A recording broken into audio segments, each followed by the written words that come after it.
Welcome to Listen on the Go, your destination for audiobooks that inspire, educate, and transform. In this edition, we proudly present the complete works of Swami Vivekananda, narrated by Siri. Swami Vivekananda, a spiritual luminary and an esteemed disciple of Sri Ramakrishna, is renowned for his profound teachings and insightful discourses on various aspects of life, spirituality, and the human condition. With his remarkable clarity of thought and unwavering commitment to truth, Swami Vivekananda continues to inspire millions around the world.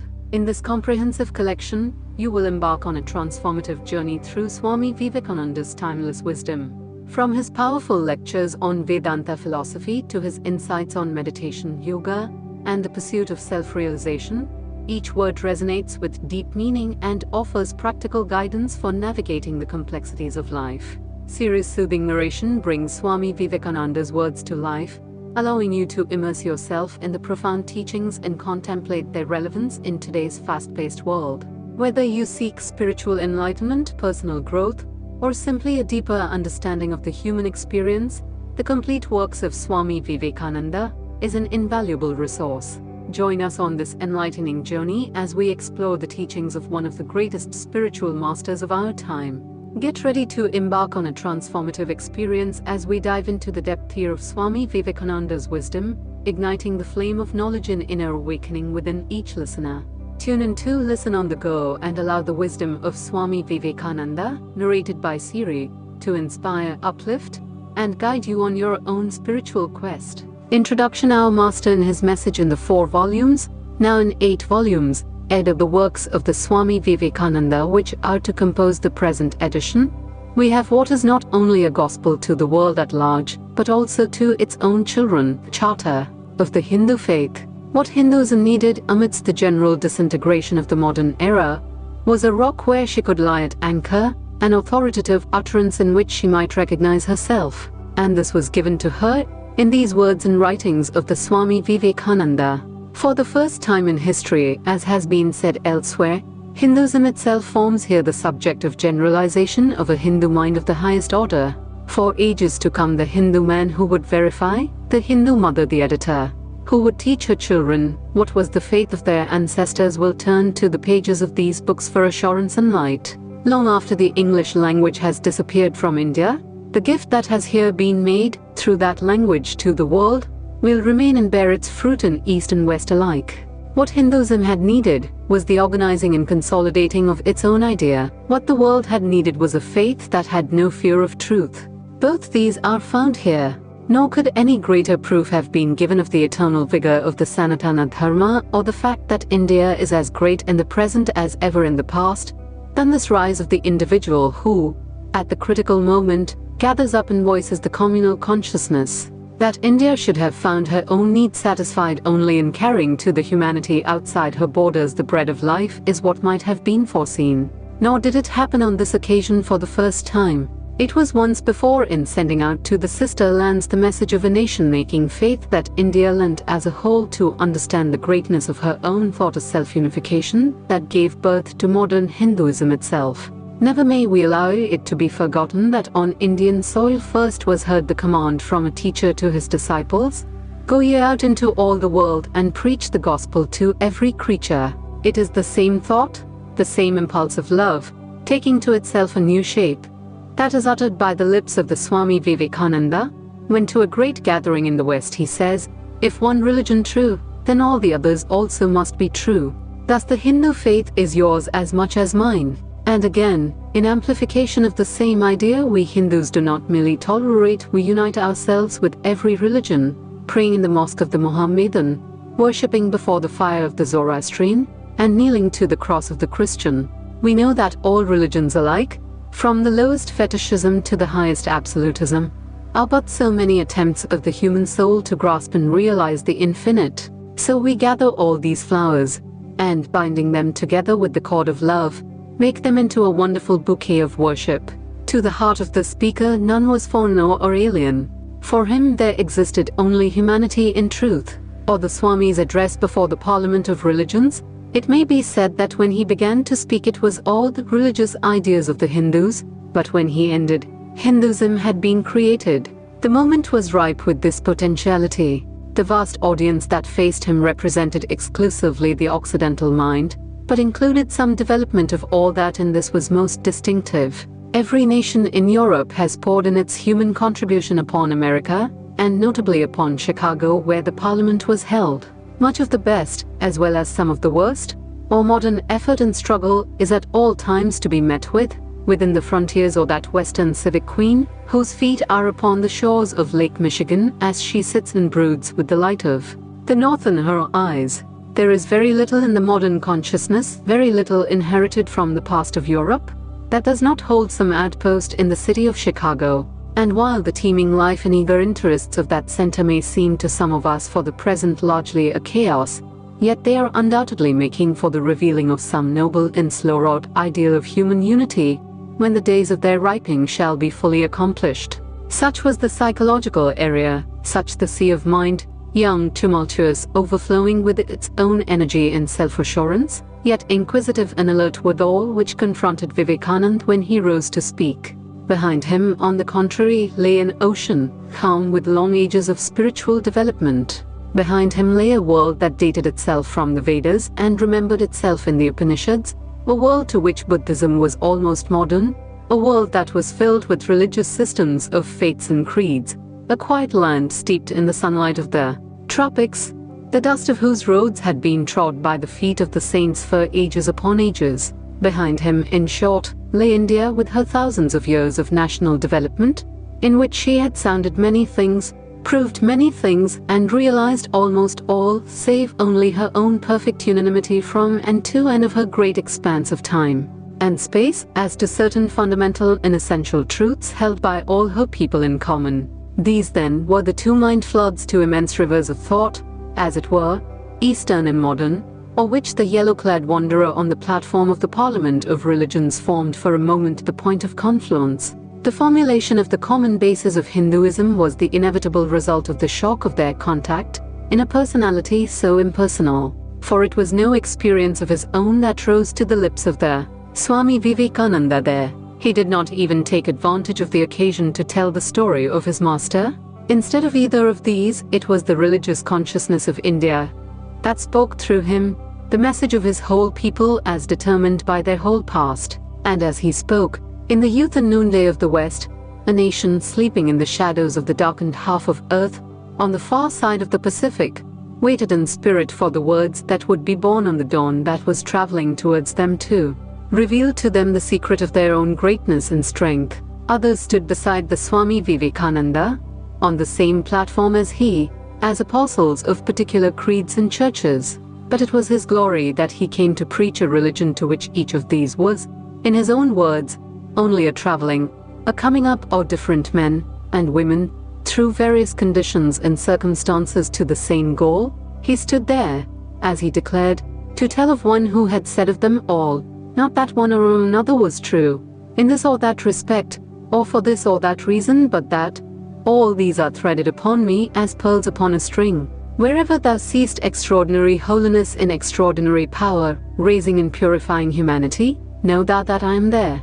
To the Hindu, says Vivekananda, man is not traveling from error to truth, but climbing up from truth to truth, from truth that is lower to truth that is higher. This and the teaching of Mukti, the doctrine that man is to become divine by realizing the divine, that religion is perfected in us only when it has led us to Him who is the one life in a universe of death, Him who is the constant basis of an ever-changing world, that one who is the only soul, or which all souls are but delusive manifestations, may be taken as the two great outstanding truths which, authenticated by the longest and most complex experience in human history, India proclaimed through him to the modern world of the West. For India herself, the short address forms, as has been said, a brief charter of enfranchisement. Hinduism in its wholeness, the speaker bases on the Vedas, but he spiritualizes our conception of the word, even while he utters it. To him, all that is true is Veda. By the Vedas, he says, no books are meant. They mean the accumulated treasury of spiritual laws discovered by different persons in different times. Incidentally, he discloses his conception of the Sanatana Dharma from the high spiritual flights of the Vedanta philosophy, or which the latest discoveries of science seem like echoes to the lowest ideas of idolatry with its multifarious mythology. The agnosticism of the Buddhists and the atheism of the Jains, each and all have a place in the Hindu's religion. To his mind, there could be no sect, no school, no sincere religious experience of the Indian people, however like an aberration it might seem to the individual, that might rightly be excluded from the embrace of Hinduism and of this Indian Mother Church. According to him, the distinctive doctrine is that of the Ishtadevata, the right of each soul to choose its own path and to seek God in its own way. No army then carries the banner of so wide an empire as that of Hinduism, thus defined. For as her spiritual goal is the finding of God, even so is her spiritual rule the perfect freedom of every soul to be itself. Yet would not this inclusion of all, this freedom of each, be the glory of Hinduism that it is, were it not for her supreme call, or sweetest promise here, ye children of immortal bliss, even ye that dwell in higher spheres. For I have found that ancient one who is beyond all darkness, all delusion, and knowing him, ye also shall be saved from death. Here is the word for the sake of which all the rest exists and has existed. Here is the crowning realization into which all others are resolvable. When, in his lecture on the work before us, the Swami adjures all to aid him in the building of a temple wherein every worshipper in the land can worship, a temple whose shrine shall contain only the word Om, there are some of us who catch in the utterance the glimpse of a still greater temple, India herself, the motherland as she already exists, and see the paths, not of the Indian churches alone, but of all humanity converging there, at the foot of that sacred place wherein is set the symbol that is no symbol, the name that is beyond all sound. It is to this, and not away from it, that all the paths of all the worships and all the religious systems lead. India is at one with the most Puritan faiths of the world in her declaration that progress is from seen to unseen, from the many to the one, from the low to the high, from the form to the formless, and never in the reverse direction. She differs only in having a word of sympathy and promise for every sincere conviction, wherever and whatever it may be, as constituting a step in the great ascent. The Swami Vivekananda would have been less than he was had anything in this evangel of Hinduism been his own. Like the Krishna of the Gita, like Buddha, like Shankaracharya, like every great teacher that Indian thought has known, his sentences are laden with quotations from the Vedas and Upanishads. He stands merely as the revealer, the interpreter to India of the treasures that she herself possesses in herself. The truths he preaches would have been as true had he never been born, nay more, they would have been equally authentic. The difference would have lain in their difficulty of access, in their want of modern clearness in incisiveness of statement, and in their loss of mutual coherence and unity. Had he not lived, texts that today will carry the bread of life to thousands might have remained the obscure disputes of scholars. He taught with authority and not as one of the pandits, for he himself had plunged to the depth here of the realization which he preached, and he came back like Ramanuja only to tell its secrets to the pariah, the outcast, and the foreigner. And yet the statement that his teaching holds nothing new is not absolutely true. It must never be forgotten that it was the Swami Vivekananda who, while proclaiming the sovereignty of the Advaita philosophy, as including that experience in which all is one, without a second also added to Hinduism the doctrine that Dvaita, Vishishtadvaita, and Advaita are but three phases or stages in a single development, or which the last named constitutes the goal. This is part and parcel of the still greater and more simple doctrine that the many in the one are the same reality perceived by the mind at different times in different attitude. Or as Sri Ramakrishna expressed the same thing, God is both with form and without form, and He is that which includes both form and formlessness. It is this which adds its crowning significance to our Master's life, for here He becomes the meeting point, not only of East and West, but also of past and future. If the many in the one be indeed the same reality, then it is not all modes of worship alone, but equally all modes of work, all modes of struggle, all modes of creation which are paths of realization. No distinction henceforth between sacred and secular. To labor is to pray, to conquer is to renounce. Life is itself religion. To have and to hold is as stern a trust as to quit and to avoid. This is the realization which makes Vivekananda the great preacher of karma, not as divorced from, but as expressing jnana and bhakti. To him, the workshop, the study, the farmyard, and the field are as true and fit scenes for the meeting of God with man as the cell of the monk or the door of the temple. To him there is no difference between service of man and worship of God, between manliness in faith, between true righteousness in spirituality. All his words, from one point of view, read as a commentary upon this central conviction. Art, science, and religion, he said once, are but three different ways of expressing a single truth. But in order to understand this, we must have the theory of Advaita. The formative influence that went to the determining of his vision may perhaps be regarded as threefold. There was first his literary education in Sanskrit and English. The contrast between the two worlds thus opened to him carried with it a strong impression of that particular experience which formed the theme of the Indian sacred books. It was evident that this, if true at all, had not been stumbled upon by Indian sages as by some others in a kind of accident. Rather was it the subject matter of a science, the object of a logical analysis that shrank from no sacrifice which the pursuit of truth demanded. In his master, Ramakrishna Paramahansa, living and teaching in the temple garden at Dakshineshwar, the Swami Vivekananda Naran, as he then was, found that verification of the ancient texts which his heart and his reason had demanded. Here was the reality which the books only brokenly described. Here was one to whom samadhi was a constant mode of knowledge. Every hour saw the swing of the mind from the many to the one. Every moment heard the utterance of wisdom gathered superconsciously. Everyone about him caught the vision of the divine. Upon the disciple came the desire for supreme knowledge, as if it had been a fever. Yet he who was thus the living embodiment of the books was so unconsciously, for he had read none of them. In his Guru Ramakrishna Paramahansa, Vivekananda found the key to life. Even now, however, the preparation for his own task was not complete. He had yet to wander throughout the length and breadth of India, from the Himalayas to Cape Comorin, mixing with saints and scholars and simple souls alike, learning from all, teaching to all, and living with all, seeing India as she was and is, and so grasping in its comprehensiveness that vast whole, of which his master's life in personality had been a brief and intense epitome. These, then the Shastras, the Guru, and the motherland are the three notes that mingle themselves to form the music of the works of Vivekananda. These are the treasure which it is his to offer. These furnish him with the ingredients whereof he compounds the world's hilal of his spiritual bounty.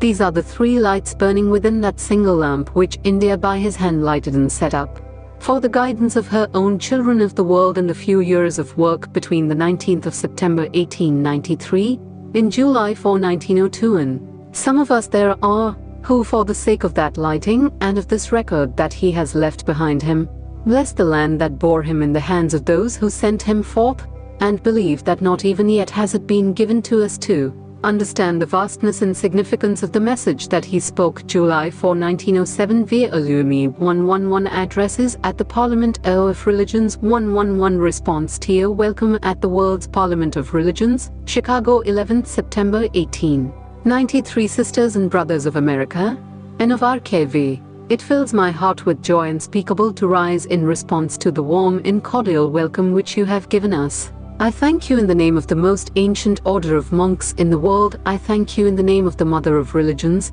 and I thank you in the name of millions and millions of Hindu people of all classes and sects. My thanks also to some of the speakers on this platform who, referring to the delegates from the Orient, have told you that these men from far-off nations may well claim the honor of bearing to different lands the idea of toleration. I am proud to belong to a religion which has taught the world both tolerance and universal acceptance. We believe not only in universal toleration, but we accept all religions as true. I am proud to belong to a nation which has sheltered the persecuted in the refugees of all religions and all nations of the earth. I am proud to tell you that we have gathered in our bosom the purest remnant of the Israelites, who came to southern India and took refuge with us in the very year in which their holy temple was shattered to pieces by Roman tyranny. I am proud to belong to the religion which has sheltered and is still fostering the remnant of the grand Zoroastrian nation. I will quote to you, brethren, a few lines from a hymn which I remember to have repeated from my earliest boyhood, which is every day repeated by millions of human beings, as the different streams having their sources in different places all mingle their water in there. See so, O Lord, the different paths which men take through different tendencies, various though they appear, crooked or straight, all lead to Thee. The present convention, which is one of the most august assemblies ever held, is in itself a vindication, a declaration to the world of the wonderful doctrine preached in the Gita. Whosoever comes to me, through whatsoever form, I reach him. All men are struggling through paths which in the end led to me. Sectarianism, bigotry, and its horrible descendant fanaticism have long possessed this beautiful earth. They have filled the earth with violence, drenched it often and often with human blood, destroyed civilization and sent whole nations to despair. Had it not been for these horrible demons, human society would be far more advanced than it is now.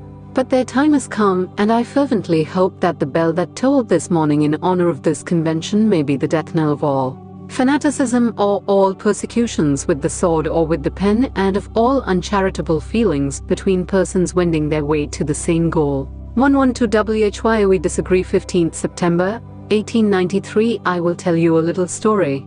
You have heard the eloquent speaker who has just finished say, "Let us cease from abusing each other," and he was very sorry that there should be always so much variance. But I think I should tell you a story which would illustrate the cause of this variance. A frog lived in a well. It had lived there for a long time. It was born there and brought up there, and yet was a little small frog. Of course, the evolutionists were not there then to tell us whether the frog lost its eyes or not. But for our story's sake, we must take it for granted that it had its eyes, and that it every day cleansed the water of all the worms and bacilli that lived in it with an energy that would do credit to our modern bacteriologists. In this way it went on and became a little sleek and fat. Well, one day another frog that lived in the sea came and fell into the well. "Where are you from?" "I am from the sea." "The sea? How big is that?" "Is it as big as my well?" And he took a leap from one side of the well to the other. "My friend," said the frog of the sea, "how do you compare the sea with your little well?" Then the frog took another leap and asked, "Is your sea so big?" "What nonsense you speak, to compare the sea with your well." "Well then," said the frog of the well, "nothing can be bigger than my well. There can be nothing bigger than this. This fellow is a liar, so turn him out." That has been the difficulty all the while. I am a Hindu. I am sitting in my own little well and thinking that the whole world is my little well. The Christian sits in his little well and thinks the whole world is his well. The Mohammedan sits in his little well and thinks that is the whole world. I have to thank you of America for the great attempt you are making to break down the barriers of this little world of ours, and hope that in the future the Lord will help you to accomplish your purpose. 113 Paper in Hinduism. Read at the Parliament on 19th September 1893. Three religions now stand in the world which have come down to us from time prehistoric: Hinduism, Zoroastrianism and Judaism. They have all received tremendous shocks, and all of them prove by their survival their internal strength. But while Judaism failed to absorb Christianity and was driven out of its place of birth by its all-conquering daughter, and a handful of Parsis is all that remains to tell the tale of their grand religion.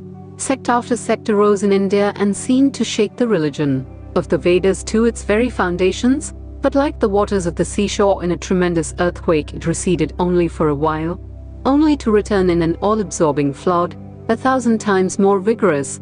And when the tumult of the rush was over, these sects were all sucked in, absorbed, and assimilated into the immense body of the mother faith. From the high spiritual flights of the Vedanta philosophy, or which the latest discoveries of science seem like echoes, to the low ideas of idolatry with its multifarious mythology, the agnosticism of the Buddhists and the atheism of the Jains, each and all have a place in the Hindu's religion. Where then the question arises, where is the common center to which all these widely diverging radia converge? Where is the common basis upon which all these seemingly hopeless contradictions rest? And this is the question I shall attempt to answer. The Hindus have received their religion through revelation, the Vedas. They hold that the Vedas are without beginning and without end. It may sound ludicrous to this audience how a book can be without beginning or end. But by the Vedas no books are meant. They mean the accumulated treasury of spiritual laws discovered by different persons in different times. Just as the law of gravitation existed before its discovery, and would exist if all humanity forgot it, so is it with the laws that govern the spiritual world. The moral, ethical, and spiritual relations between soul and soul, and between individual spirits and the Father of all spirits, were there before their discovery and would remain even if we forgot them. The discoverers of these laws are called rishis, and we honor them as perfected beings. I am glad to tell this audience that some of the very greatest of them were women. Here it may be said that these laws as laws may be without end, but they must have had a beginning. The Vedas teach us that creation is without beginning or end. Science is said to have proved that the sum total of cosmic energy is always the same. Then, if there was a time when nothing existed, where was all this manifested energy? Some say it was in a potential form in God. In that case, God is sometimes potential and sometimes kinetic, which would make him mutable. Everything mutable is a compound, and everything compound must undergo that change which is called destruction. So God would die, which is absurd. Therefore there never was a time when there was no creation. If I may be allowed to use a simile, creation and creator are two lines, without beginning and without end, running parallel to each other. God is the ever-active providence by whose power systems after systems are being evolved out of chaos, made to run for a time and again destroyed. This is what the Brahmin boy repeats every day. The sun and the moon the Lord created like the suns and moons of previous cycles. And this agrees with modern science. Here I stand, and if I shut my eyes and try to conceive my existence, what is the idea before me? The idea of a body. Am I then nothing but a combination of material substances? The Vedas declare no, I am a spirit living in a body. I am not the body. The body will die, but I shall not die. Here am I in this body, it will fall, but I shall go on living. I had also a past. The soul was not created, for creation means a combination, which means a certain future dissolution. If then the soul was created, it must die. Some are born happy, enjoy perfect health, with beautiful body, mental vigor and all wants supplied. Others are born miserable, some are without hands or feet. Others again are idiots and only drag on a wretched existence. Why, if they are all created, why does a just and merciful God create one happy and another unhappy? Why is he so partial? Nor would it men matters in the least to hold that those who are miserable in this life will be happy in a future one. Why should a man be miserable even here in the reign of a just and merciful God? In the second place, the idea of a creator God does not explain the anomaly, but simply expresses the cruel fiat of an all-powerful being. There must have been causes then, before his birth, to make a man miserable or happy, and those were his past actions. Are not all the tendencies of the mind and the body accounted for by inherited aptitude? Here are two parallel lines of existence, one of the mind, the other of matter. If matter and its transformations answer for all that we have, there is no necessity for supposing the existence of a soul. But it cannot be proved that thought has been evolved out of matter, and if a philosophical monism is inevitable, spiritual monism is certainly logical and no less desirable than a material. We cannot deny that bodies acquire certain tendencies from heredity, but those tendencies only mean the physical configuration through which a peculiar mind alone can act in a peculiar way. There are other tendencies peculiar to a soul caused by its past actions, and a soul with a certain tendency would by the laws of affinity take birth in a body which is the fittest instrument for the display of that tendency. This is in accord with science, for science wants to explain everything by habit, and habit is got through repetitions. So repetitions are necessary to explain the natural habits of a newborn soul, and since they were not obtained in this present life, they must have come down from past lives. There is another suggestion. Taking all these for granted, how is it that I do not remember anything of my past life? This can be easily explained. I am now speaking English. It is not my mother tongue. In fact, no words of my mother tongue are now present in my consciousness, but let me try to bring them up. And the Russian. That shows that consciousness is only the surface of the mental ocean, and within its depth here are stored up all our experiences. Try and struggle, they would come up and you would be conscious even of your past life. This is direct and demonstrative evidence. Verification is the perfect proof of a theory, and here is the challenge thrown to the world by the rishis. We have discovered the secret by which the very depth here of the ocean of memory can be stirred up. Try it and you would get a complete reminiscence of your past life. So then the Hindu believes that he is a spirit. Him the sword cannot pierce, him the fire cannot burn, him the water cannot melt, him the air cannot dry. The Hindu believes that every soul is a circle whose circumference is nowhere, but whose center is located in the body, and that death means the change of the center from body to body. Nor is the soul bound by the conditions of matter. In its very essence it is free, unbounded, holy, pure and perfect. But somehow or other it finds itself tied down to matter, and thinks of itself as matter. Why should the free, perfect, and pure being be thus under the thraldom of matter is the next question. How can the perfect soul be deluded into the belief that it is imperfect? We have been told that the Hindus shirk the question and say that no such question can be there. Some thinkers want to answer it by positing one or more quasi-perfect beings, and use big scientific names to fill up the gap. But naming is not explaining. The question remains the same. How can the perfect become the quasi-perfect? How can the pure, the absolute, change even a microscopic particle of its nature? But the Hindu is sincere. He does not want to take shelter under sophistry. He is brave enough to face the question in a manly fashion, and his answer is, I do not know. I do not know how the perfect being, the soul, came to think of itself as imperfect, as joined to and conditioned by matter. But the fact is a fact for all that. It is a fact in everybody's consciousness that one thinks of oneself as the body. The Hindu does not attempt to explain why one thinks one is the body. The answer that it is the will of God is no explanation. This is nothing more than what the Hindu says. I do not know. Well then, the human soul is eternal and immortal, perfect and infinite, and death means only a change of center from one body to another. The present is determined by our past actions and the future by the present. The soul will go on evolving up or reverting back from birth to birth and death to death. But here is another question. Is man a tiny boat in a tempest, raised one moment on the foamy crest of a billow and dashed down into a yawning chasm the next, rolling to and fro at the mercy of good and bad actions, a powerless, helpless wreck in an ever-aging, ever-rushing, uncompromising current of cause and effect, a little moth placed under the wheel of causation which rolls on, crushing everything in its way, and waits not for the widow's tears or the orphan's cry. The heart sinks at the idea, yet this is the law of nature. Is there no hope? Is there no escape? Was the cry that went up from the bottom of the heart of despair. It reached the throne of mercy, and words of hope and consolation came down and inspired a Vedic sage, and he stood up before the world and in trumpet voice proclaimed the glad tidings. Hear, ye children of immortal bliss, even ye that reside in higher spheres. I have found the Ancient One who is beyond all darkness, all delusion. Knowing him alone you shall be saved from death over again. Children of immortal bliss, what a sweet, what a hopeful name. Allow me to call you brethren, by that sweet name heirs of immortal bliss. Yea, the Hindu refuses to call you sinners. Ye are the children of God, the sharers of immortal bliss, holy, imperfect beings. Ye divinities on earth, sinners. It is a sin to call a man so, it is a standing libel on human nature. Come up, O lions, and shake off the delusion that you are sheep. You are souls immortal, spirits free, blessed and eternal. Ye are not matter, ye are not bodies. Matter is your servant, not you the servant of matter.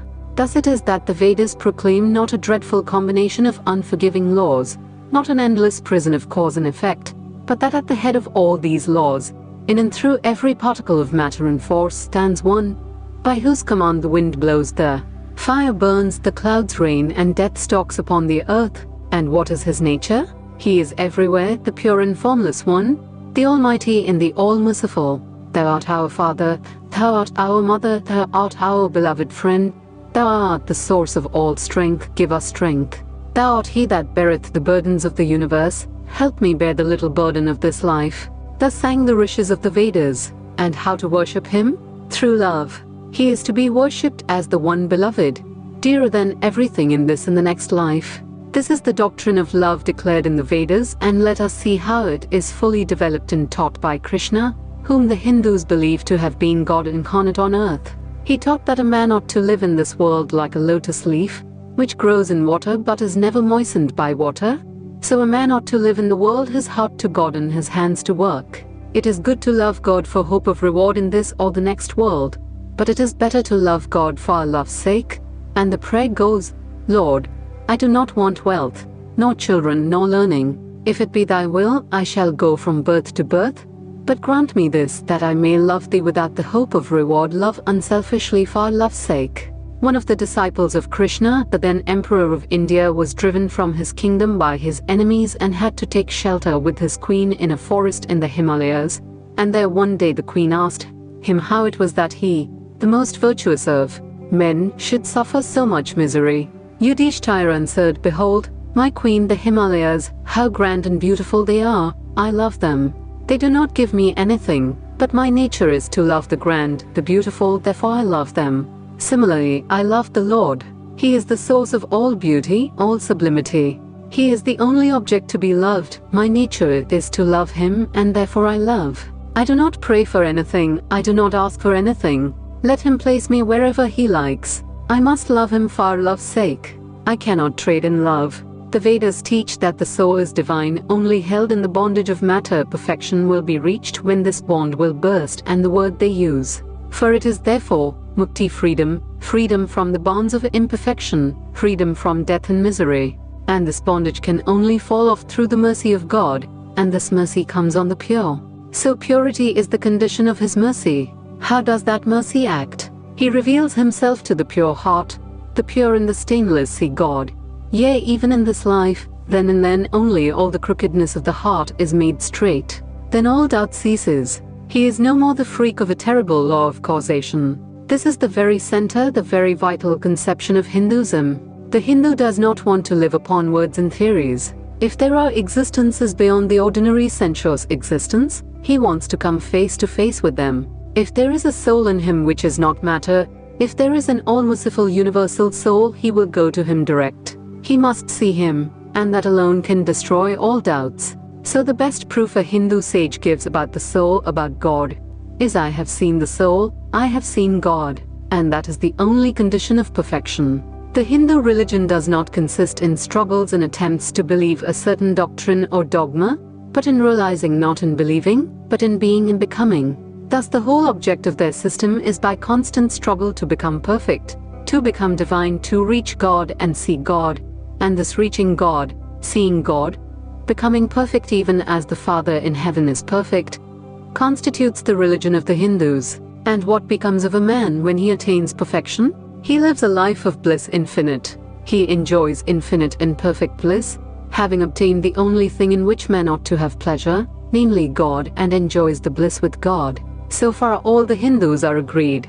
This is the common religion of all the sects of India. But then perfection is absolute, and the absolute cannot be two or three. It cannot have any qualities. It cannot be an individual. And so when a soul becomes perfect and absolute, it must become one with Brahman, and it would only realize the Lord as the perfection, the reality or its own nature and existence, the existence absolute, knowledge absolute, and bliss absolute. We have often read this called the losing of individuality and becoming a stalk or a stone. He jests at scars that never felt a wound. I tell you, it is nothing of the kind.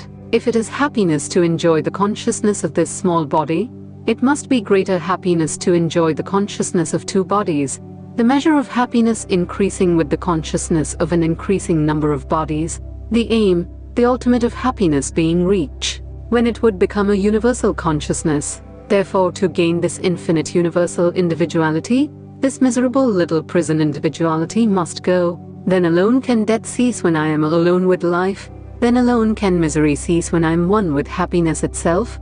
Then alone can all errors cease when I am one with knowledge itself, and this is the necessary scientific conclusion. Science has proved to me that physical individuality is a delusion, that really my body is one little continuously changing body in an unbroken ocean of matter. And Advaita unity is the necessary conclusion with my other counterpart soul. Science is nothing but the finding of unity. As soon as science would reach perfect unity, it would stop from further progress, because it would reach the goal. Thus chemistry could not progress farther when it would discover one element out of which all other could be made. Physics would stop when it would be able to fulfill its services in discovering one energy of which all others are but manifestations, and the science of religion become perfect when it would discover him who is the one life in a universe of death, him who is the constant basis of an ever-changing world, one who is the only soul of which all souls are but delusive manifestations. Thus is it, through multiplicity in duality, that the ultimate unity is reached. Religion can go no farther. This is the goal of all science. All science is bound to come to this conclusion in the long run. Manifestation and not creation is the word of science today, and the Hindu is only glad that what he has been cherishing in his bosom for ages is going to be taught in more forcible language, and with further light from the latest conclusions of science. Descend we now from the aspirations of philosophy to the religion of the ignorant. At the very outset, I may tell you that there is no polytheism in India. In every temple, if one stands by and listens, one will find the worshippers applying all the attributes of God, including omnipresence, to the images. It is not polytheism, nor would the name henotheism explain the situation. The rose called by any other name would smell as sweet. Names are not explanations. I remember as a boy hearing a Christian missionary preach to a crowd in India. Among other sweet things he was telling them was that if he gave a blow to their idol with his stick, what could it do? One of his hearers sharply answered, "If I abuse your God, what can he do?" "You would be punished," said the preacher, "when you die." "So my idol will punish you when you die?" retorted the Hindu. "The tree is known by its fruits. When I have seen amongst them that are called idolaters, men the like of whom in morality, in spirituality and love I have never seen anywhere, I stop and ask myself, can sin beget holiness?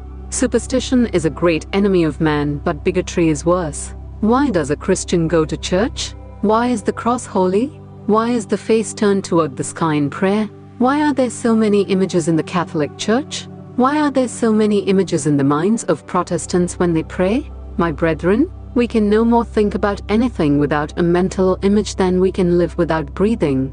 By the law of association, the material image calls up the mental idea and vice versa.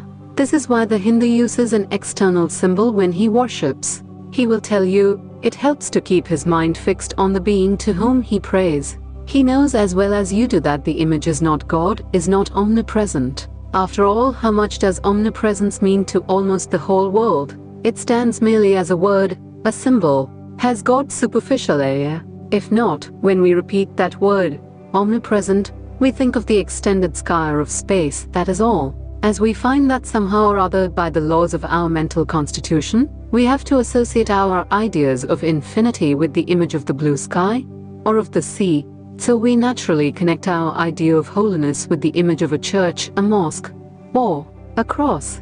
The Hindus have associated the idea of holiness, purity, truth, omnipresence, and such other ideas with different images and forms. But with this difference that while some people devote their whole lives to their idol of a church and never rise higher, because with them religion means an intellectual assent to certain doctrines and doing good to their fellows, the whole religion of the Hindu is centered in realization. Man is to become divine by realizing the divine. Idols or temples or churches or books are only the supports, the helps or his spiritual childhood, but on and on he must progress. He must not stop anywhere. External worship, material worship, say the scriptures, is the lowest stage, struggling to rise high. Mental prayer is the next stage, but the highest stage is when the Lord has been realized. Mark, the same earnest man who is kneeling before the idol tells you, him the sun cannot express, nor the moon, nor the stars, the lightning cannot express him, nor what we speak of as fire, through him they shine. But he does not abuse anyone's idol or call its worship sin. He recognizes in it a necessary stage of life. The child is father of the man. Would it be right for an old man to say that childhood is a sin or youth a sin? If a man can realize his divine nature with the help of an image, would it be right to call that a sin? Nor even when he has passed that stage, should he call it an error. To the Hindu, man is not traveling from error to truth, but from truth to truth, from low to higher truth. To him all the religions, from the lowest fetishism to the highest absolutism, mean so many attempts of the human soul to grasp and realize the infinite, each determined by the conditions or its birth and association, and each of these marks a stage of progress, and every soul is a young eagle soaring higher and higher, gathering more and more strength, till it reaches the glorious sun. Unity in variety is the plan of nature, and the Hindu has recognized it. Every other religion lays down certain fixed dogmas, and tries to force society to adopt them. It places before society only one coat which must fit Jack and John and Henry, all alike. If it does not fit John or Henry, he must go without a coat to cover his body. The Hindus have discovered that the absolute can only be realized or thought or stated through the relative, and the images crosses and crescents are simply so many symbols, so many pegs to hang the spiritual ideas on. It is not that this help is necessary for everyone, but those that do not need it have no right to say that it is wrong. Nor is it compulsory in Hinduism. One thing I must tell you, idolatry in India does not mean anything horrible. It is not the mother of harlots. On the other hand, it is the attempt of undeveloped minds to grasp high spiritual truths. The Hindus have their faults, they sometimes have their exceptions, but mark this, they are always for punishing their own bodies, and never for cutting the throats of their neighbors. If the Hindu fanatic burns himself on the pyre, he never lights the fire of inquisition, and even this cannot be laid at the door of his religion any more than the burning of witches can be laid at the door of Christianity. To the Hindu then, the whole world of religions is only a traveling, a coming up of different men and women, through various conditions and circumstances, to the same goal. Every religion is only evolving a god out of the material man, and the same God is the inspirer of all of them. Why then are there so many contradictions? They are only apparent, says the Hindu. The contradictions come from the same truth adapting itself to the varying circumstances of different natures. It is the same light coming through glasses of different colors, and these little variations are necessary for purposes of adaptation. But in the heart of everything the same truth reigns. The Lord has declared to the Hindu in his incarnation as Krishna, I am in every religion as the thread through a string of pearls. Wherever thou seest extraordinary holiness and extraordinary power raising and purifying humanity, know thou that I am there. And what has been the result? I challenge the world to find throughout the whole system of Sanskrit philosophy any such expression as that the Hindu alone will be saved and not others.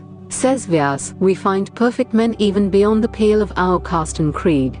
One thing more, how then can the Hindu, whose whole fabric of thought centers in God, believe in Buddhism, which is agnostic, or in Jainism, which is atheistic? The Buddhists or the Jains do not depend upon God, but the whole force of their religion is directed to the great central truth in every religion, to evolve God out of man.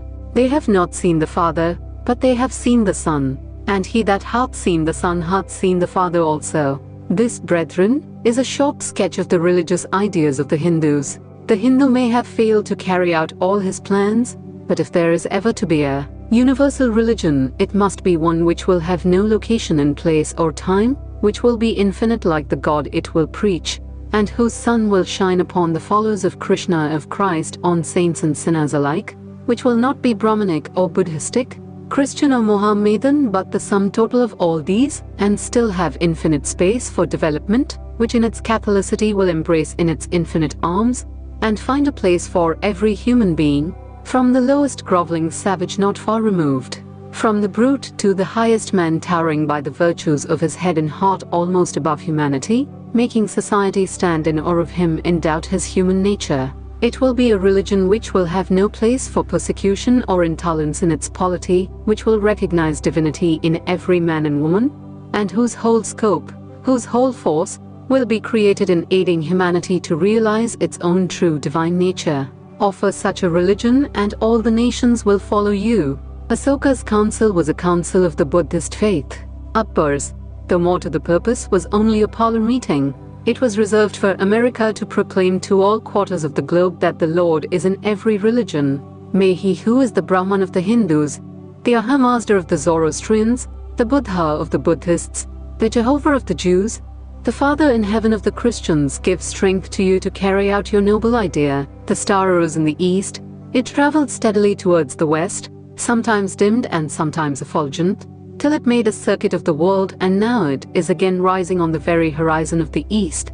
The borders of the Sanpo one, a thousandfold more effulgent than it ever was before. Hail, Columbia, motherland of liberty! It has been given to thee who never dipped her hand in her neighbor's blood, who never found out that the shortest way of becoming rich was by robbing one's neighbors. It has been given to thee to march at the vanguard of civilization with the flag of harmony. 1-1 for religion, not the crying need of India.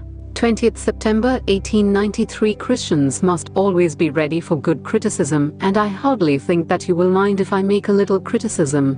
You Christians, who are so fond of sending out missionaries to save the soul of the heathen, why do you not try to save their bodies from starvation? In India, during the terrible famines, thousands died from hunger, yet you Christians did nothing.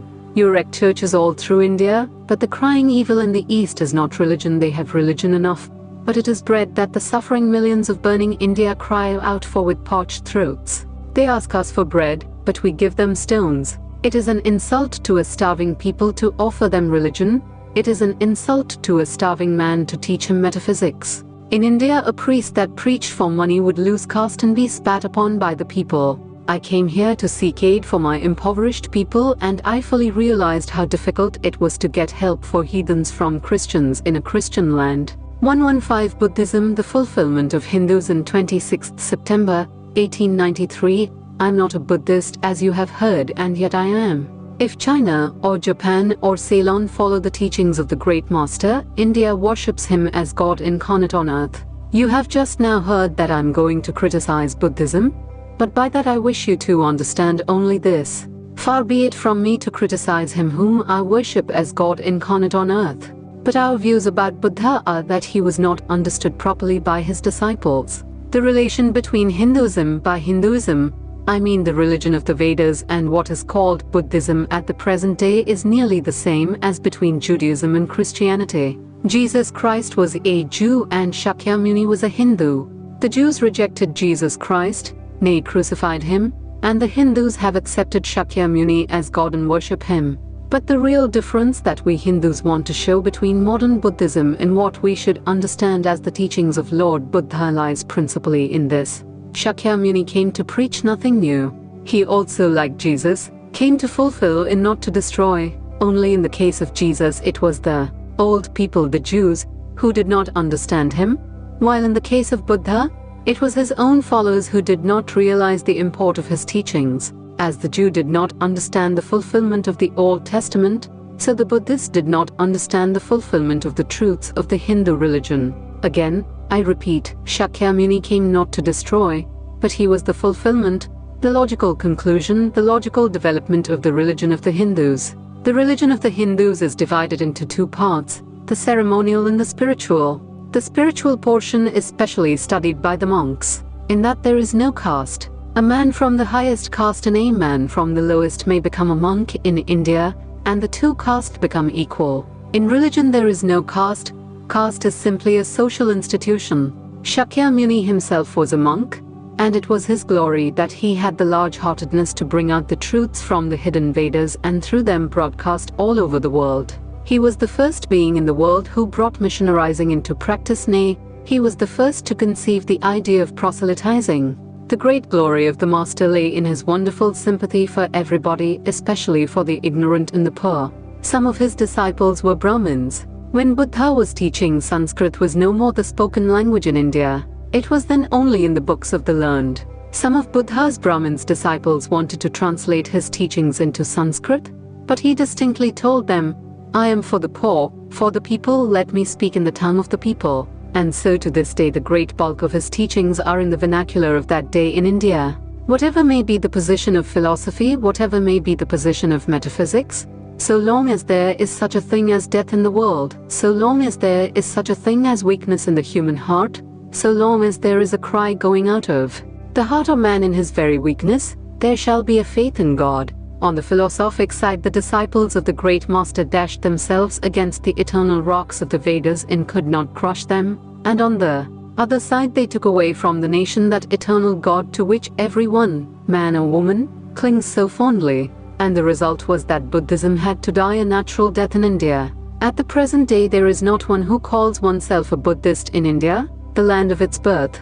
But at the same time, Brahmanism lost something, that reforming zeal, that wonderful sympathy and charity for everybody, that wonderful heaven which Buddhism had brought to the masses and which had rendered Indian society so great that a Greek historian who wrote about India of that time was led to say that no Hindu was known to tell an untruth and no Hindu woman was known to be unchaste. Hinduism cannot live without Buddhism, nor Buddhism without Hinduism. Then realize what the separation has shown to us, that the Buddhists cannot stand without the brain and philosophy of the Brahmins, nor the Brahmin without the heart of the Buddhist. This separation between the Buddhists and the Brahmins is the cause of the downfall of India.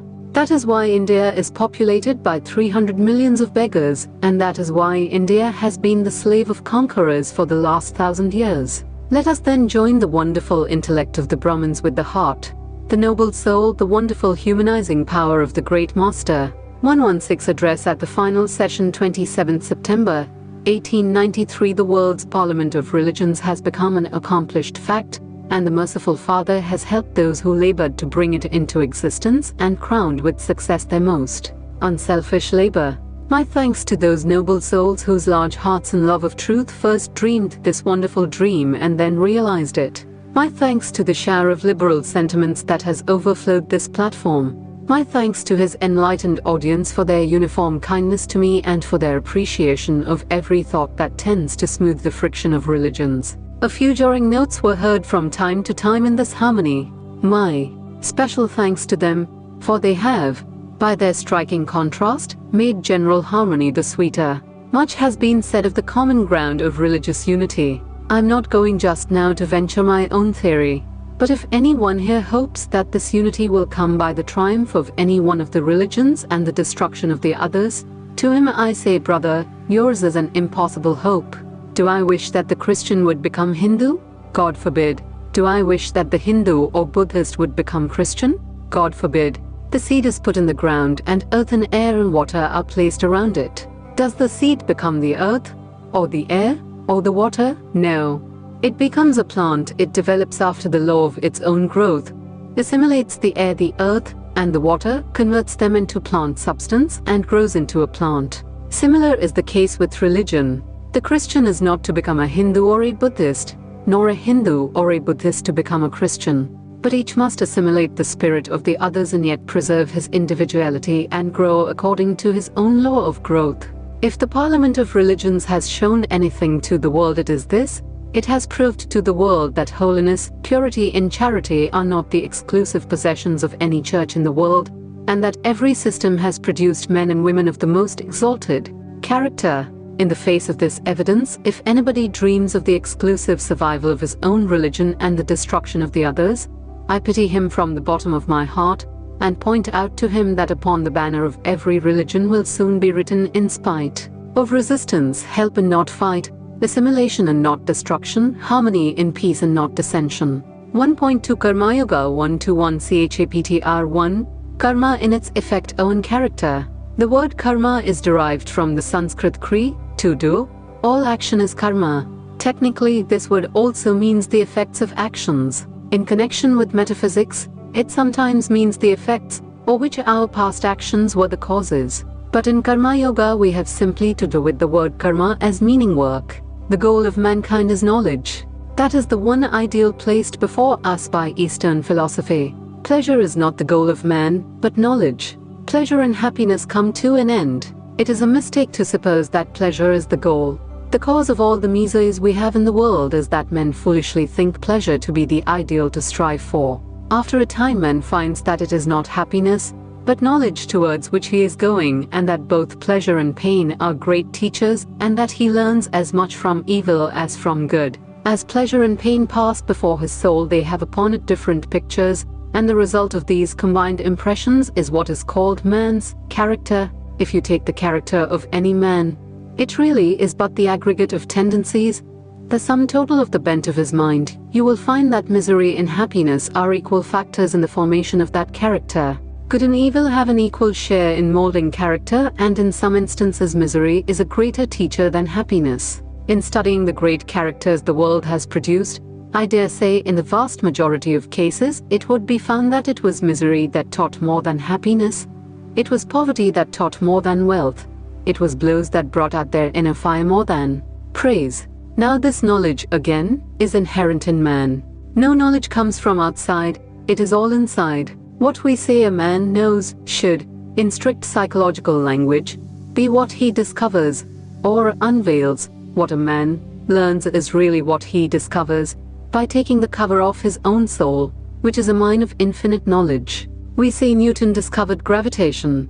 Was it sitting anywhere in a corner waiting for him? It was in his own mind. The time came and he found it out. All knowledge that the world has ever received comes from the mind. The infinite library of the universe is in your own mind. The external world is simply the suggestion, the occasion which sets you to study your own mind, but the object of your study is always your own mind. The falling of an apple gave the suggestion to Newton, and he studied his own mind. He rearranged all the previous links of thought in his mind and discovered a new link among them, which we call the law of gravitation. It was not in the apple nor in anything in the center of the earth. All knowledge, therefore, secular or spiritual, is in the human mind. In many cases it is not discovered, but remains covered, and when the covering is being slowly taken off, we say we are learning, and the advance of knowledge is made by the advance of this process of uncovering. The man from whom this veil is being lifted is the more knowing man.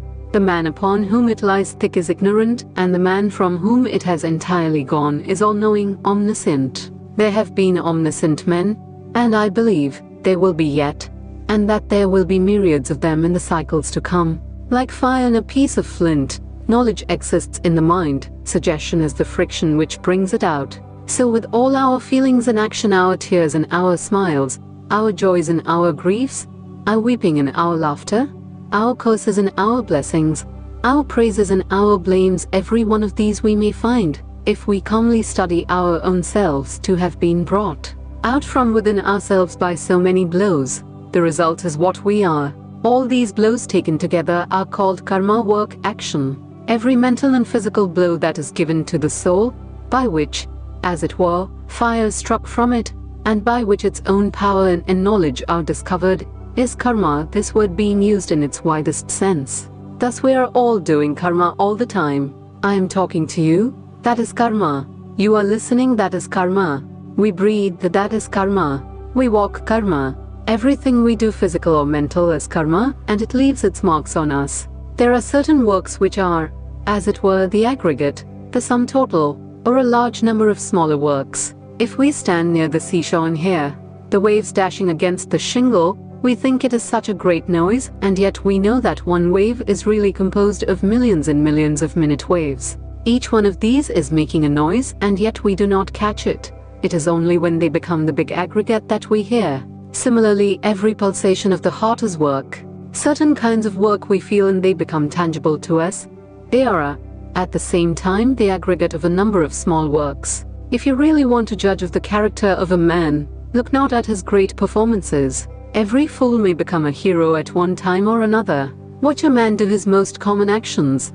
Those are indeed the things which will tell you the real character of a great man. Great occasions rouse even the lowest of human beings to some kind of greatness, but he alone is the really great man whose character is great, always the same wherever he be. Karma in its effect on character is the most tremendous power that man has to deal with. Man is, as it were, a center, and is attracting all the powers of the universe towards himself, and in the center is fusing them all in again, sending them off in a big current. Such a center is the real man, the Almighty, the Omniscient, and he draws the whole universe towards him.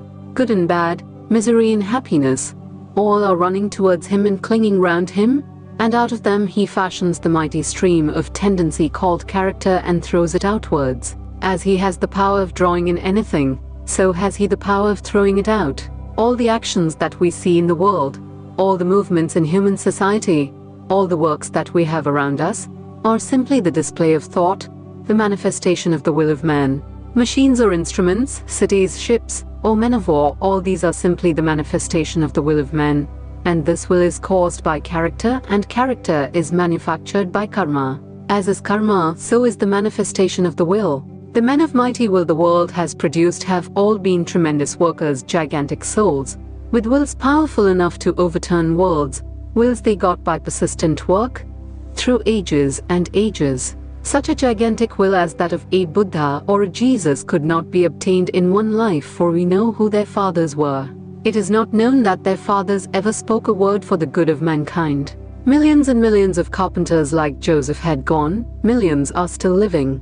Millions and millions of petty kings like Buddha's father had been in the world. If it was only a case of hereditary transmission, how do you account for this petty prince, who was not perhaps obeyed by his own servants, producing the son, whom half a world worships? How do you explain the gulf between the carpenter and his son, whom millions of human beings worship as God, it cannot be solved by the theory of heredity. The gigantic will which Buddha and Jesus threw over the world, whence did it come? Whence came this accumulation of power? It must have been there through ages and ages, continually growing bigger and bigger, until it burst on society in a Buddha or a Jesus, even rolling down to the present day. All this is determined by karma, work. No one can get anything unless he earns it. This is an eternal law. We may sometimes think it is not so, but in the long run we become convinced of it. A man may struggle all his life for riches, he may cheat thousands, but he finds at last that he did not deserve to become rich, and his life becomes a trouble and a nuisance to him. We may go on accumulating things for our physical enjoyment, but only what we earn is really ours. A fool may buy all the books in the world, and they will be in his library, but he will be able to read only those that he deserves to. And this deserving is produced by karma. Our karma determines what we deserve and what we can assimilate. We are responsible for what we are, and whatever we wish ourselves to be, we have the power to make ourselves. If what we are now has been the result of our own past actions, it certainly follows that whatever we wish to be in future can be produced by our present actions, so we have to know how to act. You will say, what is the use of learning how to work? Everyone works in some way or other in this world, but there is such a thing as frittering away our energies. With regard to Karma Yoga, the Gita says that it is doing work with cleverness and as a science. By knowing how to work, one can obtain the greatest results. You must remember that all work is simply to bring out the power of the mind which is already there, to wake up the soul. The power is inside every man, so is known. The different works are like blows to bring them out, to cause these giants to wake up. Man works with various motives. There cannot be work without motive. Some people want to get fame and they work for fame. Others want money and they work for money. Others want to have power and they work for power. Others want to get to heaven and they work for the same. Others want to leave a name when they die, as they do in China, where no man gets a title until he is dead, and that is a better way, after all, than with us. When a man does something very good there, they give a title of nobility to his father, who is dead, or to his grandfather. Some people work for that. Some of the followers of certain Mohammedan sects work all their lives to have a big tomb built for them when they die. I know sects among whom, as soon as a child is born, a tomb is prepared for it. That is among them the most important work a man has to do. And the bigger and the finer the tomb, the better off the man is supposed to be. Others work as a penance, do all sorts of wicked things, then erect a temple, or give something to the priests to buy them off and obtain from them a passport to heaven. They think that this kind of beneficence will clear them and they will go scot-free in spite of their sinfulness. Such are some of the various motives for work. Work for work's sake. There are some who are really the salt of the earth in every country and who work for work's sake, who do not care for name, or fame, or even to go to heaven. They work just because good will come of it. There are others who do good to the poor and help mankind from still higher motives, because they believe in doing good and love good. The motive for name and fame seldom brings immediate results.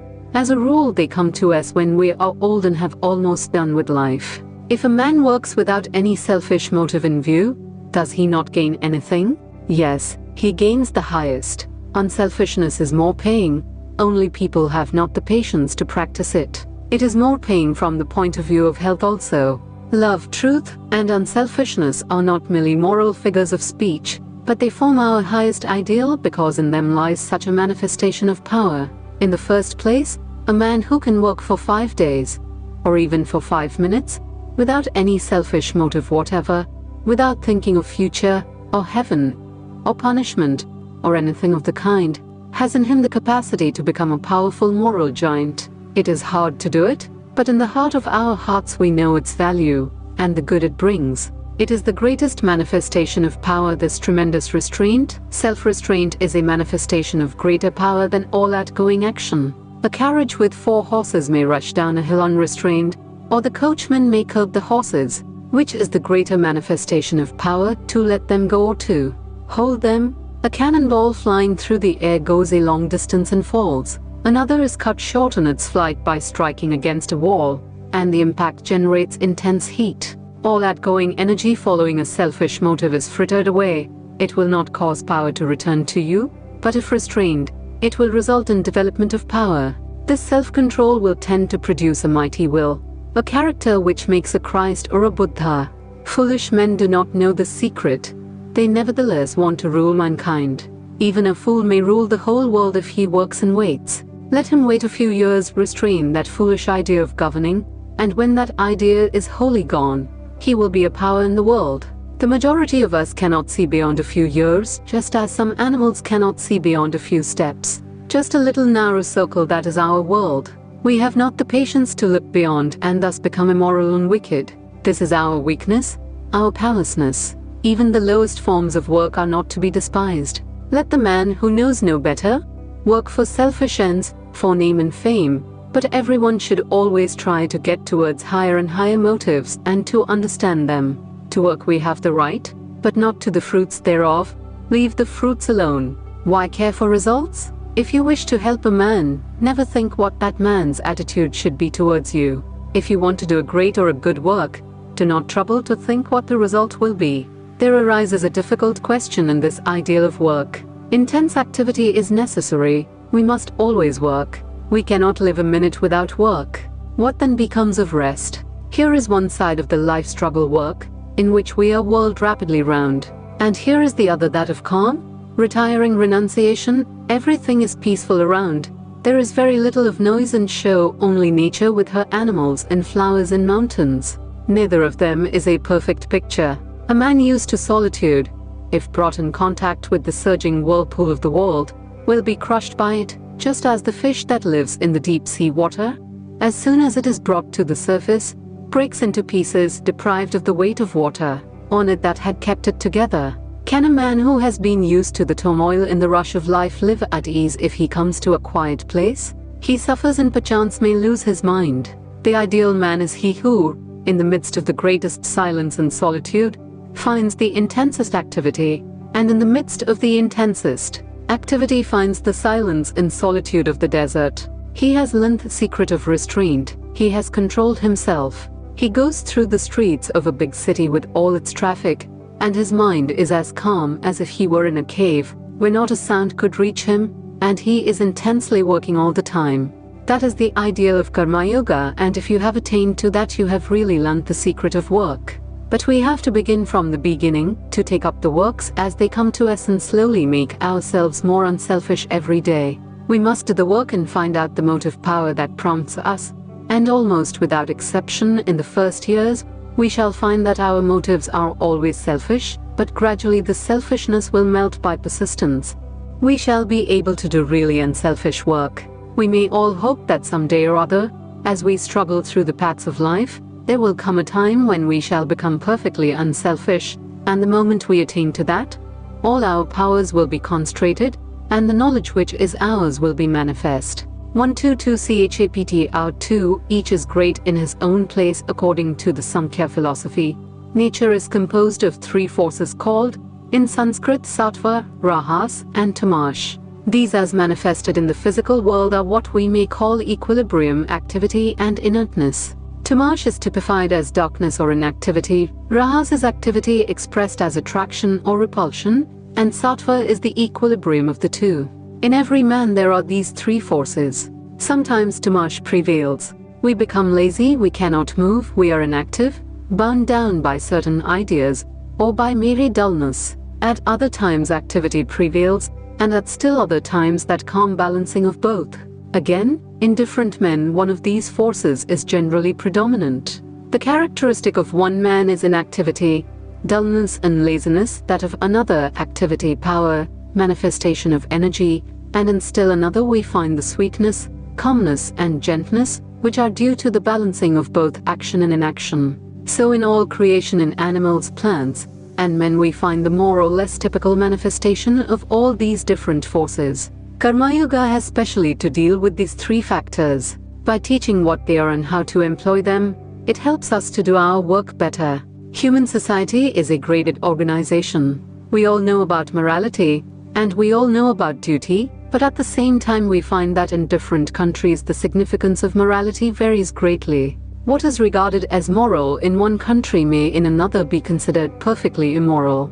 For instance, in one country cousins may marry, in another, it is thought to be very immoral.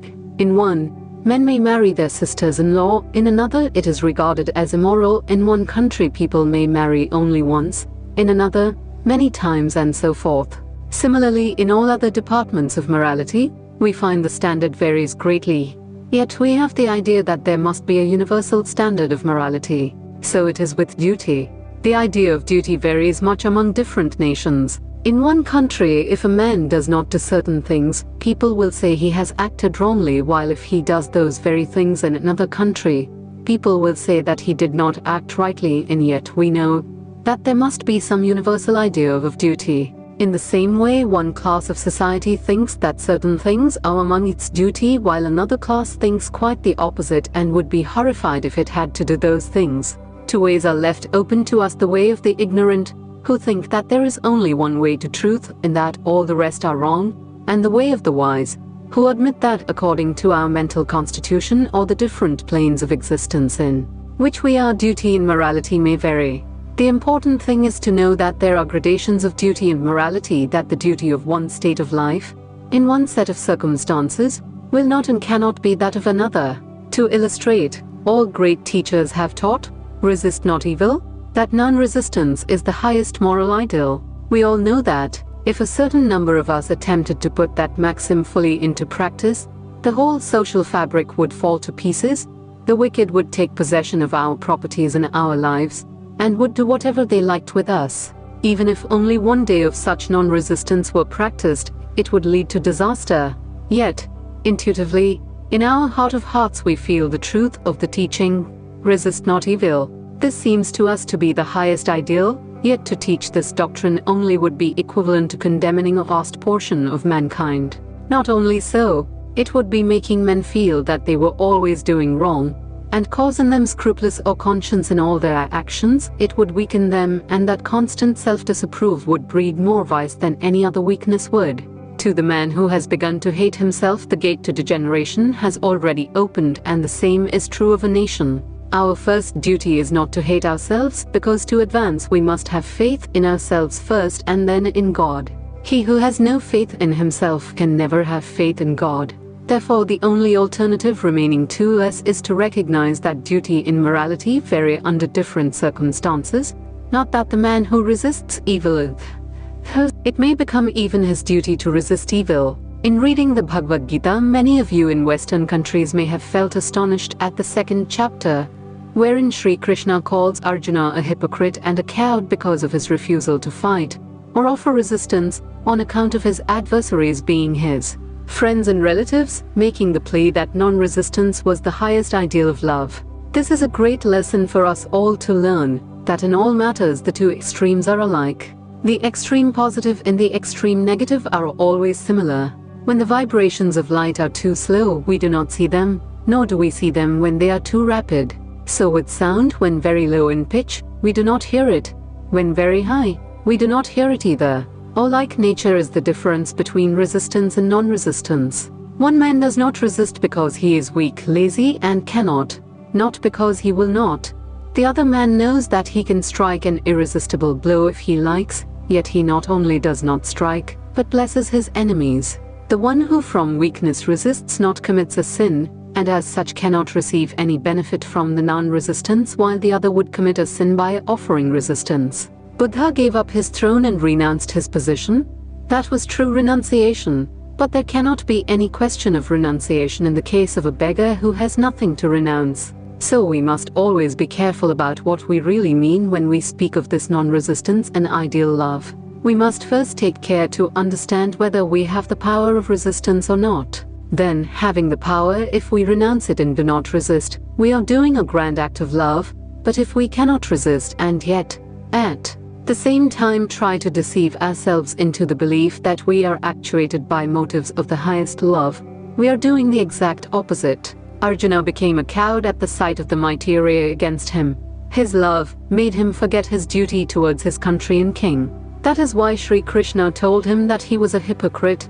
Thou talkest like a wise man, but thy actions betray thee to be a coward. Therefore stand up and fight. Such is the central idea of Karma Yoga. The karmayogi is the man who understands that the highest ideal is non-resistance and who also knows that this non-resistance is the highest manifestation of power in actual possession, and also what is called the resisting of evil is but a step on the way towards the manifestation of this highest power, namely, non-resistance. Before reaching this highest ideal, man's duty is to resist evil. Let him work, let him fight, let him strike straight from the shoulder. Then only when he has gained the power to resist, will non-resistance be a virtue. I once met a man in my country whom I had known before as a very stupid, dull person who knew nothing and had not the desire to know anything, and was living the life of a brute. He asked me what he should do to know God, how he was to get free. "Can you tell a lie?" I asked him. "No," he replied. "Then you must learn to do so. It is better to tell a lie than to be a brute, or a log of wood. You are inactive, you have not certainly reached the highest state, which is beyond all actions, calm and serene. You are too dull even to do something wicked." That was an extreme case, of course, and I was joking with him. But what I meant was that a man must be active in order to pass through activity to perfect calmness. Inactivity should be avoided by all means. Activity always means resistance. Resist all evils, mental and physical, and when you have succeeded in resisting, then will come is come. It is very easy to say, hate nobody, resist not evil, but we know what that kind of thing generally means in practice. When the eyes of society are turned towards us, we may make a show of non-resistance, but in our hearts it is canker all the time. We feel the utter want of the calm of non-resistance. We feel that it would be better for us to resist. If you desire wealth, and know at the same time that the whole world regards him who aims at wealth as a very wicked man, you perhaps will not dare to plunge into the struggle for wealth, yet your mind will be running day in and after money. This is hypocrisy and will serve no purpose. Plunge into the world, and then, after a time, when you have suffered and enjoyed all that is in it, will renunciation come, then will come is come. So fulfill your desire for power in everything else, and after you have fulfilled the desire will come the time when you will know that they are all very little things, but until you have fulfilled this desire, until you have passed through that activity, it is impossible for you to come to the state of calmness, serenity, and self-surrender.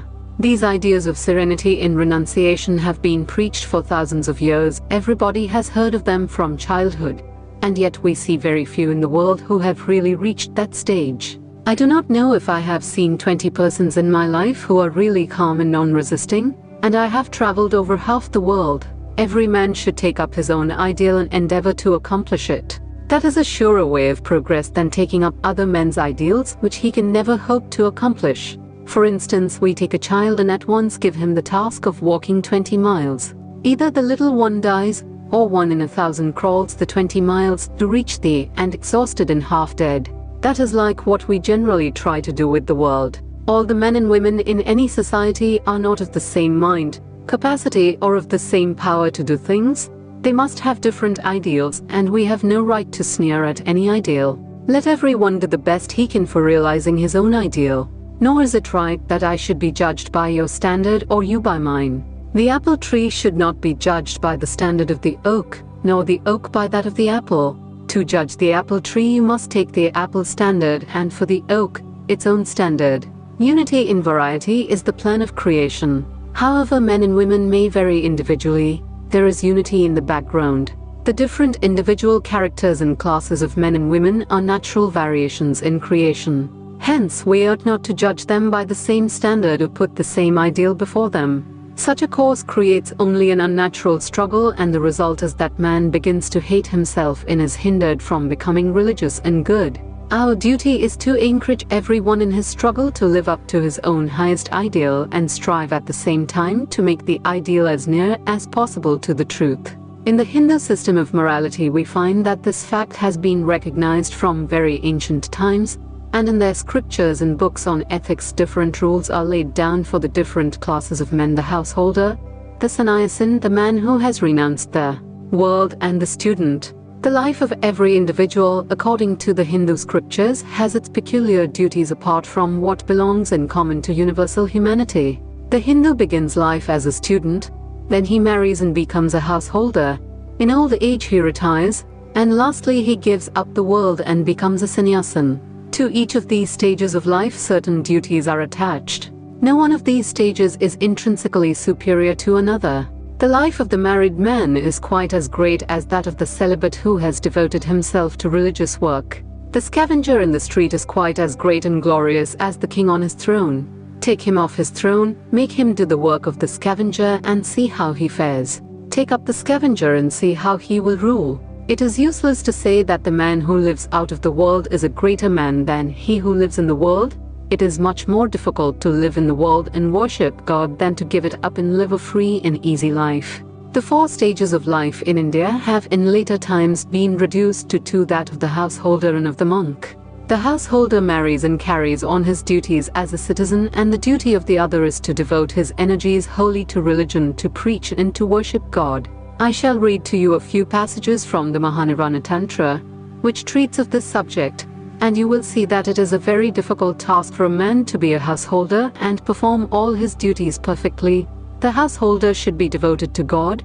The knowledge of God should be his goal of life. Yet he must work constantly, perform all his duties. He must give up the fruits of his actions to God. It is the most difficult thing in this world to work and not care for the result, to help a man and never think that he ought to be grateful, to do some good work and at the same time never look to see whether it brings you name or fame or nothing at all. Even the most arrant coward becomes brave when the world praises him. A fool can do heroic deeds when the approbation of society is upon him, but for a man to constantly do good without caring for the approbation of his fellow men is indeed the highest sacrifice man can perform. The great duty of the householder is to earn a living, but he must take care that he does not do it by telling lies, or by cheating, or by robbing others, and he must remember that his life is for the service of God and the poor. Knowing that mother and father are the visible representatives of God, the householder, always and by all means, must please them. If the mother is pleased and the father, God is pleased with the man. That child is really a good child who never speaks harsh words to his parents. Before parents one must not utter jokes, must not show restlessness, must not show anger or temper. Before mother or father, a child must bow down low and stand up in their presence and must not take a seat until they order him to sit. If the householder has food and drink and clothes without first seeing that his mother and his father, his children, his wife, and the poor are supplied, he is committing a sin. The mother and the father are the causes of this body, so a man must undergo 1,000 troubles in order to do good to them. Even so is his duty to his wife. No man should scold his wife, and he must always maintain her as if she were his own mother. And even when he is in the greatest difficulties and troubles, he must not show anger to his wife. He who thinks of another woman besides his wife, if he touches her even with his mind, that man goes to dark hell. Before women he must not talk improper language and never brag of his powers. He must not say, I have done this and I have done that. The householder must always please his wife with money, clothes, love, faith, and words like nectar, and never do anything to disturb her. That man who has succeeded in getting the love of a chaste wife has succeeded in his religion and has all the virtues. The following are duties towards children. A son should be lovingly reared up to his 4th year. He should be educated till he is 16. When he is 20 years of age, he should be employed in some work. He should then be treated affectionately by his father as his equal. Exactly in the same manner the daughter should be brought up and should be educated with the greatest care. And when she marries, the father ought to give her jewels and wealth. Then the duty of the man is towards his brothers and sisters, and towards the children of his brothers and sisters, if they are poor, and towards his other relatives, his friends and his servants. Then his duties are towards the people of the same village, and the poor, and anyone that comes to him for help. Having sufficient means, if the householder does not take care to give to his relatives and to the poor, know him to be only a brute. He is not a human being. Excessive attachment to food, clothes, and the tending of the body, and dressing of the hair should be avoided. The householder must be pure in heart and clean in body, always active and always ready for work. To his enemies the householder must be a hero. Them he must resist. That is the duty of the householder. He must not sit down in a corner and weep, and talk nonsense about non-resistance. If he does not show himself a hero to his enemies, he has not done his duty. And to his friends and relatives, He must be as gentle as a lamb. It is the duty of the householder not to pay reverence to the wicked, because if he reverences the wicked people of the world, he patronizes wickedness, and it will be a great mistake if he disregards those who are worthy of respect, the good people. He must not be gushing in his friendship. He must not go out of the way making friends everywhere. He must watch the actions of the men he wants to make friends with, and their dealings with other men, reason upon them, and then make friends. These three things he must not talk of. He must not talk in public of his own fame. He must not preach his own name or his own powers. He must not talk of his wealth, or of anything that has been told to him privately. A man must not say he is poor, or that he is wealthy, must not brag of his wealth. Let him keep his own counsel. This is his religious duty. This is not mere worldly wisdom. If a man does not do so, he may be held to be immoral. The householder is the basis, the prop, or the whole society. He is the principal earner.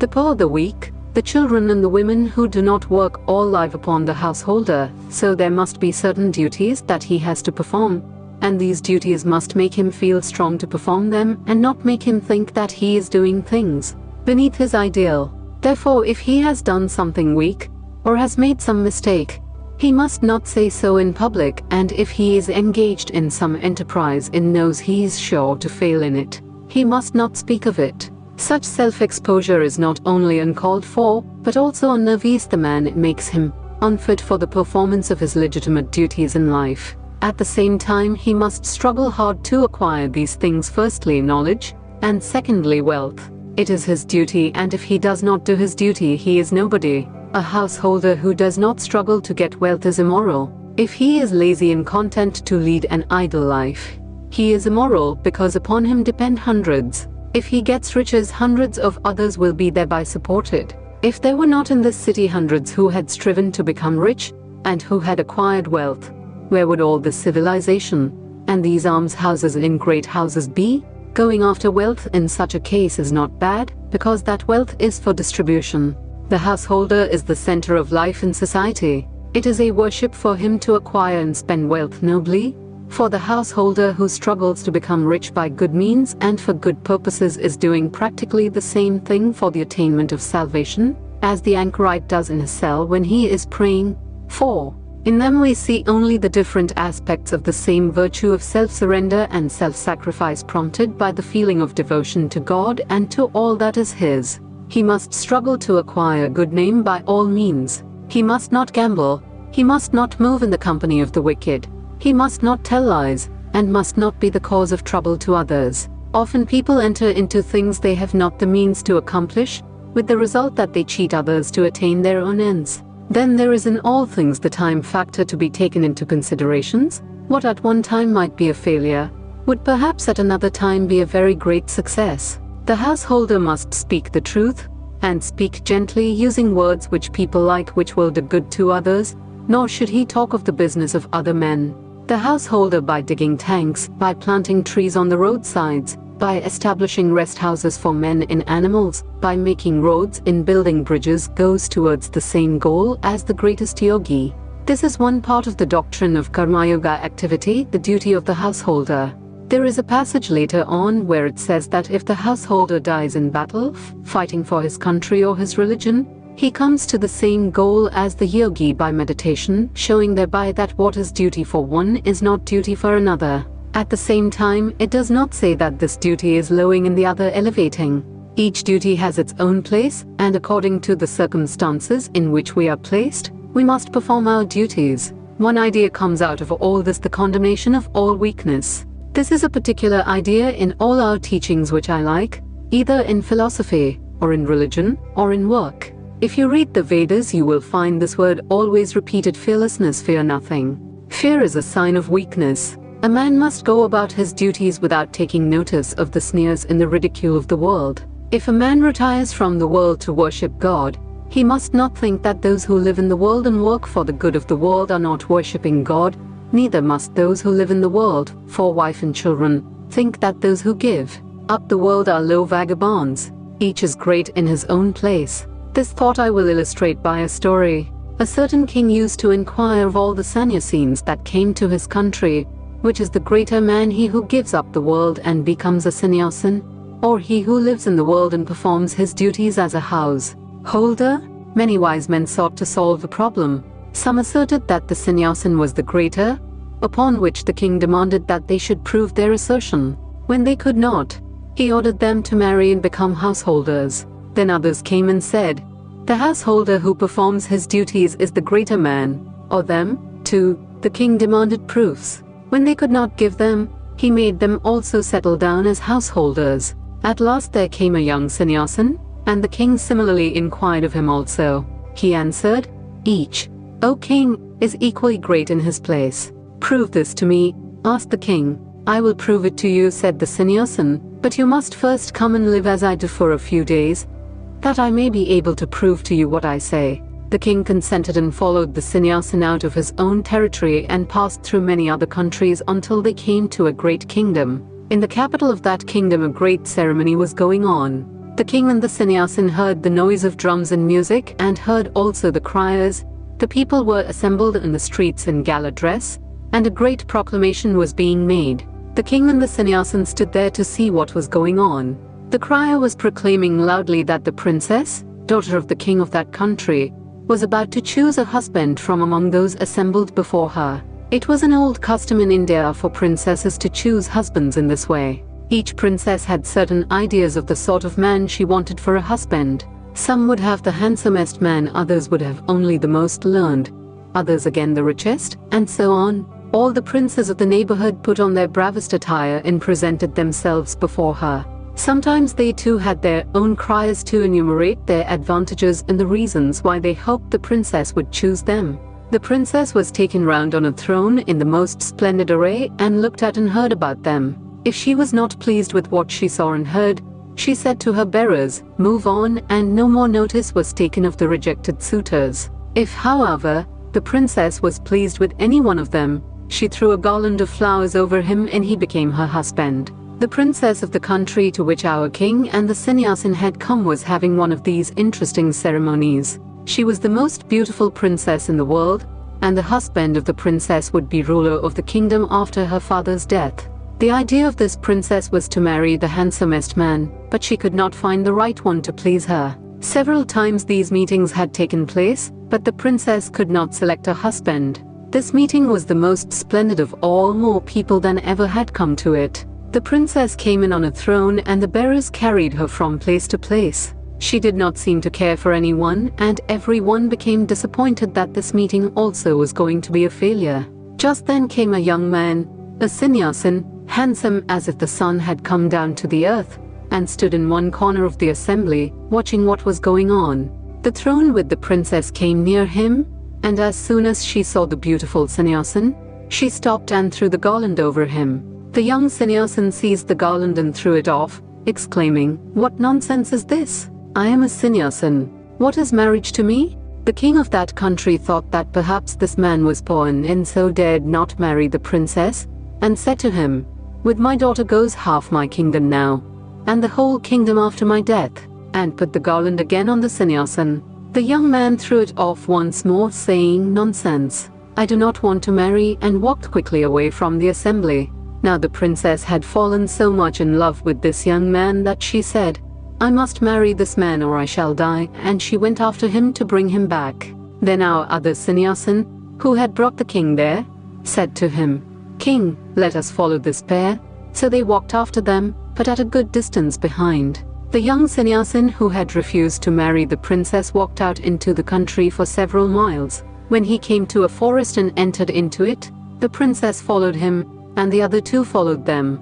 Now this young sannyasin was well acquainted with that forest and knew all the intricate paths in it. He suddenly passed into one of these and disappeared, and the princess could not discover him. After trying for a long time to find him, she sat down under a tree and began to weep, for she did not know the way out. Then our king and the other sannyasin came up to her and said, "Do not weep, we will show you the way out of this forest, but it is too dark for us to find it now.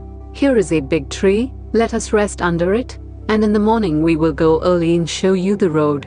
Now a little bird and his wife and their 3 little ones lived on that tree in a nest. This little bird looked down and saw the 3 people under the tree and said to his wife, "My dear, what shall we do? Here are some guests in the house, and it is winter and we have no fire." So he flew away and got a bit of burning firewood in his beak and dropped it before the guest, to which they added fuel and made a blazing fire. But the little bird was not satisfied. He said again to his wife, "My dear, what shall we do? There is nothing to give these people to eat, and they are hungry.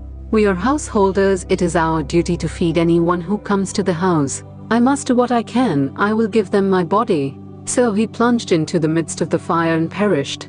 The guests saw him falling and tried to save him, but he was too quick for them. The little bird's wife saw what her husband did, and she said, "Here are 3 persons and only 1 little bird for them to eat. It is not enough. It is my duty as a wife not to let my husband's effort go in vain. Let them have my body also." Then she fell into the fire and was burned to death. Then the 3 baby birds, when they saw what was done and that there was still not enough food for the 3 guests, said, "Our parents have done what they could and still it is not enough. It is our duty to carry on the work of our parents. Let our bodies go too." And they all dashed down into the fire also. Amazed at what they saw, the 3 people could not of course eat these birds. They passed the night without food, and in the morning the king and the sannyasin showed the princess the way, and she went back to her father.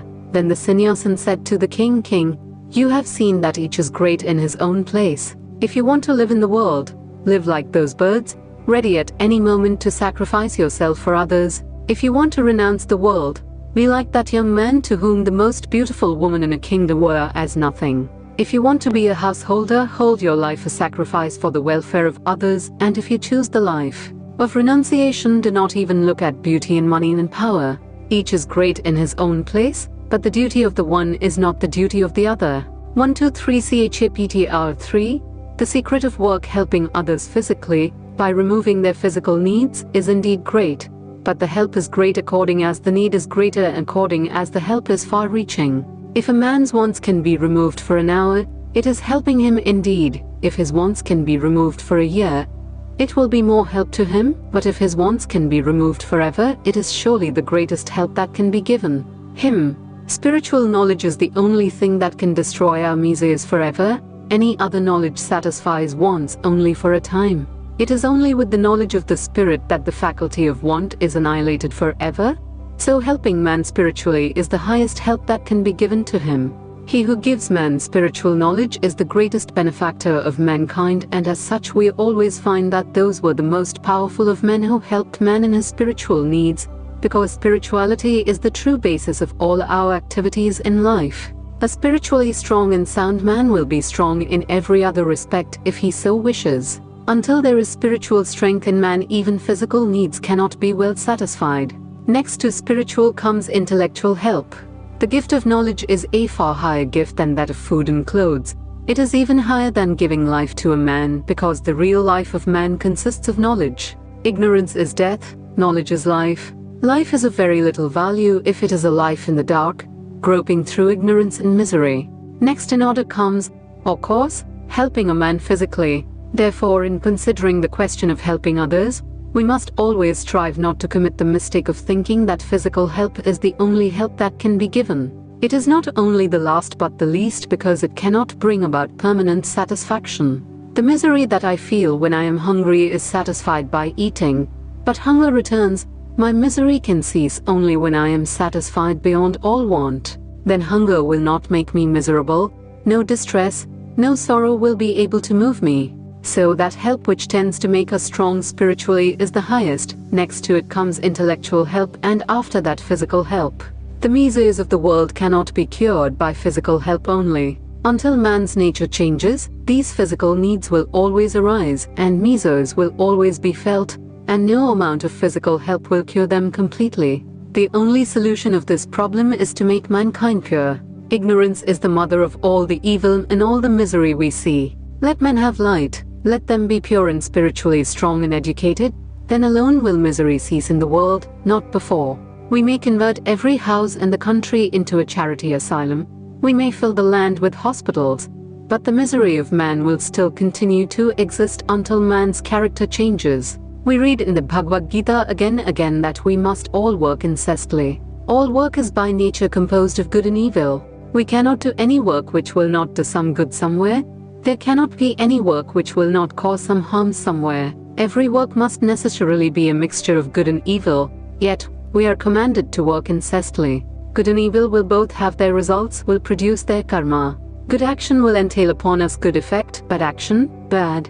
But good and bad are both bondages of the soul. The solution reached in the Gita in regard to this bondage-producing nature of work is that, if we do not attach ourselves to the work we do, it will not have any binding effect on our soul. We shall try to understand what is meant by this non-attachment to work. This is the one central idea in the Gita: work incessantly, but be not attached to it. Samskara can be translated very nearly by inherent tendency. Using the simile of a lake for the mind, every ripple, every wave that rises in the mind, when it subsides, does not die out entirely, but leaves a mark in a future possibility of that wave coming out again. This mark, with the possibility of the wave reappearing, is what is called samskara. Every work that we do, every movement of the body, every thought that we think, leaves such an impression on the mind stuff, and even when such impressions are not obvious on the surface, they are sufficiently strong to work beneath the surface subconsciously. What we are every moment is determined by the sum total of these impressions on the mind. What I am just at this moment is the effect of the sum total of all the impressions of my past life. This is really what is meant by character. Each man's character is determined by the sum total of these impressions. If good impressions prevail, the character becomes good. If bad, it becomes bad. If a man continuously hears bad words, thinks bad thoughts, does bad actions, his mind will be full of bad impressions, and they will influence his thought and work without his being conscious of the fact. In fact, these bad impressions are always working, and their resultant must be evil, and that man will be a bad man. He cannot help it. The sum total of these impressions in him will create the strong motive power for doing bad actions. He will be like a machine in the hands of his impressions, and they will force him to do evil. Similarly, if a man thinks good thoughts and does good works, the sum total of these impressions will be good, and they, in a similar manner, will force him to do good even in spite of himself. When a man has done so much good work and thought so many good thoughts that there is an irresistible tendency in him to do good in spite of himself, and even if he wishes to do evil, his mind, as the sum total of his tendencies, will not allow him to do so. The tendencies will turn him back. He is completely under the influence of the good tendencies. When such is the case, a man's good character is said to be established. As the tortoise tucks its feet and head inside the shell, and you may kill it and break it in pieces, and yet it will not come out, even so the character of that man, who has control over his motives and organs, is unchangeably established. He controls his own inner forces, and nothing can draw them out against his will. By this continuous reflex of good thoughts, good impressions moving over the surface of the mind, the tendency for doing good becomes strong, and as the result we feel able to control the indriyas, the sense organs, the nerve centers. Thus alone will character be established, then alone a man gets to truth. Such a man is safe forever. He cannot do any evil. You may place him in any company, there will be no danger for him.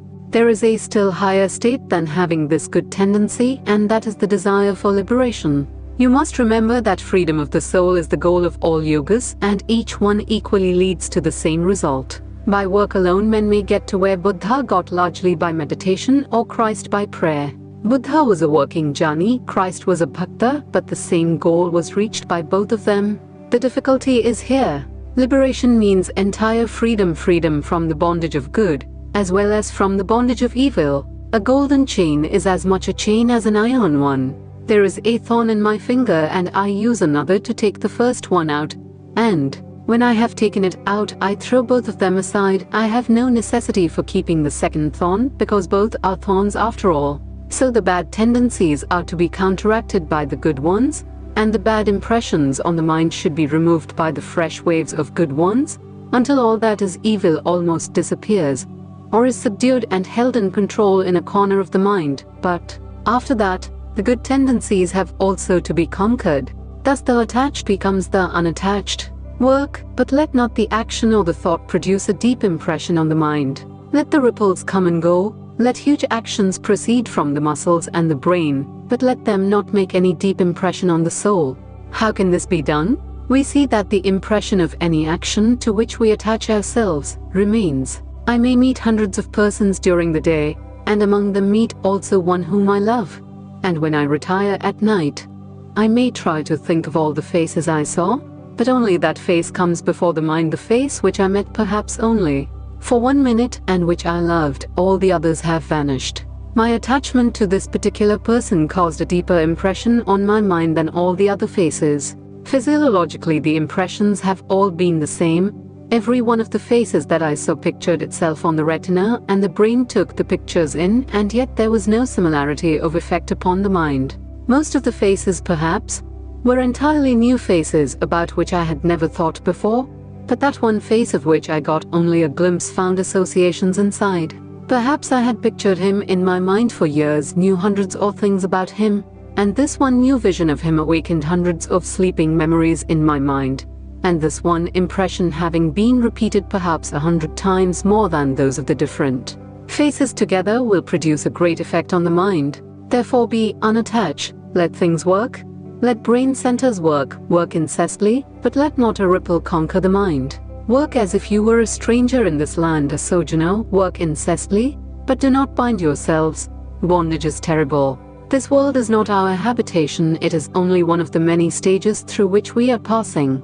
Remember that great saying of the Sankhya, the whole of nature is for the soul, not the soul for nature. The very reason of nature's existence is for the education of the soul, it has no other meaning. It is there because the soul must have knowledge, and through knowledge free itself. If we remember this always, we shall never be attached to nature. We shall know that nature is a book in which we are to read, and that when we have gained the required knowledge, the book is of no more value to us. Instead of that, however, we are identifying ourselves with nature. We are thinking that the soul is for nature, that the spirit is for the flesh, and as the common saying has it, we think that man lives to eat and not eats to live. We are continually making this mistake. We are regarding nature as ourselves and are becoming attached to it. And as soon as this attachment comes, the whole gist of this teaching is that you should work like a master and not as a slave. Work incessantly, but do not do slaves' work. Do you not see how everybody works? Nobody can be altogether at rest. 99% of mankind work like slaves, and the result is misery. It is all selfish work. Work through freedom. Work through love. The word love is very difficult to understand. Love never comes until there is freedom. There is no true love possible in the slave. If you buy a slave and tie him down in chains and make him work for you, he will work like a drudge, but there will be no love in him. So when we ourselves work for the things of the world as slaves, there can be no love in us, and our work is not true work. This is true of work done for relatives and friends, and is true of work done for our own selves. Selfish work is slave's work, and here is a test. Every act of love brings happiness. There is no act of love which does not bring peace and blessedness as its reaction. Real existence, real knowledge, and real love are eternally connected with one another, the three in one. Where one of them is, the others also must be. They are the three aspects of the one without a second, the existence, knowledge, bliss. When that existence becomes relative, we see it as the world. That knowledge becomes in its turn modified into the knowledge of the things of the world, and that bliss forms the foundation of all true love known to the heart of man. Therefore true love can never act so as to cause pain either to the lover or to the beloved. Suppose a man loves a woman, he wishes to have her all to himself and feels extremely jealous about her every movement. He wants her to sit near him, to stand near him, and to eat and move at his bidding. He is a slave to her and wishes to have her as his slave. That is not love, it is a kind of morbid affection of the slave, insinuating itself as love. It cannot be love, because it is painful. If she does not do what he wants, it brings him pain. With love there is no painful reaction. Love only brings a reaction of bliss. If it does not, it is not love. It is mistaking something else for love. When you have succeeded in loving your husband, your wife, your children, the whole world, the universe, in such a manner that there is no reaction of pain or jealousy, no selfish feeling, then you are in a fit state to be unattached. Krishna says, "Look at me, Arjuna. If I stop from work for one moment, the whole universe will die. I have nothing to gain from work. I am the one Lord. But why do I work? Because I love the world. God is unattached because He loves. That real love makes us unattached. Wherever there is attachment, the clinging to the things of the world, you must know that it is all physical attraction between sets or particles of matter, something that attracts two bodies nearer and nearer all the time, and, if they cannot get near enough, produces pain. But where there is real love, it does not rest on physical attachment at all. Such lovers may be 8,000 miles away from one another, but their love will be all the same. It does not die and will never produce any painful reaction. To attain this unattachment is almost a life work, but as soon as we have reached this point, we have attained the goal of love and become free. The bondage of nature falls from us, and we see nature as she is. She forges no more chains for us. We stand entirely free and take not the results of work into considerations. Who then cares for what the results may be? Do you ask anything from your children in return for what you have given them? It is your duty to work for them, and there the matter ends. In whatever you do for a particular person, a city or a state, assume the same attitude towards it as you have towards your children. Expect nothing in return. If you can invariably take the position of a giver, in which everything given by you is a free offering to the world, without any thought of return, then will your work bring you no attachment. Attachment comes only where we expect a return. If working like slaves results in selfishness and attachment, working as master of our own mind gives rise to the bliss of non-attachment. We often talk of right and justice, but we find that in the world right and justice are mere babies' talk. There are two things which guide the conduct of men: might and mercy. The exercise of might is invariably the exercise of selfishness. All men and women try to make the most of whatever power or advantage they have.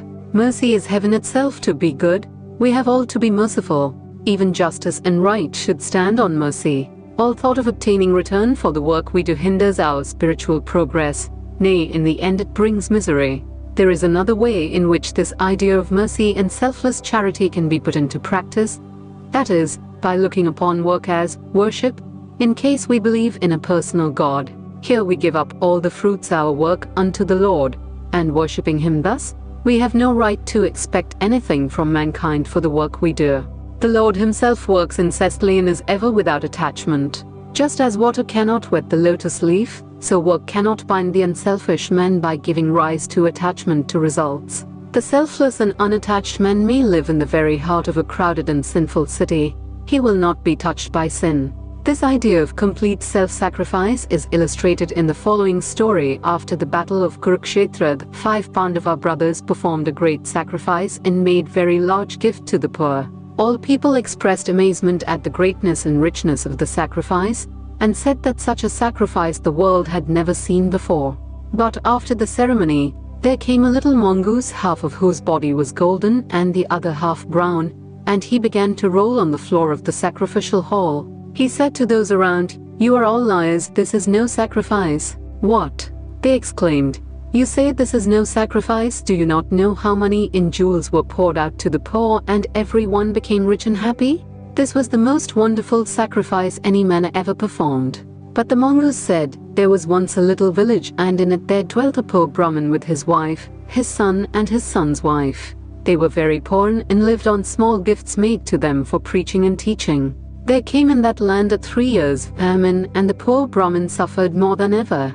At last, when the family had starved for days, the father brought home one morning a little barley flour, which he had been fortunate enough to obtain, and he divided it into 4 parts, one for each member of the family. They prepared it for their meal, and just as they were about to eat, there was a knock at the door.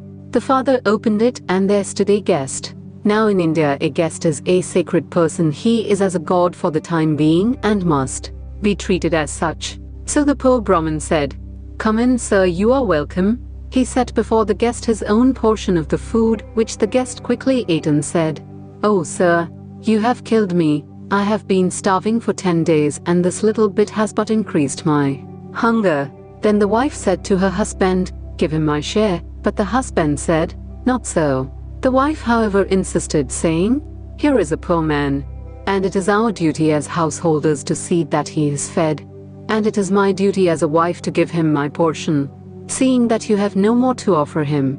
Then she gave her share to the guest, which he ate, and said he was still burning with hunger. So the son said, Take my portion also. It is the duty of a son to help his father to fulfill his obligations. The guest ate that, but remained still unsatisfied, so the son's wife gave him her portion also. That was sufficient, and the guest departed, blessing them.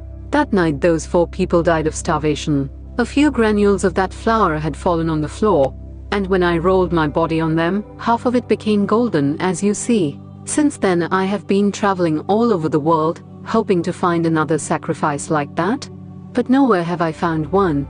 Nowhere else has the other half of my body been turned into gold. That is why I say this is no sacrifice. This idea of charity is going out of India.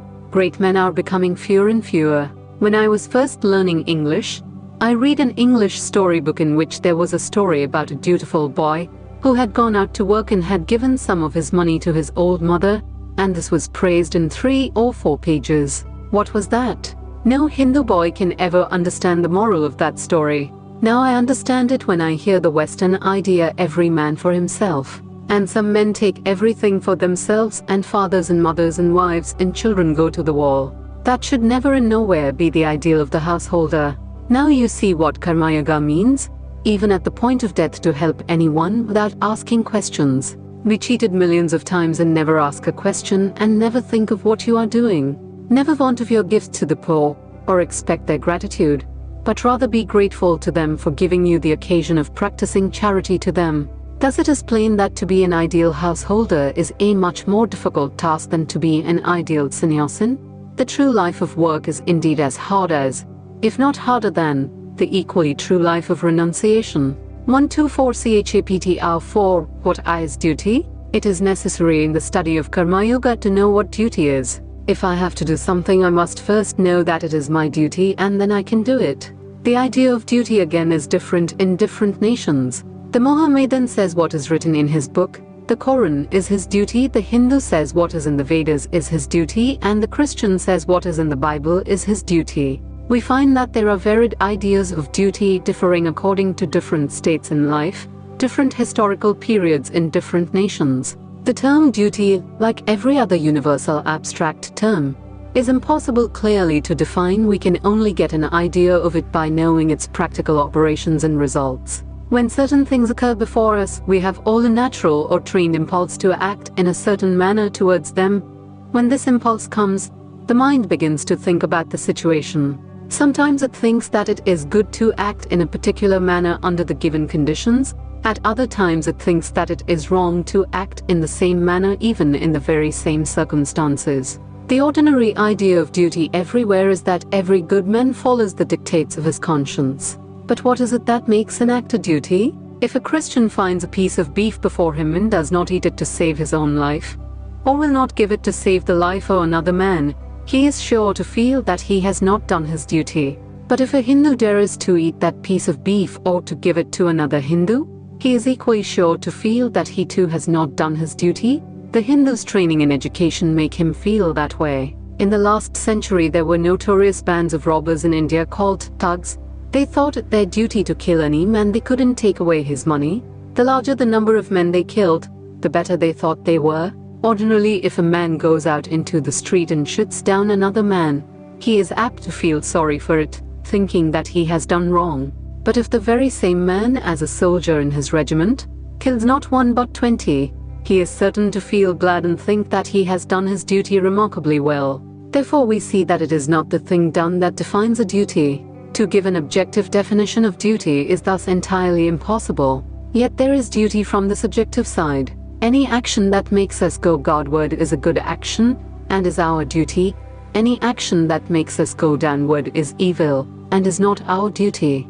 From the subjective standpoint we may see that certain acts have a tendency to exalt and ennoble us, while certain other acts have a tendency to degrade and to brutalize us. But it is not possible to make out with certainty which acts have which kind of tendency in relation to all persons, all sorts and conditions. There is, however, only one idea of duty which has been universally accepted by all mankind, all ages and sects and countries, and that has been summed up in a Sanskrit aphorism thus: do not injure any being. Not injuring any being is virtue, injuring any being is sin. The Bhagavad Gita frequently alludes to duties dependent upon birth and position in life. Birth and position in life and in society largely determine the mental and moral attitude of individuals towards the various activities of life. It is therefore our duty to do that work which will exalt and ennoble us in accordance with the ideals and activities of the society in which we are born. But it must be particularly remembered that the same ideals and activities do not prevail in all societies and countries. Our ignorance of this is the main cause of much of the hatred of one nation towards another. An American thinks that whatever an American does in accordance with the custom of his country is the best thing to do, and that whoever does not follow his custom must be a very wicked man. A Hindu thinks that his customs are the only right ones and are the best in the world, and that whosoever does not obey them must be the most wicked man living. This is quite a natural mistake which all of us are apt to make. But it is very harmful. It is the cause of half the uncharitableness found in the world. When I came to this country and was going through the Chicago Fair, a man from behind pulled at my turban. I looked back and saw that he was a very gentlemanly-looking man, neatly dressed. I spoke to him, and when he found that I knew English, he became very much abashed. On another occasion in the same fair, another man gave me a push. When I asked him the reason, he also was ashamed and stammered out an apology saying, "Why do you dress that way?" The sympathies of these men were limited within the range of their own language and their own fashion of dress. Much of the oppression of powerful nations on weaker ones is caused by this prejudice. It dries up their fellow feeling for fellow men. That very man who asked me why I did not dress as he did and wanted to ill-treat me because of my dress may have been a very good man, a good father and a good citizen, but the kindliness of his nature died out as soon as he saw a man in a different dress. Strangers are exploited in all countries because they do not know how to defend themselves, thus they carry home false impressions of the peoples they have seen.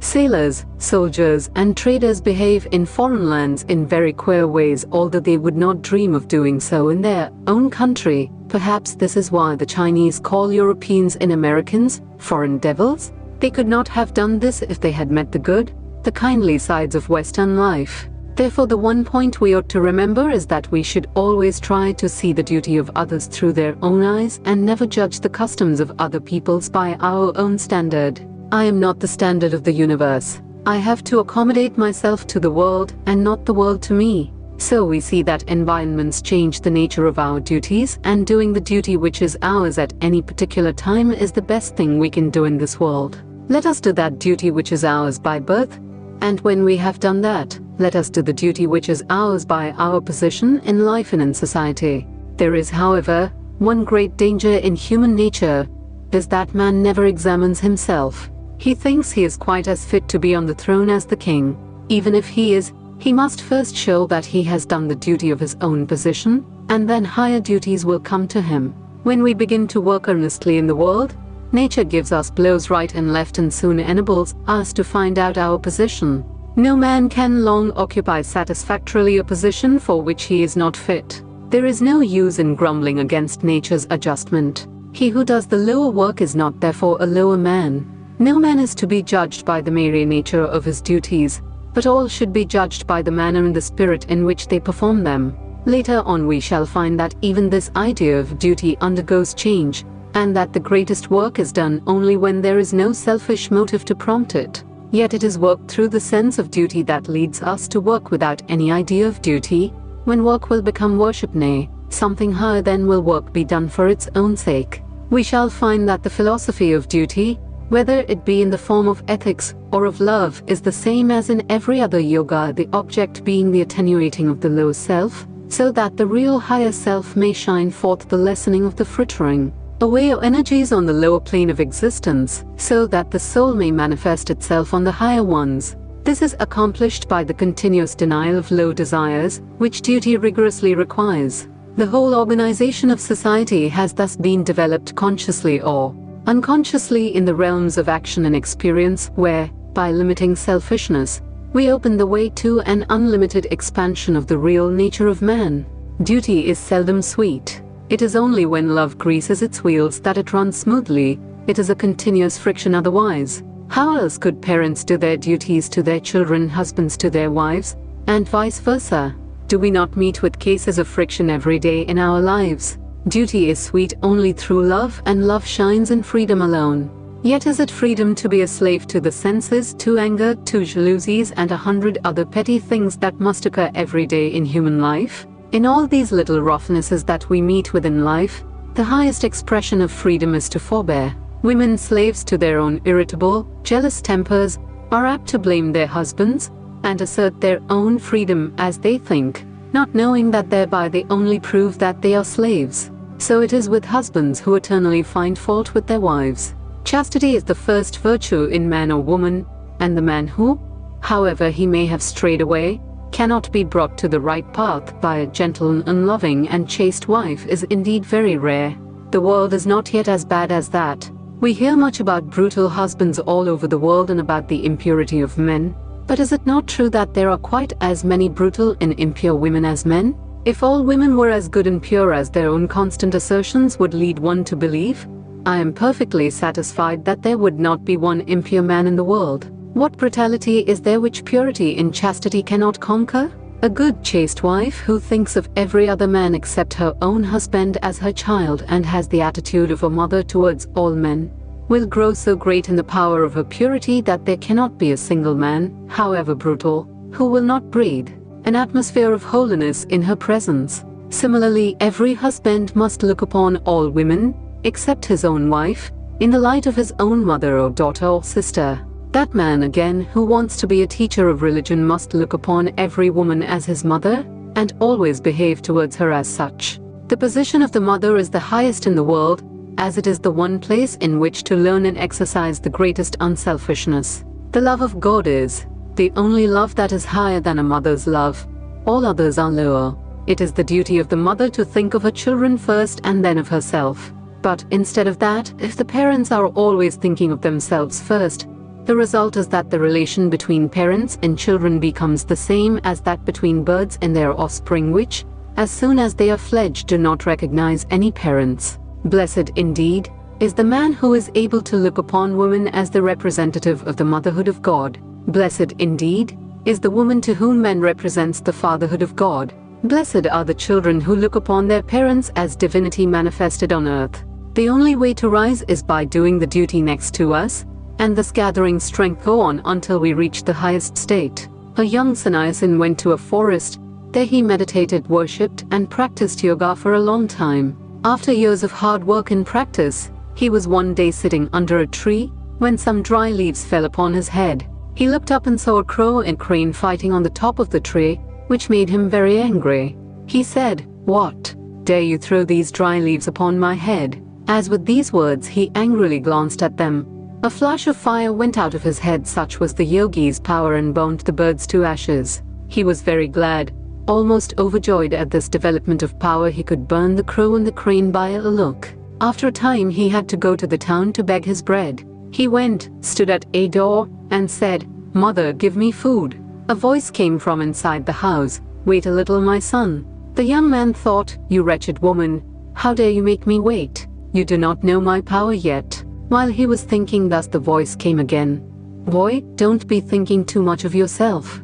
Here is neither crow nor crane." He was astonished, still he had to wait. At last the woman came, and he fell at her feet and said, "Mother, how did you know that?" She said, "My boy, I do not know your yoga or your practices. I am a common everyday woman. I made you wait because my husband is ill and I was nursing him. All my life I have struggled to do my duty. When I was unmarried, I did my duty to my parents. Now that I'm married, I do my duty to my husband. That is all the yoga I practice. But by doing my duty I have become illumined. Thus I could read your thoughts and know what you had done in the forest. If you want to know something higher than this, go to the market of such and such a town where you will find a Dada, lowest class of people in India who used to live as hunters and butchers, who will tell you something that you will be very glad to learn." The sannyasin thought, "Why should I go to that town and to a Dada?" But after what he had seen, his mind opened a little, so he went. When he came near the town, he found the market, and there saw, at a distance, a big fat Dada cutting meat with big knives, talking and bargaining with different people. The young man said, "Lord, help me. Is this the man from whom I'm going to learn?"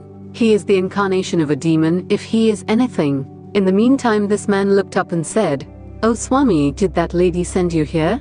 Take a seat until I have done my business." The sannyasin thought, "What comes to me here?"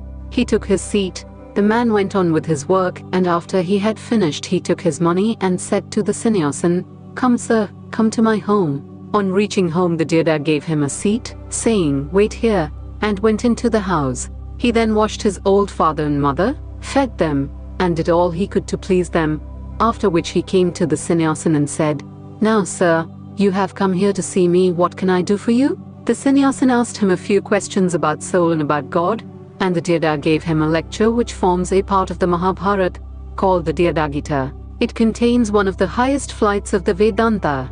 When the Deda finished his teaching, the sannyasin felt astonished. He said, "Why are you in that body? With such knowledge as yours, why are you in a Deda's body, and doing such filthy, ugly work?" "My son," replied the Deda, "no duty is ugly, no duty is impure. My birth placed me in these circumstances and environments. In my boyhood I learnt the trade I'm unattached, and I try to do my duty well. I try to do my duty as a householder, and I try to do all I can to make my father and mother happy. I neither know your yoga, nor have I become a sannyasin, nor did I go out of the world into a forest. Nevertheless, all that you have heard and seen has come to me through the unattached doing of the duty which belongs to my position. There is a sage in India, a great yogi, one of the most wonderful men I have ever seen in my life. He is a peculiar man. He will not teach anyone. If you ask him a question, he will not answer. It is too much for him to take up the position of a teacher. He will not do it. If you ask a question and wait for some days, in the course of conversation he will bring up the subject, and wonderful light will he throw on it. He told me once the secret of work: let the end and the means be joined into one. When you are doing any work, do not think of anything beyond. Do it as worship, as the highest worship, and devote your whole life to it for the time being. Thus, in the story, the Deda and the woman did their duty with cheerfulness and wholeheartedness, and the result was that they became illuminated, clearly showing that the right performance of the duties of any station in life, without attachment to results, leads us to the highest realization of the perfection of the soul. It is the worker who is attached to results that grumbles about the nature of the duty which has fallen to his lot. To the unattached worker, all duties are equally good and form efficient instruments with which selfishness and sensuality may be killed and the freedom of the soul secured. We are all apt to think too highly of ourselves. Our duties are determined by our desires to a much larger extent than we are willing to grant. Competition rouses envy, and it kills the kindliness of the heart. To the grumbler, all duties are distasteful. Nothing will ever satisfy him, and his whole life is doomed to prove a failure. Let us work on doing as we go whatever happens to be our duty, and being ever ready to put our shoulders to the wheel. Then surely shall we see the light. 125 CHAPTR 5 W. Help ourselves, not the world. Before considering further how devotion to duty helps us in our spiritual progress, let me place before you in a brief compass another aspect of what we in India mean by karma. In every religion there are three parts: philosophy, mythology, and ritual. Philosophy, of course, is the essence of every religion. Mythology explains and illustrates it by means of the more or less legendary lives of great men, stories and fables or wonderful things, and so on. Ritual gives to that philosophy a still more concrete form so that everyone may grasp it. Ritual is in fact concretized philosophy. This ritual is karma. It is necessary in every religion because most of us cannot understand abstract spiritual things until we grow much spiritually. It is easy for men to think that they can understand anything, but when it comes to practical experience, they find that abstract ideas are often very hard to comprehend. Therefore, symbols are of great help, and we cannot dispense with the symbolical method of putting things before us. From time immemorial, symbols have been used by all kinds of religions. In one sense, we cannot think but in symbols. Words themselves are symbols of thought. In another sense, everything in the universe may be looked upon as a symbol. The whole universe is a symbol, and God is the essence behind. This kind of symbology is not simply the creation of man. It is not that certain people belonging to a religion sit down together and think out certain symbols and bring them into existence out of their own minds. The symbols of religion have a natural growth. Otherwise, why is it that certain symbols are associated with certain ideas in the mind of almost everyone? Certain symbols are universally prevalent. Many of you may think that the cross first came into existence as a symbol in connection with the Christian religion, but as a matter of fact it existed before Christianity was, before Moses was born, before the Vedas were given out, before there was any human record of human things. The cross may be found to have been in existence among the Aztecs and the Phoenicians. Every race seems to have had the cross. Again, the symbol of the crucified Savior, or a man crucified upon a cross, appears to have been known to almost every nation. The circle has been a great symbol throughout the world. Then there is the most universal of all symbols, the swastika. At one time it was thought that the Buddhists carried it all over the world with them, but it has been found out that ages before Buddhism it was used among nations. In Old Babylon and in Egypt it was to be found. What does this show? All these symbols could not have been purely conventional. There must be some reason for them, some natural association between them in the human mind. Language is not the result of convention. It is not that people ever agreed to represent certain ideas by certain words. There never was an idea without a corresponding word or a word without a corresponding idea. Ideas and words are in their nature inseparable. The symbols to represent ideas may be sound symbols or color symbols. Deaf and dumb people have to think with other than sound symbols. Every thought in the mind has a form as its counterpart. This is called in Sanskrit philosophy Namarupa, name and form. It is as impossible to create by convention a system of symbols as it is to create a language. In the world's ritualistic symbols we have an expression of the religious thought of humanity. It is easy to say that there is no use of rituals in temples and all such paraphernalia. Every baby says that in modern times. But it must be easy for all to see that those who worship inside a temple are in many respects different from those who will not worship there. Therefore, the association of particular temples, rituals, and other concrete forms with particular religions has a tendency to bring into the minds of the followers of those religions the thoughts for which those concrete things stand as symbols, and it is not wise to ignore rituals and symbology altogether. The study and practice of these things form naturally a part of Karma Yoga. There are many other aspects of this science of work. One among them is to know the relation between thought and word and what can be achieved by the power of the word. In every religion the power of the word is recognized, so much so that in some of them creation itself is said to have come out of the word. The external aspect of the thought of God is the word, and as God thought and willed before he created, creation came out of the word. In the stress and hurry of our materialistic life, our nerves lose sensibility and become hardened. The older we grow, the longer we are knocked about in the world. The more callous we become, and we are apt to neglect things that even happen persistently and prominently around us. Human nature, however, asserts itself sometimes, and we are led to inquire into and wonder at some of these common occurrences, wondering thus at the first step in the acquisition of light. Apart from the higher philosophic and religious value of the word, we may see that sound symbols play a prominent part in the drama of human life. I am talking to you. I'm not touching you. The pulsations of the air caused by my speaking go into your ear. They touch your nerves and produce effects in your minds. You cannot resist this. What can be more wonderful than this? One man calls another a fool, and at this the other stands up and clenches his fist and lands a blow on his nose. Look at the power of the word. There is a woman weeping and miserable, another woman comes along and speaks to her a few gentle words. The doubled up frame of the weeping woman becomes straightened at once, her sorrow is gone and she already begins to smile. Think of the power of words. They are a great force in higher philosophy as well as in common life. Day and night we manipulate this force without thought and without inquiry. To know the nature of this force and to use it well is also a part of Karma Yoga. Our duty to others means helping others, doing good to the world. Why should we do good to the world? Apparently to help the world, but really to help ourselves. We should always try to help the world. That should be the highest motive in us, but if we consider well, we find that the world does not require our help at all. This world was not made that you or I should come and help it. I once read a sermon in which it was said, all this beautiful world is very good, because it gives us time and opportunity to help others. Apparently this is a very beautiful sentiment, but is it not a blasphemy to say that the world needs our help?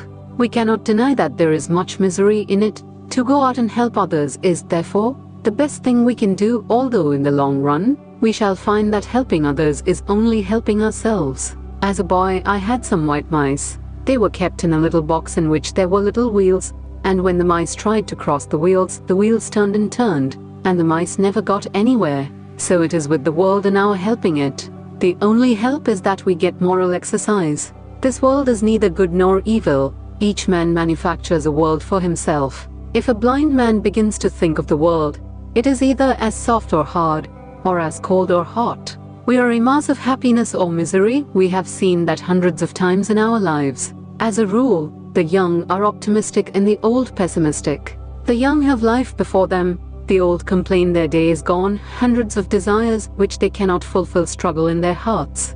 Both are foolish nevertheless. Life is good or evil according to the state of mind in which we look at it.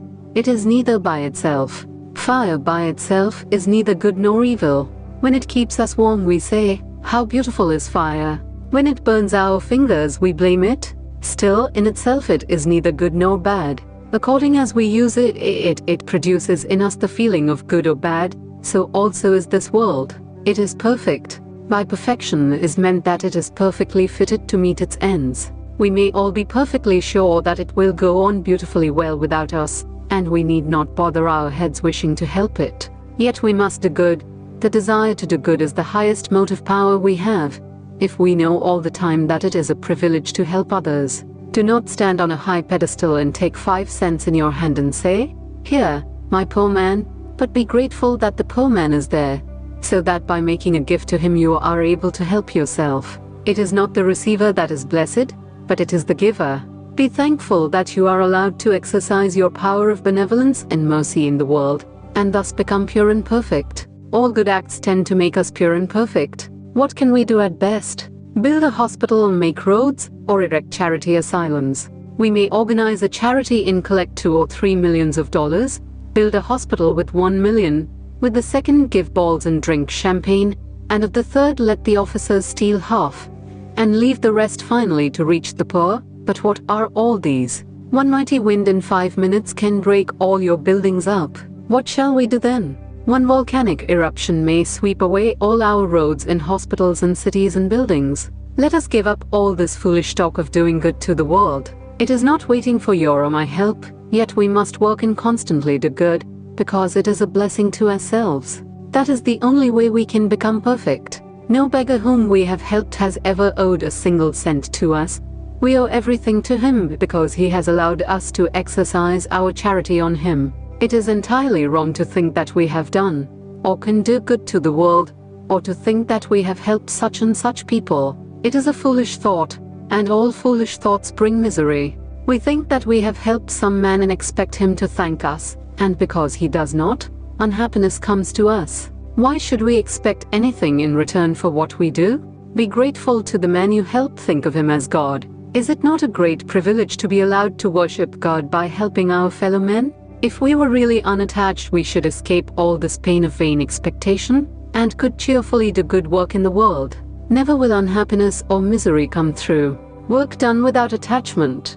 The world will go on with its happiness and misery through eternity. There was a poor man who wanted some money, and somehow he had heard that if he could get hold of a ghost, he might command him to bring money or anything else he liked. So he was very anxious to get hold of a ghost. He went about searching for a man who would give him a ghost, and at last he found a sage with great powers and besought his help. The sage asked him what he would do with a ghost. "I want a ghost to work for me. Teach me how to get hold of one, sir." "I desire it very much," replied the man. But the sage said, "Don't disturb yourself. Go home." The next day the man went again to the sage and began to weep and pray, "Give me a ghost. I must have a ghost, sir, to help me." At last the sage was disgusted and said, "Take this charm, repeat this magic word, and a ghost will come, and whatever you say to him he will do. But beware, they are terrible beings, and must be kept continually busy. If you fail to give him work, he will take your life." The man replied, "That is easy, I can give him work for all his life." Then he went to a forest, and after long repetition of the magic word, a huge ghost appeared before him, and said, "I am a ghost. I have been conquered by your magic, but you must keep me constantly employed. The moment you fail to give me work, I will kill you." The man said, "Build me a palace," and the ghost said, "It is done, the palace is built." "Bring me money," said the man. "Here is your money," said the ghost. "Cut this forest down and build a city in its place." "That is done," said the ghost. "Anything more?" Now the man began to be frightened and thought he could give him nothing more to do. He did everything in a trice. The ghost said, "Give me something to do or I will eat you up."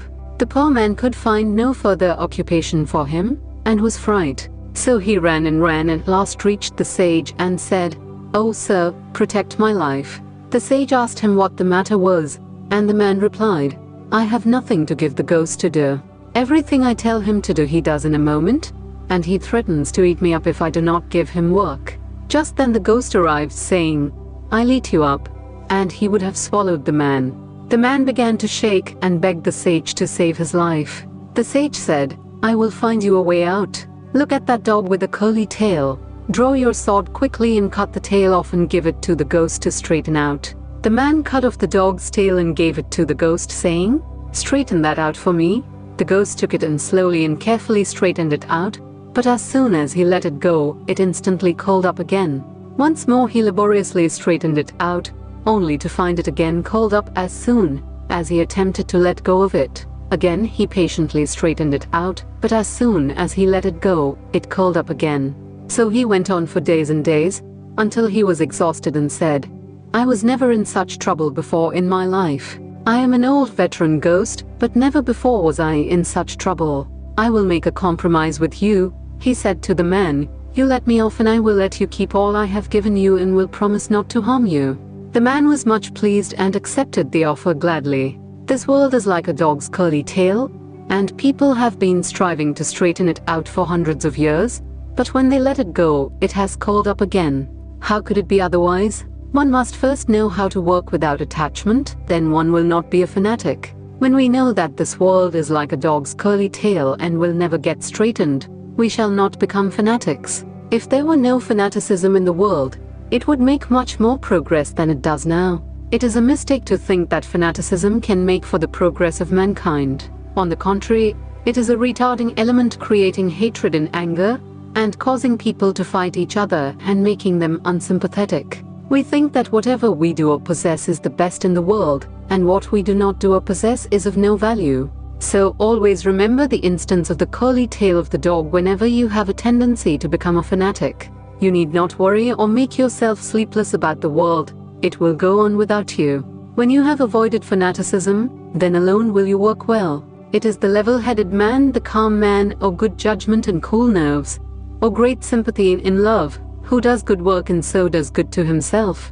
The fanatic is foolish and has no sympathy. He can never straighten the world, nor himself become pure and perfect. To recapitulate the chief points in today's lecture, first, we have to bear in mind that we are all debtors to the world and the world does not owe us anything. It is a great privilege for all of us to be allowed to do anything for the world. In helping the world, we really help ourselves. The second point is that there is a God in this universe. It is not true that this universe is drifting and stands in need of help from you and me. God is ever present. Therein he is undying and eternally active and infinitely watchful. When the whole universe sleeps, he sleeps not.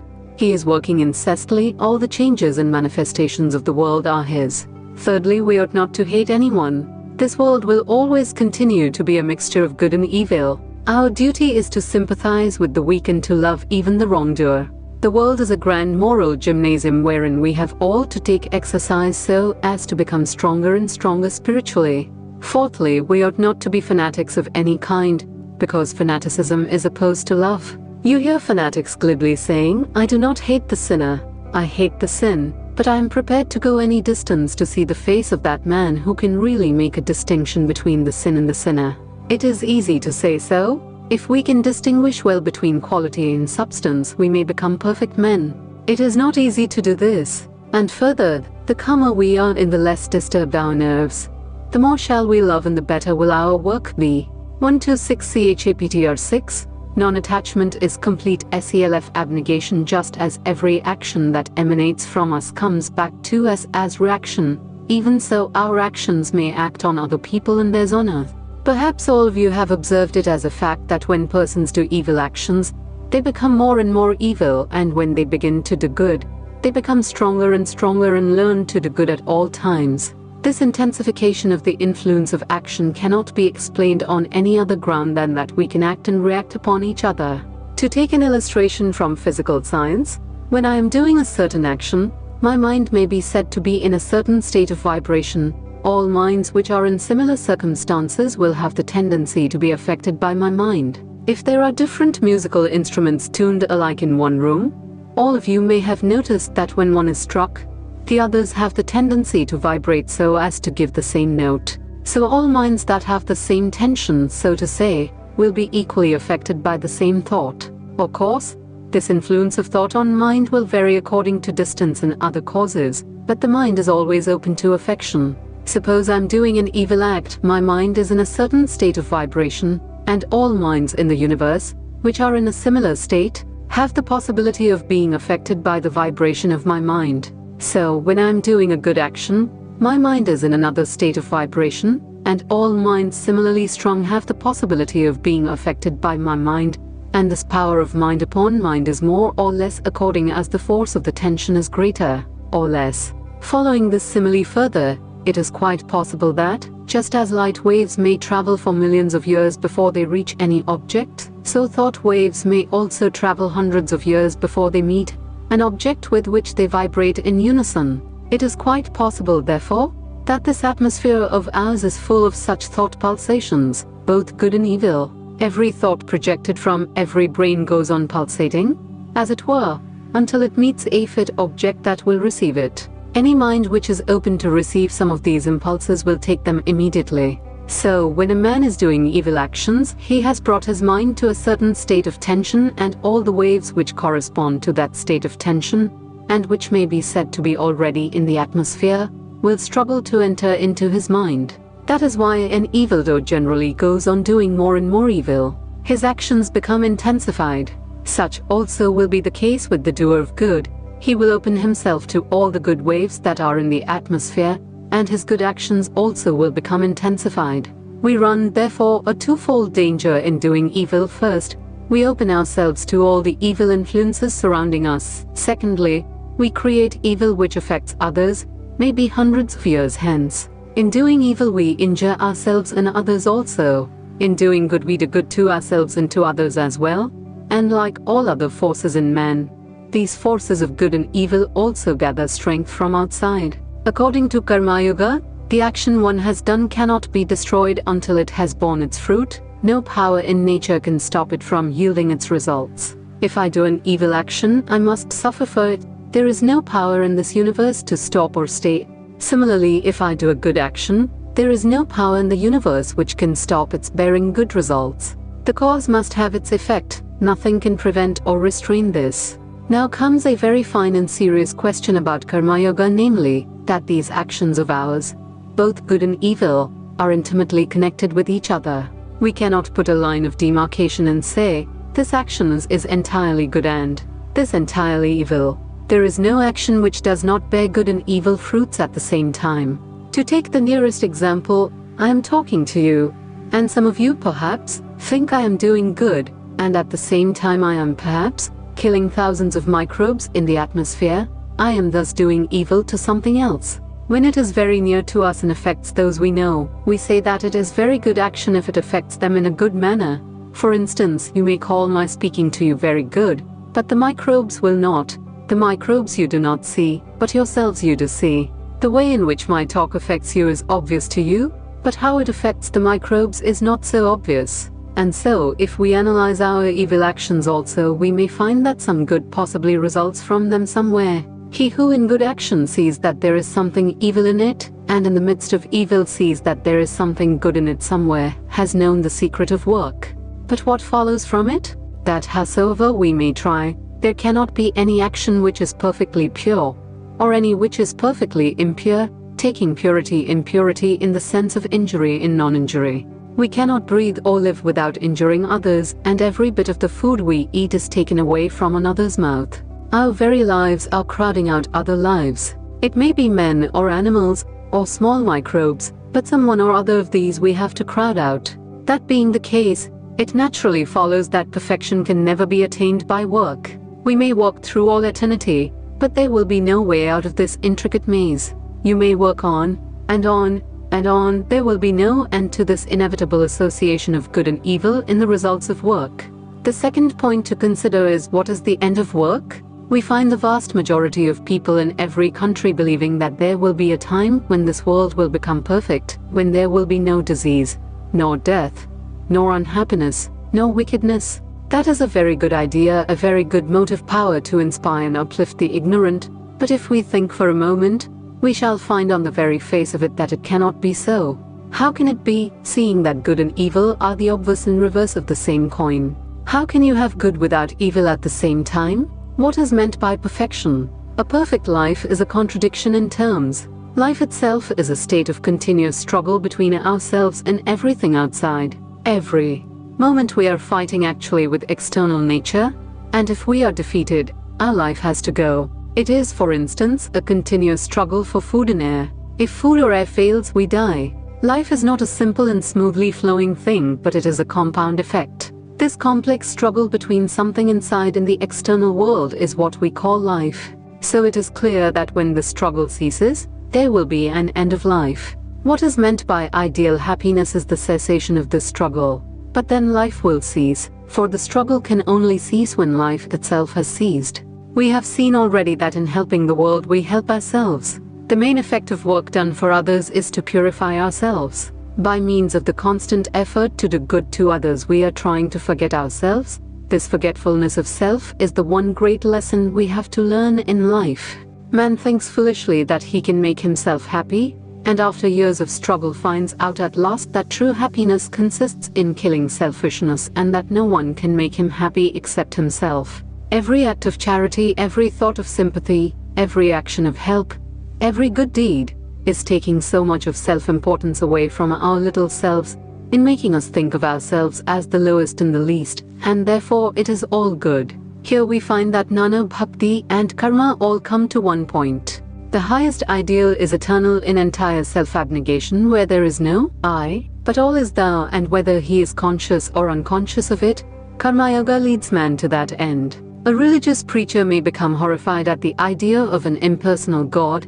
He may insist on a personal God and wish to keep up his own identity in individuality, whatever he may mean by that. But his ideas of ethics, if they are really good, cannot but be based on the highest self-abnegation. It is the basis of all morality. You may extend it to men or animals or angels. It is the one basic idea, the one fundamental principle running through all ethical systems. You will find various classes of men in this world. First, there are the God-men, whose self-abnegation is complete, and who do only good to others even at the sacrifice of their own lives. These are the highest of men. If there are 100 of such in any country, that country need never despair.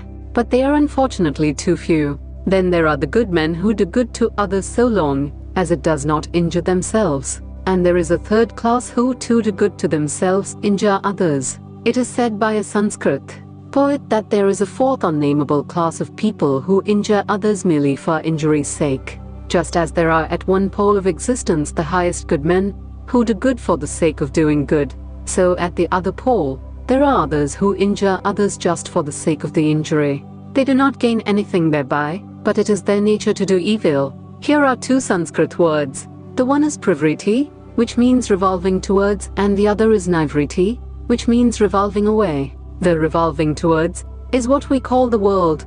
The and mine, it includes all those things which are always enriching that.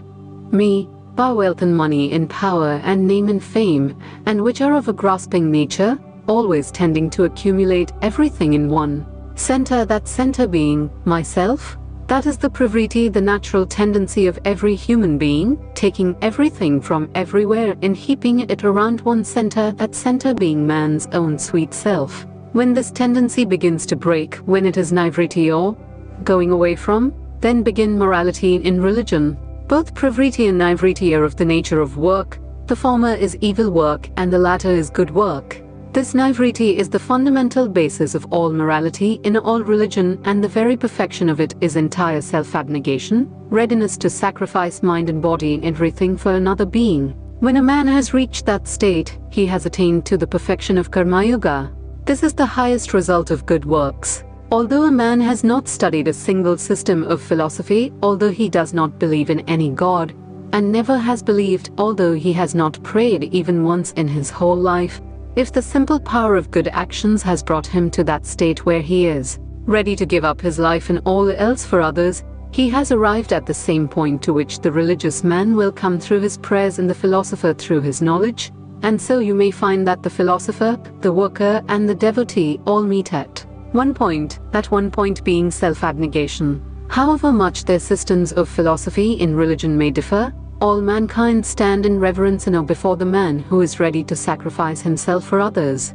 Here it is not at all any question of creed or doctrine. Even men who are very much opposed to all religious ideas, when they see one of these acts of complete self-sacrifice, feel that they must revere it. Have you not seen even a most bigoted Christian, when he reads Edwin Arnold's Light of Asia, stand in reverence of Buddha, who preached no God, preached nothing but self-sacrifice? The only thing is that the bigot does not know that his own and an aim in life is exactly the same as that of those from whom he differs. The worshipper, by keeping constantly before him the idea of God and a surrounding of good, comes to the same point at last and says, "Thy will be done," and keeps nothing to himself. That is self-abnegation. The philosopher with his knowledge sees that the seeming self is a delusion and easily gives it up. It is self-abnegation. So karma, bhakti, and jnana all meet here, and this is what was meant by all the great preachers of ancient times when they taught that God is not the world.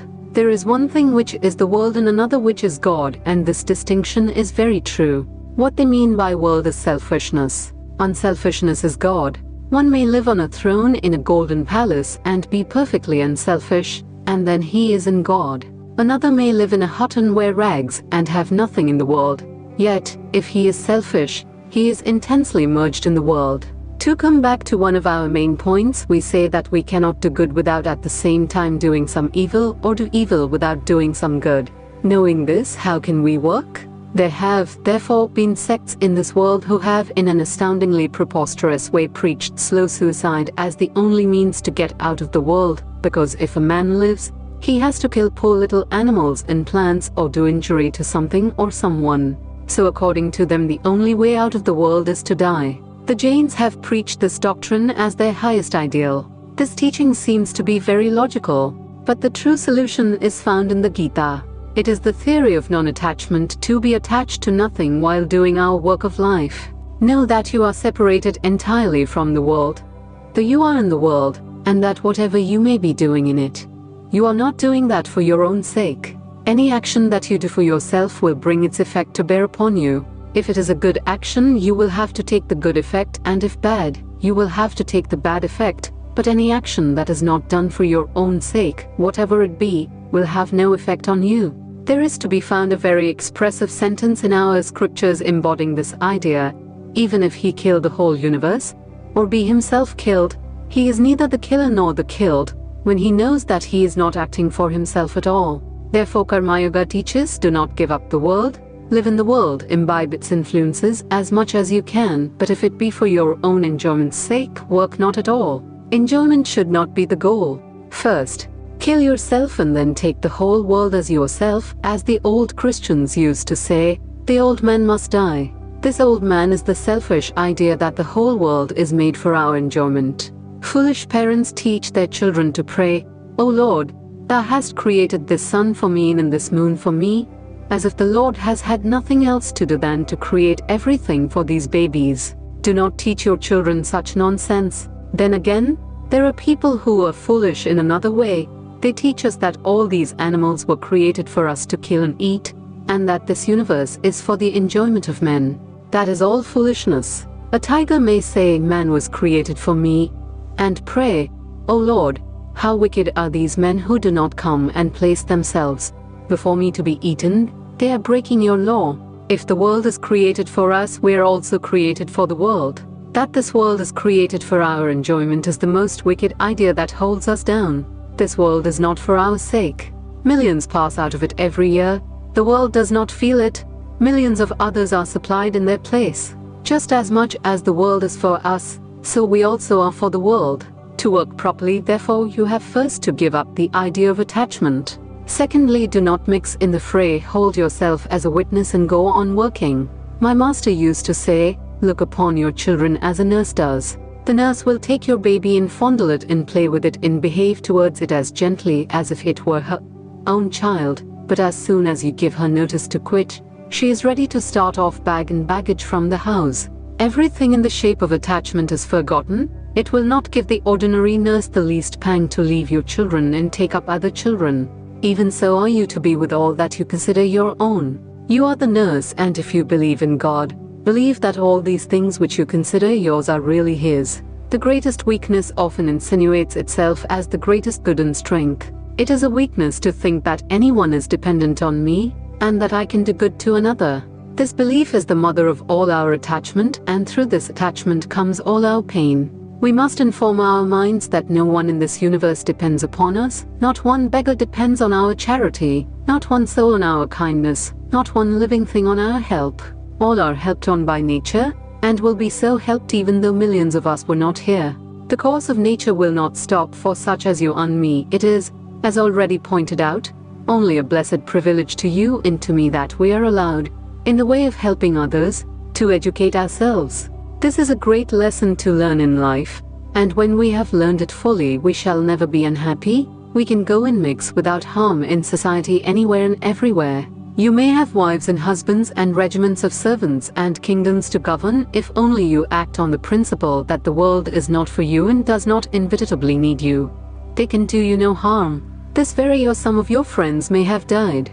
Is the world waiting without going on for them to come again? Is its current stopped? No, it goes on. So drive out of your mind the idea that you have to do something for the world. The world does not require any help from you. It is sheer nonsense on the part of any man to think that he is born to help the world. It is simply pride. It is selfishness insinuating itself in the form of virtue. When you have trained your mind and your nerves to realize this idea of the world's non-dependence on you or on anybody, there will then be no reaction in the form of pain resulting from work. When you give something to a man and expect nothing, do not even expect the man to be grateful. His ingratitude will not tell upon you because you never expected anything, never thought you had any right to anything in the way of a return. You gave him what he deserved. His own karma got it for him. Your karma made you the carrier thereof. Why should you be proud of having given away something? You are the porter that carried the money or other kind of gift, and the world deserved it by its own karma. Where is then the reason for pride in you? There is nothing very great in what you give to the world. When you have acquired the feeling of non-attachment, there will then be neither good nor evil for you. It is only selfishness that causes the difference between good and evil. It is a very hard thing to understand, but you will come to learn in time that nothing in the universe has power over you until you allow it to exercise such a power. Nothing has power over the self of man until the self becomes a fool and loses independence. So, by non-attachment, you overcome and deny the power of anything to act upon you. It is very easy to say that nothing has the right to act upon you until you allow it to do so. But what is the true sign of the man who really does not allow anything to work upon him? Who is neither happy nor unhappy when acted upon by the external world? The sign is that good or ill fortune causes no change in his mind. In all conditions he continues to remain the same. There was a great sage in India called Vyasa. This Vyasa is known as the author of the Vedanta aphorisms, and was a holy man. His father had tried to become a very perfect man and had failed. His grandfather had also tried and failed. His great-grandfather had similarly tried and failed. He himself did not succeed perfectly, but his son Shuka was born perfect. Vyas taught his son wisdom, and after teaching him the knowledge of truth himself, he sent him to the court of King Janaka. He was a great king and was called Janaka Videha. Videha means without a body.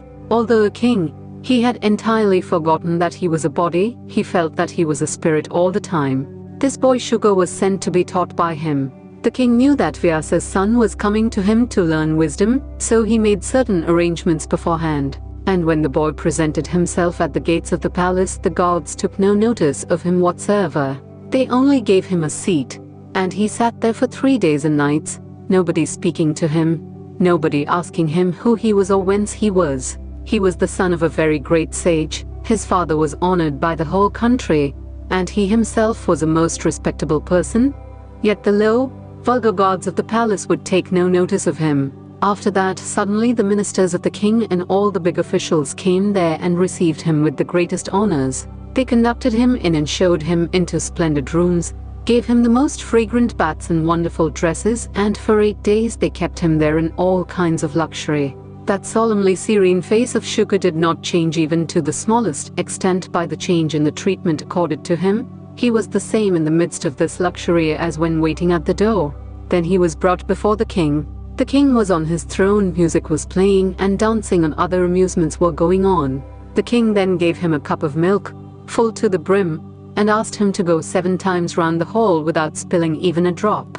The boy took the cup and proceeded in the midst of the music and the attraction of the beautiful faces. As desired by the king, 7 times did he go round, and not a drop of the milk was spilt. The boy's mind could not be attracted by anything in the world, unless he allowed it to affect him. And when he brought the cup to the king said to him, "What your father has taught you, and what you have learned yourself, I can only repeat. You have known the truth? Go home." Thus the man that has practiced control over himself cannot be acted upon by anything outside. There is no more slavery for him. His mind has become free. Such a man alone is fit to live well in the world. We generally find men holding to opinions regarding the world. Some are pessimists and say, "How horrible this world is, how wicked." Some others are optimists and say, "How beautiful this world is, how wonderful." To those who have not controlled their own minds, the world is either full of evil or at best a mixture of good and evil. This very world will become to us an optimistic world when we become masters of our own minds. Nothing will then work upon us as good or evil. We shall find everything to be in its proper place, to be harmonious. Some men who begin by saying that the world is a hell, often end by saying that it is a heaven when they succeed in the practice of self-control. If we are genuine karma yogis and wish to train ourselves to that attainment of the state, wherever we may begin we are sure to end in perfect self-abnegation. And as soon as this seeming self has gone, the whole world, which at first appears to us to be filled with evil, will appear to be heaven itself and full of blessedness. Its very atmosphere will be blessed.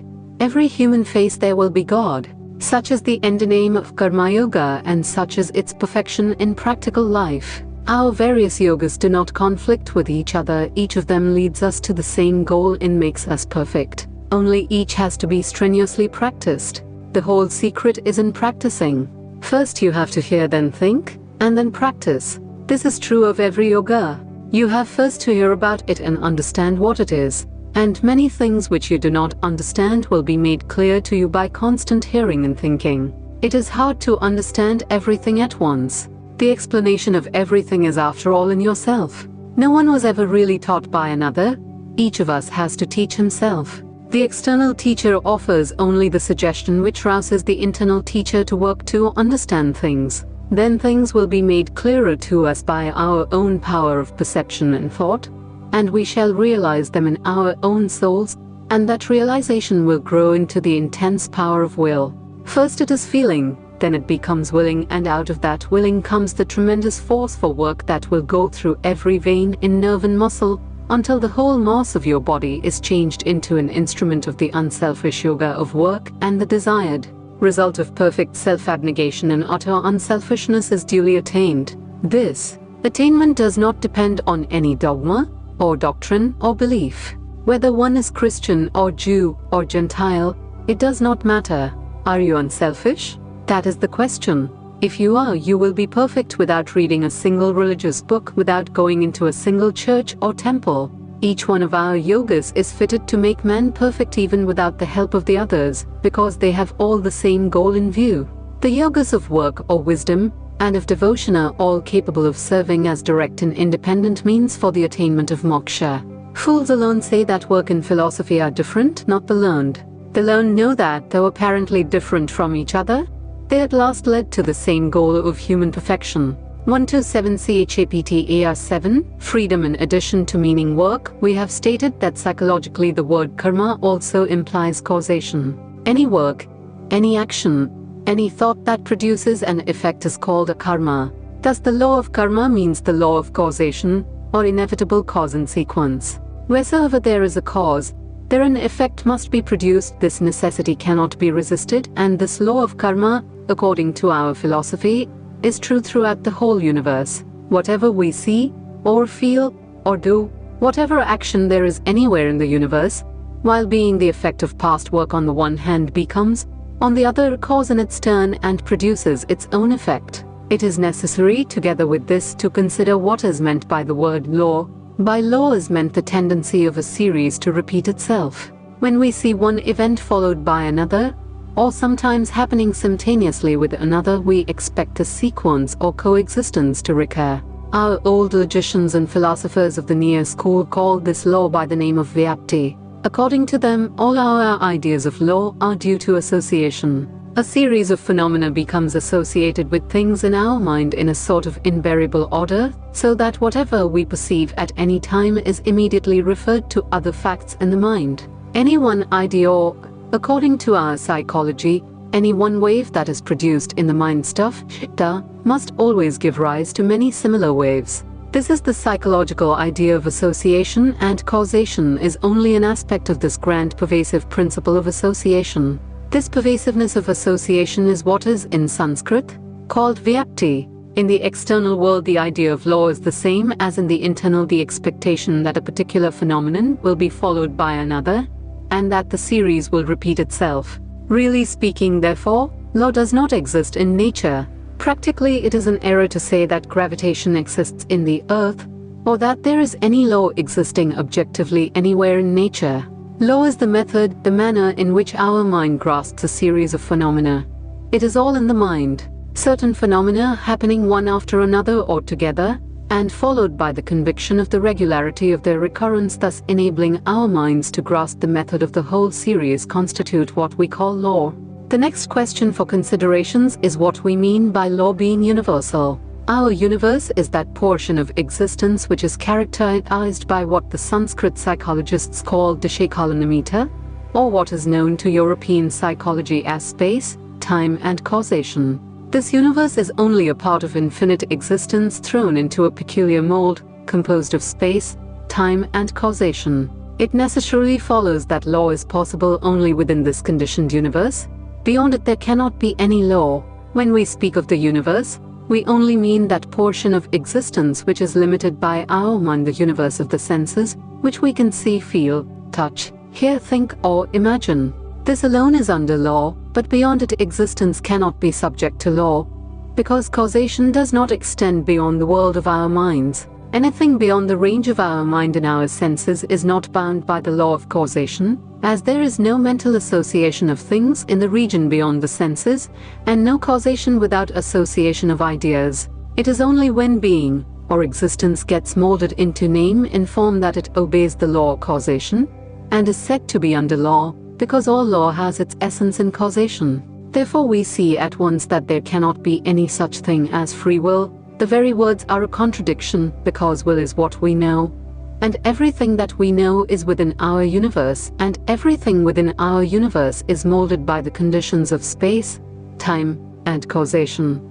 Everything that we know, or can possibly know, must be subject to causation, and that which obeys the law of causation cannot be free. It is acted upon by other agents and becomes a cause in its turn.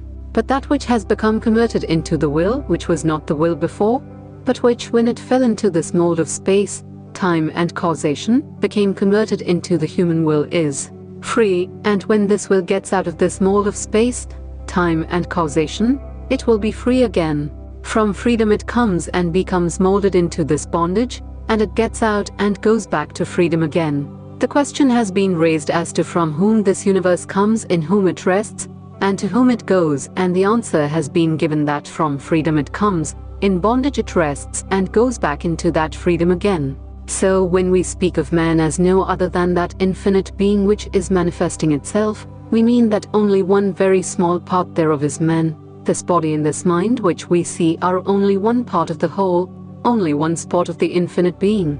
This whole universe is only one speck of the infinite being, and all our laws, our bondages, our joys and our sorrows, our happinesses and our expectations, are only within this small universe.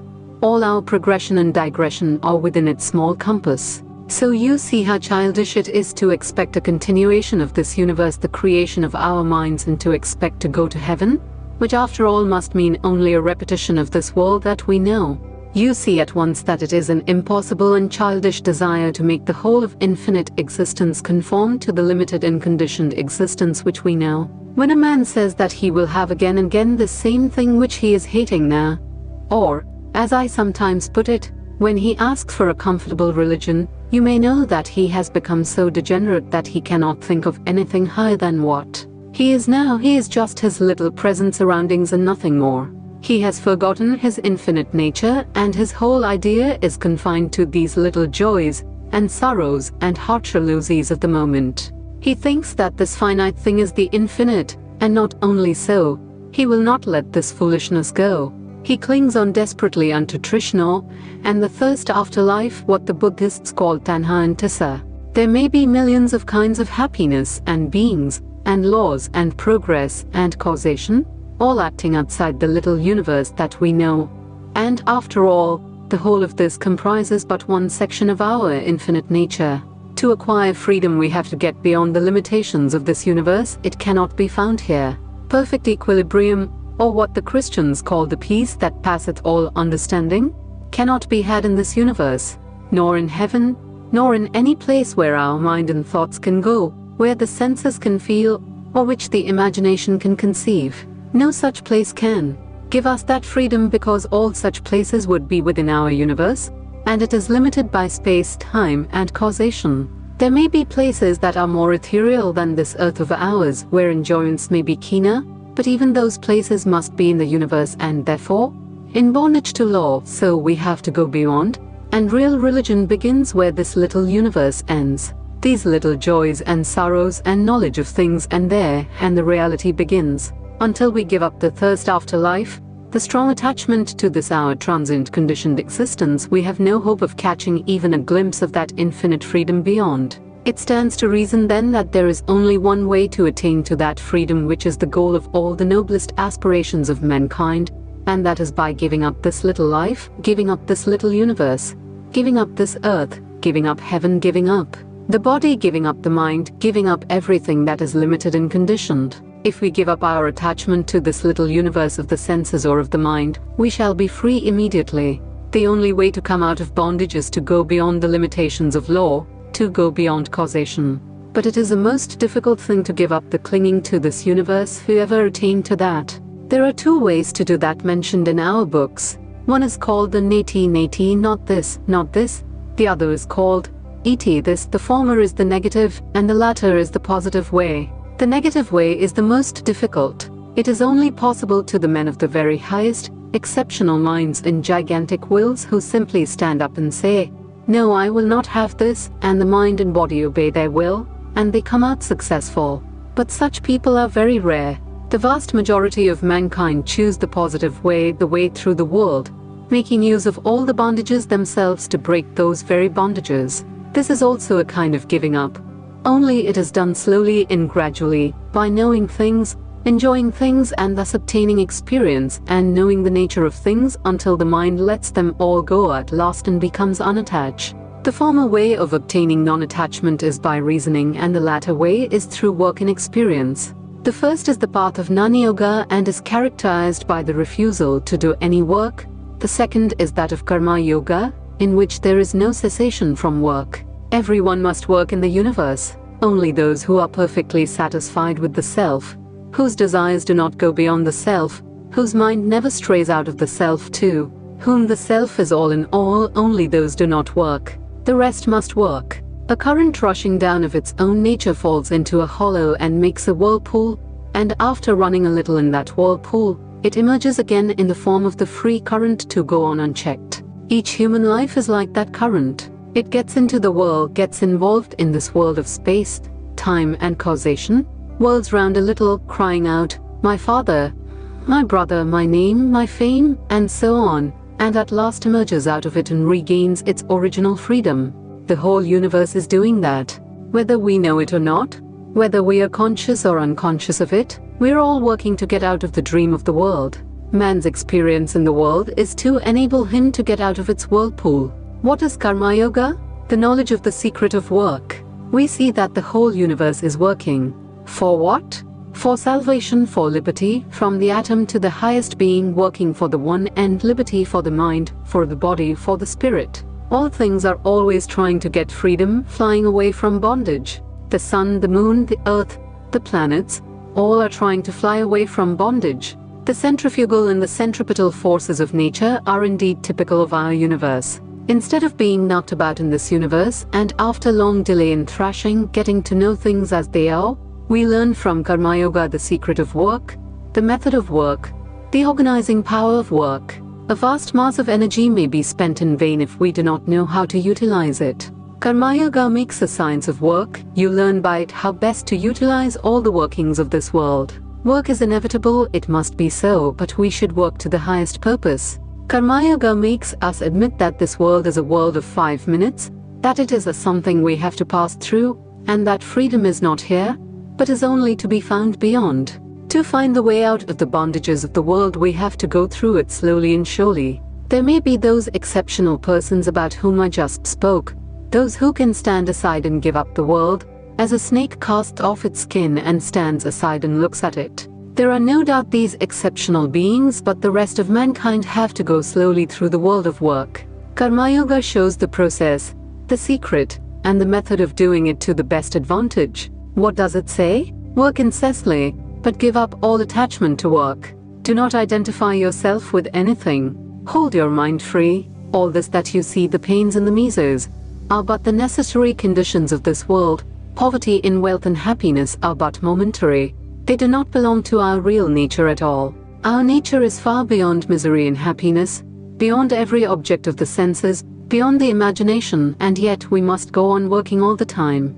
Misery comes through attachment, not through work. As soon as we identify ourselves with the work we do, we feel miserable. But if we do not identify ourselves with it, we do not feel that misery. If a beautiful picture belonging to another is burnt, a man does not generally become miserable. But when his own picture is burnt, how miserable he feels. Why? Both were beautiful pictures, perhaps copies of the same original, but in one case very much more misery is felt than in the other. It is because in one case he identifies himself with the picture and not in the other. This I and mine causes the whole misery. With the sense of possession comes selfishness, and selfishness brings on misery. Every act of selfishness or thought of selfishness makes us attached to something, and immediately we are made slaves. Each wave in the chitta that says, I and mine, immediately puts a chain round us and makes us slaves, and the more we say, I and mine, the more slavery grows, the more misery increases. Therefore Karma Yoga tells us to enjoy the beauty of all the pictures in the world, but not to identify ourselves with any of them. Never say mine. Whenever we say a thing is mine, misery will immediately come. Do not even say my child in your mind. Possess the child, but do not say mine. If you do, then will come the misery. Do not say my house, do not say my body. The whole difficulty is there. The body is neither yours, nor mine, nor anybody's. These bodies are coming and going by the laws of nature, but we are free standing as witness. This body is no more free than a picture or a wall. Why should we be attached so much to a body? If somebody paints a picture, he does it and passes on. Do not project that tentacle of selfishness, I must possess it. As soon as that is projected, misery will begin. So Karma Yoga says, first destroy the tendency to project this tentacle of selfishness, and when you have the power of checking it, hold it in and do not allow the mind to get into the ways of selfishness. Then you may go out into the world and work as much as you can. Mix everywhere, go where you please, you will never be contaminated with evil. There is the lotus leaf in the water cannot touch and adhere to it, so will you be in the world. This is called vairagya, dispassion or non-attachment. I believe I have told you that without non-attachment there cannot be any kind of yoga. Non-attachment is the basis of all the yogas. The man who gives up living in houses, wearing fine clothes, and eating good food, and goes into the desert, may be a most attached person. His only possession, his own body, may become everything to him. And as he lives, he will be simply struggling for the sake of his body. Non-attachment does not mean anything that we may do in relation to our external body. It is all in the mind. The binding link, or I and mine, is in the mind. If we have not this link with the body and with the things of the senses, we are non-attached wherever and whatever we may be. A man may be on a throne and perfectly non-attached. Another man may be in rags and still very much attached. First, we have to attain the state of non-attachment and then to work incessantly. Karma Yoga gives us the method that will help us in giving up all attachment, though it is indeed very hard. Here are the two ways of giving up all attachment. The one is for those who do not believe in God or in any outside help. They are left to their own devices. They have simply to work with their own will, with the powers of their mind and discrimination, saying, I must be non-attached. For those who believe in God, there is another way, which is much less difficult. They give up the fruits of work unto the Lord. They work and are never attached to the results. Whatever they see, feel, hear or do, is for Him. For whatever good work we may do, let us not claim any praise or benefit. It is the Lord's, give up the fruits unto Him. Let us stand aside and think that we are only servants obeying the Lord, our Master, and that every impulse for action comes from Him every moment. Whatever thou worshipest, whatever thou perceivest, whatever thou doest, give up all unto Him and be at rest. Let us be at peace, perfect peace with ourselves, and give up our whole body and mind in everything as an eternal sacrifice unto the Lord. Instead of the sacrifice of pouring oblations into the fire, perform this one great sacrifice day and night, the sacrifice of your little self. In search of wealth in this world, thou art the only wealth I have found. I sacrifice myself unto thee. In search of someone to be loved, thou art the only one beloved I have found. I sacrifice myself unto thee. Let us repeat this day and night and say, nothing for me, no matter whether the thing is good, bad, or indifferent. I do not care for it. I sacrifice all unto thee. Day and night let us renounce our seeming self until it becomes a habit with us to do so, until it gets into the blood, the nerves and the brain, and the whole body is every moment obedient to this idea of self-renunciation. Go then into the midst of the battlefield with the roaring cannon and the din of war, and you will find yourself to be free and at peace. Karma Yoga teaches us that the ordinary idea of duty is on the low plane. Nevertheless, all of us have to do our duty. Yet we may see that this peculiar sense of duty is very often a great cause of misery. Duty becomes a disease with us. It drags us ever forward. It catches hold of us and makes our whole life miserable. It is the bane of human life. This duty, this idea of duty, is the midday summer sun which scorches the innermost soul of mankind. Look at those poor slaves to duty. Duty leaves them no time to say prayers, no time to bathe. Duty is ever on them. They go out and work. Duty is on them. They come home and think of the work for the next day. Duty is on them. It is living a slave's life, at last dropping down in the street and dying in harness, like a horse. This is duty as it is understood. The only true duty is to be unattached and to work as free beings, to give up all work unto God. All our duties are His. Blessed are we that we are ordered out here. We serve our time, whether we do it ill or well. Who knows? If we do it well, we do not get the fruits. If we do it ill, neither do we get the care. Be at rest, be free and work. This kind of freedom is a very hard thing to attain. How easy it is to interpret slavery as duty, the morbid attachment of flesh for flesh as duty. Men go out into the world and struggle and fight for money or for any other thing to which they get attached. Ask them why they do it. They say it is a duty. It is the absurd greed for gold and gain, and they try to cover it with a few flowers. What is duty after all? It is really the impulsion of the flesh, or our attachment, and when an attachment has become established, we call it duty. For instance, in countries where there is no marriage, there is no duty between husband and wife.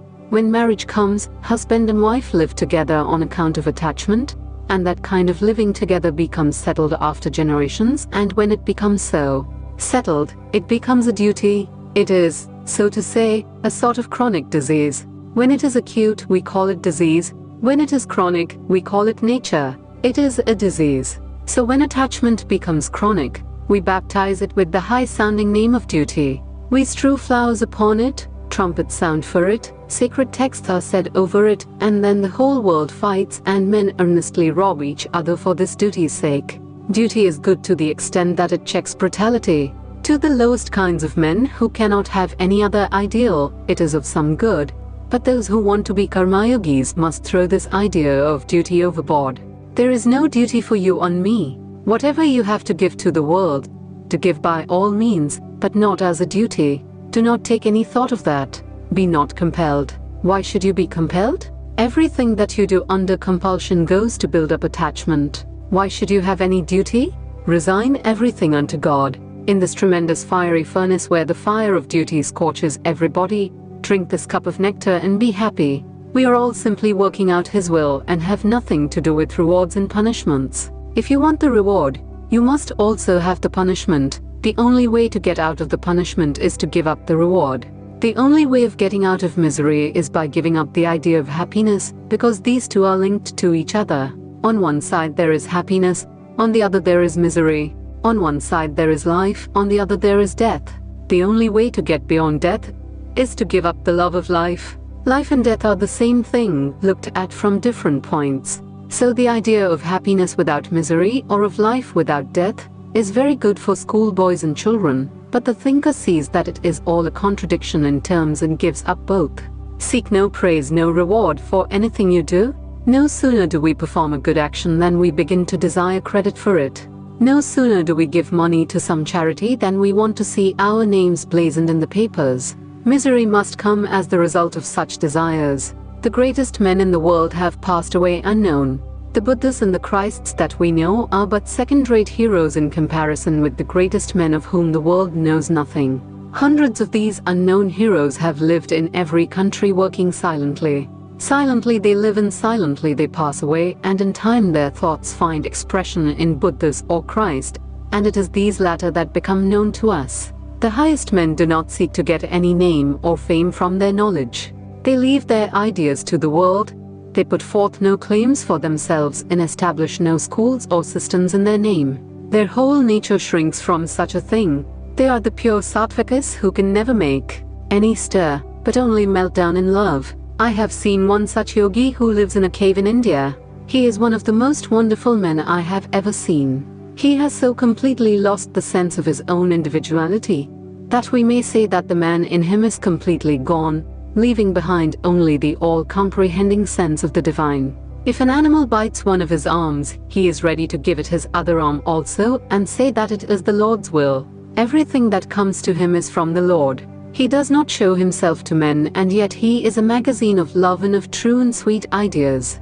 Next in order come the men with more rahas, or activity, combative natures, who take up the ideas of the perfect ones and preach them to the world. The highest kind of men silently collect true and noble ideas, and others, the Buddhas and Christs, go from place to place preaching them and working for them. In the life of Gautam Buddha we notice him constantly saying that he is the 25th Buddha. The 24 before him are unknown to history, although the Buddha known to history must have built upon foundations laid by them. The highest men are calm, silent, and unknown. They are the men who really know the power of thought. They are sure that, even if they go into a cave and close the door and simply think 5 true thoughts and then pass away, these 5 thoughts of theirs will live through eternity. Indeed, such thoughts will penetrate through the mountains, cross the oceans, and travel through the world. They will enter deep into human hearts and brains and raise up men and women who will give them practical expression in the workings of human life. These sattvika men are too near the Lord to be active and to fight, to be working, struggling, preaching and doing good, as they say here on earth to humanity. The active workers, however good, have still a little remnant of ignorance left in them. When our nature has yet some impurities left in it, then alone can we work. It is in the nature of work to be impelled ordinarily by motive and by attachment. In the presence of an ever-active providence who notes even the sparrow's fall, how can man attach any importance to his own work? Will it not be a blasphemy to do so when we know that he is taking care of the minutest things in the world? We have only to stand in awe in reverence before him, saying, "Thy will be done." The highest men cannot work, for in them there is no attachment. Those whose whole soul is gone into the self, those whose desires are confined in the self, who have become ever associated with the self, for them there is no work. Such are, indeed, the highest of mankind, but apart from them everyone else has to work. In so working we should never think that we can help on even the least thing in this universe. We cannot. We only help ourselves in this gymnasium of the world. This is the proper attitude of work. If we work in this way, if we always remember that our present opportunity to work thus is a privilege which has been given to us, we shall never be attached to anything. Millions like you and me think that we are great people in the world, but we all die, and in 5 minutes the world forgets us. But the life of God is infinite. Who can live a moment, breathe a moment, if this all-powerful one does not will it? He is the ever-active providence. All power is his and within his command. Through his command the winds blow, the sun shines, the earth lives, and death stalks upon the earth. He is the all in all, he is all in all. We can only worship him, give up all fruits of work, do good for its own sake, then alone will come perfect non-attachment. The bonds of the heart will thus break, and we shall reap perfect freedom. This freedom is indeed the goal of Karma Yoga. 128 Chapter 8. The ideal of Karma Yoga, the grandest idea in the religion of the Vedanta, is that we may reach the same goal by different paths, and these paths I have generalized into 4, viz. Those of work, love, psychology, and knowledge. But you must, at the same time, remember that these divisions are not very marked and quite exclusive of each other. Each blends into the other, but according to the type which prevails, we name the divisions. It is not that you can find men who have no other faculty than that of work, nor that you can find men who are no more than devoted worshippers only, nor that there are men who have no more than merely knowledge. These divisions are made in accordance with the type, or the tendency that may be seen to prevail in a man. We have found that in the end, all these 4 paths converge and become one. All religions and all methods of work and worship lead us to one and the same goal. I have already tried to point out that goal. It is freedom as I understand it. Everything that we perceive around us is struggling towards freedom, from the atom to the man, from the insentient, lifeless particle of matter to the highest existence on earth, the human soul. The whole universe is in fact the result of this struggle for freedom. In all combinations, every particle is trying to go on its own way, to fly from the other particles, but the others are holding it in check. Our earth is trying to fly away from the sun and the moon from the earth. Everything has a tendency to infinite dispersion. All that we see in the universe has for its basis this one struggle towards freedom. It is under the impulse of this tendency that the saint prays and the robber robs. When the line of action taken is not a proper one, we call it evil, and when the manifestation of it is proper and high, we call it good. But the impulse is the same, the struggle towards freedom. The saint is oppressed with the knowledge of his condition of bondage, and he wants to get rid of it, so he worships God. The thief is oppressed with the idea that he does not possess certain things, and he tries to get rid of that want, to obtain freedom from it, so he steals. Freedom is the one goal of all nature, sentient or insentient, and consciously or unconsciously, everything is struggling towards that goal. The freedom which the saint seeks is very different from that which the robber seeks. The freedom loved by the saint leads him to the enjoyment of infinite, unspeakable bliss, while that on which the robber has set his heart only forges other bonds for his soul. There is to be found in every religion the manifestation of this struggle towards freedom. It is the groundwork of all morality or unselfishness, which means getting rid of the idea that men are the same as their little body. When we see a man doing good work, helping others, it means that he cannot be confined within the limited circle of me and mine. There is no limit to this getting out of selfishness. All the great systems of ethics preach absolute unselfishness as the goal. Supposing this absolute unselfishness can be reached by a man, what becomes of him? He is no more the little Mr. So-and-so. He has acquired infinite expansion. The little personality which he had before is now lost to him forever. He has become infinite, and the attainment of this infinite expansion is indeed the goal of all religions and of all moral and philosophical teachings. The personalist, when he hears this idea philosophically put, gets fright. At the same time, if he preaches morality, he after all teaches the very same idea himself. He puts no limit to the unselfishness of man. Suppose a man becomes perfectly unselfish under the personalistic system, how are we to distinguish him from the perfected ones in other system? He has become one with the universe, and to become that is the goal of all. Only the poor personalist has not the courage to follow at his own reasoning to its right conclusion. Karma Yoga is the attaining through unselfish work of that freedom which is the goal of all human nature.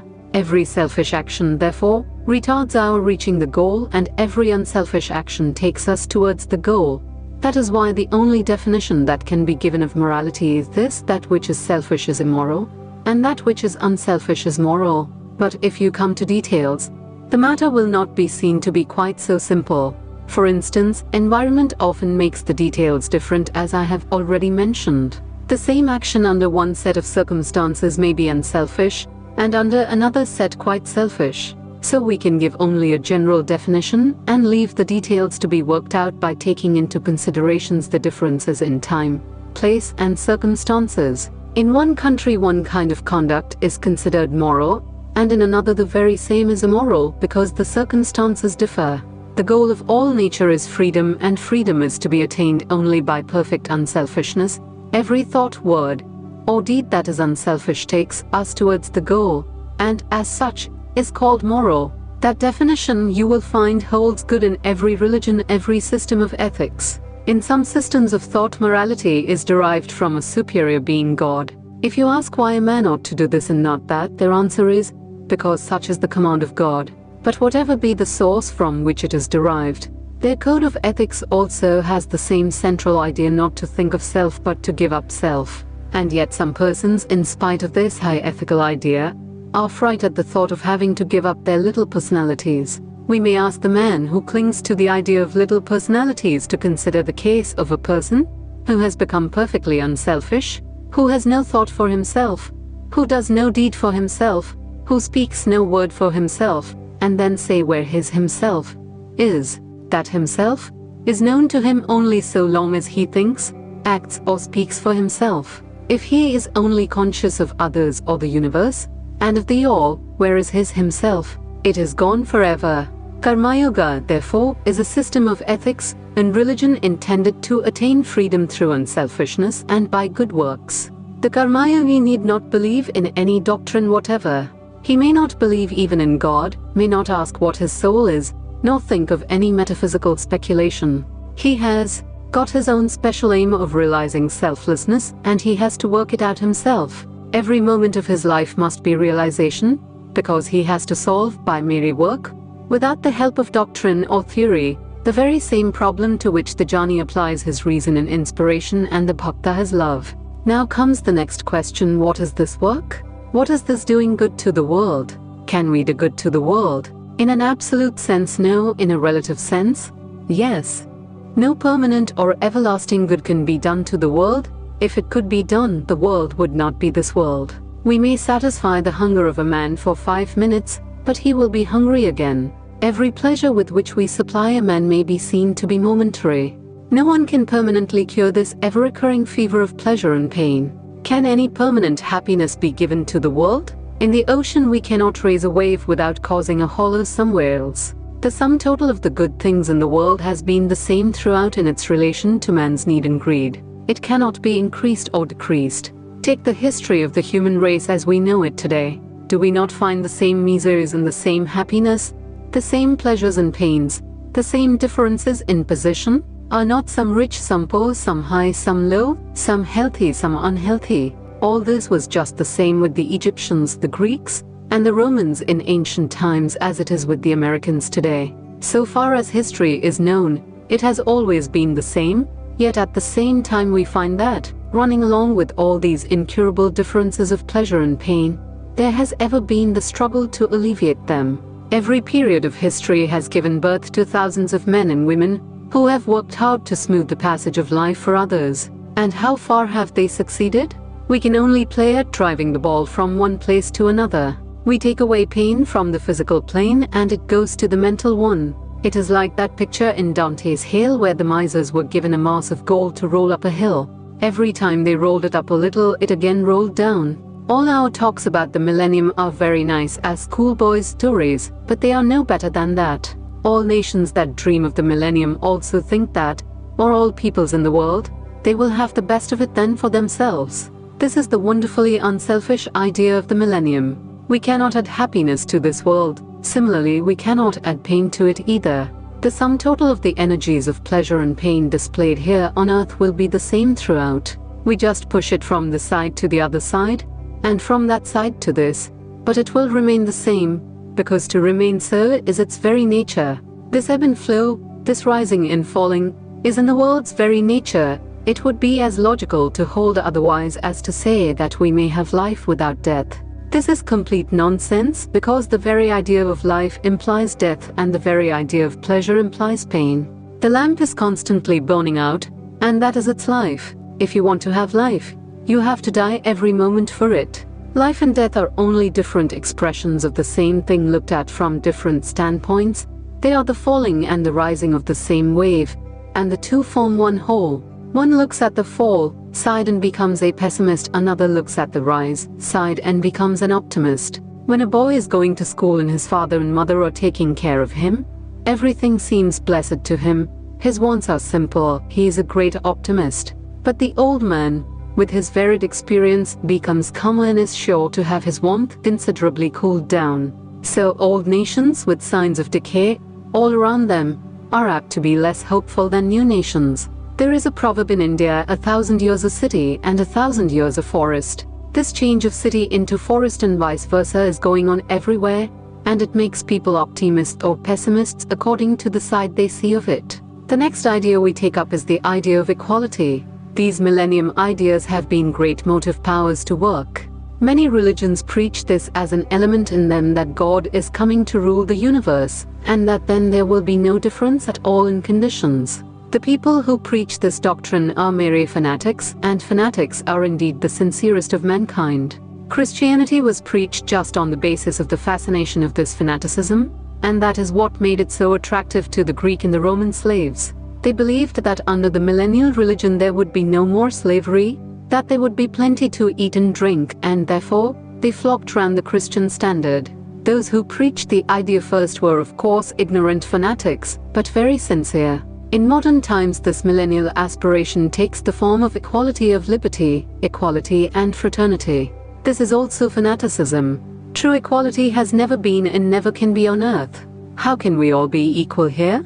This impossible kind of equality implies total death. What makes this world what it is? Lost balance. In the primal state, which is called chaos, there is perfect balance. How do all the formative forces of the universe come then? By struggling, competition, conflict. Suppose that all the particles of matter were held in equilibrium, would there be then any process of creation? We know from science that it is impossible. Disturb a sheet of water, and there you find every particle of the water trying to become calm again, one rushing against the other, and in the same way all the phenomena which we call the universe, all things therein are struggling to get back to the state of perfect balance. Again a disturbance comes, and again we have combination and creation. Inequality is the very basis of creation. At the same time, the forces struggling to obtain equality are as much a necessity of creation as those which destroy it. Absolute equality, that which means a perfect balance of all the struggling forces in all the planes,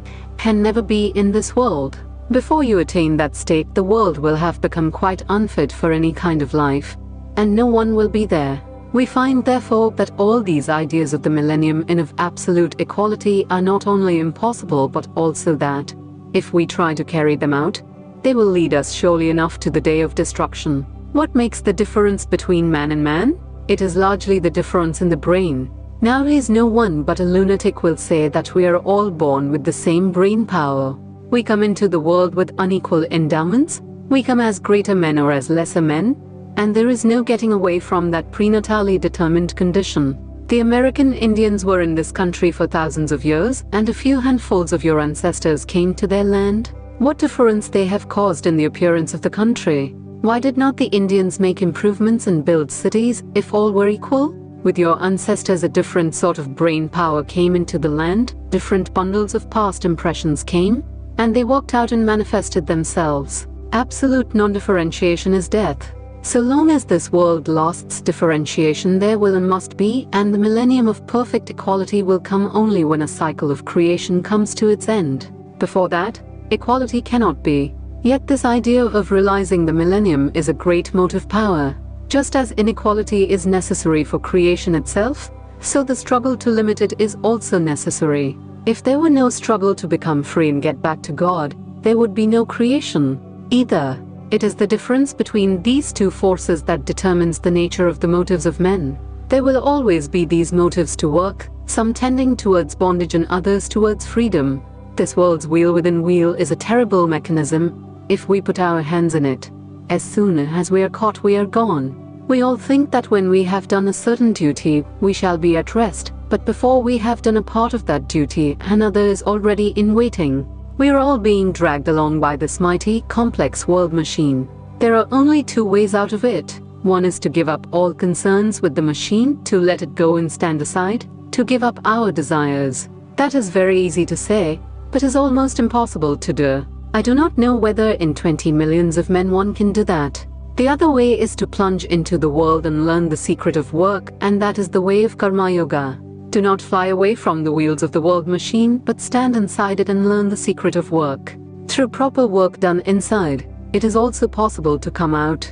Through this machinery itself is the way out.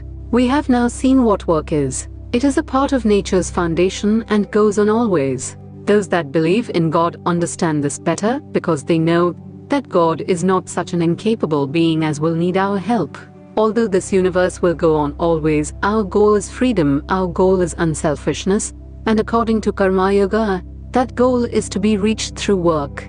All ideas of making the world perfectly happy may be good as motive powers for fanatics, but we must know that fanaticism brings forth as much evil as good. The Karma Yogi asks why you require any motive to work other than the inborn love of freedom. Be beyond the common worldly motives.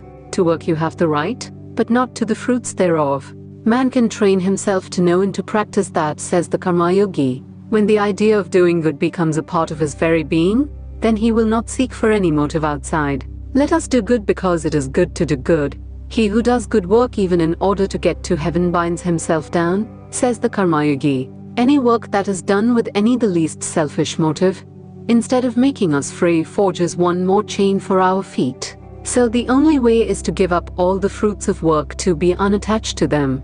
Know that this world is not we, nor are we this world, that we are really not the body, that we really do not work. We are the self, eternally at rest and at peace. Why should we be bound by anything? It is very good to say that we should be perfectly non-attached, but what is the way to do it? Every good work we do without any ulterior motive, instead of forging a new chain, will break one of the links in the existing chains. Every good thought that we send to the world without thinking of any return will be stored up there and break one link in the chain and make us purer and purer until we become the purest of mortals. Yet all this may seem to be rather quixotic and too philosophical, more theoretical than practical. I have read many arguments against the Bhagavad Gita, and many have said that without motives you cannot work. They have never seen unselfish work except under the influence of fanaticism, and therefore they speak in that way. Let me tell you in conclusion a few words about one man who actually carried this teaching of Karma Yoga into practice. That man is Buddha. He is the one man who ever carried this into perfect practice. All the prophets of the world except Buddha had external motives to move them to unselfish action. The prophets of the world, with this single exception, may be divided into two sets, one set holding that they are incarnations of God come down on earth, and the other holding that they are only messengers from God, and both draw their impetus for work from outside, expect reward from outside, however highly spiritual may be the language they use. But Buddha is the only prophet who said, "I do not care to know your various theories about God. What is the use of discussing all the subtle doctrines about the soul? Do good and be good, and this will take you to freedom, into whatever truth there is." He was in the conduct of his life absolutely without personal motives, and what man worked more than he? Show me in history one character who has soared so high above all. The whole human race has produced but one such character, such high philosophy, such wide sympathy. This great philosopher, preaching the highest philosophy, yet had the deepest sympathy for the lowest of animals and never put forth any claims for himself. He is the ideal Karma Yogi, acting entirely without motive, and the history of humanity shows him to have been the greatest man ever born, beyond compare the greatest combination of heart and brain that ever existed, the greatest soul power that has even been manifested. He is the first great reformer the world has seen. He was the first who dared to say, "Believe not because some old manuscripts are produced, believe not because it is your national belief, because you have been made to believe it from your childhood, but reason it all out, and after you have analyzed it, then, if you find that it will do good to one and all, believe it, live up to it, and help others to live up to it. He works best who works without any motive, neither for money, nor for fame, nor for anything else, and when a man can do that, he will be a Buddha, and out of him will come the power to work in such a manner as will transform the world. This man represents the very highest ideal of Karma Yoga.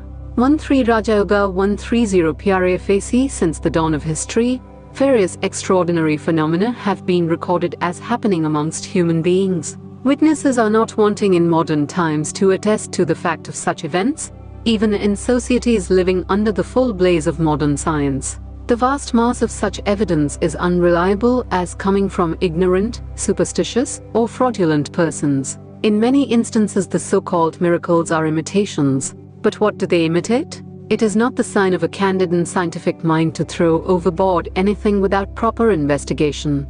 Surface scientists, unable to explain the various extraordinary mental phenomena, strive to ignore their very existence. They are, therefore, more culpable than those who think that their prayers are answered by a being, or beings above the clouds, or than those who believe that their petitions will make such beings change the course of the universe. The latter have the excuse of ignorance, or at least of a defective system of education, which has taught them dependence upon such beings, a dependence which has become a part of their degenerate nature. The former have no such excuse. For thousands of years such phenomena have been studied, investigated and generalized. The whole ground of the religious faculties of man has been analyzed, and the practical result is the science of Raja Yoga.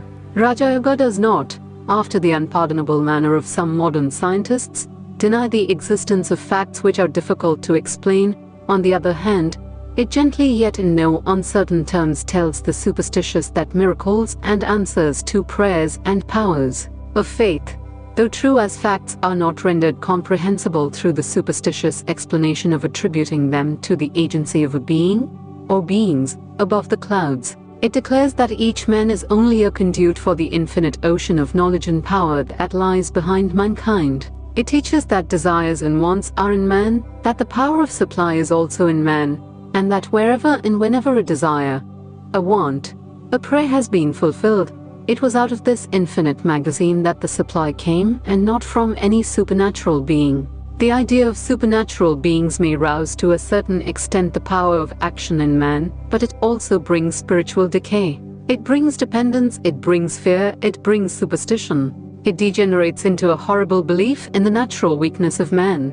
There is no supernatural, says the yogi, but there are in nature gross manifestations and subtle manifestations. The subtle are the causes, the gross the effects. The gross can be easily perceived by the senses, not so the subtle.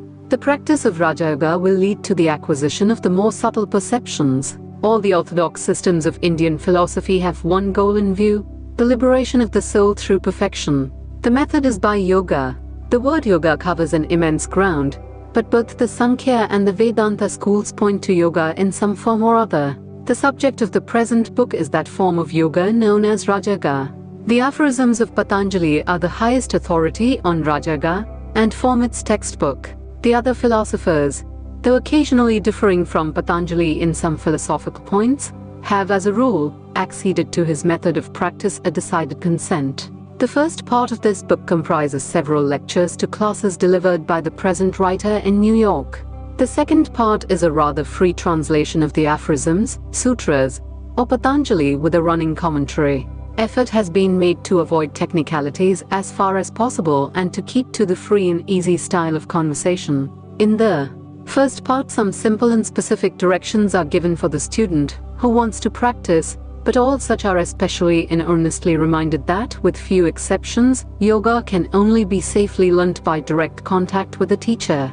If these conversations succeed in awakening a desire for further information on the subject, the teacher will not be wanting. The system of Patanjali is based upon the system of the Sankhyas, the points of difference being very few. The two most important differences are, first, that Patanjali admits a personal God in the form of a first teacher, while the only God the Sankhyas admit is a nearly perfected being, temporarily in charge or a cycle of creation. Second, the yogis hold the mind to be equally all-pervading with the soul, or Purusha, and the Sankhyas do not. The author, each soul is potentially divine. The goal is to manifest this divinity within by controlling nature, external and internal. Do this either by work, or worship, or psychic control, or philosophy by one, or more, or all of these and be free. This is the whole of religion. Doctrines, or dogmas, or rituals, or books, or temples, or forms, are but secondary details. 131 Chapter 1 Introductory. All our knowledge is based upon experience. What we call inferential knowledge, in which we go from the less to the more general, or from the general to the particular, has experience as its basis. In what are called the exact sciences, people easily find the truth, because it appeals to the particular experiences of every human being. The scientist does not tell you to believe in anything, but he has certain results which come from his own experiences and reasoning on them. When he asks us to believe in his conclusions, he appeals to some universal experience of humanity. In every exact science there is a basis which is common to all humanity, so that we can at once see the truth or the fallacy of the conclusions drawn therefrom. Now the question is, has religion any such basis or not? I shall have to answer the question both in the affirmative and in the negative. Religion, as it is generally taught all over the world, is said to be based upon faith and belief, and in most cases consists only of different sets of theories, and that is the reason why we find all religions quarreling with one another.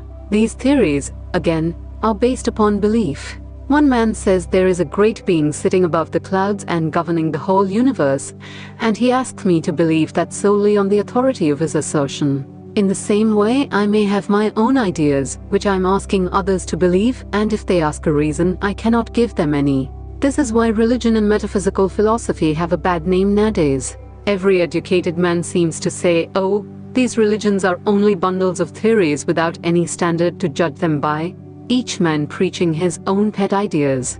Nevertheless, there is a basis of universal belief in religion, governing all the different theories and all the varying ideas of different sects in different countries.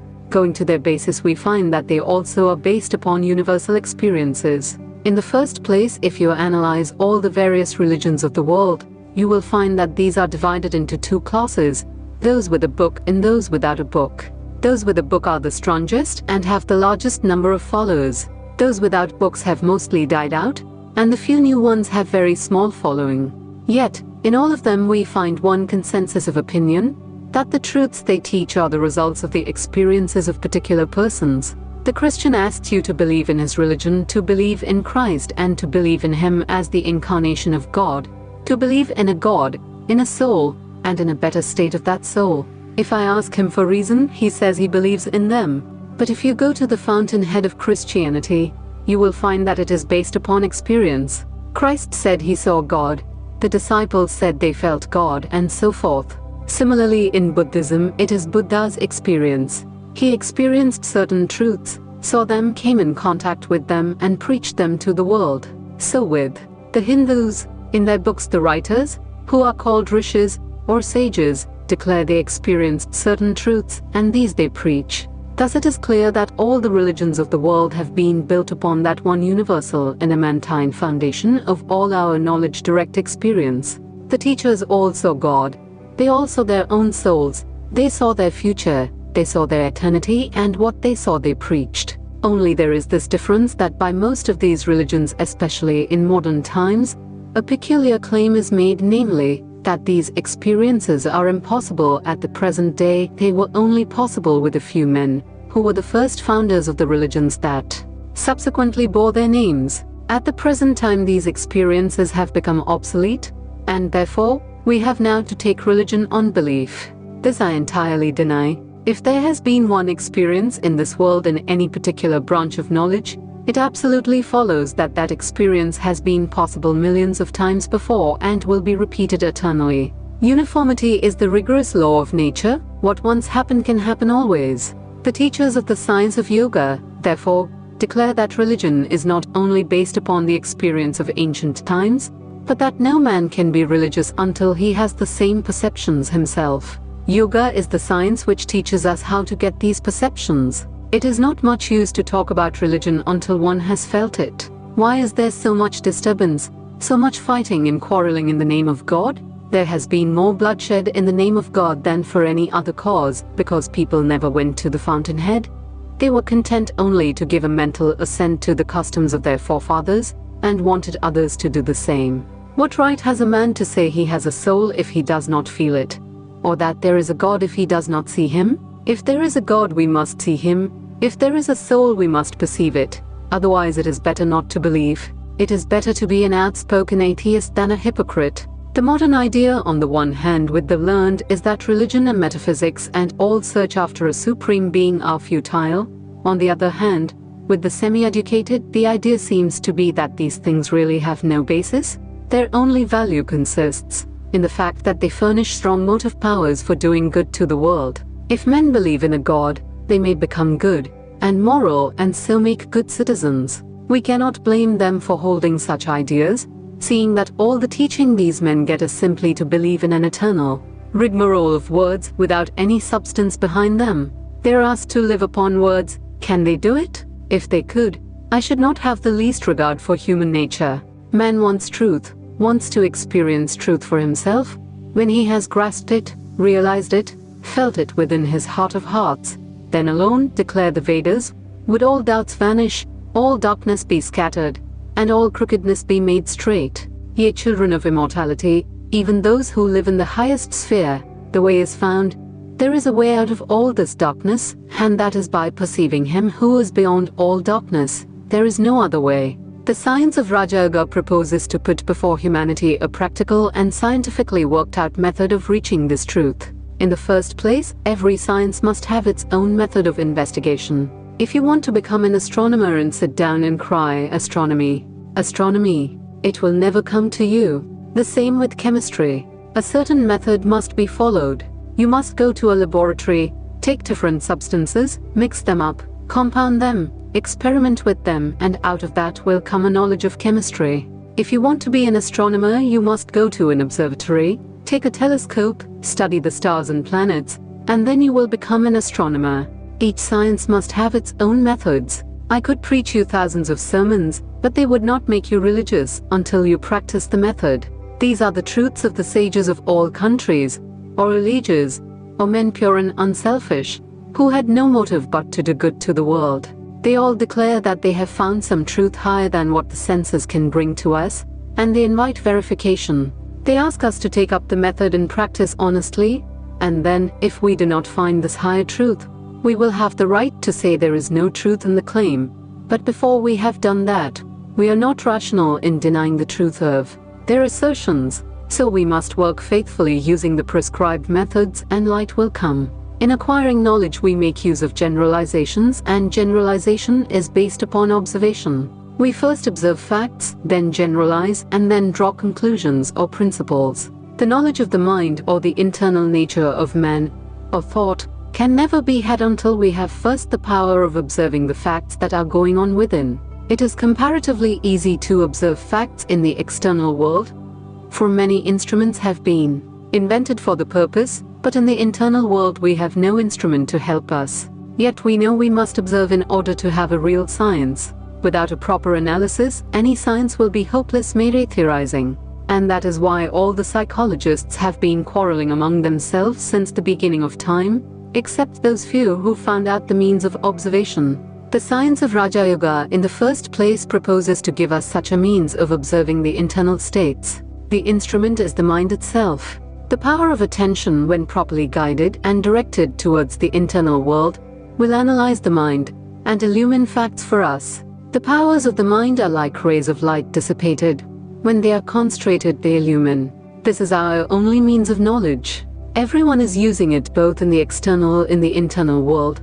But for the psychologist, the same minute observation has to be directed to the internal world, which the scientific man directs to the external, and this requires a great deal of practice. From our childhood upwards we have been taught only to pay attention to things external, but never to things internal. Hence most of us have nearly lost the faculty of observing the internal mechanism. To turn the mind as it were inside, stop it from going outside, and then to concentrate all its powers, and throw them upon the mind itself in order that it may know its own nature, analyze itself, is very hard work. Yet that is the only way to anything which will be a scientific approach to the subject. What is the use of such knowledge? In the first place, knowledge itself is the highest reward of knowledge, and secondly, there is also utility in it. It will take away all our misery. When by analyzing his own mind, man comes face to face, as it were, with something which is never destroyed, something which is by its own nature eternally pure and perfect, he will no more be miserable, no more unhappy. All misery comes from fear, from unsatisfied desire. Man will find that he never dies, and then he will have no more fear of death. When he knows that he is perfect, he will have no more vain desires, and both these causes being absent, there will be no more misery, there will be perfect bliss, even while in this body. There is only one method by which to attain this knowledge, that which is called concentration. The chemist in his laboratory concentrates all the energies of his mind into one focus, and throws them upon the materials he is analyzing, and so finds out their secrets. The astronomer concentrates all the energies of his mind and projects them through his telescope upon the skies, and the stars, the sun and the moon, give up their secrets to him. The more I can concentrate my thoughts on the matter on which I am talking to you, the more light I can throw upon you. You are listening to me, and the more you concentrate your thoughts, the more clearly you will grasp what I have to say. How has all the knowledge in the world been gained but by the concentration of the powers of the mind? The world is ready to give up its secrets if we only know how to knock, how to give it the necessary blow. The strength and force of the blow come through concentration. There is no limit to the power of the human mind. The more concentrated it is, the more power is brought to bear on one point. That is the secret. It is easy to concentrate the mind on external things. The mind naturally goes outwards, but not so in the case of religion, or psychology, or metaphysics, where the subject and the object are one. The object is internal, the mind itself is the object, and it is necessary to study the mind itself, mind studying mind. We know that there is the power of the mind called reflection. I am talking to you. At the same time I am standing aside, as it were, a second person, and knowing and hearing what I am talking. You work and think at the same time, while a portion of your mind stands by and sees what you are thinking. The powers of the mind should be concentrated and turned back upon itself, and as the darkest places reveal their secrets before the penetrating rays of the sun, so will this concentrated mind penetrate its own innermost secrets. Thus will we come to the basis of belief, the real genuine religion. We will perceive for ourselves whether we have souls, whether life is of 5 minutes or of eternity, whether there is a God in the universe or more. It will all be revealed to us. This is what Raja Yoga proposes to teach. The goal of all its teaching is how to concentrate the minds, then how to discover the innermost recesses of our own minds, then how to generalize their contents and form our own conclusions from them. It therefore never asks the question what our religion is, whether we are deists or atheists, whether Christians, Jews, or Buddhists. We are human beings. That is sufficient. Every human being has the right and the power to seek for religion. Every human being has the right to ask the reason why, and to have his question answered by himself, if he only takes the trouble. So far then we see that in the study of this Raja Yoga no faith or belief is necessary. Believe nothing until you find it out for yourself, that is what it teaches us. Truth requires no prop to make it stand. Do you mean to say that the facts of our awakened state require any dreams or imaginings to prove them? Certainly not. This study of Raja Yoga takes a long time and constant practice. A part of this practice is physical, but in the main it is mental. As we proceed, we shall find how intimately the mind is connected with the body. If we believe that the mind is simply a finer part of the body, and that mind acts upon the body, then it stands to reason that the body must act upon the mind. If the body is sick, the mind becomes sick also. If the body is healthy, the mind remains healthy and strong. When one is angry, the mind becomes disturbed. Similarly, when the mind is disturbed, the body also becomes disturbed. With the majority of mankind, the mind is greatly under the control of the body, their mind being very little developed. The vast mass of humanity is very little removed from the animals. Not only so, but in many instances, the power of control in them is little higher than that of the low animals. We have very little command of our minds. Therefore, to bring that command about, to get that control over body and mind, we must take certain physical helps. When the body is sufficiently controlled, we can attempt the manipulation of the mind. By manipulating the mind, we shall be able to bring it under our control, make it work as we like, and compel it to concentrate its powers as we desire. According to the Rajyogi, the external world is but the gross form of the internal or subtle. The finer is always the cause, the grosser the effect. So the external world is the effect, the internal the cause. In the same way, external forces are simply the grosser parts, or which the internal forces are the finer. The man who has discovered and learned how to manipulate the internal forces will get the whole of nature under his control. The yogi proposes to himself no less a task than to master the whole universe, to control the whole of nature. He wants to arrive at the point where what we call nature's laws will have no influence over him, where he will be able to get beyond them all. He will be master of the whole of nature, internal and external. The progress and civilization of the human race simply mean controlling this nature. Different races take to different processes of controlling nature.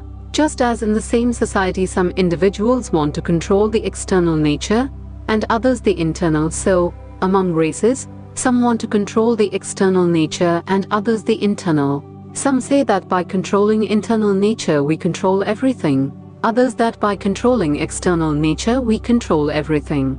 Carried to the extreme, both are right, because in nature there is no such division as internal or external. These are fictitious limitations that never existed. The externalists and the internalists are destined to meet at the same point when both reach the extreme of their knowledge.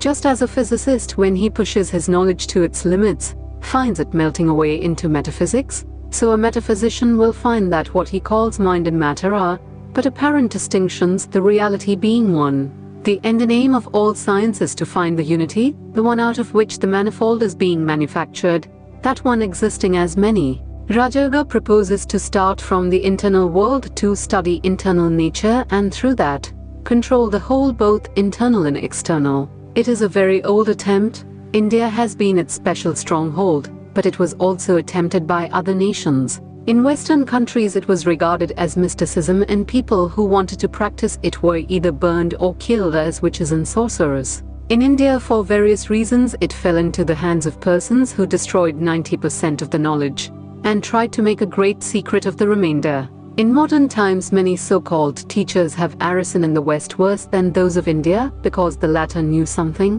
while these modern exponents know nothing.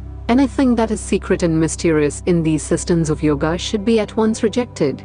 The best guide in life is strength. In religion, as in all other matters, discard everything that weakens you, have nothing to do with it.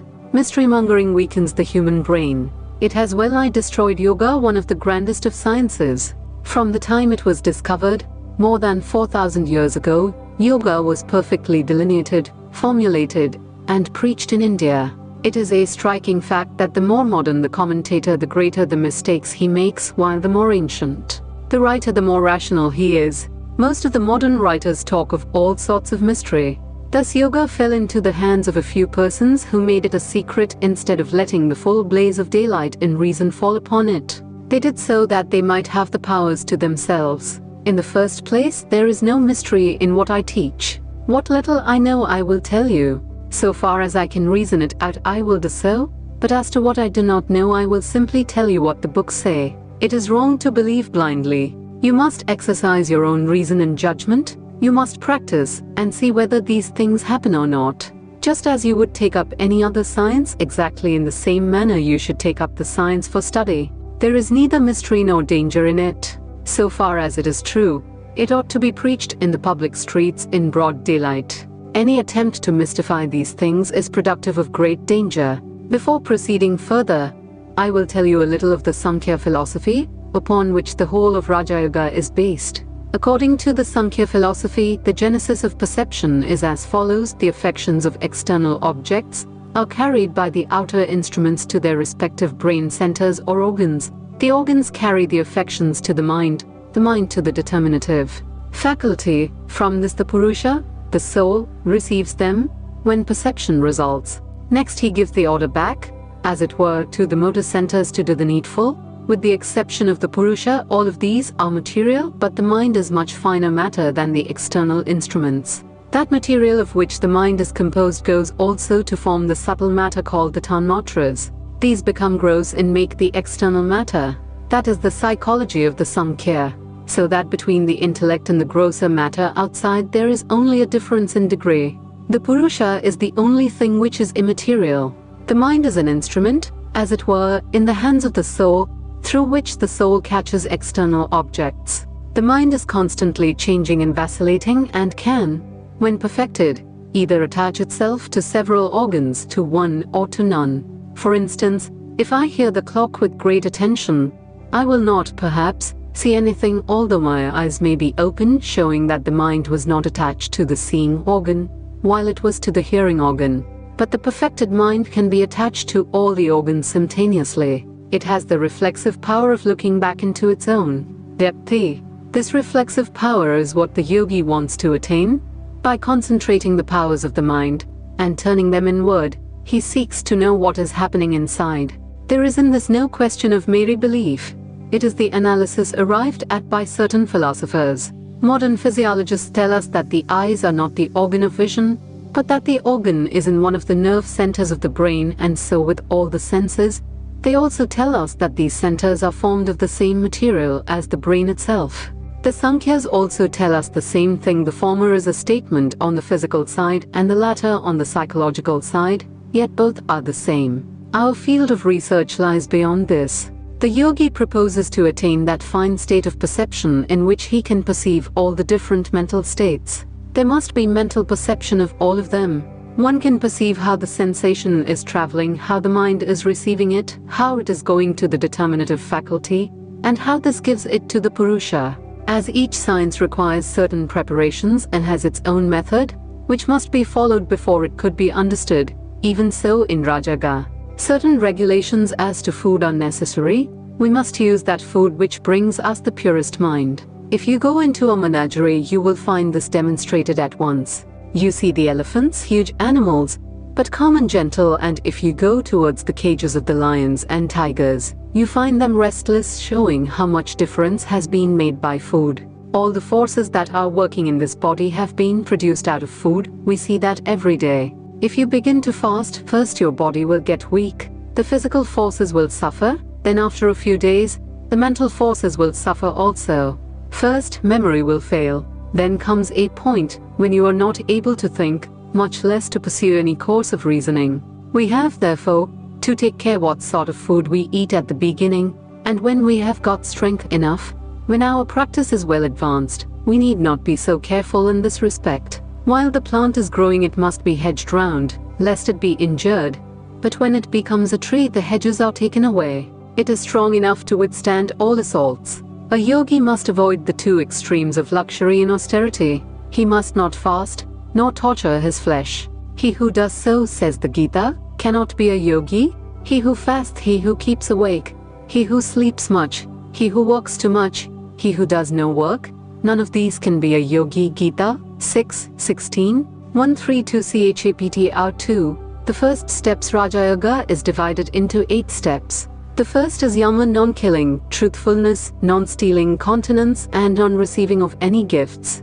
Next is niyama, cleanliness, contentment, austerity, study, and self-surrender to God.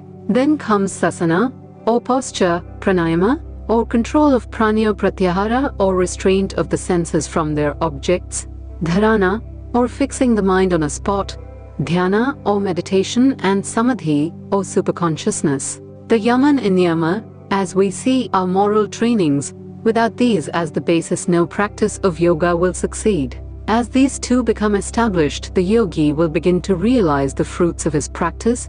Without these it will never bear fruit. A yogi must not think of injuring anyone, by thought, word, or deed. Mercy shall not be for men alone, but shall go beyond, and embrace the whole world. The next step is asana, posture. A series of exercises, physical and mental, is to be gone through every day until certain higher states are reached. Therefore it is quite necessary that we should find a posture in which we can remain long. That posture which is the easiest for one should be the one chosen. For thinking, a certain posture may be very easy for one man, while to another it may be very difficult. We will find later on that during the study of these psychological matters a good deal of activity goes on in the body. Nerve currents will have to be displaced and given a new channel. New sorts of vibrations will begin, the whole constitution will be remodeled as it were. But the main part of the activity will lie along the spinal column, so that the one thing necessary for the posture is to hold the spinal column free, Sitting erect, holding the three parts, the chest, neck and head, in a straight line. Let the whole weight of the body be supported by the ribs, and then you have an easy natural postures with the spine straight. You will easily see that you cannot think very high thoughts with the chest in.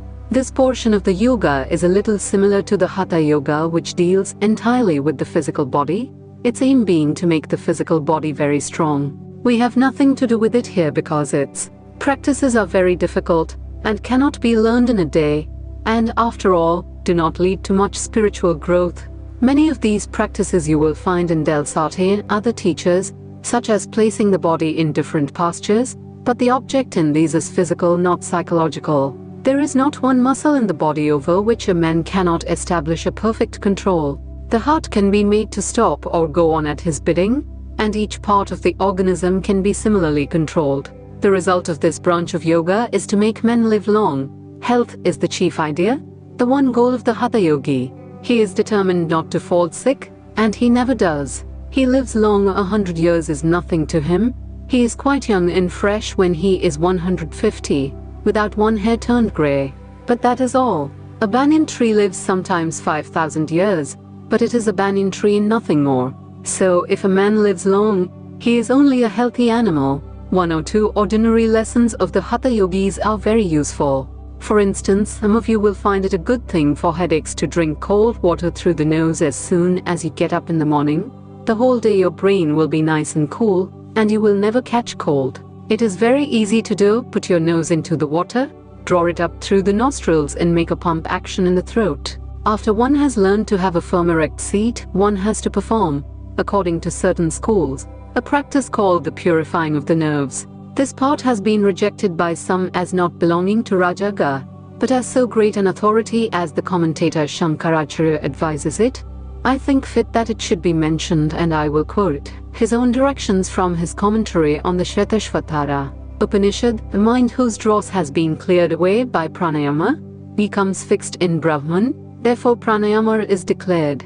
First the nerves are to be purified, then comes the power to practice pranayama. Stopping the right nostril with the thumb, through the left nostril fill in air according to capacity, then without any interval throw the air out through the right nostril, closing the left one. Again inhaling through the right nostril, eject through the left according to capacity, practicing this 3 or 5 times at 4 hours of the day, before dawn, during midday, in the evening, and at midnight. In 15 days or a month purity of the nerves is attained, then begins pranayama. Practice is absolutely necessary. You may sit down and listen to me by the hour every day, but if you do not practice, you will not get one step further. It all depends on practice. We never understand these things until we experience them. We will have to see and feel them for ourselves. Simply listening to explanations and theories will not do. There are several obstructions to practice. The first obstruction is an unhealthy body. If the body is not in a fit state, the practice will be obstructed. Therefore, we have to keep the body in good health. We have to take care of what we eat and drink, and what we do. Always use a mental effort, what is usually called Christian Science, to keep the body strong. That is all, nothing further of the body. We must not forget that health is only a means to an end. If health were the end, we would be like animals. Animals really become unhealthy. The second obstruction is doubt. We always feel doubtful about things we do not see. Man cannot live upon words, however he may try. So doubt comes to us as to whether there is any truth in these things or not. Even the best of us will doubt sometimes. With practice, within a few days, a little glimpse will come, enough to give one encouragement and hope. As a certain commentator on yoga philosophy says, when one proof is obtained, however little that may be, it will give us faith in the whole teaching of yoga. For instance, after the first few months of practice, you will begin to find you can read another's thoughts. They will come to you in picture form. Perhaps you will hear something happening at a long distance when you concentrate your mind with a wish to hear. These glimpses will come by little bits at first, but enough to give you faith and strength and hope. For instance, if you concentrate your thoughts on the tip of your nose, in a few days you will begin to smell most beautiful fragrance, which will be enough to show you that there are certain mental perceptions that can be made obvious without the contact of physical objects. But we must always remember that these are only the means, the aim, the end, the goal. or all this training is liberation of the soul. Absolute control of nature and nothing short of it must be the goal. We must be the masters and not the slaves of nature. Neither body nor mind must be our master, nor must we forget that the body is mine, and not I the body's. A god and a demon went to learn about the self from a great sage. They studied with him for a long time. At last the sage told them, "You yourselves are the being you are seeking." Both of them thought that their bodies were the self. They went back to their people quite satisfied and said, "We have learned everything that was to be learned.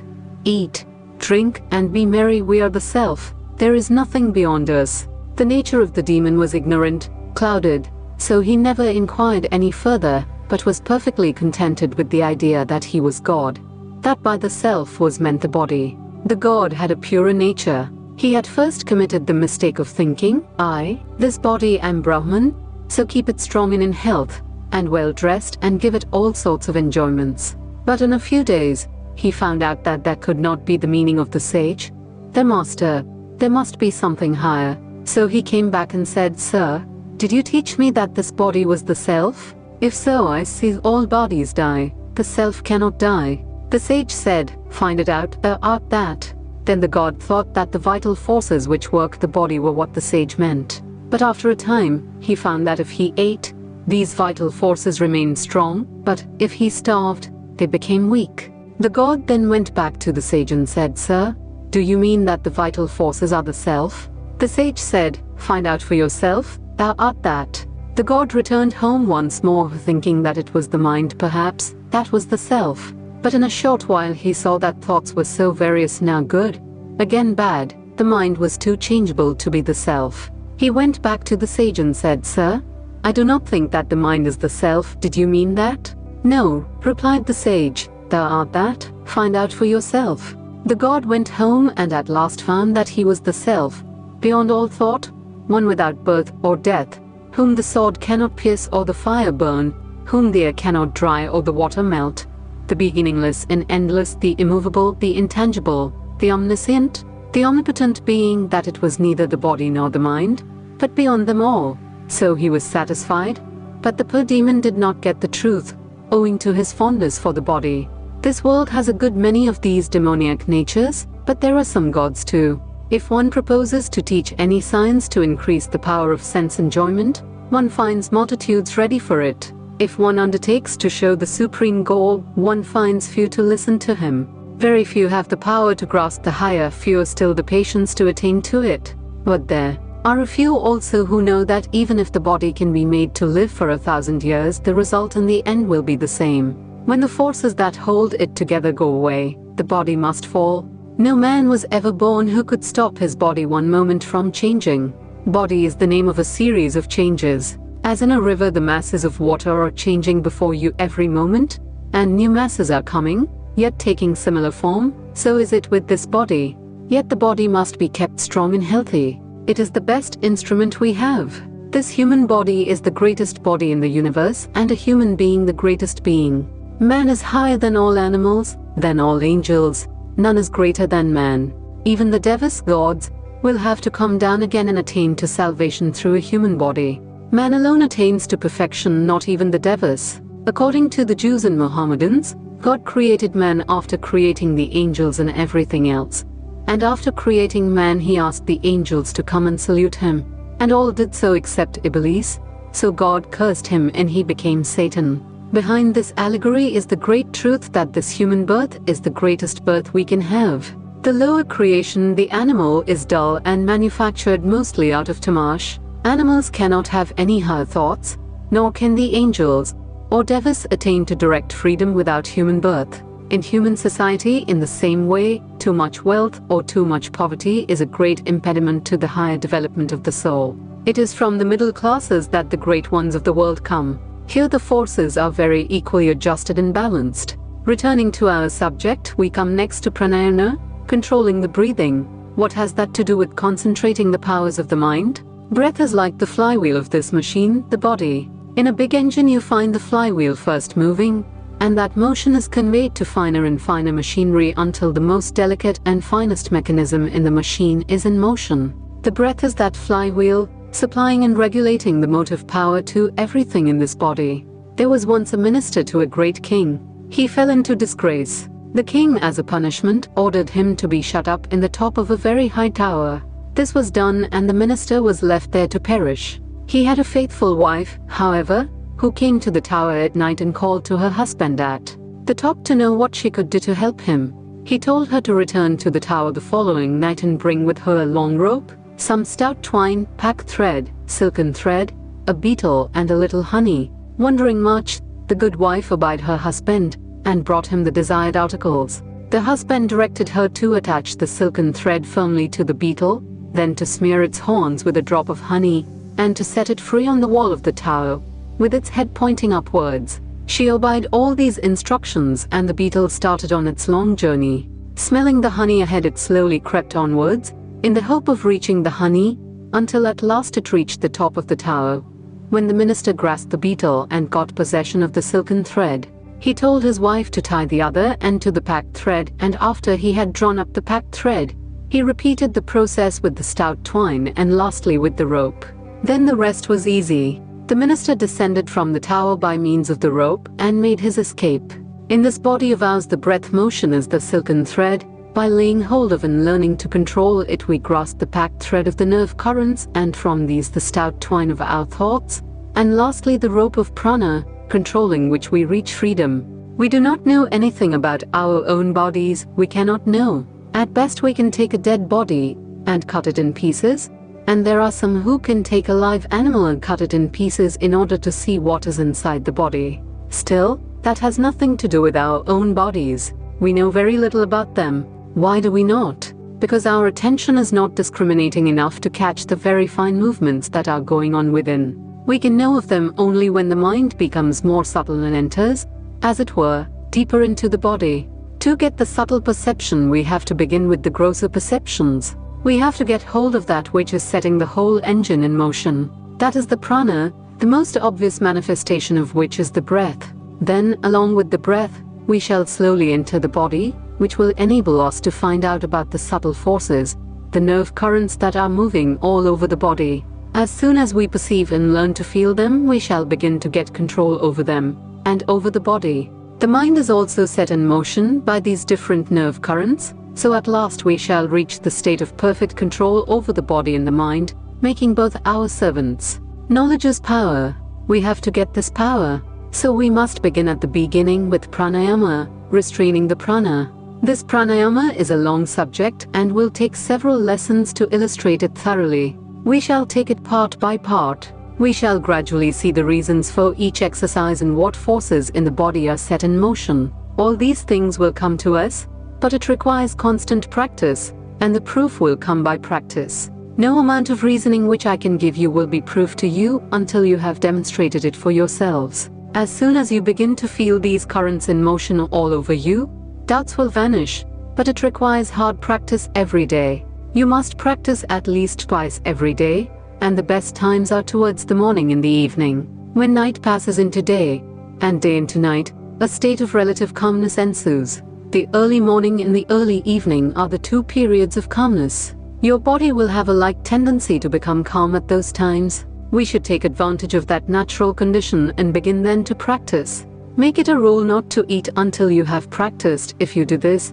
the sheer force of hunger will break your laziness. In India they teach children never to eat until they have practiced or worshipped, and it becomes natural to them after a time. A boy will not feel hungry until he has bathed and practiced.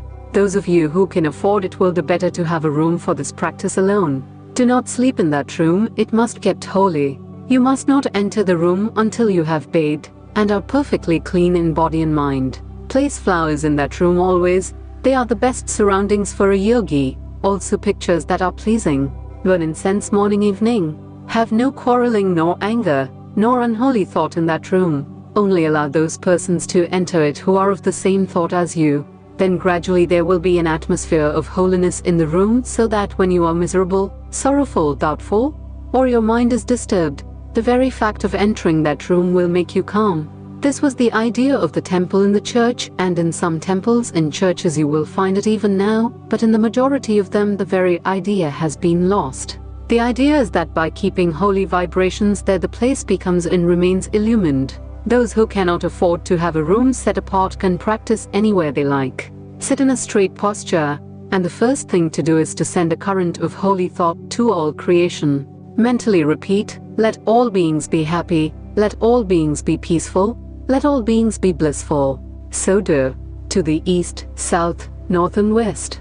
The more you do that, the better you will feel yourself. You will find at last that the easiest way to make ourselves healthy is to see that others are healthy.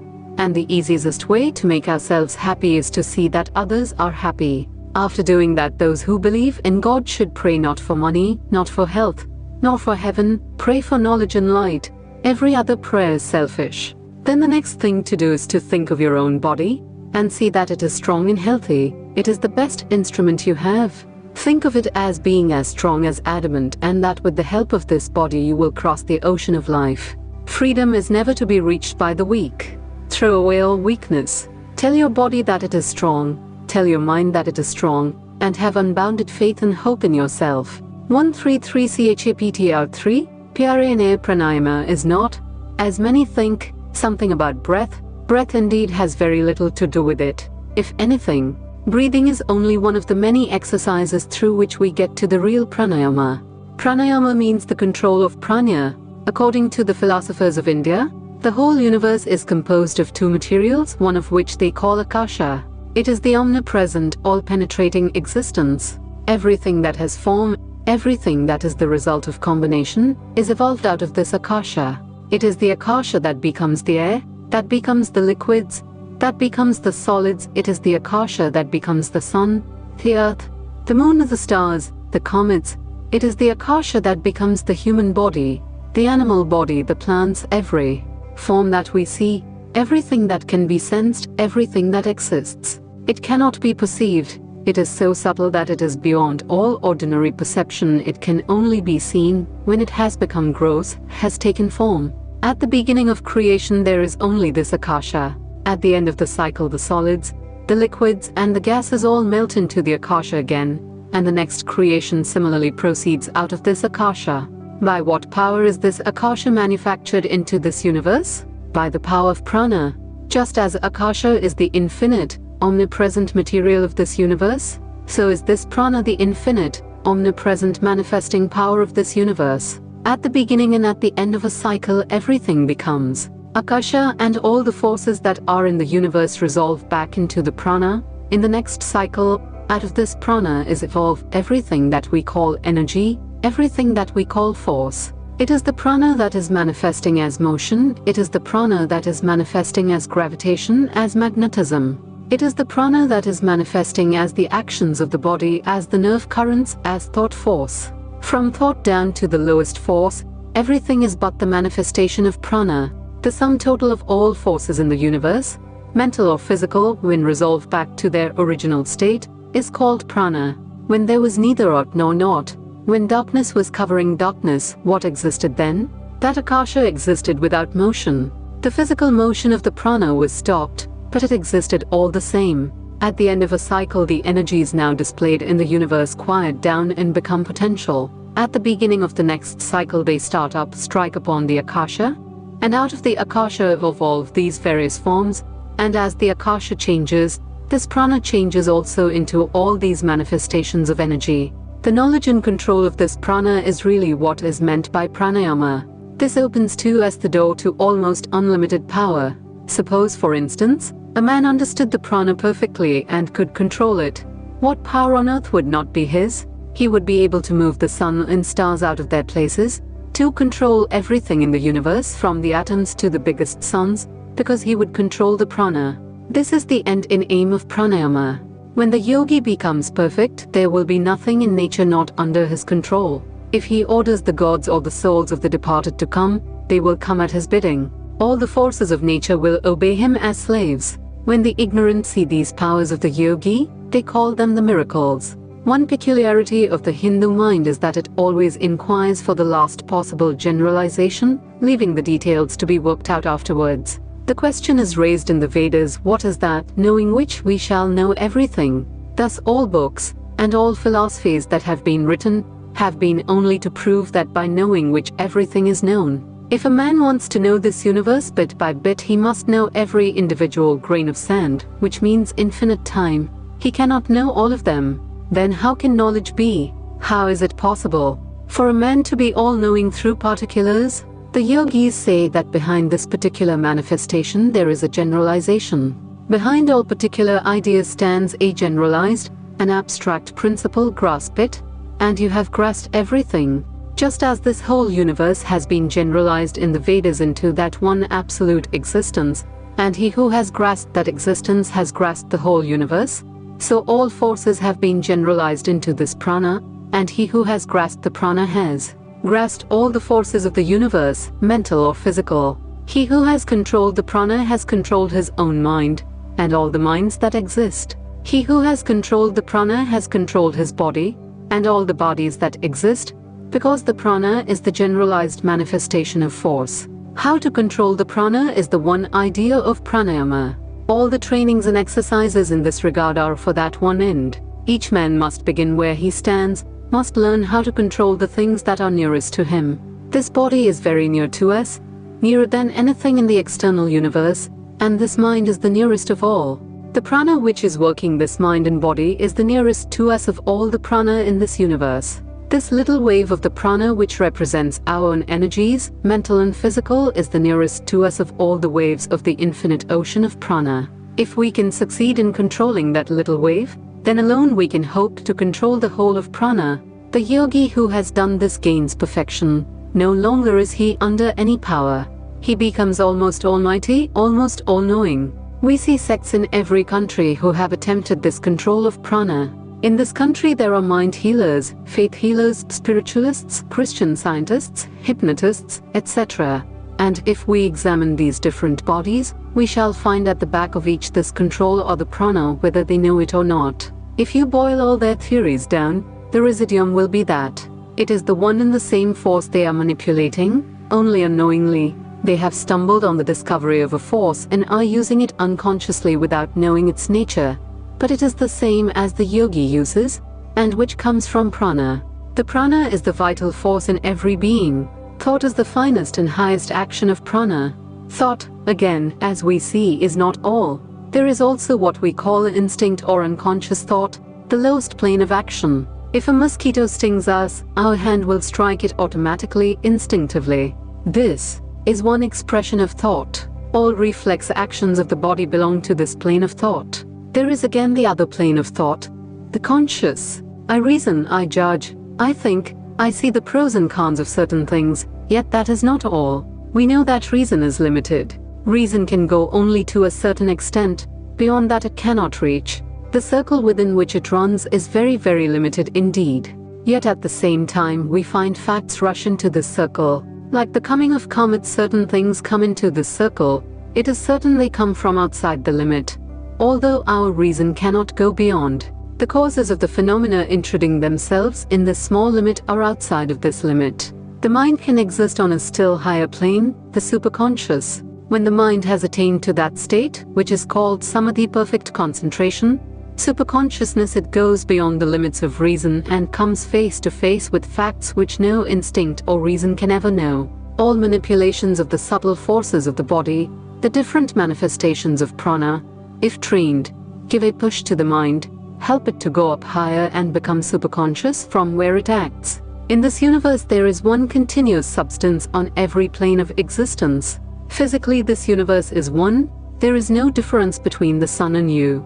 The scientist will tell you it is only a fiction to say the contrary. There is no real difference between the table and me. The table is one point in the mass of matter, and I another point. Each form represents, as it were, one whirlpool in the infinite ocean of matter, or which not one is constant. Just as in a rushing stream there may be millions of whirlpools, the water in each of which is different every moment, turning round and round for a few seconds, and then passing out, replaced by a fresh quantity. So the whole universe is one constantly changing mass of matter in which all forms of existence are so many whirlpools. A mass of matter enters into one whirlpool, say a human body, stays there for a period, becomes changed and goes out into another, say an animal body this time. from which again after a few years it enters into another whirlpool called a lump of mineral. It is a constant change. Not one body is constant. There is no such thing as my body, or your body, except in words, or the one huge mass of matter. One point is called a moon, another a sun, another a man, another the earth, another a plant, another a mineral. Not one is constant, but everything is changing, matter eternally concreting and disintegrating. So it is with the mind. Matter is represented by the ether when the actional prana is most subtle. This very ether, in the finer state of vibration, will represent the mind, and there it will be still one unbroken mass. If you can simply get to that subtle vibration, you will see and feel that the whole universe is composed of subtle vibrations. Sometimes certain drugs have the power to take us while as yet in the senses to that condition. Many of you may remember the celebrated experiment of Sir Humphrey Davy, when the laughing gas overpowered him, how during the lecture he remained motionless, stupefied, and after that he said that the whole universe was made up of ideas. For the time being, as it were, the gross vibrations had ceased, and only the subtle vibrations which he called ideas were present to him.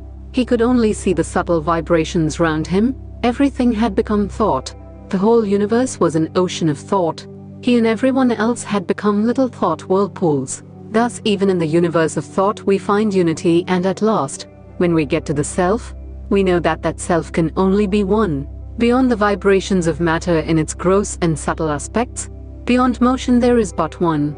Even in manifested motion there is only unity. These facts can no more be denied. Modern physics also has demonstrated that the sum total of the energies in the universe is the same throughout. It has also been proved that the sum total of energy exists in two forms. It becomes potential, toned down, and calmed, and next it comes out manifested as all these various forces.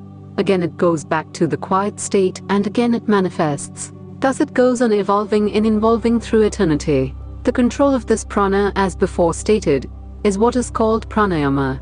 The most obvious manifestation of this prana in the human body is the motion of the lungs. If that stops, as a rule, all the other manifestations of force in the body will immediately stop.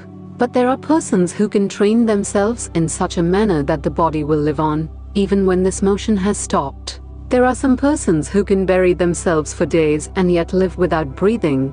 To reach the subtle we must take the help of the grosser, and so slowly travel towards the most subtle until we gain our point. Pranayama really means controlling this motion of the lungs, and this motion is associated with the breath. Not that breath is producing it, on the contrary, it is producing breath. This motion draws in the air by pump action. The prana is moving the lungs, the movement of the lungs draws in the air. So pranayama is not breathing, but controlling that muscular power which moves the lungs. That muscular power which goes out through the nerves to the muscles and from them to the lungs, making them move in a certain manner, is the prana which we have to control in the practice of pranayama.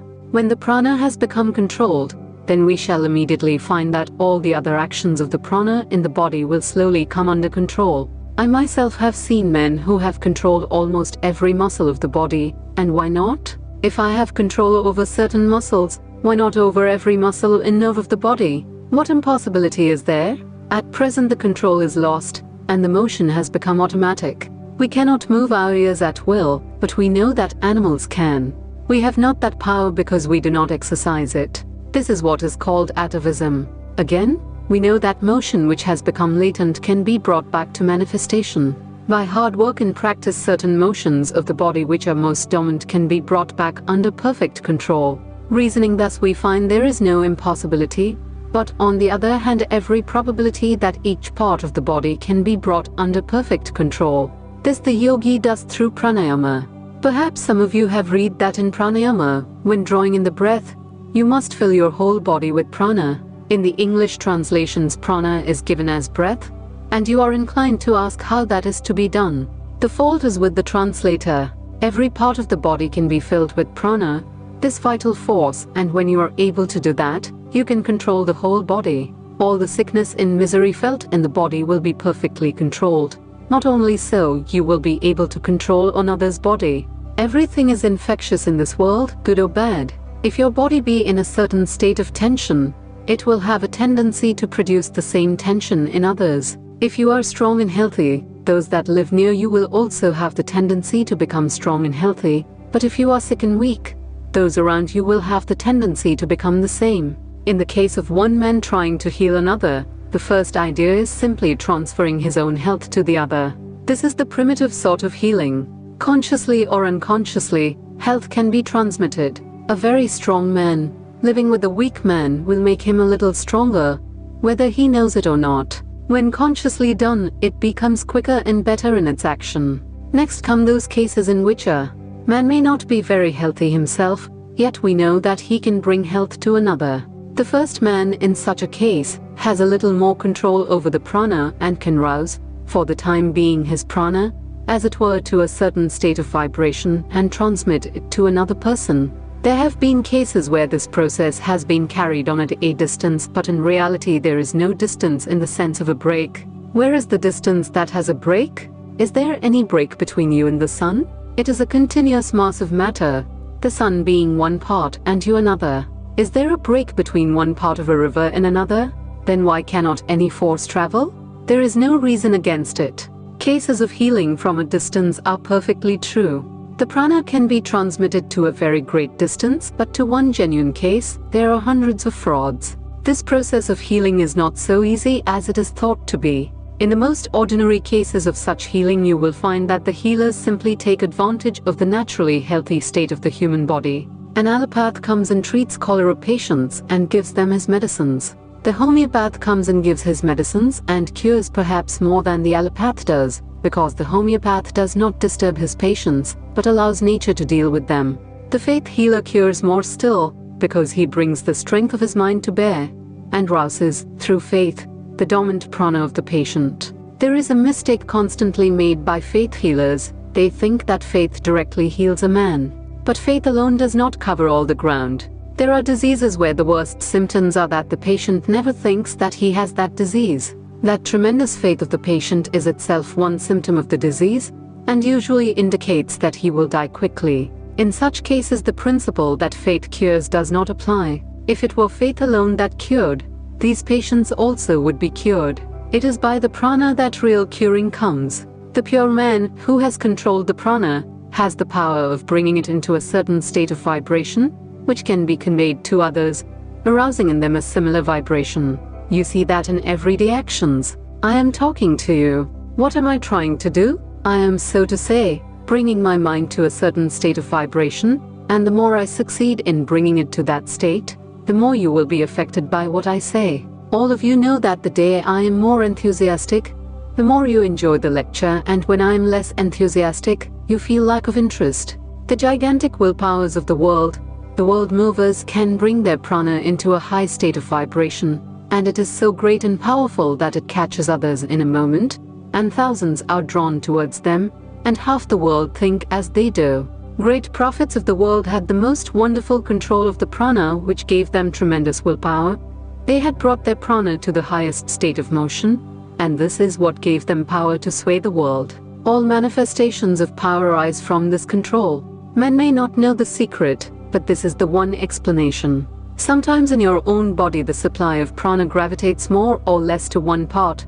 The balance is disturbed, and when the balance of prana is disturbed, what we call disease is produced. To take away the superfluous prana, or to supply the prana that is wanting, will be curing the disease. That again is pranayama, to learn when there is more or less prana in one part of the body than there should be. The feelings will become so subtle that the mind will feel that there is less prana in the toe or the finger than there should be, and will possess the power to supply it. These are among the various functions of pranayama. They have to be learned slowly and gradually, and as you see, the whole scope of Rajaga is really to teach the control and direction in different planes of the prana.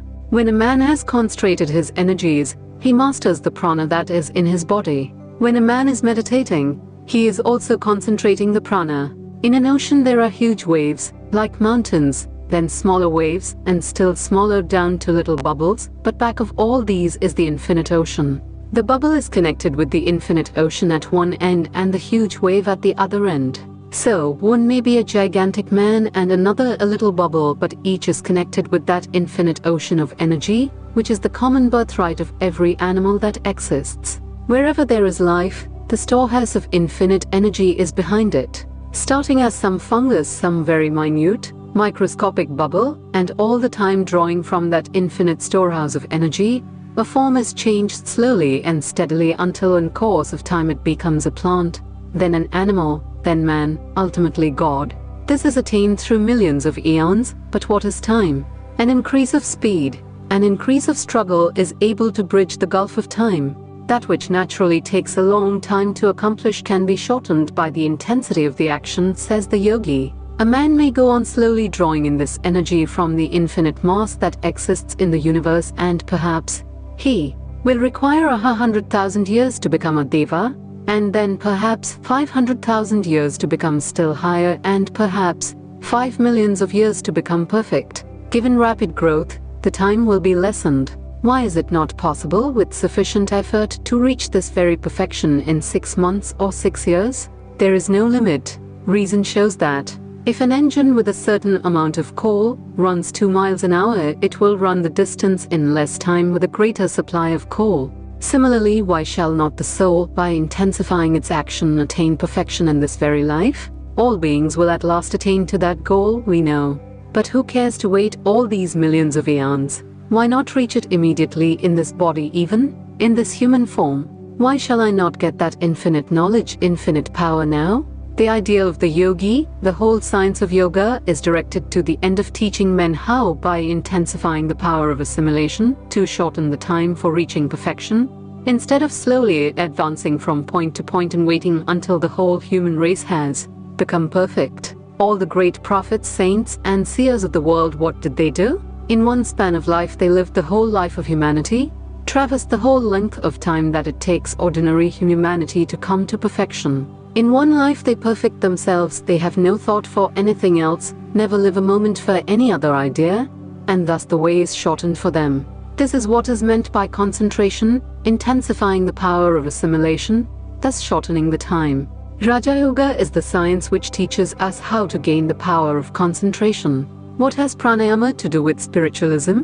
Spiritualism is also a manifestation of pranayama. If it be true that the departed spirits exist, only we cannot see them, it is quite probable that there may be hundreds and millions of them about us we can neither see, feel, nor touch. We may be continually passing and repassing through their bodies, and they do not see or feel us. It is a circle within a circle, universe within universe. We have 5 senses and we represent prana in a certain state of vibration. All beings in the same state of vibration will see one another.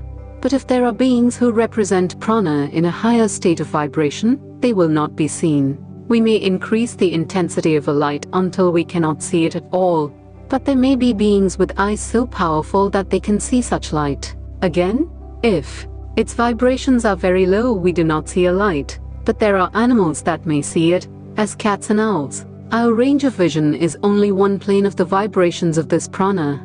Take this atmosphere, for instance. It is piled up layer on layer, but the layers nearer to the earth are denser than those above, and as you go higher the atmosphere becomes finer and finer. Or take the case of the ocean. As you go deeper and deeper, the pressure of the water increases, and animals which live at the bottom of the sea can never come up, or they will be broken into pieces. Think of the universe as an ocean of ether, consisting of layer after layer of varying degrees of vibration under the action of prana. Away from the center the vibrations are less, nearer to it they become quicker and quicker. One order of vibration makes one plane. Then suppose these ranges of vibrations are cut into planes, so many millions of miles one set of vibration, and then so many millions of miles another still higher set of vibration, and so on. It is therefore probable that those who live on the plane of a certain state of vibration will have the power of recognizing one another, but will not recognize those above them. Yet, just as by the telescope and the microscope we can increase the scope of our vision, similarly we can by yoga bring ourselves to the state of vibration of another plane, and thus enable ourselves to see what is going on there. Suppose this room is full of beings whom we do not see. They represent prana in a certain state of vibration while we represent another. Suppose they represent a quick one and we the opposite. Prana is the material of which they are composed, as well as we. All are parts of the same ocean of prana, they differ only in their rate of vibration. If I can bring myself to the quick vibration, this plane will immediately change for me. I shall not see you anymore, you vanish and they appear. Some of you, perhaps, know this to be true. All this bringing of the mind into a higher state of vibration is included in one word in Yoga Samadhi. All these states of higher vibration, superconscious vibrations of the mind, are grouped in that one word, Samadhi, and the lower states of Samadhi give us visions of these beings. The highest grade of Samadhi is when we see the real thing, when we see the material out of which the whole of these grades of beings are composed, and that one lump of clay being known. We know all the clay in the universe. Thus we see that pranayama includes all that is true of spiritualism even. Similarly, you will find that wherever any sect or body of people is trying to search out anything occult and mystical, or hidden, what they are doing is really this yoga, this attempt to control the prana. You will find that wherever there is any extraordinary display of power, it is the manifestation of this prana. Even the physical sciences can be included in pranayama. What moves the steam engine? Prana acting through the steam. What are all these phenomena of electricity and so forth but prana? What is physical science? The science of pranayama by external means. Prana manifesting itself as mental power can only be controlled by mental means. That part of pranayama which attempts to control the physical manifestations of the prana by physical means is called physical science, and that part which tries to control the manifestations of the prana as mental force by mental means is called Raja Yoga. 134 Chapter 4, the psychic prana.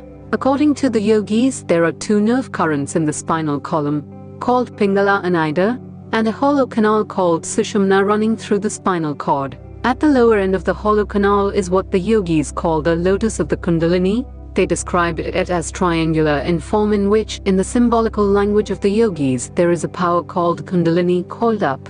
When that Kundalini awakes, it tries to force a passage through this hollow canal, and as it rises step by step, as it were, layer after layer of the mind becomes open and all the different visions and wonderful powers come to the yogi. When it reaches the brain, the yogi is perfectly detached from the body and mind. The soul finds itself free. We know that the spinal cord is composed in a peculiar manner.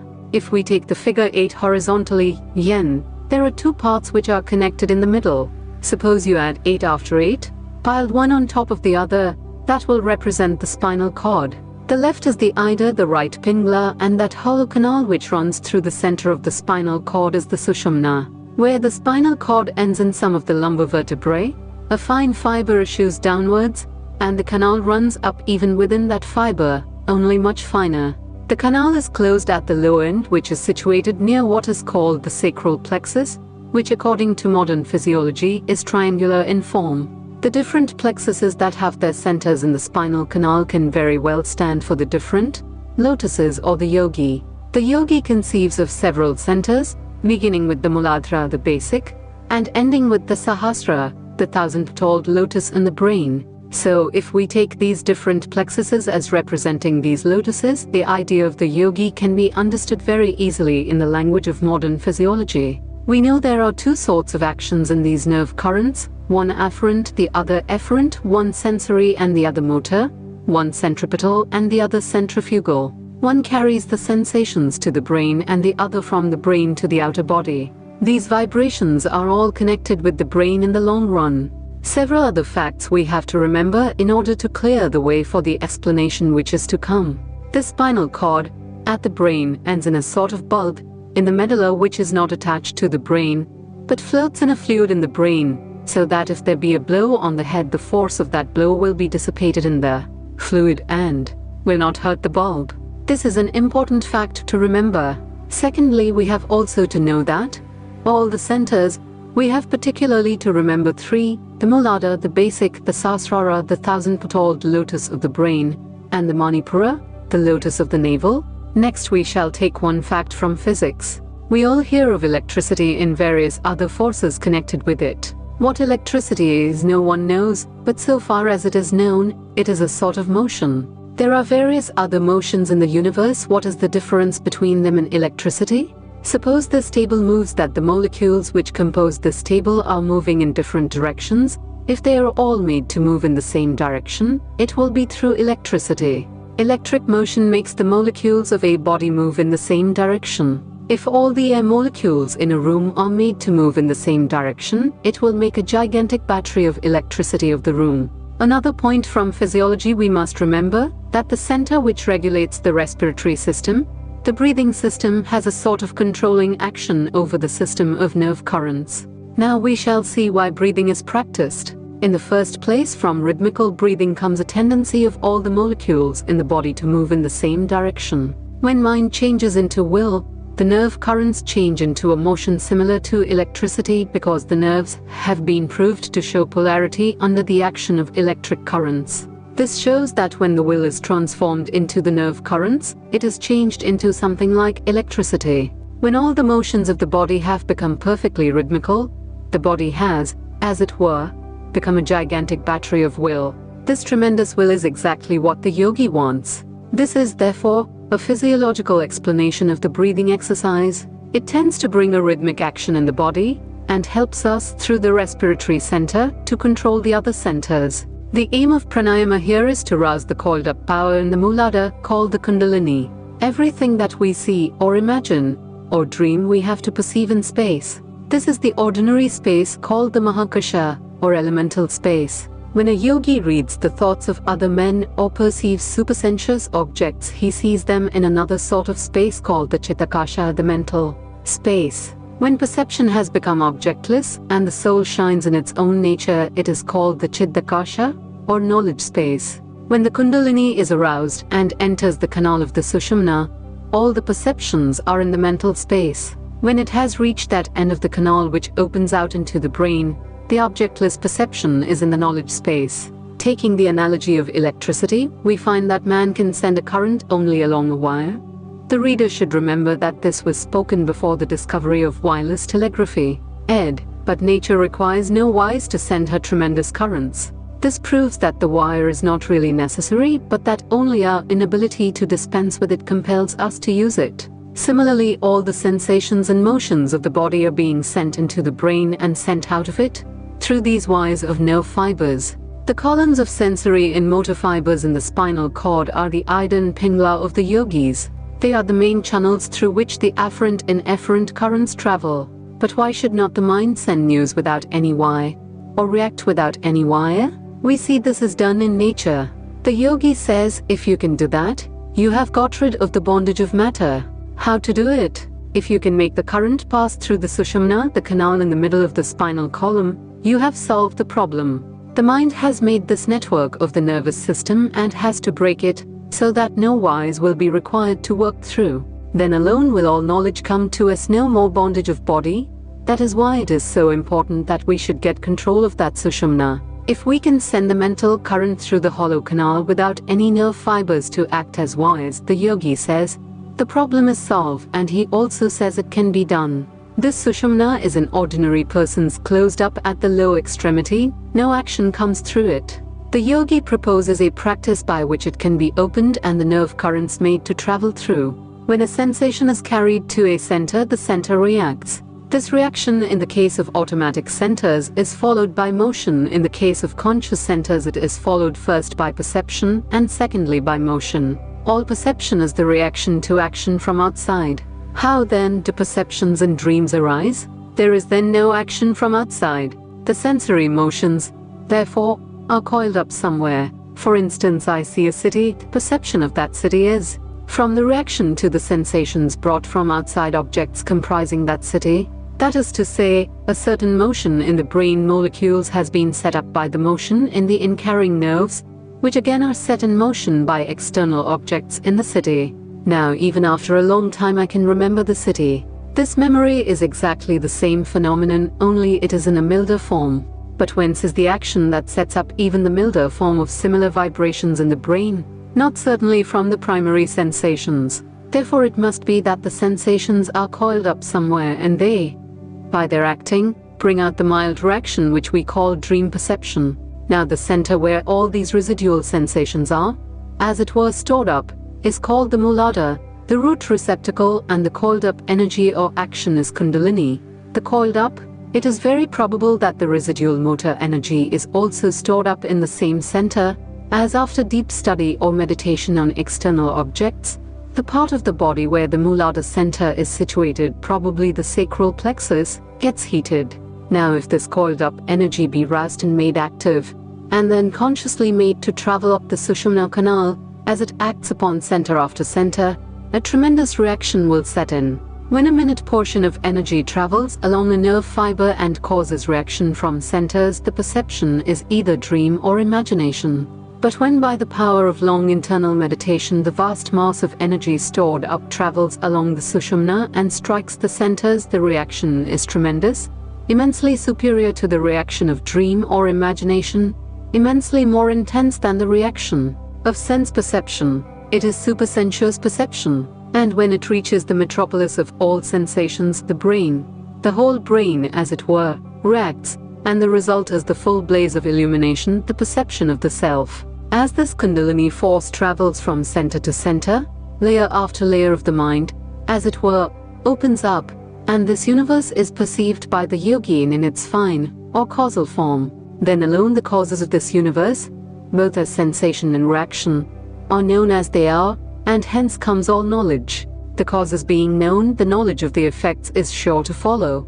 Thus the rousing of the Kundalini is the one and only way to attaining divine wisdom, superconscious perception, realization of the spirit. The rousing may come in various ways, through love for God, through the mercy of perfected sages, or through the power of the analytic will of the philosopher. Wherever there was any manifestation of what is ordinarily called supernatural power or wisdom, there a little current of Kundalini must have found its way into the Sushumna. Only in the vast majority of such cases, people had ignorantly stumbled on some practice which set free a minute portion of the coiled-up Kundalini. All worship, consciously or unconsciously, leads to this end. The man who thinks that he is receiving response to his prayers does not know that the fulfillment comes from his own nature, that he has succeeded by the mental attitude of prayer in waking up a bit of this infinite power which is coiled up within himself. What thus? Men ignorantly worship under various names. Through fear and tribulation, the yogi declares to the world to be the real power coiled up in every being, the mother of eternal happiness, if we but know how to approach her. And Rajayoga is the science of religion, the rationale of all worship, all prayers, forms, ceremonies and miracles.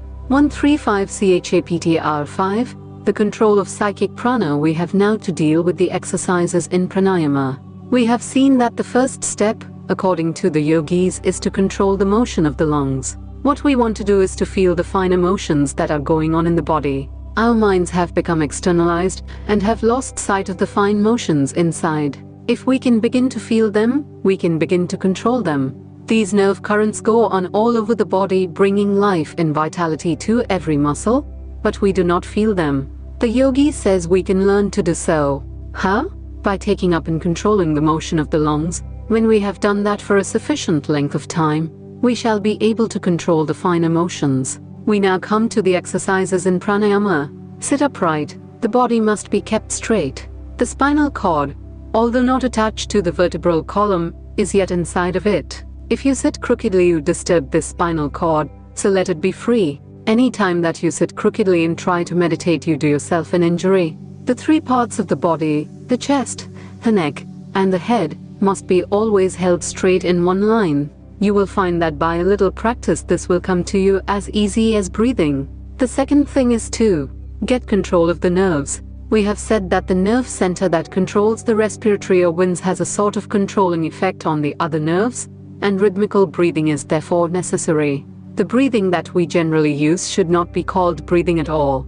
It is very irregular. Then there are some natural differences of breathing between men and women. The first lesson is just to breathe in a measured way in and out. That will harmonize the system.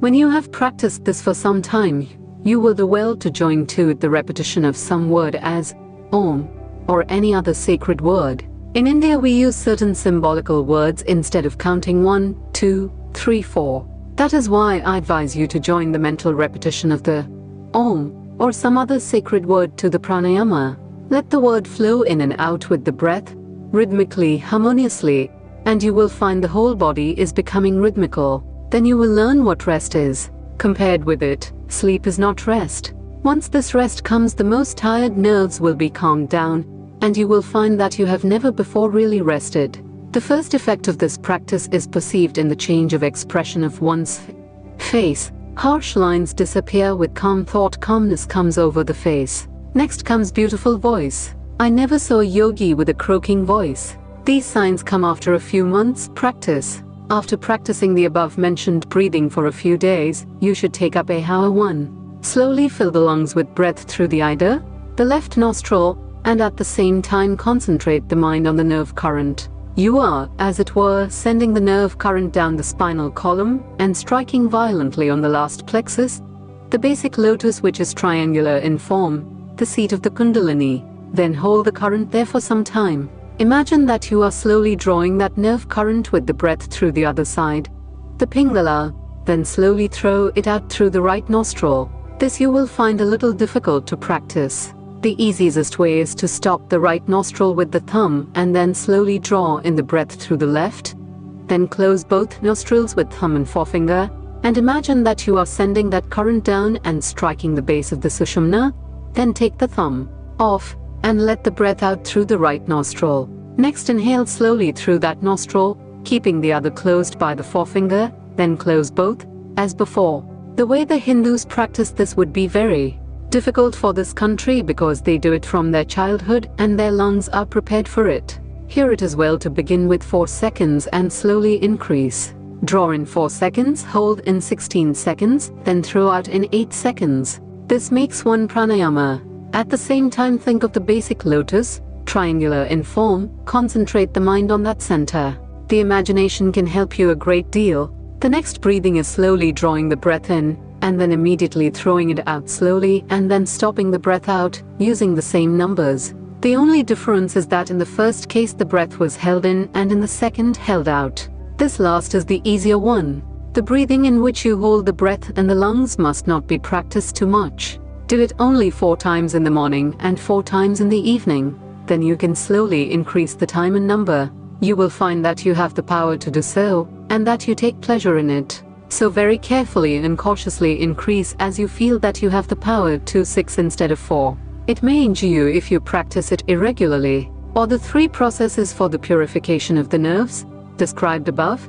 The first and the last are neither difficult nor dangerous. The more you practice the first one, the calmer you will be. Just think of Om and you can practice even while you are sitting at your work. You will be all the better for it. Someday, if you practice hard, the Kundalini will be aroused.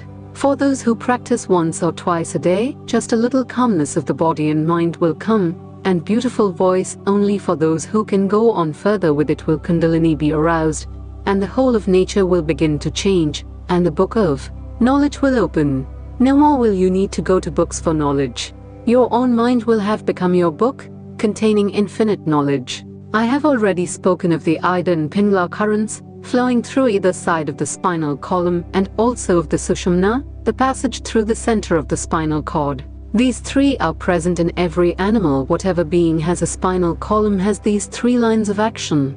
But the yogis claim that in an ordinary man the Sushumna is closed. Its action is not evident, while that of the other 2 is carrying power to different parts of the body. The yogi alone has the Sushumna open. When the Sushumna current opens and begins to rise, we get beyond the sense. Our minds become supersensuous, superconscious. We get beyond even the intellect, where reasoning cannot reach. To open that Sushumna is the prime object of the yogi. According to him, along this Sushumna are ranged these centers, or in more figurative language, these lotuses as they are called. The lowest one is at the lower end of the spinal cord and is called Muladhara. The next higher is called Svadhisthana, the third Manipura, the fourth Anjata, the fifth Vishuddha, the sixth Ajna, and the last, which is in the brain, is the Sahasra, or the 1000-petalled. Of these we have to take cognition just now of 2 centers only, the lowest, the Muladhara, and the highest, the Sahasra. All energy has to be taken up from its seat in the Muladhara and brought to the Sahasra. The yogis claim that of all the energies that are in the human body, the highest is what they call Ohas. Now this Ohas is stored up in the brain, and the more Ohas is in a man's head. One man may speak beautiful language in beautiful thoughts, but they do not impress people. Another man speaks neither beautiful language nor beautiful thoughts, yet his words charm. Every movement of his is powerful. That is the power of Ohas. Now in every man there is more or less of this Ohas stored up. All the forces that are working in the body in their highest become Ohas. You must remember that it is only a question of transformation. The same force which is working outside as electricity or magnetism will become changed into an inner force. The same forces that are working as muscular energy will be changed into Ohas. The yogis say that that part of the human energy which is expressed as sex energy in sexual thought, when checked and controlled, easily becomes changed into Ohas. And as the Mulada guides these, the yogi pays particular attention to that center. He tries to take up all his sexual energy and convert it into Ohas. It is only the chaste man or woman who can make the Ohas rise and store it in the brain. A man feels that if he is unchaste, spirituality goes away. He loses mental vigor and moral stamina. That is why in all the religious orders in the world which have produced spiritual giants you will always find absolute chastity insisted upon. That is why the monks came into existence, giving up marriage. There must be perfect chastity in thought, word, and deed. Without it the practice of Raja Yoga is dangerous and may lead to insanity. If people practice Raja Yoga and at the same time lead an impure life, how can they expect to become yogis? 136 Chapter 6, Pratyahara and Dharana. The next step is called Pratyahara. What is this? You know how perceptions come. First of all there are the external instruments, then the internal organs acting in the body through the brain centers, and there is the mind. When these come together and attach themselves to some external object, then we perceive it. At the same time it is a very difficult thing to concentrate the mind and attach it to one organ only. The mind is a slave. We hear be good, and be good, and be good, taught all over the world. There is hardly a child, born in any country in the world, who has not been told, do not steal, do not tell a lie, but nobody tells the child how he can help doing them. Talking will not help him. Why should he not become a thief? We do not teach him how not to steal, we simply tell him, do not steal. Only when we teach him to control his mind do we really help him. All actions, internal and external, occur when the mind joins itself to certain centers, called the organs. Willingly or unwillingly it is drawn to join itself to the centers, and that is why people do foolish deeds and feel miserable, which, if the mind were under control, they would not do. What would be the result of controlling the mind? It then would not join itself to the centers of perception, and naturally, feeling unwilling would be under control. It is clear so far. Is it possible? It is perfectly possible. You see it in modern times. The faith healers teach people to deny misery in pain and evil. Their philosophy is rather roundabout, but it is a part of yoga upon which they have somehow stumbled. Where they succeed in making a person throw off suffering by denying it, they really use a part of pratyahara as they make the mind of the person strong enough to ignore the senses. The hypnotists in a similar manner by their suggestion excite in the patient a sort of morbid pratyahara for the time being. The so-called hypnotic suggestion can only act upon a weak mind, and until the operator, by means of fixed gaze or otherwise, has succeeded in putting the mind of the subject in a sort of passive, morbid condition, his suggestions never work. Now the control or the centers which is established in a hypnotic patient or the patient of faith healing by the operator for a time is reprehensible because it leads to ultimate ruin. It is not really controlling the brain centers by the power of one's own will, but is, as it were, stunning the patient's mind for a time by sudden blows which another's will delivers to it. It is not checking by means of reins and muscular strength the mad career of a fiery team, but rather by asking another to deliver heavy blows on the heads of the horses, to stun them for a time into gentleness. At each one of these processes the man operated upon loses a part of his mental energies, till at last the mind, instead of gaining the power of perfect control, becomes a shapeless, pallid mass, and the only goal of the patient is the lunatic asylum. Every attempt at control which is not voluntary, not with the controller's own mind, is not only disastrous, but it defeats the end. The goal of each soul is freedom, mastery, freedom from the slavery of matter and thought, mastery of external internal nature. Instead of leading towards that, every will current from another in whatever form it comes, either as direct control of organs, or as forcing to control them while under a morbid condition, only rivets one link more to the already existing heavy chain of bondage, of past thoughts, past superstitions, Therefore beware how you allow yourselves to be acted upon by others. Beware how you unknowingly bring another to ruin. True, some succeed in doing good to many for a time, by giving a new trend to their propensities, but at the same time, they bring ruin to millions by the unconscious suggestions they throw around, rousing in men and women that morbid, passive, hypnotic condition which makes them almost soulless at last. Whosoever therefore asks anyone to believe blindly, or drags people behind him by the controlling power of his superior will, does an injury to humanity, though he may not intend it. Therefore use your own minds, control body and mind yourselves. Remember that until you are a diseased person, no extraneous will can work upon you. Avoid everyone, however great and good he may be, who asked you to believe blindly. All over the world there have been dancing and jumping and howling sects, who spread like infection when they begin to sing and dance and preach. They also are a sort of hypnotists. They exercise a singular control for the time being over sensitive persons, alas, often in the long run to degenerate whole races. Aye, it is healthier for the individual or the race to remain wicked than be made apparently good by such morbid extraneous control.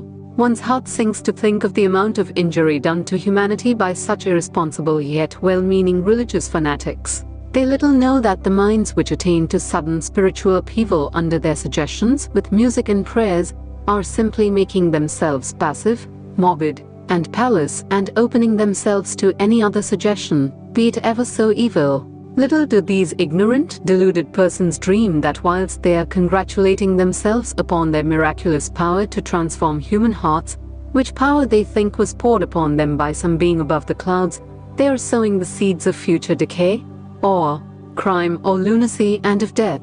Therefore beware of everything that takes away your freedom. Know that it is dangerous and avoid it by all the means in your power. He who has succeeded in attaching or detaching his mind to or from the centers at will has succeeded in pratyahara, which means gathering towards, checking the outgoing powers of the mind, freeing it from the thraldom of the senses. When we can do this, we shall really possess character. Then alone we shall have taken a long step towards freedom. Before that we are merry machines. How hard it is to control the mind! Well has it been compared to the maddened monkey. There was a monkey restless by his own nature, as all monkeys are.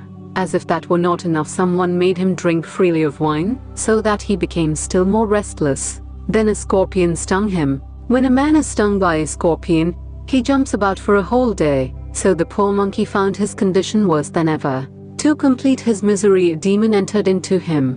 What language can describe the uncontrollable restlessness of that monkey? The human mind is like that monkey, incessantly active by its own nature. Then it becomes drunk with the wine of desire, thus increasing its turbulence. After desire takes possession comes the sting of the scorpion of jealousy at the success of others, and last of all the demon of pride enters the mind, making it think itself of all importance. How hard to control such a mind! The first lesson, then, is to sit for some time and let the mind run on. The mind is bubbling up all the time. It is like that monkey jumping about. Let the monkey jump as much as he can. You simply wait and watch. Knowledge is power, says the proverb, and that is true. Until you know what the mind is doing, you cannot control it. Give it the rein, many hideous thoughts may come into it. You will be astonished that it was possible for you to think such thoughts. But you will find that each day the mind's vagaries are becoming less and less violent. That each day it is becoming calmer.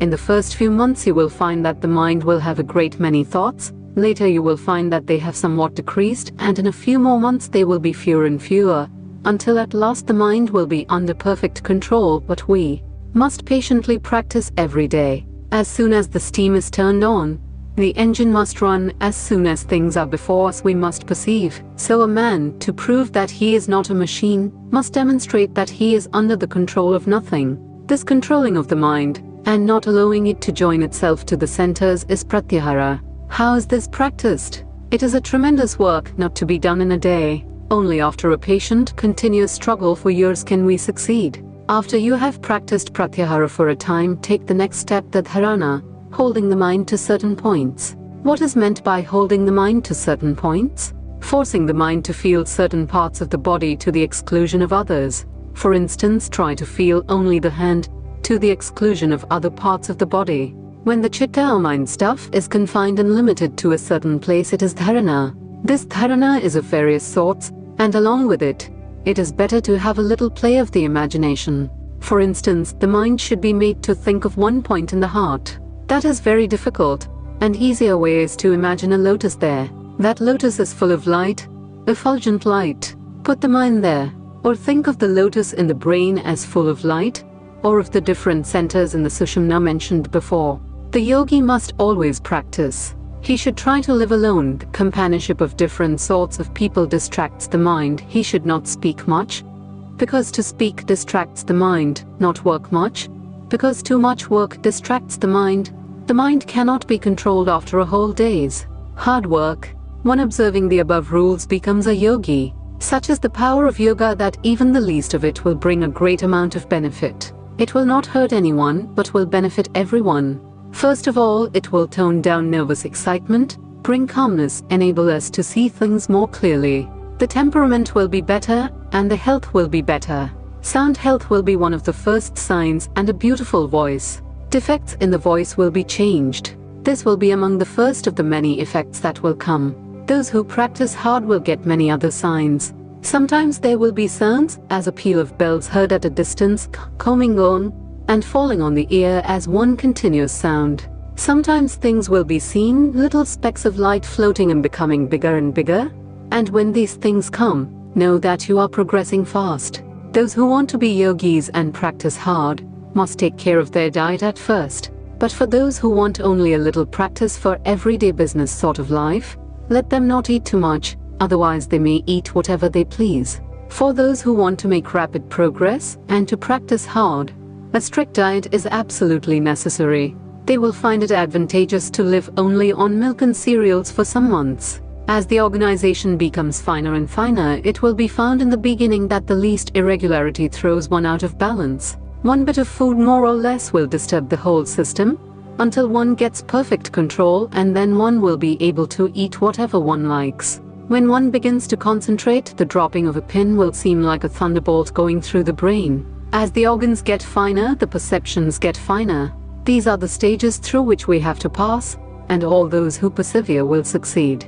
Give up all argumentation and other distractions. Is there anything in dry intellectual jargon? It only throws the mind off its balance and disturbs it. Things of subtler planes have to be realized. Will talking do that? So give up all vain talk.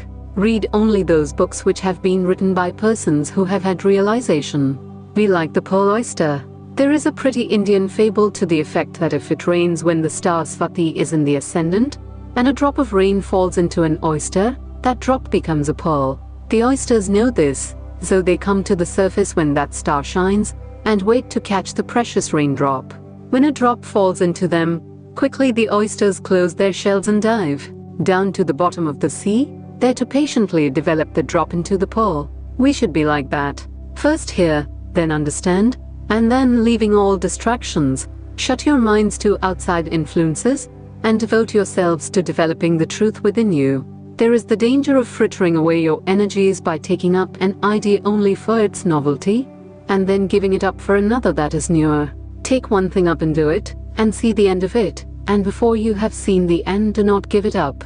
He who can become mad with an idea, he alone sees light. Those that only take a nibble here and a nibble there will never attain anything. They may titillate their nerves for a moment, but there it will end. They will be slaves in the hands of nature and will never get beyond the senses. Those who really want to be yogis must give up, once for all, this nibbling at things. Take up one idea, make that one idea your life, think of it, dream of it, live on that idea. Let the brain, muscles, nerves, every part of your body be full of that idea, and just leave every other idea alone. This is the way to success, and this is the way great spiritual giants are produced. Others are mere talking machines. If we really want to be blessed and make others blessed, we must go deeper. The first step is not to disturb the mind, not to associate with persons whose ideas are disturbing. All of you know that certain persons, certain places, certain foods repel you. Avoid them, and those who want to go to the highest must avoid all company, good or bad. Practice hard. Whether you live or die does not matter. You have to plunge in and work without thinking of the result. If you are brave enough, in 6 months you will be a perfect yogi. But those who take up just a bit of it and a little of everything else make no progress. It is of no use simply to take a course of lessons. To those who are full of tamash, ignorant and dull, those whose minds never get fixed on any idea, who only crave for something to amuse them, religion and philosophy, are simply objects of entertainment. These are the unpersevering. They hear a talk, think it very nice, and then go home and forget all about it. To succeed, you must have tremendous perseverance, tremendous will. I will drink the ocean, says the persevering soul. At my will mountains will crumble up. Have that sort of energy, that sort of will, work hard, and you will reach the goal. 137 Chapter 7, Dhyanan and Samadhi. We have taken a cursory view of the different steps in Raja Yoga, except the finer ones, the training in concentration, which is the goal to which Raja Yoga will lead us. We see, as human beings, that all our knowledge which is called rational is referred to consciousness. My consciousness of this table and of your presence makes me know that the table and you are here. At the same time, there is a very great part of my existence of which I am not conscious. All the different organs inside the body, the different parts of the brain, nobody is conscious of these. When I eat food, I do it consciously. When I assimilate it, I do it unconsciously. When the food is manufactured into blood, it is done unconsciously. When out of the blood all the different parts of my body are strengthened, it is done unconsciously. And yet it is I who am doing all this. There cannot be 20 people in this one body. How do I know that I do it, and nobody else? It may be urged that my business is only in eating and assimilating the food, and that strengthening the body by the food is done for me by somebody else. That cannot be, because it can be demonstrated that almost every action of which we are now unconscious can be brought up to the plane of consciousness. The heart is beating apparently without our control. None of us here can control the heart. It goes on its own way. But by practice men can bring even the heart under control, until it will just beat at will. Slowly, or quickly, or almost stop. Nearly every part of the body can be brought under control. What does this show? That the functions which are beneath consciousness are also performed by us, only we are doing it unconsciously. We have then two planes in which the human mind works. First is the conscious plane, in which all work is always accompanied with the feeling of egoism. Next comes the unconscious plane, where all work is unaccompanied by the feeling of egoism. That part of mind work which is unaccompanied with the feeling of egoism is unconscious work, and that part which is accompanied with the feeling of egoism is conscious work. In the lower animals, this unconscious work is called instinct. In higher animals, and in the highest of all animals, man, what is called conscious work prevails. But it does not end here. There is a still higher plane upon which the mind can work. It can go beyond consciousness. Just as unconscious work is beneath consciousness, so there is another work which is above consciousness and which also is not accompanied with the feeling of egoism. The feeling of egoism is only on the middle plane. When the mind is above or below that line, there is no feeling or I, and yet the mind works. When the mind goes beyond this line of self-consciousness, it is called samadhi or superconsciousness. How, for instance, do we know that a man in samadhi has not gone below consciousness, has not degenerated instead of going higher? In both cases the works are unaccompanied with egoism. The answer is, by the effects, by the results of the work, we know that which is below and that which is above. When a man goes into deep sleep, he enters a plane beneath consciousness. He works the body all the time, he breathes. He moves the body perhaps, in his sleep, without any accompanying feeling of ego. He is unconscious, and when he returns from his sleep, he is the same man who went into it. The sum total of the knowledge which he had before he went into the sleep remains the same. It does not increase at all. No enlightenment comes. But when a man goes into samadhi, if he goes into it a fool, he comes out a sage. What makes the difference? From one state a man comes out the very same man that he went in, and from another state the man comes out enlightened, a sage, a prophet, a saint. His whole character changed, his life changed, illumined. These are the two effects. Now the effects being different, the causes must be different. As this illumination with which a man comes back from samadhi is much higher than can be got from unconsciousness, or much higher than can be got by reasoning in a conscious state, it must therefore be superconsciousness, and samadhi is called the superconscious state. This, in short, is the idea of samadhi. What is its application? The application is here. The field of reason or of the conscious workings of the mind is narrow and limited. There is a little circle within which human reason must move. It cannot go beyond. Every attempt to go beyond is impossible, yet it is beyond this circle of reason that there lies all that humanity holds most dear. All these questions, whether there is an immortal soul, whether there is a God, whether there is any supreme intelligence guiding this universe or not, are beyond the field of reason. Reason can never answer these questions. What does reason say? It says, I am agnostic. I do not know either yea or nay. Yet these questions are so important to us. Without a proper answer to them, human life will be purposeless. All our ethical theories, all our moral attitudes, all that is good and great in human nature, have been molded upon answers that have come from beyond the circle. It is very important, therefore, that we should have answers to these questions. If life is only a short play, if the universe is only a fortuitous combination of atoms, then why should I do good to another? Why should there be mercy, justice, or fellow feeling?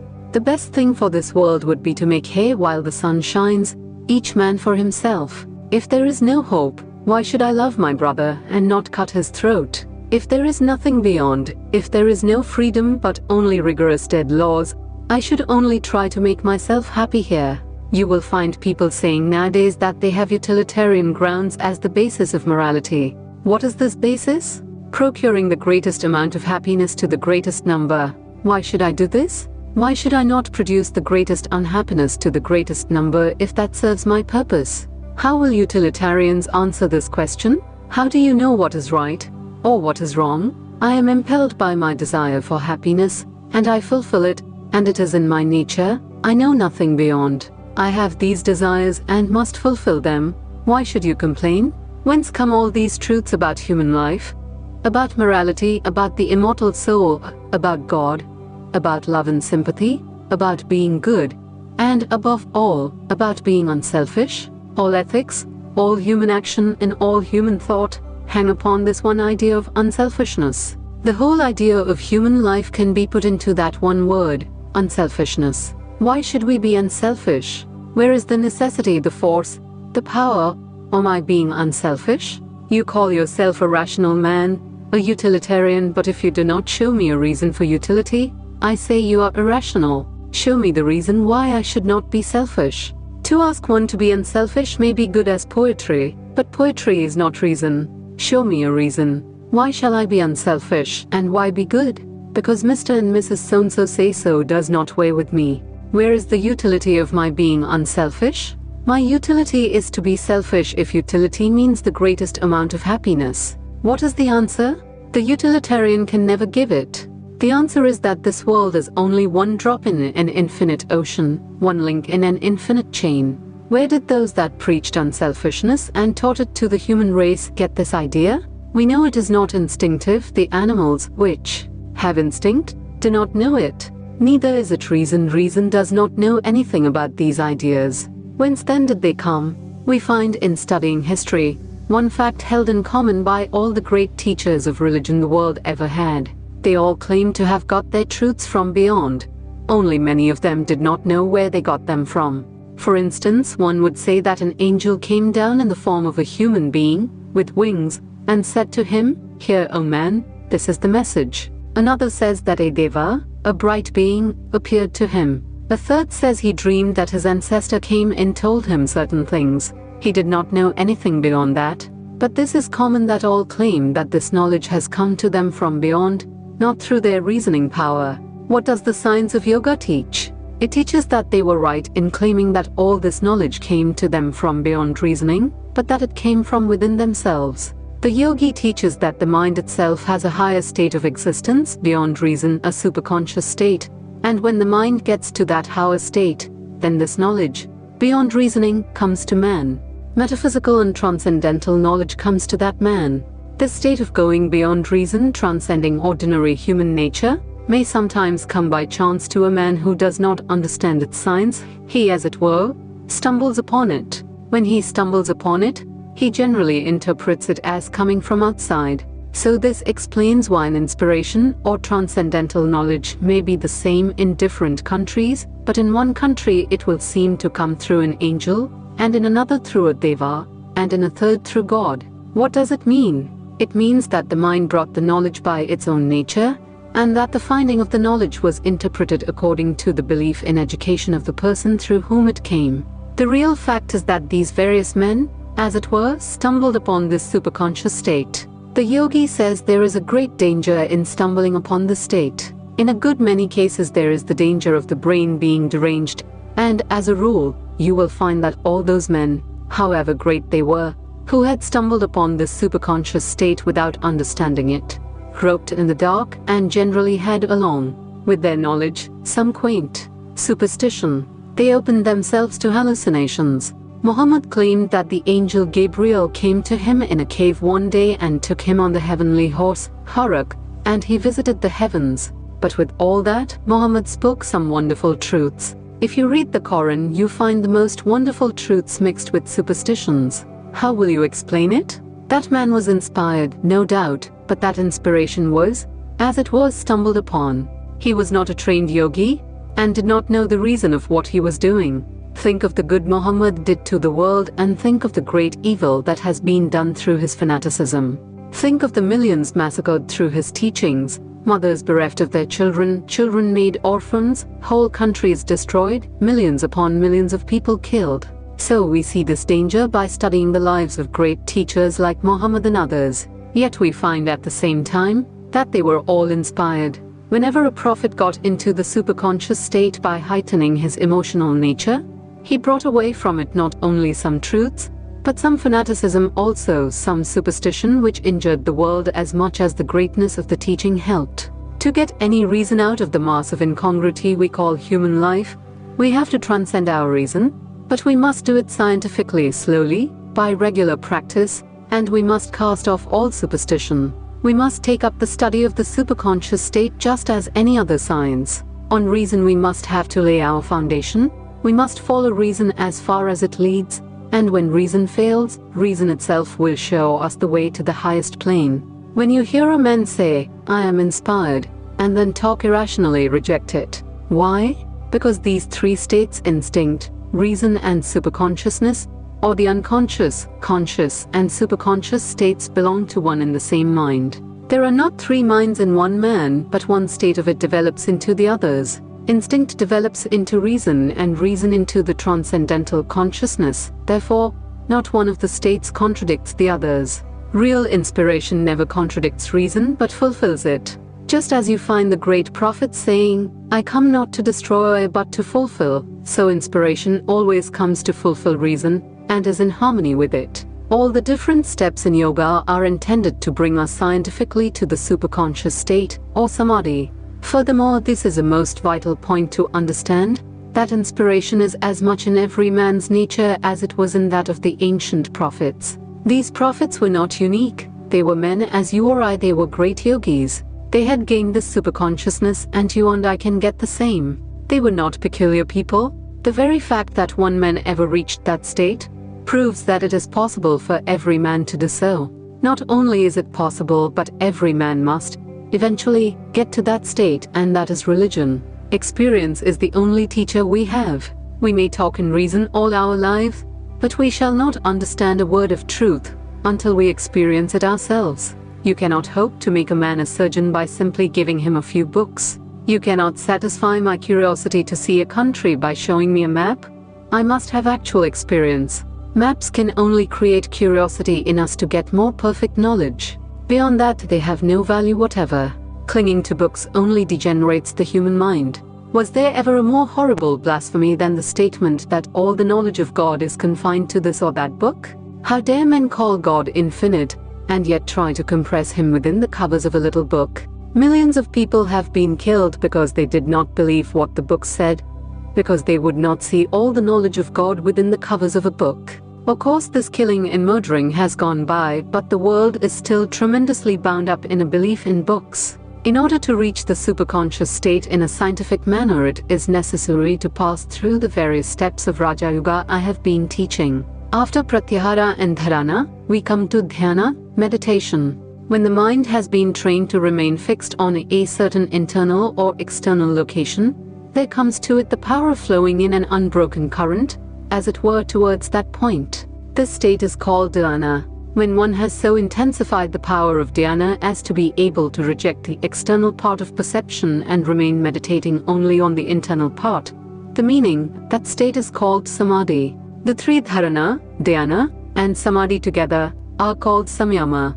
That is, if the mind can first concentrate upon an object, and then is able to continue in that concentration for a length of time, and then, by continued concentration too, dwell only on the internal part of the perception of which the object was the effect, everything comes under the control of such a mind. This meditative state is the highest state of existence. So long as there is desire, no real happiness can come. It is only the contemplative, witness-like study of objects that brings to us real enjoyment and happiness. The animal has its happiness in the senses, the man in his intellect, and the God in spiritual contemplation. It is only to the soul that has attained to this contemplative state that the world really becomes beautiful. To him who desires nothing and does not mix himself up with them, the manifold changes of nature are one panorama of beauty and sublimity. These ideas have to be understood in dhyana, or meditation.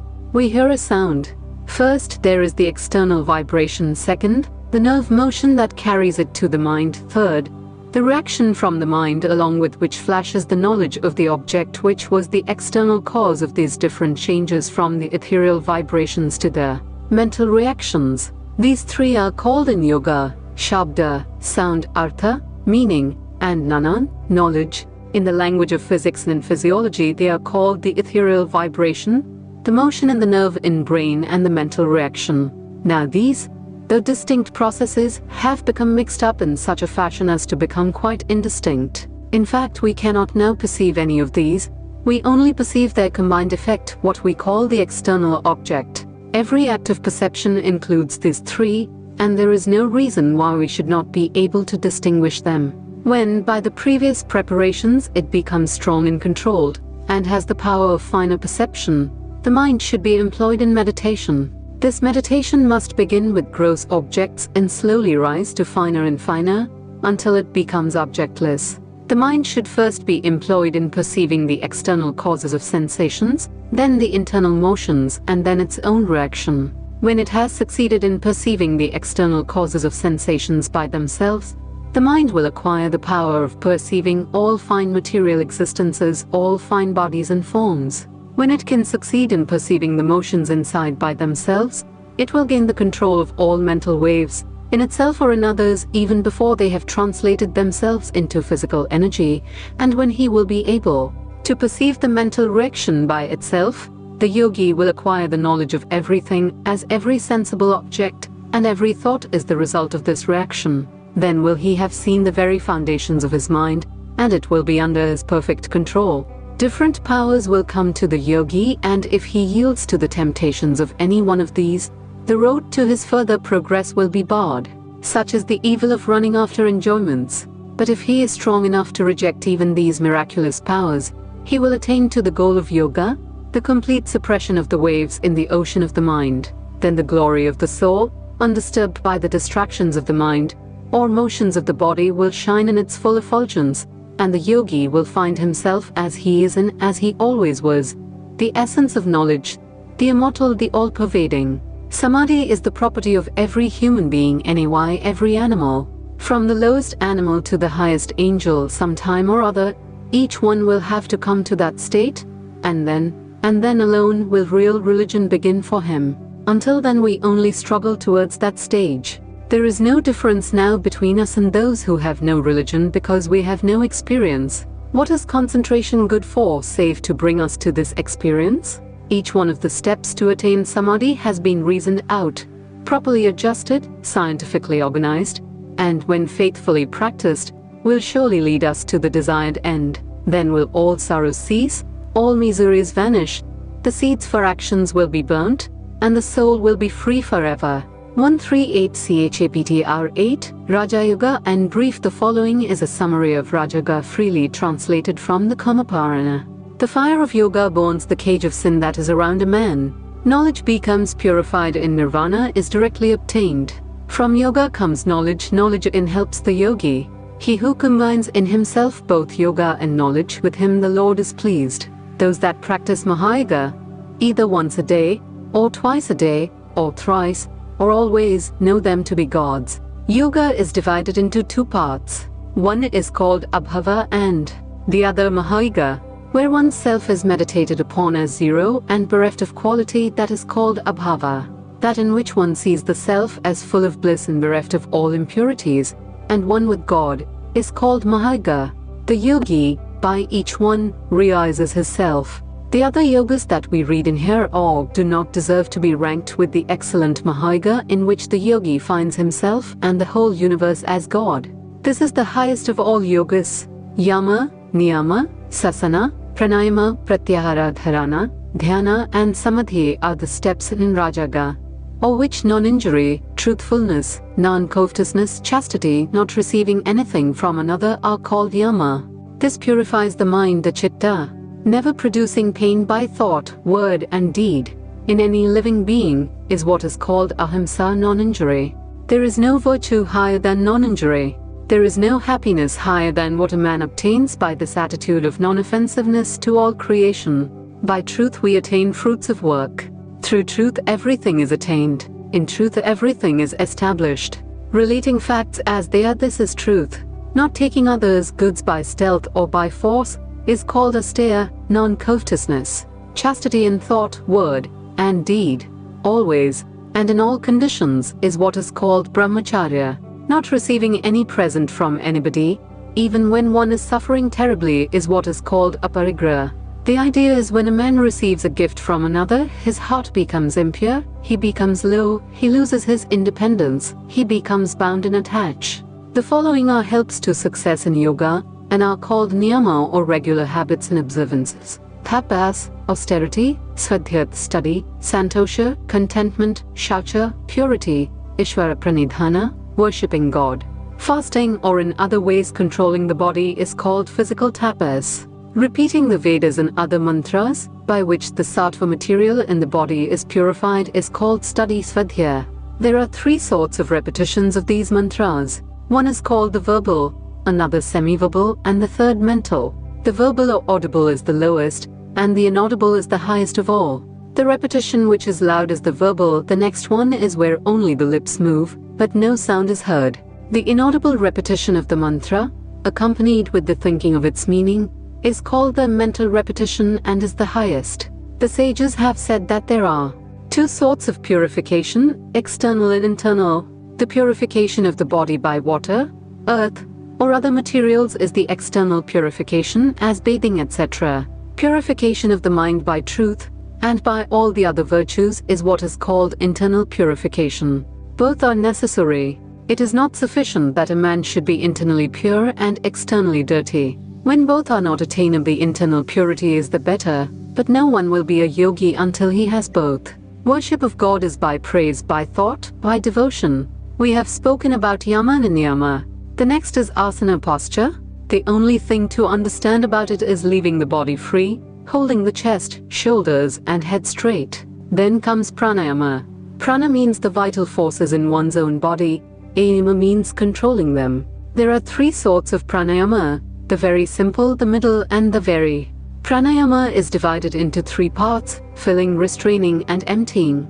When you begin with 12 seconds, it is the lowest pranayama. When you begin with 24 seconds, it is the middle pranayama. That pranayama is the best, which begins with 36 seconds. In the lowest kind of pranayama there is perspiration, in the medium kind, quivering of the body, and in the highest pranayama, levitation of the body, and influx of great bliss. There is a mantra called the Gayatri. It is a very holy verse of the Vedas. We meditate on the glory of that being who has produced this universe. May he enlighten our minds. Om is joined to it at the beginning and the end. In one pranayama repeat 3 Gayatris. In all books they speak of pranayama being divided into Rachaka, rejecting or exhaling, Puraka, inhaling, and Kumbhaka, restraining, stationary. The Indriyas, the organs of the senses, are acting outwards and coming in contact with external objects. Bringing them under the control of the will is what is called pratyahara, or gathering towards oneself.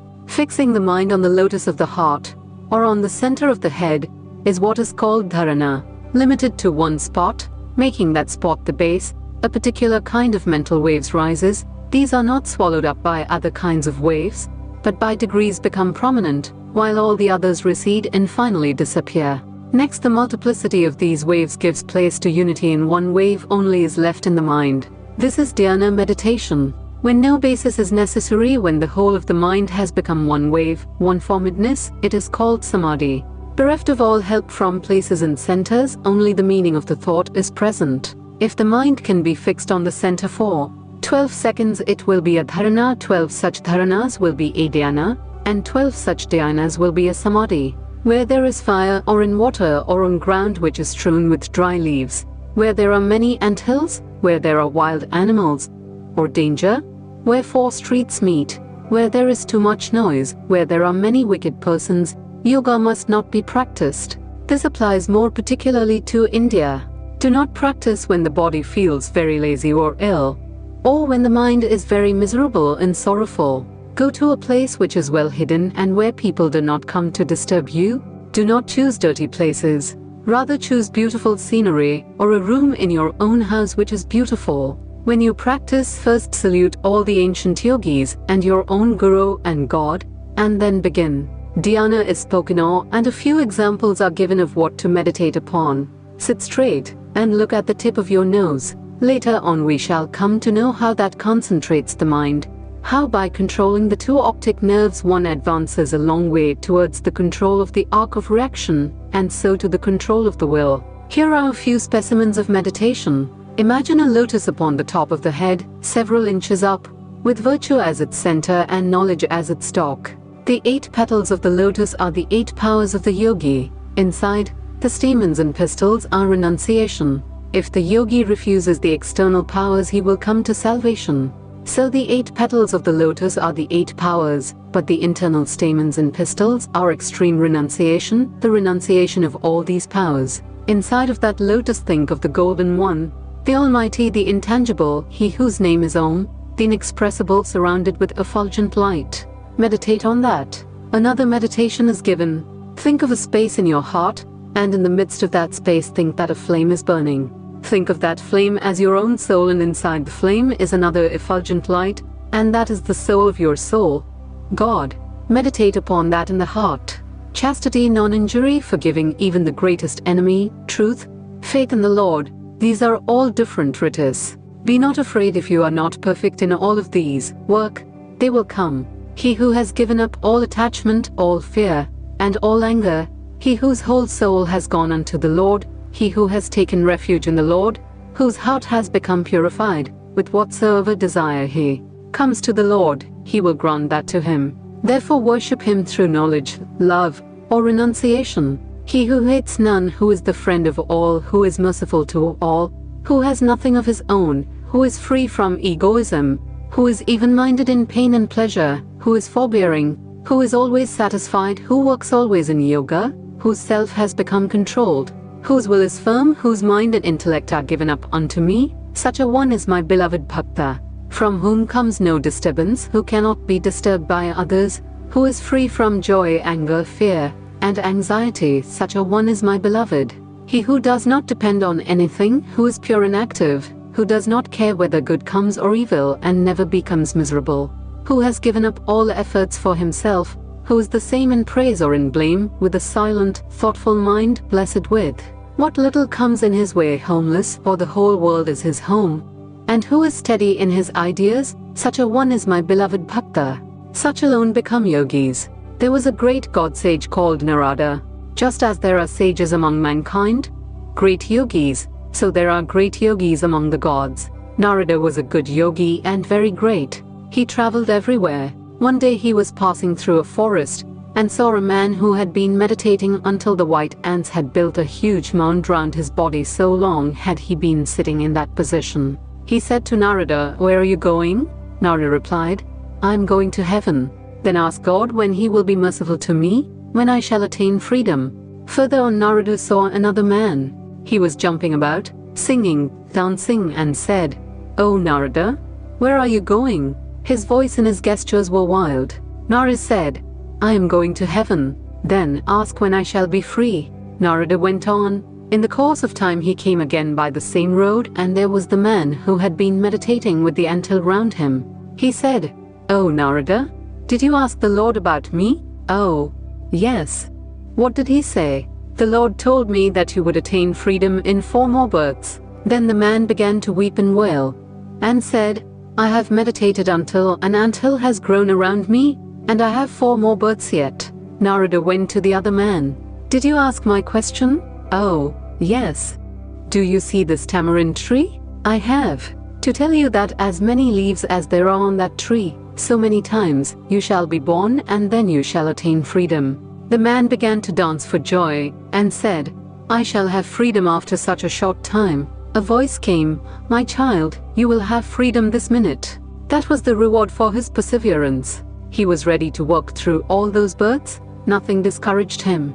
But the first man felt that even 4 more births were too long. Only perseverance like that of the man who was willing to wait eons brings about the highest result. 139 Patanjali's Yoga Aphorisms. 1390 Introduction. Before going into the Yoga Aphorisms, I shall try to discuss one great question, upon which rests the whole theory of religion for the yogis. It seems the consensus of opinion of the great minds of the world, and it has been nearly demonstrated by researchers into physical nature, that we are the outcome and manifestation of an absolute condition, lack of our present relative condition, and are going forward to return to that absolute. This being granted, the question is, which is better, the absolute or the state? There are not wanting people who think that this manifested state is the highest state of man.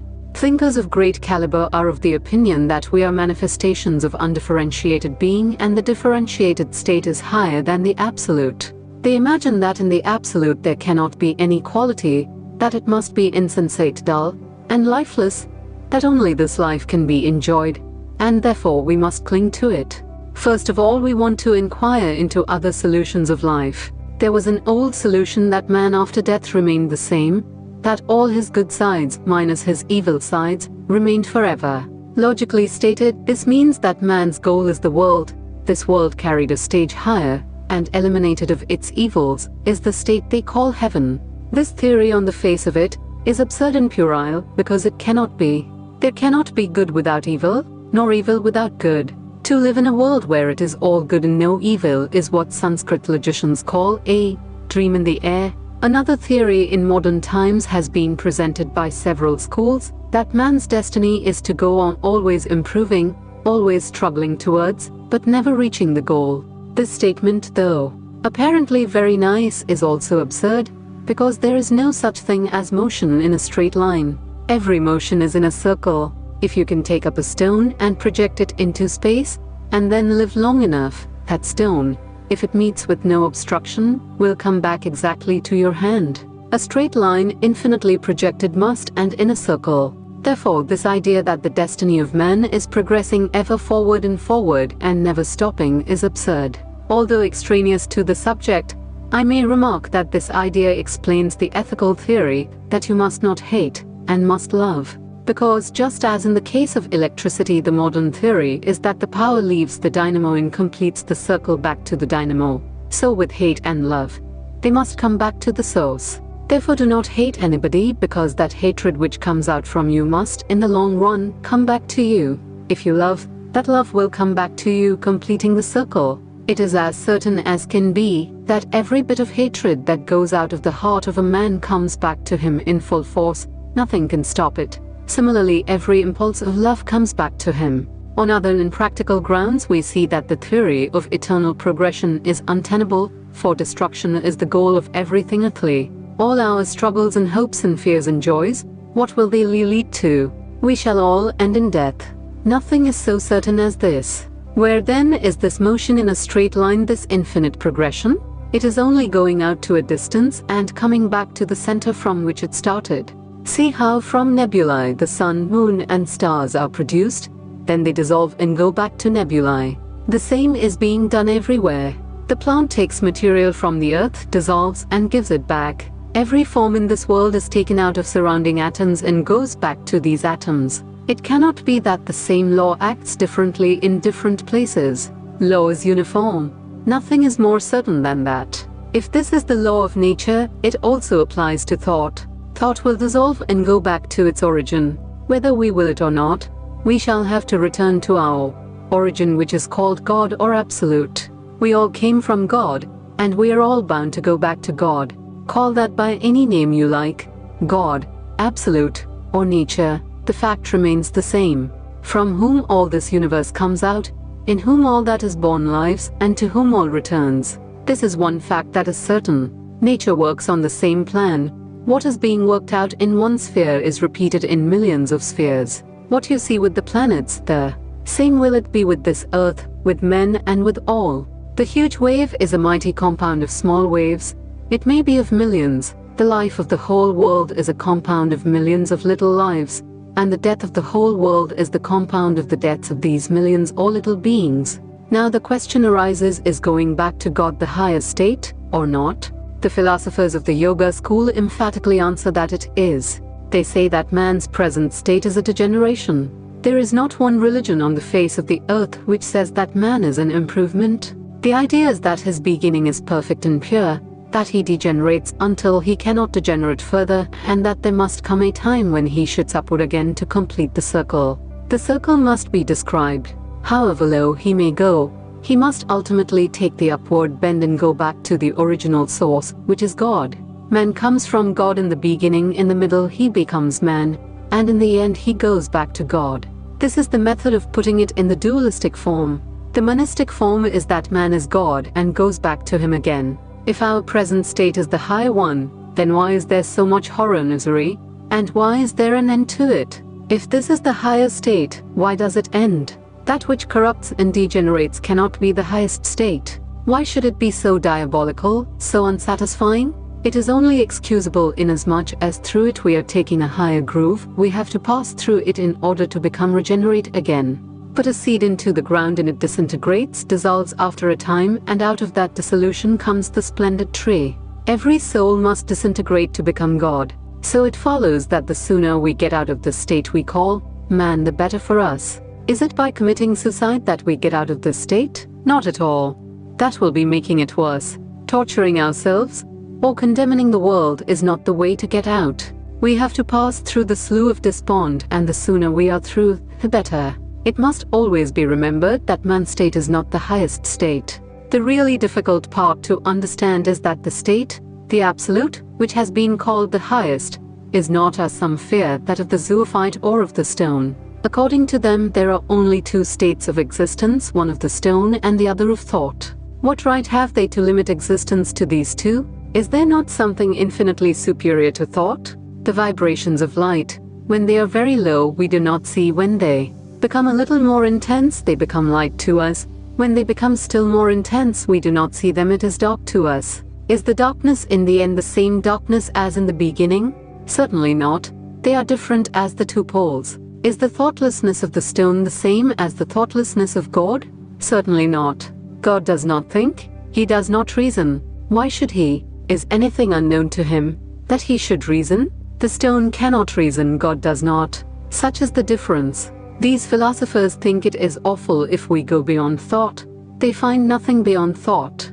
There are much higher states of existence beyond reasoning. It is really beyond the intellect that the first state of religious life is to be found. When you step beyond thought and intellect and all reasoning, then you have made the first step towards God, and that is the beginning of life. What is commonly called life is but an embryo state. The next question will be, what proof is there that the state beyond thought and reasoning is the highest state? In the first place, all the great men of the world, much greater than those that only talk, men who move the world, men who never thought of any selfish ends whatever, have declared that this life is but a little state on the way towards infinity, which is beyond. In the second place, they not only say so, but show the way to everyone, explain their methods.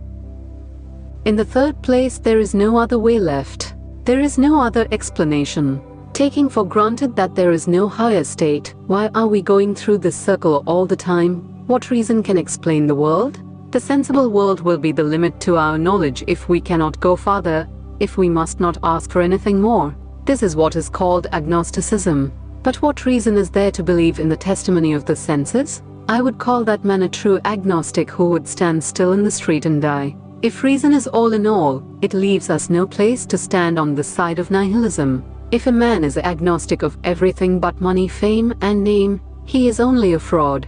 Kant has proved beyond all doubt that we cannot penetrate beyond the tremendous dead wall called reason. But that is the very first idea upon which all Indian thought takes its stand and dares to seek and succeeds in finding something higher than reason, where alone the explanation of the present state is to be found. This is the value of the study of something that will take us beyond the world, thou art our Father, and will take us to the other shore of this ocean of ignorance. That is the science of religion, nothing else. 1391 Patanjali's Yoga Aphorisms Chapter 1, Concentration, ITS Spiritual USES 1. Now concentration is explained. 2. Yoga is restraining the mind stuff, chitta, from taking various forms, vritis. A good deal of explanation is necessary here. We have to understand what chitta is, and what the vritis are. I have eyes. Eyes do not see. Take away the brain center which is in the head.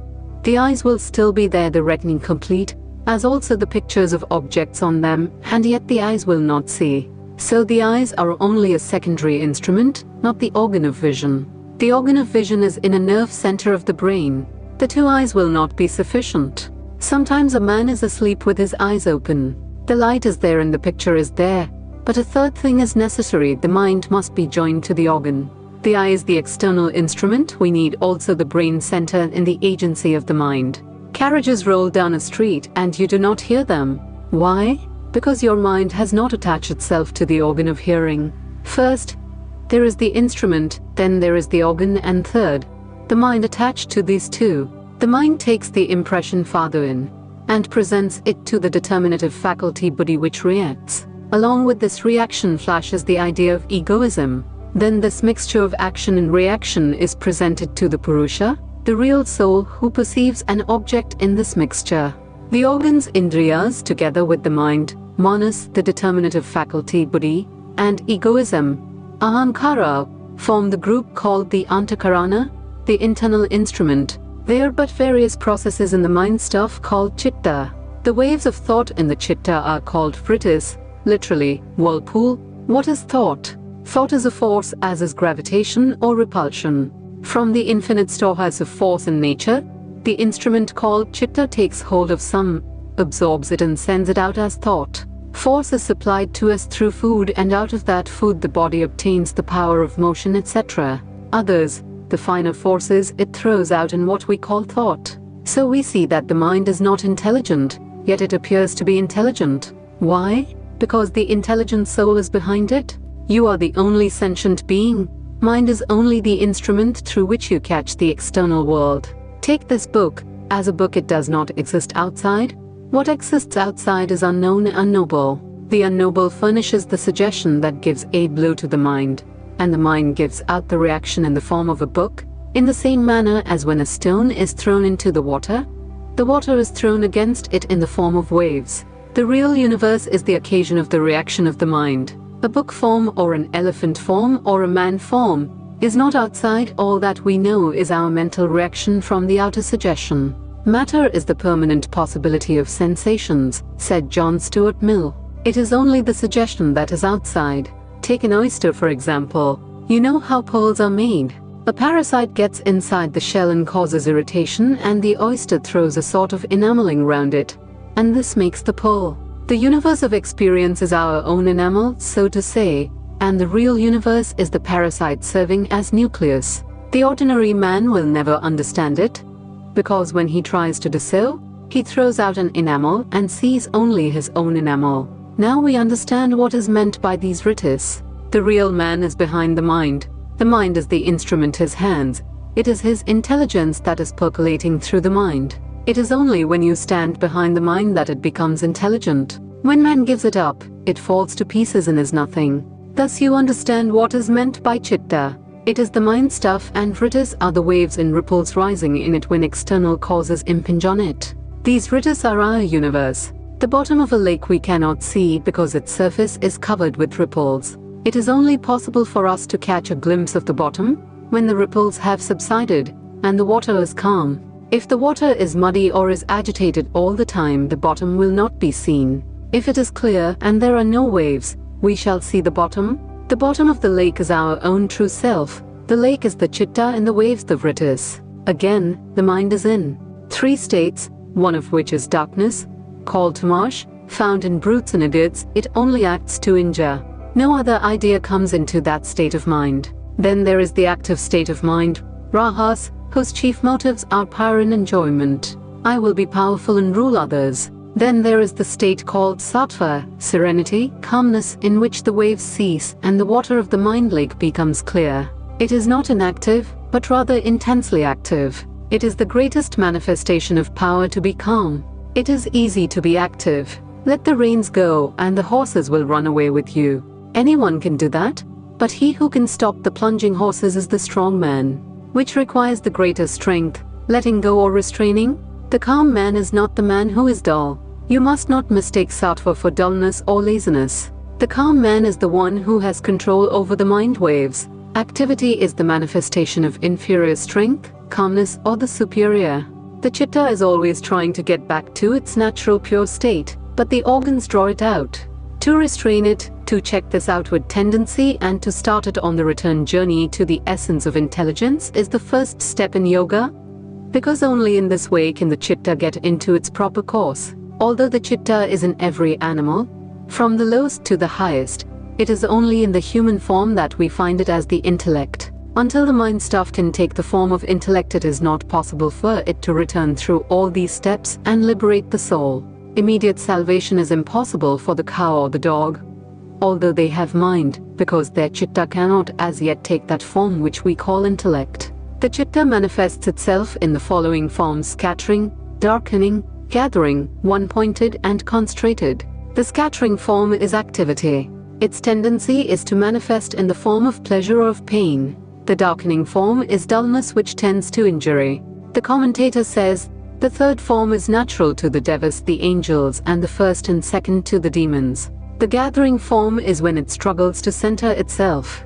The one-pointed form is when it tries to concentrate, and the concentrated form is what brings us to samadhi. 3. At that time, the time of concentration, the seer Purusha rests in his own, unmodified state. As soon as the waves have stopped and the lake has become quiet, we see its bottom. So with the mind, when it is calm, we see what our own nature is. We do not mix ourselves but remain our own selves. 4. At other times other than that of concentration, the seer is identified with the modifications. For instance, someone blames me, this produces a modification vritti in my mind, and I identify myself with it, and the result is misery.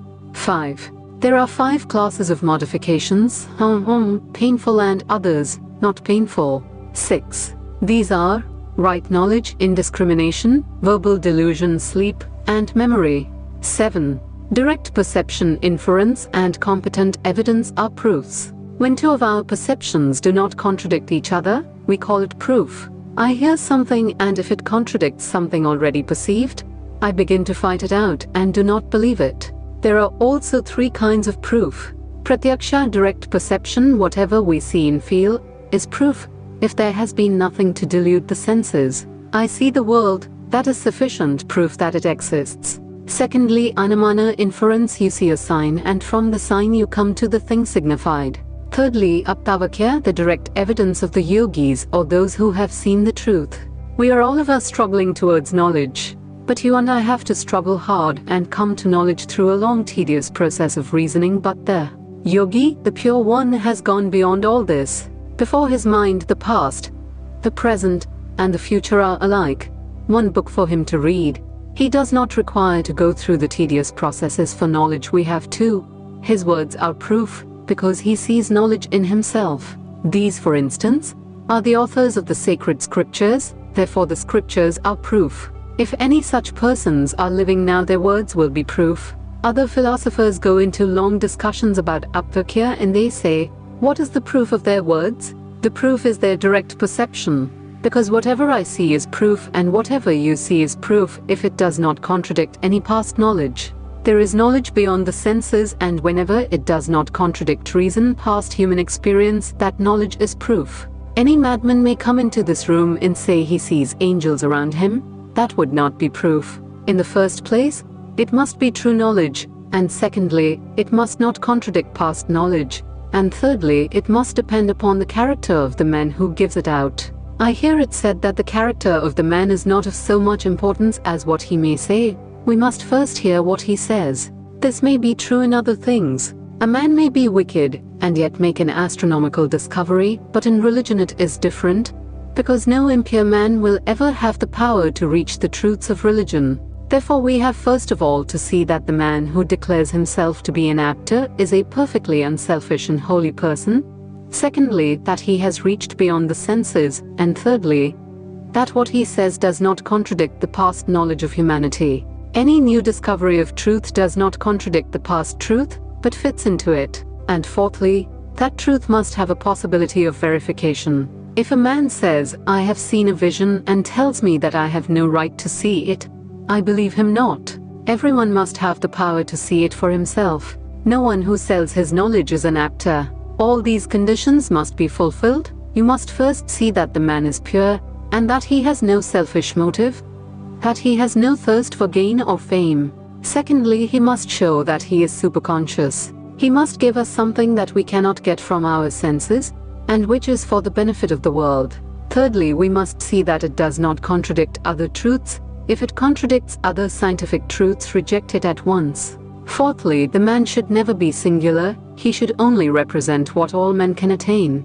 The three sorts of proof are then direct sense perception, inference, and the words of an actor. I cannot translate this word into English. It is not the word inspired, because inspiration is believed to come from outside, while this knowledge comes from the man himself. The literal meaning is attained. 8. Indiscrimination is false knowledge not established in real nature. The next class of riddles that arises is mistaking one thing for another, as a piece of mother of pearl is taken for a piece of silver. 9. Verbal delusion follows from words having no corresponding reality. There is another class of riddles called vikalpa. A word is uttered, and we do not wait to consider its meaning. We jumped to a conclusion immediately. It is the sign of weakness of the chitta. Now you can understand the theory of restraint. The weaker the man, the less he has of restraint. Examine yourselves always by that test. When you are going to be angry or miserable, reason it out how it is that some news that has come to you is throwing your mind into vrittis. 10. Sleep is a vritti which embraces the feeling of voidness. The next class of vrittis is called sleep and dream. When we awake, we know that we have been sleeping. We can only have memory of perception. That which we do not perceive we never can have any memory of. Every reaction is a wave in the lake. Now if, during sleep, the mind had no waves, it would have no perceptions, positive or negative, and therefore we would not remember them. The very reason of our remembering sleep is that during sleep there was a certain class of waves in the mind. Memory is another class of vrittis which is called smriti. 11. Memory is when the vrittis or perceived subjects do not slip away, and through impressions come back to consciousness. Memory can come from direct perception, false knowledge, verbal delusion, and sleep. For instance, you hear a word. That word is like a stone thrown into the lake of the chitta. It causes a ripple, and that ripple rouses a series of ripples. This is memory. So in sleep, when the peculiar kind of ripple called sleep throws the chitta into a ripple of memory, it is called a dream. Dream is another form of the ripple which in the waking state is called memory. 12. Their control is by practice in non-attachment. The mind to have non-attachment must be clear, good, and rational. Why should we practice? Because each action is like the pulsations quivering over the surface of the lake. The vibration dies out, and what is left? The samskaras, the impressions. When a large number of these impressions are left on the mind, they coalesce and become a habit. It is said, habit is second nature. It is first nature also, and the whole nature of man, everything that we are is the result of habit. That gives us consolation because, if it is only habit, we can make and unmake it at any time. The samskaras are left by these vibrations passing out of our mind, each one of them leaving its result. Our character is the sum total of these marks, and according as some particular wave prevails, one takes that tone. If good prevails, one becomes good. If wickedness, one becomes wicked. If joyfulness, one becomes happy. The only remedy for bad habits is counter habits. All the bad habits that have left their impressions are to be controlled by good habits. Go on doing good, thinking holy thoughts continuously. That is the only way to suppress base impressions. Never say any man is hopeless, because he only represents a character, a bundle of habits which can be checked by new and better ones. Character is repeated habits, and repeated habits alone can reform character.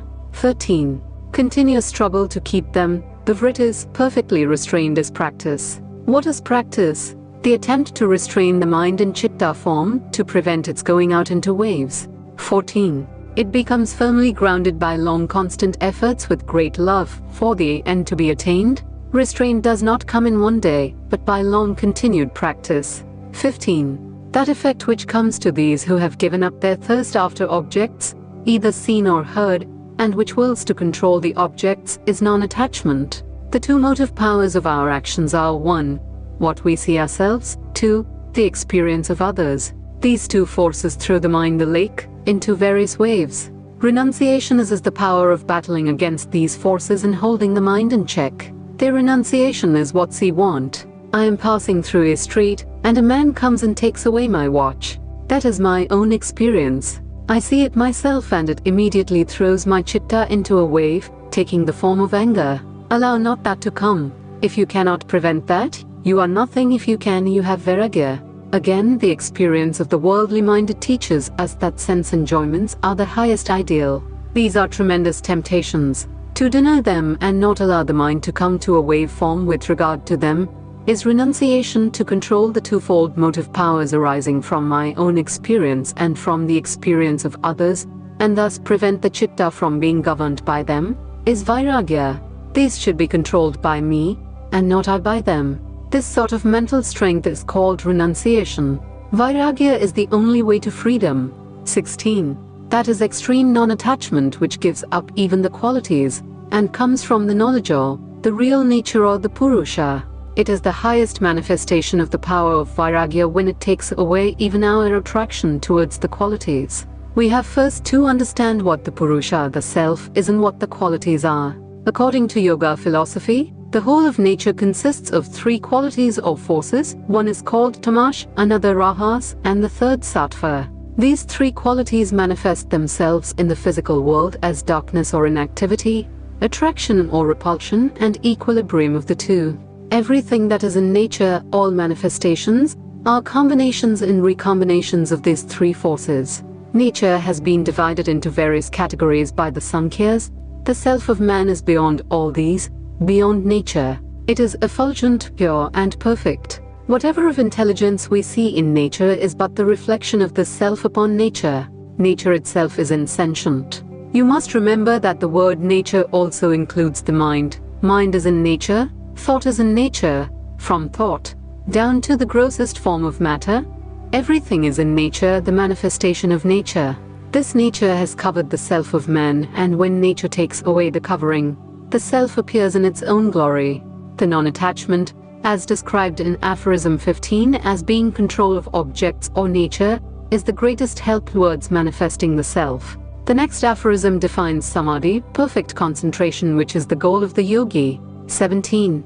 The concentration called right knowledge is that which is followed by reasoning, discrimination, bliss, unqualified egoism. Samadhi is divided into 2 varieties. One is called the sampraneta and the other the asamprajta. In the sampraneta samadhi come all the powers of controlling nature. It is of 4 varieties. The first variety is called the savitarka, when the mind meditates upon an object again and again, by isolating it from other objects. There are 2 sorts of objects for meditation in the 25 categories of the Samkhyas. 1. The 24 insentient categories of nature, and 2. The one sentient Purusha. This part of yoga is based entirely on Sankhya philosophy, about which I have already told you. As you will remember, egoism and will and mind have a common basis, the chitta or the mind stuff, out of which they are all manufactured. The mind stuff takes in the forces of nature and projects them as thought. There must be something again where both force and matter are one.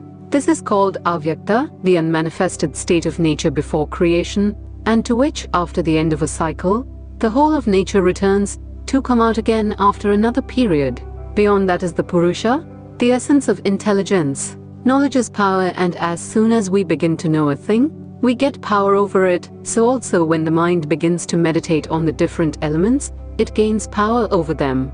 That sort of meditation where the external gross elements are the objects is called Savitarka. Vitarka means question, Savitarka with question, questioning the elements, as it were, that they may give their truths and their powers to the man who meditates upon them. There is no liberation in getting powers. It is a worldly search after enjoyments, and there is no enjoyment in this life. All search for enjoyment is vain. This is the old lesson which man finds so hard to learn. When he does learn it, he gets out of the universe and becomes free. The possession of what are called occult powers is only intensifying the world, and in the end, intensifying suffering. Though as a scientist Patanjali is bound to point out the possibilities of this science, he never misses an opportunity to warn us against these powers. Again, in the very same meditation, when one struggles to take the elements out of time and space, and think of them as they are, it is called Nirvitarka without question. When the meditation goes a step higher, and takes the tanmatras as its object, and thinks of them as in time and space, it is called Savichara with discrimination. And when in the same meditation one eliminates time and space, and thinks of the fine elements as they are, it is called Nirvichara without discrimination. The next step is when the elements are given up, both gross and fine, and the object of meditation is the interior organ, the thinking organ. When the thinking organ is thought of as bereft of the qualities of activity and dullness, it is then called Sananda, the blissful samadhi. When the mind itself is the object of meditation, when meditation becomes very ripe and concentrated, when all ideas of the gross and fine materials are given up, when the sattva state only of the ego remains, but differentiated from all other objects, it is called Susmita Samadhi. The man who has attained to this has attained to what is called in the Vedas, bereft of body. He can think of himself as without his gross body, but he will have to think of himself as with a fine body. Those that in the state get merged in nature without attaining the goal are called Prithritilayas, but those who do not stop even there reach the goal, which is freedom. 18. There is another samadhi which is attained by the constant practice of cessation of all mental activity, in which the chitta retains only the unmanifested impressions. This is the perfect superconscious asamprajta samadhi, the state which gives us freedom. The first state does not give us freedom, does not liberate the soul. A man may attain to all powers and yet fall again. There is no safeguard until the soul goes beyond nature. It is very difficult to do so, although the method seems easy. The method is to meditate on the mind itself, and whenever thought comes, to strike it down, allowing no thought to come into the mind, thus making it an entire vacuum. When we can really do this, that very moment we shall attain liberation. When persons without training and preparation try to make their minds vacant, they are likely to succeed only in covering themselves with tamash, the material of ignorance, which makes the mind dull and stupid, and leads them to think that they are making a vacuum of the mind. To be able to really do that is to manifest the greatest strength, the highest control. When the state asamprajta superconsciousness is reached, the samadhi becomes seedless. What is meant by that? In a concentration where there is consciousness, where the mind succeeds only in quelling the waves in the chitta and holding them down, the waves remain in the form of tendencies. These tendencies, or seeds, become waves again when the time comes. But when you have destroyed all these tendencies, almost destroyed the mind, then the samadhi becomes seedless. There are no more seeds in the mind out of which to manufacture again and again this plant of life, this ceaseless round of birth and death. You may ask, what state would that be in which there is no mind? There is no knowledge. What we call knowledge is a lower state than the one beyond knowledge. You must always bear in mind that the extremes look very much alike. If a very low vibration of ether is taken as darkness, an intermediate state as light, very high vibration will be darkness again. Similarly, ignorance is the lowest state, knowledge is the middle state, and beyond knowledge is the highest state, the two extremes of which seem the same. Knowledge itself is a manufactured something, a combination. It is not reality. What is the result of constant practice of this higher concentration? All old tendencies of restlessness and dullness will be destroyed, as well as the tendencies of goodness too. The case is similar to that of the chemicals used to take the dirt in alloy off gold. When the ore is smelted down, the dross is burnt along with the chemicals. So this constant controlling power will stop the previous bad tendencies, and eventually the good ones also. Those good and evil tendencies will suppress each other, leaving alone the soul, in its own splendor, untrammeled by either good or bad, the omnipresent, omnipotent, and omniscient. Then the man will know that he had neither birth nor death, nor need for heaven or earth. He will know that he neither came nor went. It was nature which was moving, and that movement was reflected upon the soul. The form of the light reflected by the glass upon the wall moves, and the wall foolishly thinks it is moving. So with all of us, it is the chitta constantly moving, making itself into various forms, and we think that we are these various forms. All these delusions will vanish when that free soul will command, not pray or beg, but command. Then whatever it desires will be immediately fulfilled. Whatever it wants it will be able to do. According to the Sankhya philosophy, there is no God. It says that there can be no God of this universe, because if there were one, he must be a soul, and a soul must be either bound or free. How can the soul that is bound by nature, or controlled by nature, create? It is itself a slave. On the other hand, why should the soul that is free create and manipulate all these things? It has no desires, so it cannot have any need to create. Secondly, it says the theory of God is an unnecessary one. Nature explains all. What is the use of any God? But Kapila teaches that there are many souls who, though nearly attaining perfection, fall short because they cannot perfectly renounce all powers. Their minds for a time merge in nature to re-emerge as its masters. Such gods there are. We shall all become such gods. And according to the Sankhyas, the God spoken of in the Vedas really means one of these free souls. Beyond them there is not an eternally free and blessed creator of the universe. On the other hand, the yogis say, not so. There is a God. There is one soul separate from all other souls, and he is the eternal master of all creation, the ever free, the teacher of all teachers. The yogis admit that those whom the Sankhyas call the merged in nature also exist. They are yogis who have fallen short of perfection, and though, for a time, debarred from attaining the goal, remain as rulers of parts of the universe. 19.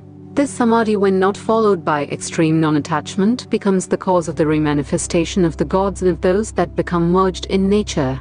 The gods in the Indian systems of philosophy represent certain high offices which are filled successively by various souls, but none of them is perfect. 20. To others, this samadhi comes through faith, energy, memory, concentration, and discrimination of the real. These are they who do not want the position of gods or even that of rulers of cycles. They attain to liberation. 21. Success is speedy for the extremely energetic. 22. The success of yogis differs according as the means they adopt are mild, medium, or intense. 23. Or by devotion to Ishvara. 24. Ishvara, the supreme ruler, is a special Purusha, untouched by misery actions, their results and desires. We must again remember that the Patanjali Yoga philosophy is based upon the Sankhya philosophy.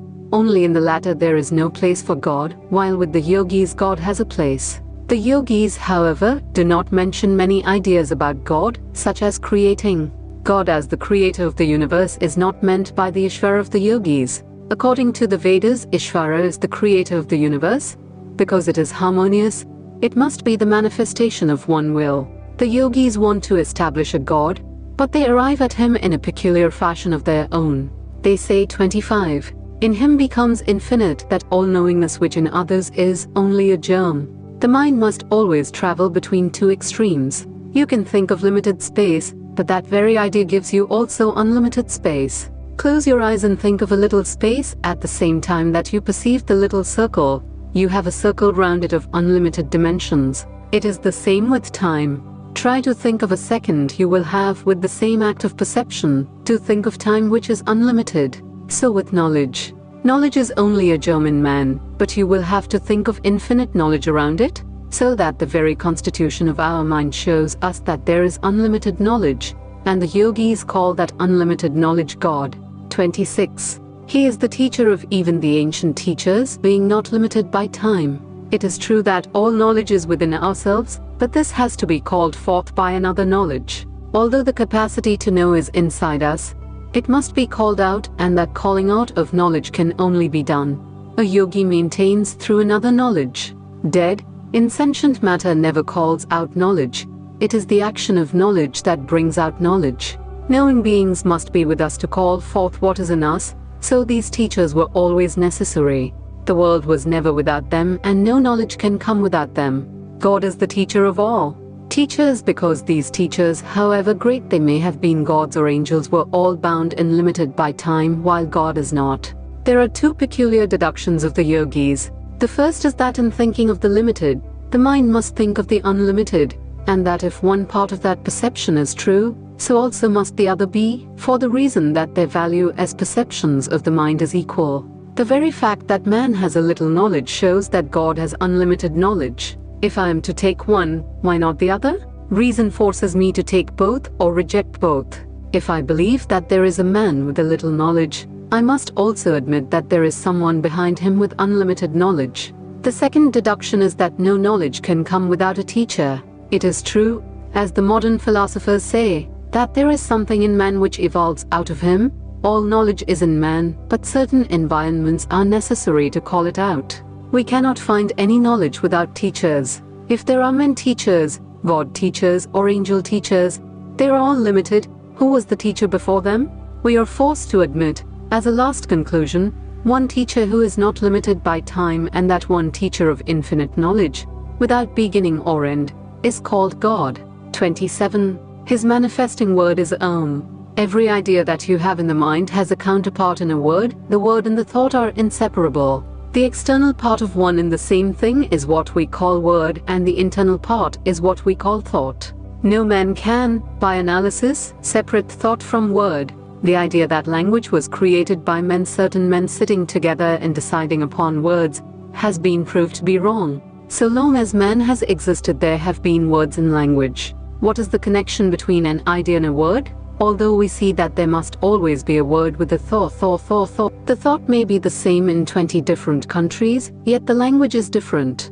We must have a word to express each thought, but these words need not necessarily have the same sound. Sounds will vary in different nations. Our commentator says, although the relation between thought and word is perfectly natural, yet it does not mean a rigid connection between one sound and one idea. These sounds vary, yet the relation between the sounds and the thoughts is a natural one. The connection between thoughts and sounds is good only if there be a real connection between the thing signified and the symbol. Until then, that symbol will never come into general use. A symbol is the manifester of the thing signified, and if the thing signified has already in existence, and if, by experience, we know that the symbol has expressed that thing many times, then we are sure that there is a real relation between them. Even if the things are not present, there will be thousands who will know them by their symbols. There must be a natural connection between the symbol and the thing signified. Then when that symbol is pronounced, it recalls the thing signified. The commentator says the manifesting word of God is Om. Why does he emphasize this word?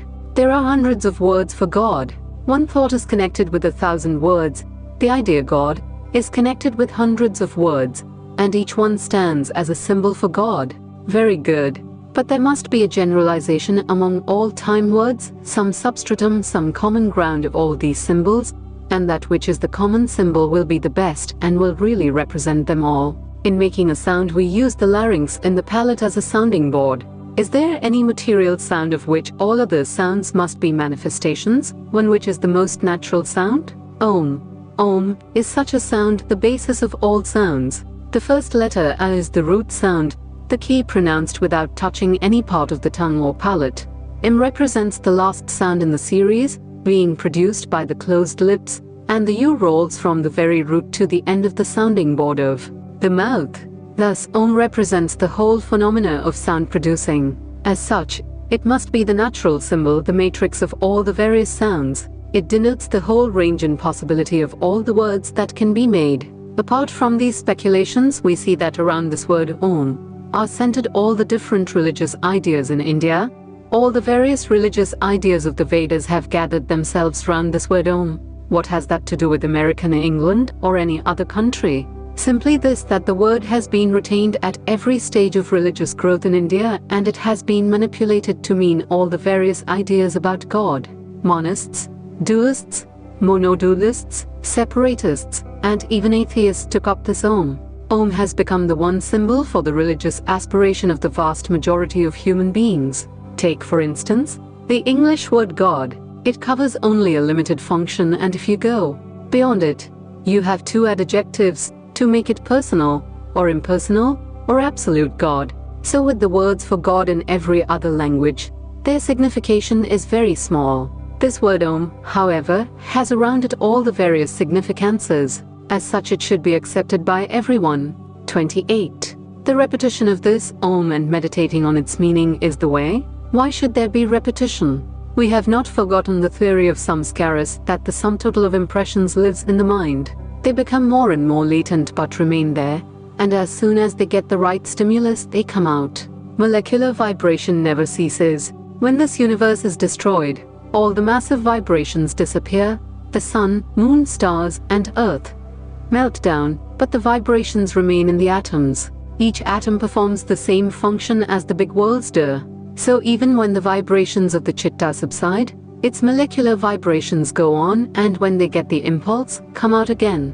We can now understand what is meant by repetition. It is the greatest stimulus that can be given to the spiritual samskaras. One moment of company with the holy makes a ship to cross this ocean of life. Such is the power of association. So this repetition of Om and thinking of its meaning is keeping good company in your own mind. Study and then meditate on what you have studied. Thus light will come to you, the self will become manifest. But one must think of Om and of its meaning too. Avoid evil company, because the scars of old wounds are in you, and evil company is just the thing that is necessary to call them out. In the same way, we are told that good company will call out the good impressions that are in us, but which have become latent. There is nothing holy in the world than to keep good company, because the good impressions will then tend to come to the surface. 29.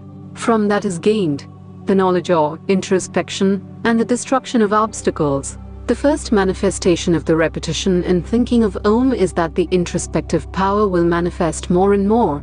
All the mental and physical obstacles will begin to vanish. What are the obstacles to the yogi? 30. Disease, mental laziness, doubt, lack of enthusiasm, lethargy, clinging to sense enjoyments, false perception, non-attaining concentration, and falling away from the state when obtained are the obstructing distractions. Disease. This body is the boat which will carry us to the other shore of the ocean of life. It must be taken care of. Unhealthy persons cannot be yogis. Mental laziness makes us lose all lively interest in the subject, without which there will neither be the will nor the energy to practice. Doubts will arise in the mind about the truth of the science, however strong one's intellectual conviction may be, until certain peculiar psychic experiences come, as hearing or seeing at a distance, etc. These glimpses strengthen the mind and make the student persevere. Falling away when obtained. Some days or weeks when you are practicing, the mind will be calm and easily concentrated, and you will find yourself progressing fast. All of a sudden the progress will stop one day, and you will find yourself as it were stranded. Persevere. All progress proceeds by such rise and fall. 31. Grief, mental distress, tremor of the body, irregular breathing accompany non-retention of concentration. Concentration will bring perfect repose to mind and body every time it is practiced. When the practice has been misdirected, or not enough controlled, these disturbances come.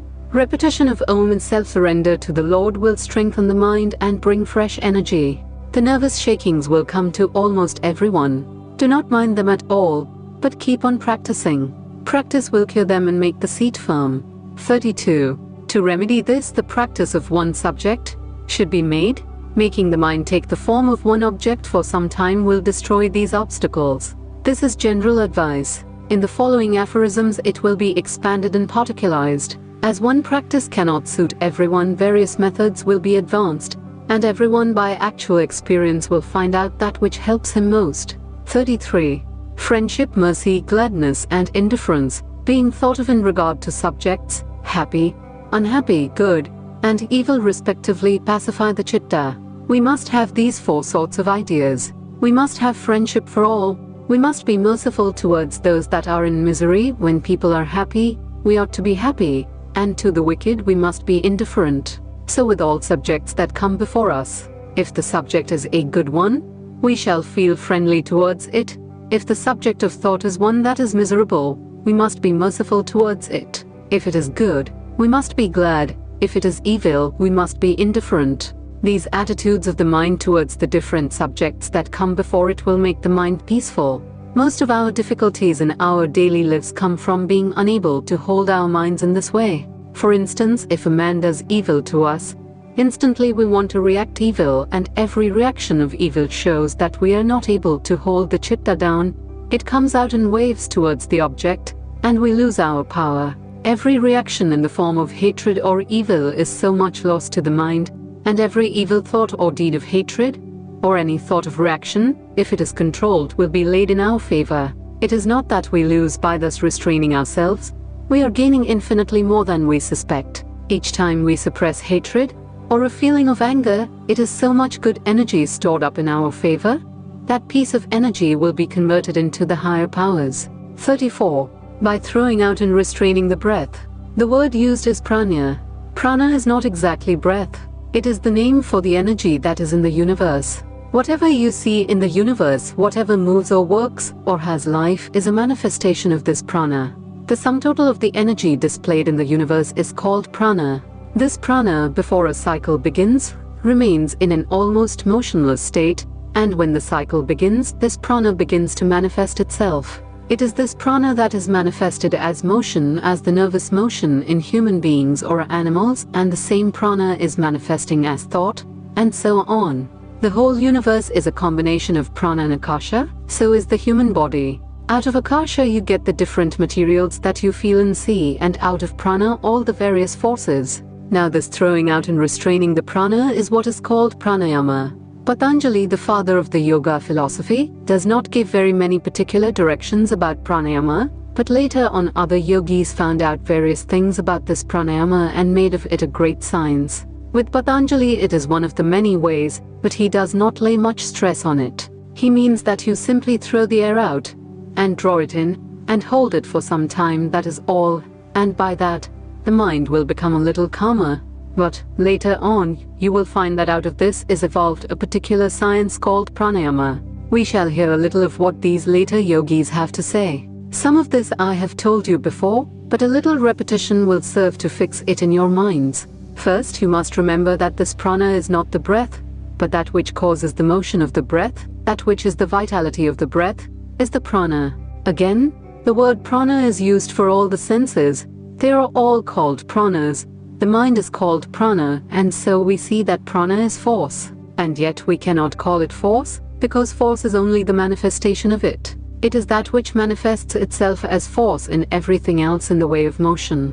The chitta, the mind stuff, is the engine which draws in the prana from the surroundings, and manufactures out of prana the various vital forces, those that keep the body in preservation in thought, will, and all other powers. By the above-mentioned process of breathing we can control all the various motions in the body, and the various nerve currents that are running through the body. First we begin to recognize them, and then we slowly get control over them. Now these later yogis consider that there are three main currents of this prana in the human body. One they call Ida, another Pingala, and the third Sushumna.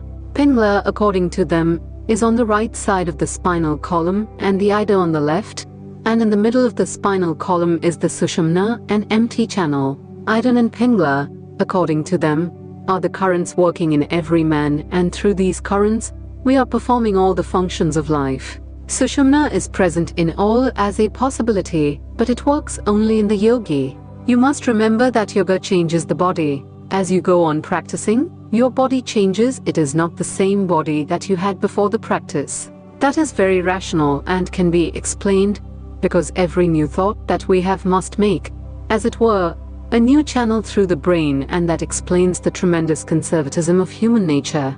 Human nature likes to run through the ruts that are already there because it is easy. If we think, just for example's sake, that the mind is like a needle and the brain substance a soft lump before it, then each thought that we have makes a street, as it were, in the brain, and the street would close up.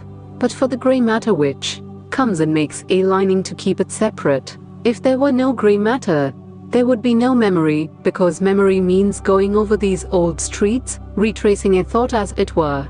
Now perhaps you have marked that when one talks on subjects in which one takes a few ideas that are familiar to everyone, and combines and recombines them, it is easy to follow because these channels are present in everyone's brain, and it is only necessary to recur to them. But whenever a new subject comes, new channels have to be made, so it is not understood readily. And that is why the brain, it is the brain, and not the people themselves, refuses unconsciously to be acted upon by new ideas. It resists. The prana is trying to make new channels and the brain will not allow it. This is the secret of conservatism.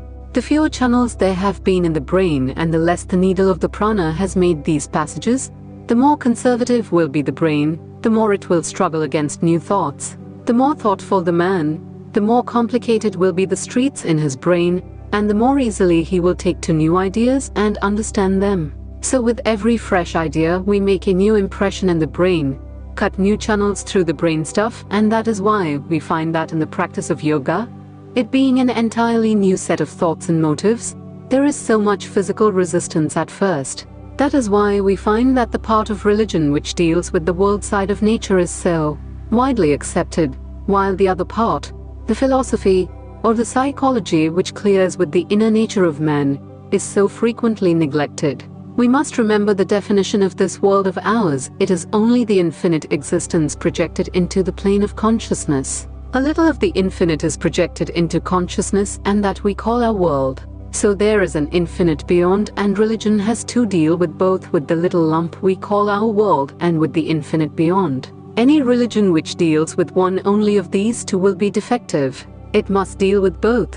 The part of religion which deals with the part of the infinite which has come into the plane of consciousness, got itself caught, as it were, in the plane of consciousness in the cage of time, space, and causation is quite familiar to us, because we are in that already, and ideas about this world have been with us almost from time immemorial. The part of religion which deals with the infinite beyond comes entirely new to us, and getting ideas about it produces new channels in the brain, disturbing the whole system.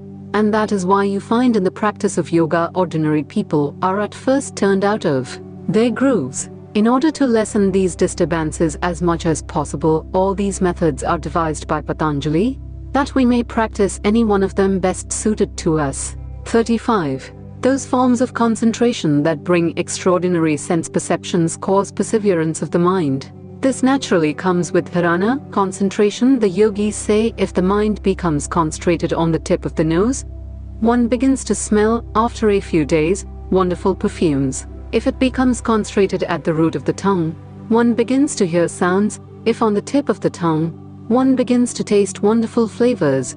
If on the middle of the tongue, one feels as if one were coming in contact with something. If one concentrates one's mind on the palate, one begins to see peculiar things. If a man whose mind is disturbed wants to take up some of these practices of yoga, yet doubts the truth of them, he will have his doubts set at rest when, after a little practice, these things come to him, and he will persevere.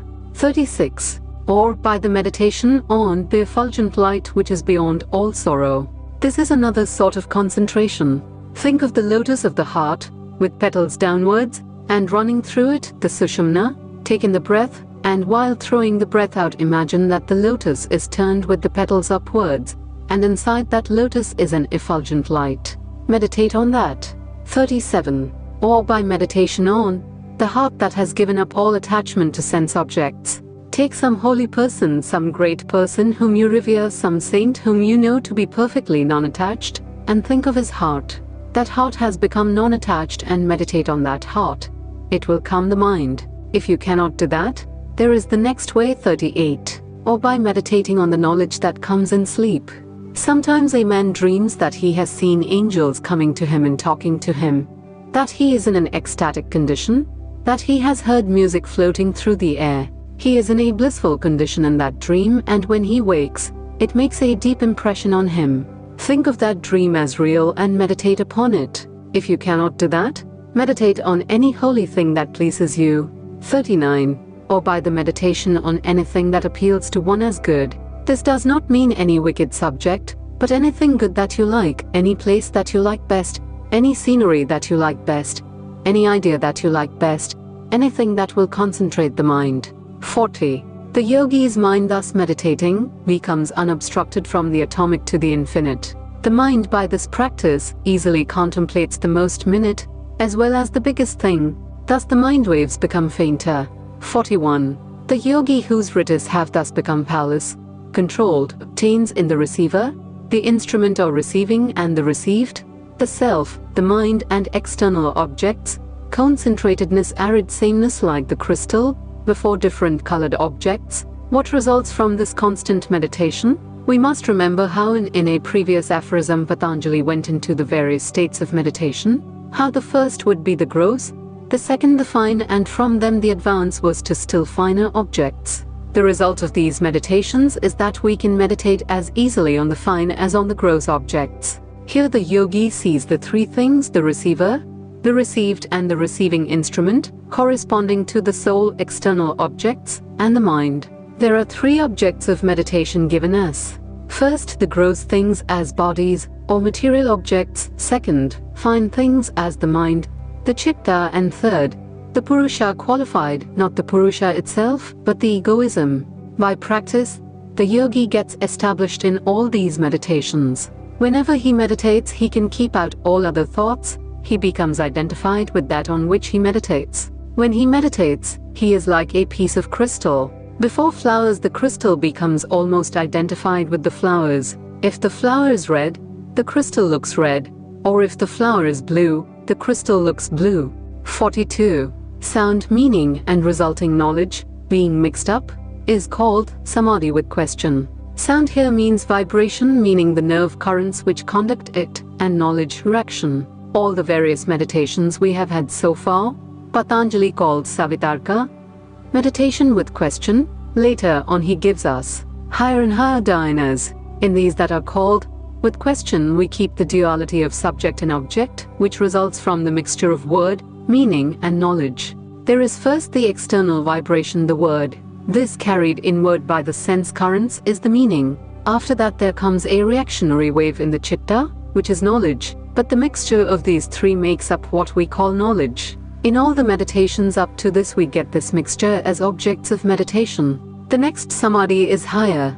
43. The samadhi called without question comes when the memory is purified or devoid of qualities, expressing only the meaning or the meditated object. It is by the practice of meditation of these three that we come to the state where these three do not mix. We can get rid of them. We will first try to understand what these three are. Here is the chitta. You will always remember the simile of the mind stuff to a lake, and the vibration, the word, the sound, like a pulsation coming over it. You have that calm lake in you, and I pronounce a word, cow. As soon as it enters through your ears, there is a wave produced in your chitta along with it. So that wave represents the idea of the cow, the form or the meaning as we call it. The apparent cow that you know is really the wave in the mind stuff that comes as a reaction to the internal external sound vibrations. With the sound, the wave dies away. It can never exist without a word. You may ask how it is when we only think of the cow and do not hear a sound. You make that sound yourself. You are saying cow faintly in your mind, and with that comes a wave. There cannot be any wave without this impulsive sound, and when it is not from outside, it is from inside, and when the sound dies, the wave dies. What remains? The result of the reaction, and that is knowledge. These three are so closely combined in our mind that we cannot separate them. When the sound comes, the senses vibrate, and the wave rises in reaction. They follow so closely upon one another that there is no discerning one from the other. When this meditation has been practiced for a long time, memory, the receptacle of all impressions, becomes purified, and we are able clearly to distinguish them from one another. This is called nirvitarka, concentration without question. 44. By this process, the concentrations with discrimination and without discrimination, whose objects are finer, are also explained. A process similar to the preceding is applied again, only the objects to be taken up in the former meditations are gross, in this they are fine. 45. The finer objects end with the pradhana. The gross objects are only the elements and everything manufactured out of them. The fine objects begin with the tanmatras or fine particles. The organs, the mind, or common sensorium, the aggregate of all the senses, egoism, the mind stuff, the cause of all manifestation, the equilibrium state of sattva, rajas, and tamas materials called pradhan, chief, prakriti, nature, or avyakta, unmanifest, are all included within the category of fine objects, the purusha, the soul, alone being accepted. 46. These concentrations are with seed. These do not destroy the seeds of past actions, and thus cannot give liberation, but what they bring to the yogi is stated in the following aphorism. 47. The concentration without discrimination, being purified, the chitta becomes firmly fixed. 48. The knowledge in that is called, filled with truth. The next aphorism will explain this. 49. The knowledge that is gained from testimony inference is about common objects. That from the samadhi just mentioned is of a much higher order, being able to penetrate where inference and testimony cannot go. The idea is that we have to get our knowledge of ordinary objects by direct perception and by inference therefrom and from testimony of people who are competent. By people who are competent, the yogis always mean the rishis or the seers of the thoughts recorded in the scriptures, the Vedas. According to them, the only proof of the scriptures is that they were the testimony of competent persons, yet they say the scriptures cannot take us to realization. We can read all the Vedas and yet will not realize anything, but when we practice their teachings, then we attain to that state which realizes what the scriptures say, which penetrates where neither reason nor perception nor inference can go, and where the testimony of others cannot avail. This is what is meant by the aphorism. Realization is real religion, all the rest is only preparation. Hearing lectures, or reading books, or reasoning is merely preparing the ground, it is not religion. Intellectual ascent and intellectual descent are not religion. The central idea of the yogis is that just as we come in direct contact with objects of the senses, so religion even can be directly perceived in a far more intense sense. The truths of religion as God and soul cannot be perceived by the external senses. I cannot see God with my eyes, nor can I touch him with my hands, and we also know that neither can we reason beyond the senses. Reason leaves us at a point quite indecisive. We may reason all our lives, as the world has been doing for thousands of years, and the result is that we find we are incompetent to prove or disprove the facts of religion. What we perceive directly we take as the basis, and upon that basis we reason. So it is obvious that reasoning has to run within these bounds of perception. It can never go beyond. The whole scope of realization, therefore, is beyond sense perception. The yogis say that man can go beyond his direct sense perception, and beyond his reason also. Man has in him the faculty, the power, or transcending his intellect even, a power which is in every being, every creature. By the practice of yoga that power is aroused, and then man transcends the ordinary limits of reason and directly perceives things which are beyond all reason. 50. The resulting impression from this samadhi obstructs all other impressions. We have seen in the foregoing aphorism that the only way of attaining to that superconsciousness is by concentration, and we have also seen that what hinder the mind from concentration are the past samskaras, impressions. All of you have observed that when you are trying to concentrate your mind, your thoughts wander. When you are trying to think of God, that is the very time these samskaras appear. At other times they are not so active. But when you want them not, they are sure to be there, trying their best to crowd in your mind. Why should that be so? Why should they be much more potent at the time of concentration? It is because you are repressing them, and they react with all their force. At other times they do not react. How countless these old past impressions must be, all lodged somewhere in the chitta, ready, waiting like tigers, to jump up. These have to be suppressed that the one idea which we want may arise to the exclusion of the others. Instead they are all struggling to come up at the same time. These are the various powers of the samskaras in hindering concentration of the mind. So this samadhi which has just been given is the best to be practiced, on account of its power of suppressing the samskaras. The samskara which will be raised by this sort of concentration will be so powerful that it will hinder the action of the others and hold them in check. 51. By the restraint of even this impression which obstructs all other impressions, all being restrained, comes the seedless samadhi. You remember that our goal is to perceive the soul itself. We cannot perceive the soul because it has got mingled up with nature, with the mind, with the body. The ignorant man thinks his body is the soul. The learned man thinks his mind is the soul. But both of them are mistaken. What makes the soul get mingled up with all this? Different waves in the chitta rise and cover the soul.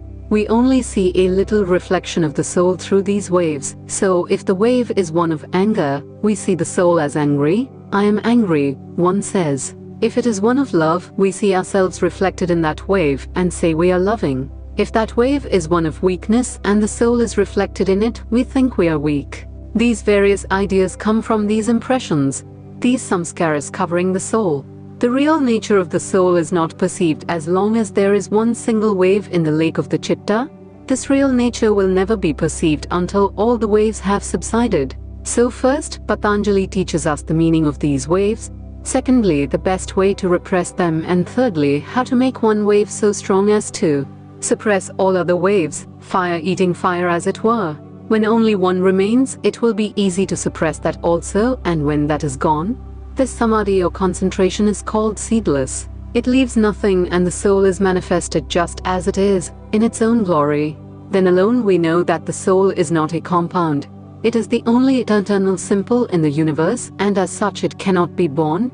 It cannot die, it is immortal, indestructible, the ever-living essence of intelligence. 1392 Patanjali's Yoga Aphorisms Chapter 2, Concentration, its Practice 1. Mortification, study and surrendering fruits of work to God are called Kriya Yoga. Those samadhis with which we ended our last chapter are very difficult to attain, so we must take them up slowly.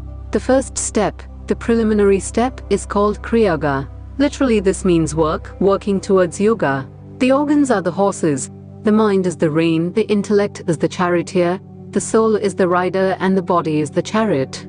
The master of the household, the king, the self of man, is sitting in this chariot. If the horses are very strong and do not obey the rein, if the charioteer, the intellect, does not know how to control the horses, then the chariot will come to grief. But if the organs, the horses, are well controlled, and if the rein, the mind, is well held in the hands of the charioteer, the intellect, the chariot reaches the goal. What is meant, therefore, by this mortification? Holding the rein firmly while guiding the body and the organs, not letting them do anything they like, but keeping them both under proper control. Study.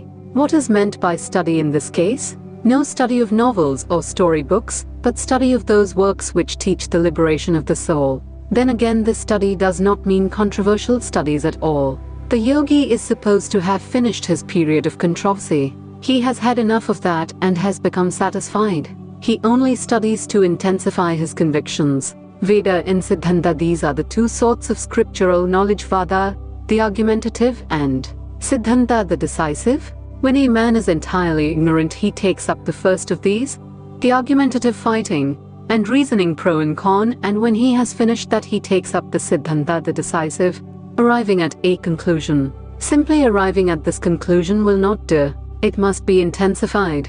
Books are infinite in number and time is short. Therefore the secret of knowledge is to take what is essential. Take that and try to live up to it. There is an old Indian legend that if you place a cup of milk and water before a Rajahamsa swan, he will take all the milk and leave the water.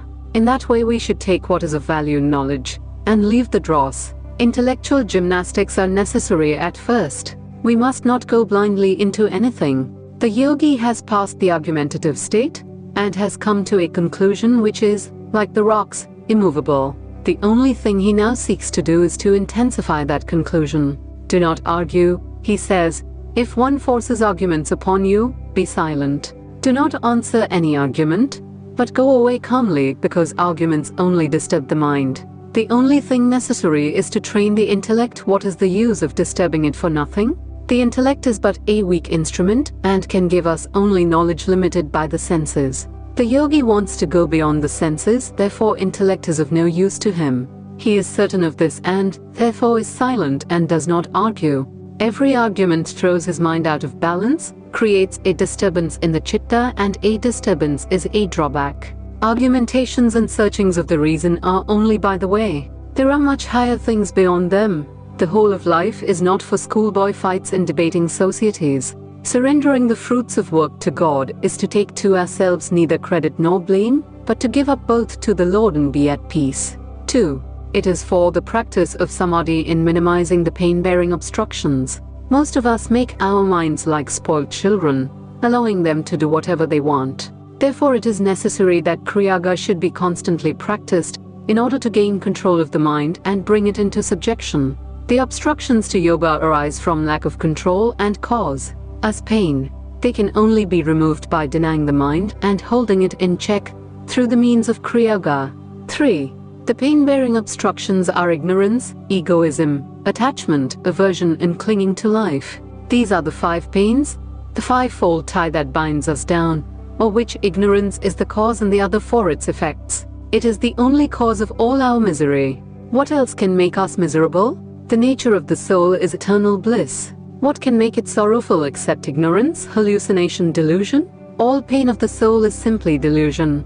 4. Ignorance is the productive field of all these that follow, whether they are dormant, attenuated, overpowered, or expanded. Ignorance is the cause of egoism, attachment, aversion, and clinging to life. These impressions exist in different states. They are sometimes dormant. You often hear the expression, innocent as a baby, yet in the baby may be the state of a demon or of a god, which will come out by degrees. In the yogi, these impressions, the samskaras left by past actions, are attenuated, that is, exist in a very fine state, and he can control them and not allow them to become manifest. Overpowered means that sometimes one set of impressions is held down for a while by those that are stronger, but they come out when that repressing cause is removed. The last state is the expanded, when the samskaras, having helpful surroundings, attain to a great activity either as good or evil. 5. Ignorance is taking the non-eternal,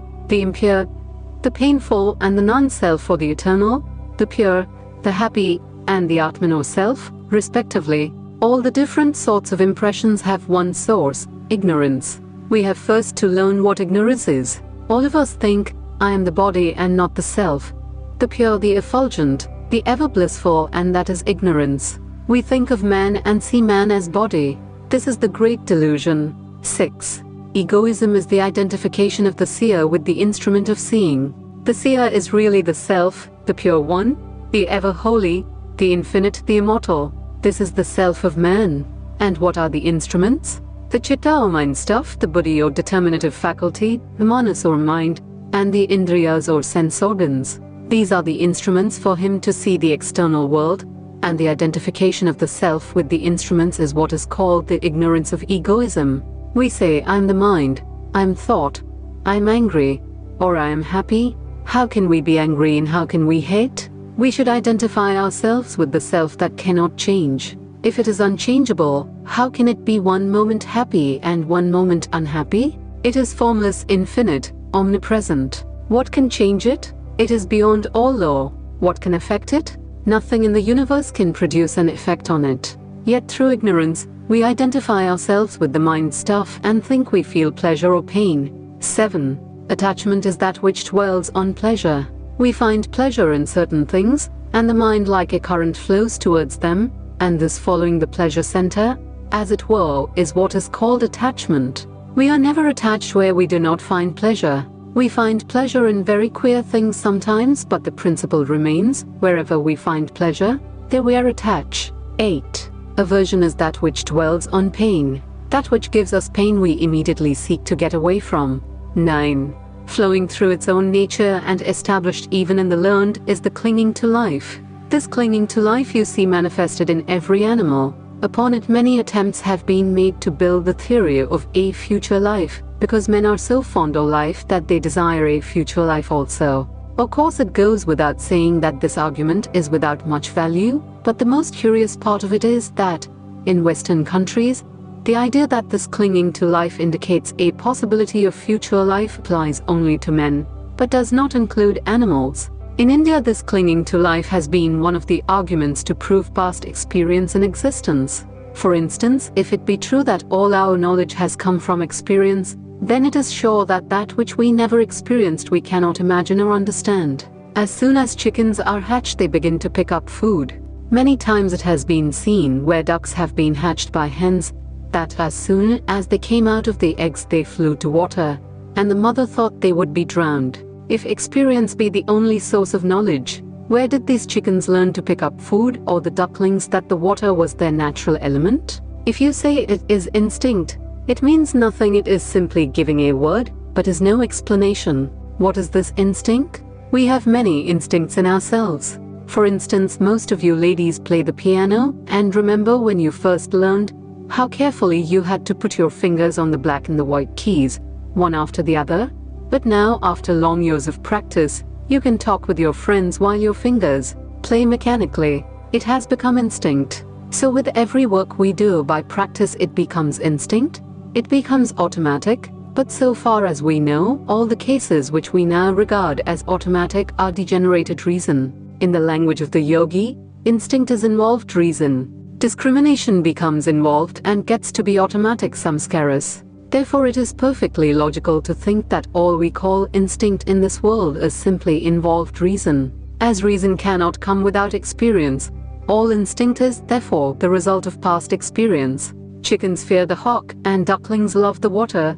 These are both the results of past experience. Then the question is whether that experience belongs to a particular soul, or to the body, simply whether this experience which comes to the duck is the duck's forefathers' experience, or the duck's own experience. Modern scientific men hold that it belongs to the body, but the yogis hold that it is the experience of the mind, transmitted through the body. This is called the theory of reincarnation. We have seen that all our knowledge, whether we call it perception, or reason, or instinct, must come through that one channel called experience, and all that we now call instinct is the result of past experience, degenerated into instinct, and that instinct regenerates into reason again. So on throughout the universe, and upon this has been built one of the chief arguments for reincarnation in India. The recurring experiences of various fears in course of time produce this clinging to life. That is why the child is instinctively afraid, because the past experience of pain is there in it.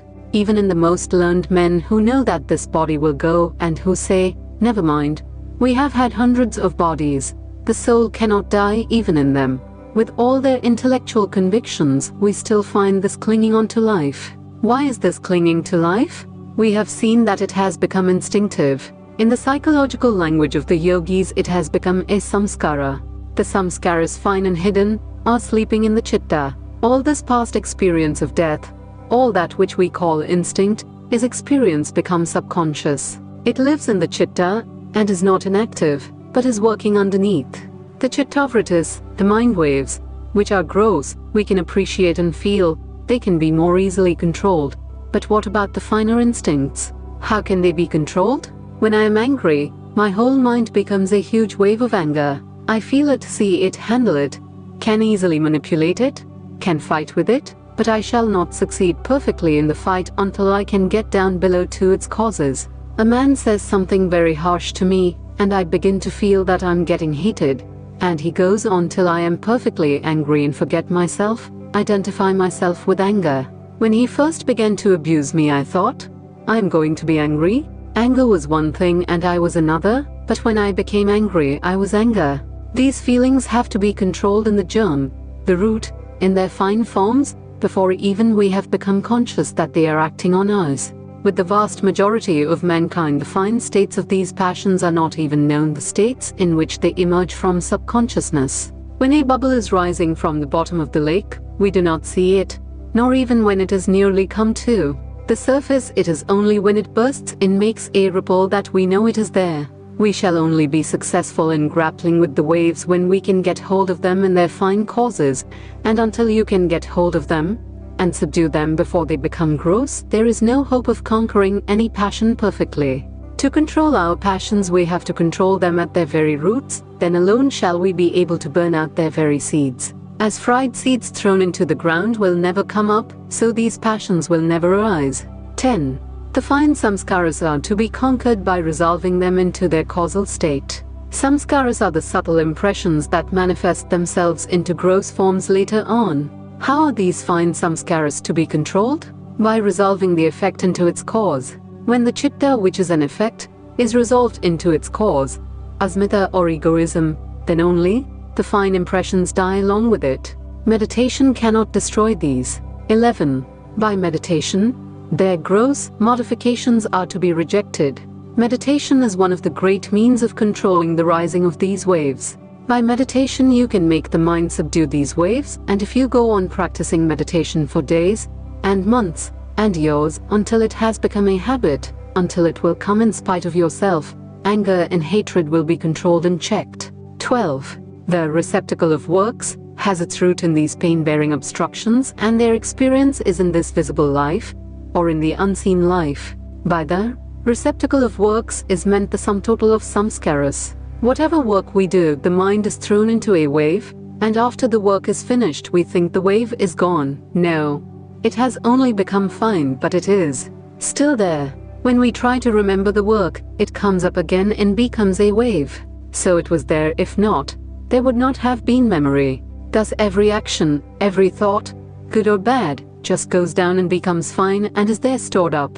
Both happy and unhappy thoughts are called pain-bearing obstructions, because according to the yogis, they in the long run bring pain. All happiness which comes from the senses will eventually bring pain. All enjoyment will make us thirst for more, and that brings pain as its result. There is no limit to man's desires.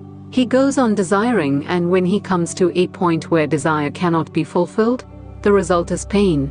Therefore the yogis regard the sum total of the impressions, good or evil, as pain-bearing obstructions. They obstruct the way to freedom of the soul. It is the same with the samskaras, the fine roots of all our works. They are the causes which will again bring effects, either in this life, or in the lives to come.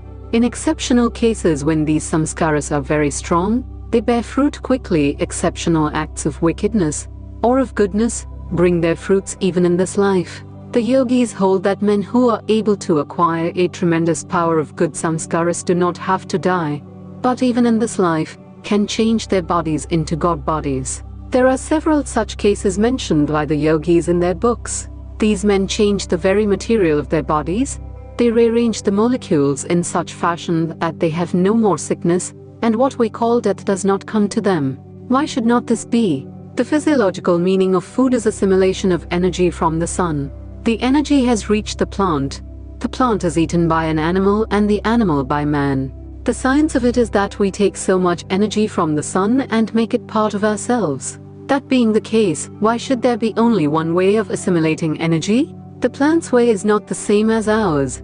The earth's process of assimilating energy differs from our own, but all assimilate energy in some form or other. The yogis say that they are able to assimilate energy by the power of the mind alone, that they can draw in as much of it as they desire without recourse to the ordinary methods. As a spider makes its web out of its own substance, and becomes bound in it, and cannot go anywhere except along the lines of that web, so we have projected out of our own substance this network called the nerves, and we cannot work except through the channels of those nerves. The yogi says we need not be bound by that. Similarly, we can send electricity to any part of the world, but we have to send it by means of wires. Nature can send a vast mass of electricity without any wires at all.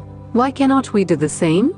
We can send mental electricity. What we call mind is very much the same as electricity. It is clear that this nerve fluid has some amount of electricity because it is polarized and it answers all electrical directions. We can only send our electricity through these nerve channels. Why not send the mental electricity without this aid?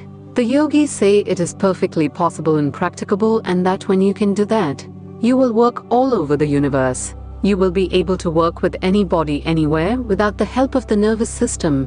When the soul is acting through these channels, we say a man is living, and when these cease to work, a man is said to be dead. But when a man is able to act either with or without these channels, birth and death will have no meaning for him. All the bodies in the universe are made up of tanmatras. Their difference lies in the arrangement of the latter. If you are the arranger, you can arrange a body in one way or another. Who makes up this body but you?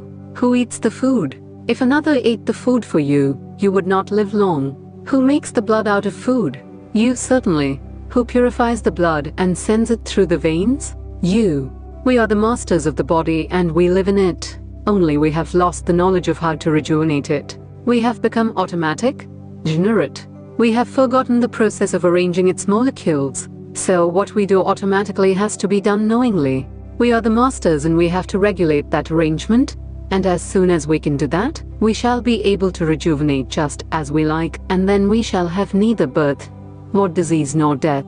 13. The root being there, the fruition comes in the form of species, life, and experience of pleasure and pain. The roots, the causes, the samskaras being there, they manifest and form the effects. The cause dying down becomes the effect getting subtler becomes the cause of the next effect. A tree bears a seed, which becomes the cause of another tree, and so on. All our works now are the effects of past samskaras. Again, these works becoming samskaras will be the causes of future actions, and thus we go on. So this aphorism says that the cause being there, the fruit must come in the form of species of beings. One will be a man, another an angel, another an animal, another a demon. Then there are different effects of karma in life. One man lives 50 years, another 100. Another dies in 2 years and never attains maturity. All these differences in life are regulated by past karma. One man is born, as it were, for pleasure. If he buries himself in a forest, pleasure will follow him there. Another man, wherever he goes, is followed by pain. Everything becomes painful for him. It is the result of their own past. According to the philosophy of the yogis, all virtuous actions bring pleasure, and all vicious actions bring pain. Any man who does wicked deeds is sure to reap their fruit in the form of pain. 14. They bear fruit as pleasure or pain, caused by virtue or vice. 15. To the discriminating, all is, as it were, painful on account of everything bringing pain, either as consequence, or as anticipation of loss or happiness, or as fresh craving arising from impressions of happiness, and also as counteraction of qualities. The yogis say that the man who has discriminating powers, the man of good sense, sees through all that are called pleasure and pain, and knows that they come to all, and that one follows and melts into the other. He sees that men follow in ignis fatuus all their lives and never succeed in fulfilling their desires. The great King Yudhishthira once said that the most wonderful thing in life is that every moment we see people dying around us, and yet we think we shall never die. Surrounded by fools on every side, we think we are the only exceptions, the only learned men. Surrounded by all sorts of experiences of fickness, we think our love is the only lasting love. How can that be? Even love is selfish, and the yogi says that in the end we shall find that even the love of husbands and wives, and children and friends, slowly decays. Decadence seizes everything in this life. It is only when everything, even love, fails that, with a flash, man finds out how vain, how dreamlike is this world. Then he catches a glimpse of vairagya, renunciation, catches a glimpse of the beyond. It is only by giving up this world that the other comes, never through holding on to this one. Never yet was there a great soul who had not to reject sense pleasures in enjoyments to acquire his greatness. The cause of misery is the clash between the different forces of nature, one dragging one way and another dragging another, rendering permanent happiness impossible. 16. The misery which is not yet come is to be avoided. Some karma we have worked out already, some we are working out now in the present, and some are waiting to bear fruit in the future. The first kind is past and gone. The second we will have to work out, and it is only that which is waiting to bear fruit in the future that we can conquer and control, towards which and all our forces should be directed. This is what Patanjali means when he says that samskaras are to be controlled by resolving them into their causal state. Sutra 10, 17. The cause of that which is to be avoided is the junction of the seer and the seen. Who is the seer? The self of man, the Purusha. What is the seen? The whole of nature, beginning with the mind down to gross matter. All pleasure and pain arise from the junction between this Purusha and the mind. The Purusha, you must remember, according to this philosophy, is pure. When joined to nature, it appears to feel pleasure or pain by reflection. 18. The experienced is composed of elements and organs, is of the nature of illumination, action, and inertia, and is for the purpose of experience in release, or the experiencer. The experienced, that is nature, is composed of elements and organs, the elements, gross and fine, which compose the whole of nature, and the organs of the senses, mind, etc., and is of the nature of illumination, sattva, action, rajas, and inertia, tamash. What is the purpose of the whole of nature? That the Purusha may gain experience. The Purusha has, as it were, forgotten its mighty godly nature. There is a story that the king of the gods, Indra, once became a pig wallowing in mire. He had a she-pig and a lot of baby pigs, and was very happy. Then some gods saw his plight and came to him, and told him, "You are the king of the gods, you have all the gods under your command. Why are you here?" But Indra said, "Never mind, I'm all right here. I do not care for heaven, while I have this sow and these little pigs." The poor gods were at their wits' end. After a time they decided to slay all the pigs one after another. When all were dead, Indra began to weep and mourn. Then the gods ripped his pig body open and he came out of it, and began to laugh. When he realized what a hideous dream he had had, he, the king of the gods, to have become a pig and to think that that pig life was the only life. Not only so, but to have wanted the whole universe to come into the pig life. The Purusha, when it identifies itself with nature, forgets that it is pure and infinite. The Purusha does not love, it is love itself. It does not exist, it is existence itself. The soul does not know, it is knowledge itself. It is a mistake to say the soul loves, exists, or knows. Love, existence, and knowledge are not the qualities of the Purusha, but its essence. When they get reflected upon something, you may call them the qualities of that something. They are not the qualities but the essence of the Purusha, the great Atman, the infinite being, without birth or death, established in its own glory. It appears to have become so degenerate that if you approach to tell it, "You are not a pig," it begins to squeal and bite. Thus is it with us all in this Maya, this dream world, where it is all misery, weeping and crying, where a few golden balls are rolled and the world scrambles after them. You were never bound by laws, nature never had a bond for you. That is what the yogi tells you. Have patience to learn it. And the yogi shows how? By junction with nature, and identifying itself with the mind and the world. The Purusha thinks itself miserable. Then the yogi goes on to show you that the way out is through experience. You have to get all this experience, but finish it quickly. We have placed ourselves in this net, and will have to get out. We have got ourselves caught in the trap, and we will have to work out our freedom. So get this experience of husbands, and wives, and friends, and little loves. You will get through them safely if you never forget what you really are. Never forget this is only a momentary state, and that we have to pass through it. Experience is the one great teacher, experience of pleasure and pain, but no, it is only experience. It leads step by step to that state where all things become small and the Purusha so great that the whole universe seems as a drop in the ocean and falls off by its own nothingness. We have to go through different experiences, but let us never forget the ideal.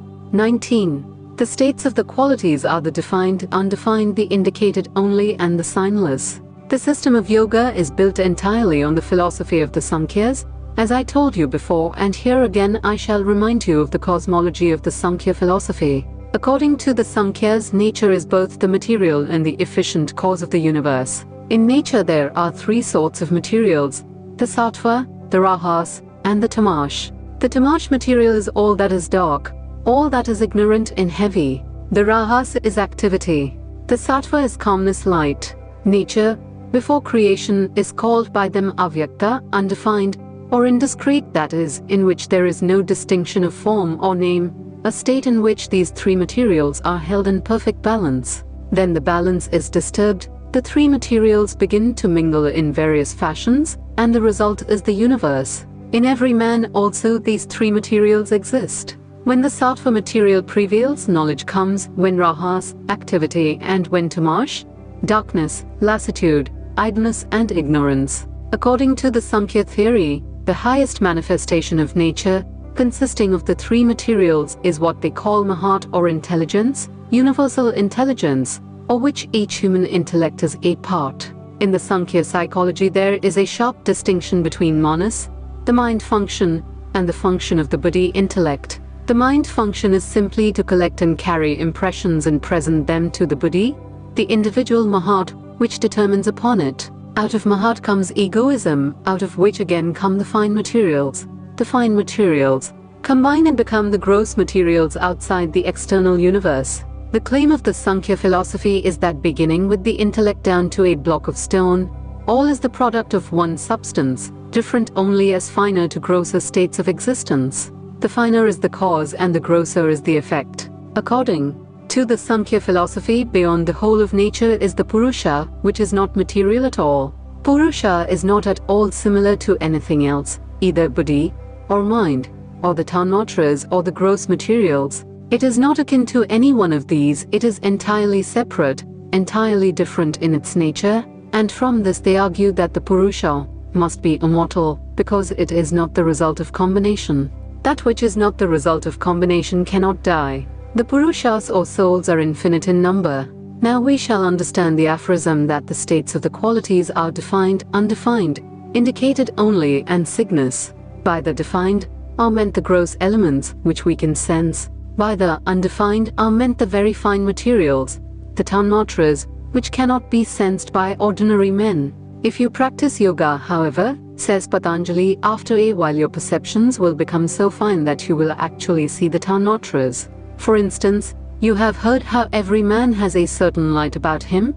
Every living being emits a certain light, and this, he says, can be seen by the yogi.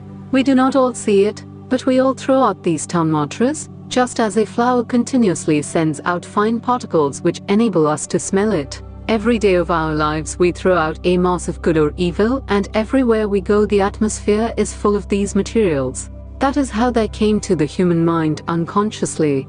The idea of building temples and churches. Why should man build churches in which to worship God? Why not worship Him anywhere? Even if he did not know the reason, man found that the place where people worshipped God became full of good tanmatras. Every day people go there, and the more they go the holier they get, and the holier that place becomes. If any man who has not much sattva in him goes there, the place will influence him and arouse his sattva quality. Here therefore is the significance of all temples and holy places, but you must remember that their holiness depends on holy people congregating there. The difficulty with man is that he forgets the original meaning, and puts the cart before the horse. It was men who made these places holy, and then the effect became the cause and made men holy. If the wicked only were to go there, it would become as bad as any other place. It is not the building, but the people that make a church, and that is what we always forget. That is why sages and holy persons, who have much of this sattva quality, can send it out and exert a tremendous influence day and night on their surroundings. A man may become so pure that his purity will become tangible. Whosoever comes in contact with him becomes pure. Next, the indicated only means the buddhi, the intellect. The indicated only is the first manifestation of nature, from it all other manifestations proceed. The last is the signless. There seems to be a great difference between modern science and all religions at this point. Every religion has the idea that the universe comes out of intelligence. The theory of God, taking it in its psychological significance, apart from all ideas of personality, is that intelligence is first in the order of creation, and that out of intelligence comes what we call gross matter. Modern philosophers say that intelligence is the last to come. They say that unintelligent things slowly evolve into animals, and from animals into men. They claim that instead of everything coming out of intelligence, intelligence itself is the last to come. Both the religious and the scientific statements, though seeming directly opposed to each other, are true. Take an infinite series, a B, etc. The question is which is first, or B? If you take the series as AB, you will say that A is first, but if you take it as BA, you will say that B is first. It depends upon the way we look at it. Intelligence undergoes modification and becomes the gross matter. This again merges into intelligence, and thus the process goes on. The Sankhyas and other religionists put intelligence first, and the series becomes intelligence, then matter. The scientific man puts his finger on matter, and says matter, then intelligence. They both indicate the same chain. Indian philosophy, however, goes beyond both intelligence and matter, and finds a Purusha, or self, which is beyond intelligence, or which intelligence is but the borrowed light. 20. The seer is intelligence only, and the pure sees through the coloring of the intellect. This is again Sankhya philosophy. We have seen from the same philosophy that from the lowest form up to intelligence all is nature. Beyond nature are Purusha's souls, which have no qualities. Then how does the soul appear to be happy or unhappy? By reflection. If a red flower is put near a piece of pure crystal, the crystal appears to be red, Similarly, the appearances of happiness or unhappiness of the soul are but reflections. The soul itself has no coloring. The soul is separate from nature. Nature is one thing, soul another, eternally separate. The Sankhya say that intelligence is a compound, that it grows and wanes, that it changes, just as the body changes, and that its nature is nearly the same as that of the body. As a fingernail is to the body, so is body to intelligence. The nail is a part of the body, but it can be pared off hundreds of times and the body will still last. Similarly, the intelligence lasts eons, while this body can be pared off, thrown off. Yet intelligence cannot be immortal because it changes, growing and waning. Anything that changes cannot be immortal. Certainly intelligence is manufactured, and that very fact shows us that there must be something beyond that. It cannot be free. Everything connected with matter is in nature, and therefore bound forever. Who is free? The free must certainly be beyond cause and effect. If you say that the idea of freedom is a delusion, I shall say that the idea of bondage is also a delusion. Two facts come into our consciousness and stand or fall with each other. These are our notions of bondage and freedom. If we want to go through a wall and our head bumps against that wall, we see we are limited by that wall. At the same time, we find a willpower and think we can direct our will everywhere. At every step, these contradictory ideas come to us. We have to believe that we are free, yet at every moment we find we are not free. If one idea is a delusion, the other is also a delusion, and if one is true, the other also is true, because both stand upon the same basis, consciousness. The yogi says, both are true, that we are bound so far as intelligence goes, that we are free so far as the soul is concerned. It is the real nature of man, the soul, the Purusha, which is beyond all law of causation. Its freedom is percolating through layers of matter in various forms, intelligence, mind, etc. It is its light which is shining through all. Intelligence has no light of its own. Each organ has a particular center in the brain. It is not that all the organs have one center, each organ is separate. Why do all perceptions harmonize? Where did they get their unity? If it were in the brain, it would be necessary for all the organs, the eyes, the nose, the ears, etc., to have one center only, while we know for certain that there are different centers for each. Both a man can see and hear at the same time, so a unity must be there at the back of intelligence. Intelligence is connected with the brain, but behind intelligence even stands the Purusha, the unit, where all different sensations and perceptions join and become one. The soul itself is the center where all the different perceptions converge and become unified. That soul is free, and it is its freedom that tells you every moment that you are free. But you mistake and mingle that freedom every moment with intelligence and mind. You try to attribute that freedom to the intelligence and immediately find that intelligence is not free. You attribute that freedom to the body, and immediately nature tells you that you are again mistaken. That is why there is this mingled sense of freedom and bondage at the same time. The yogi analyzes both what is free and what is bound, and his ignorance vanishes. He finds that the Purusha is free, is the essence of that knowledge which, coming through the buddhi, becomes intelligence, and as such is bound. 21. The nature of the experienced is for him. Nature has no light of its own. As long as the Purusha is present in it, it appears as light. But the light is borrowed, just as the moon's light is reflected. According to the yogis, all the manifestations of nature are caused by nature itself, but nature has no purpose in view except to free the Purusha. 22. The destroyed for him whose goal has been gained, yet it is not destroyed, being common to others. The whole activity of nature is to make the soul know that it is entirely separate from nature. When the soul knows this, nature has no more attractions for it. But the whole of nature vanishes only for that man who has become free. There will always remain an infinite number of others, for whom nature will go on working. 23. Junction is the cause of the realization of the nature of both the powers, the experienced and its Lord.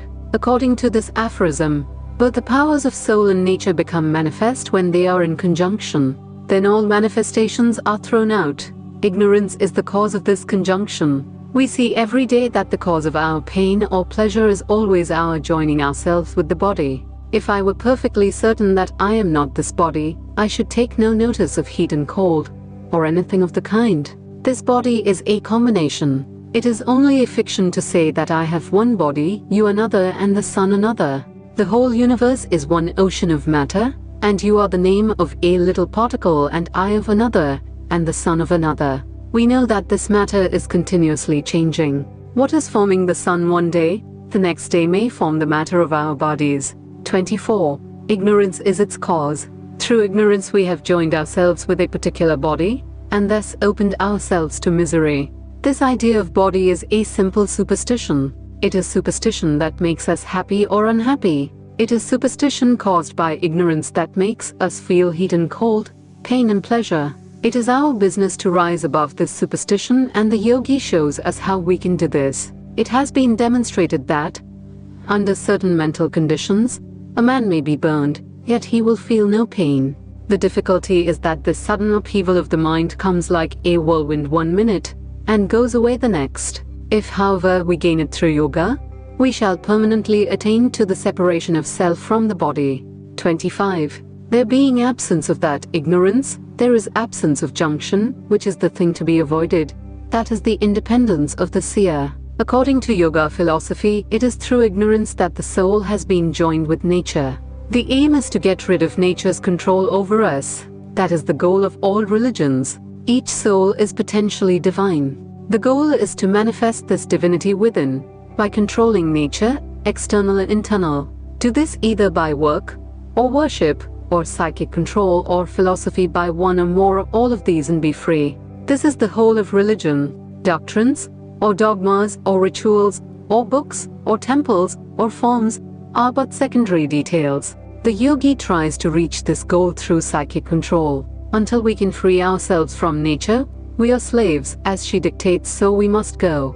The yogi claims that he who controls mind controls matter also. The internal nature is much higher than the external and much more difficult to grapple with, much more difficult to control. Therefore, he who has conquered the internal nature controls the whole universe. It becomes his servant. Raja Yoga propounds the methods of gaining this control.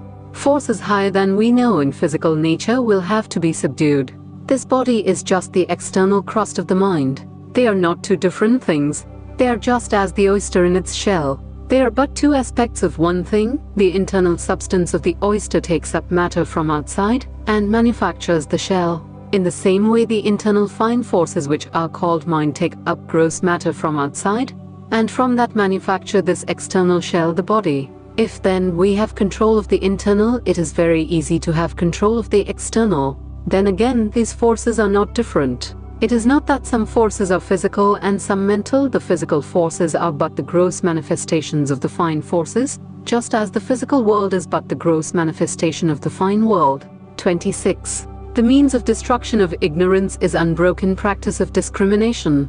This is the real goal of practice: discrimination between the real and the unreal, knowing that the Purusha is not nature, that it is neither matter nor mind, and that because it is not nature, it cannot possibly change. It is only nature which changes, combining and recombining, dissolving continually. When through constant practice we begin to discriminate, ignorance will vanish and the Purusha will begin to shine in its real nature, omniscient, omnipotent, omnipresent. 27. His knowledge is of the sevenfold highest ground. When this knowledge comes, it will come, as it were, in 7 grades, one after the other, and when one of these begins, we know that we are getting knowledge. The first 2 appear will be that we have known what is to be known. The mind will cease to be dissatisfied.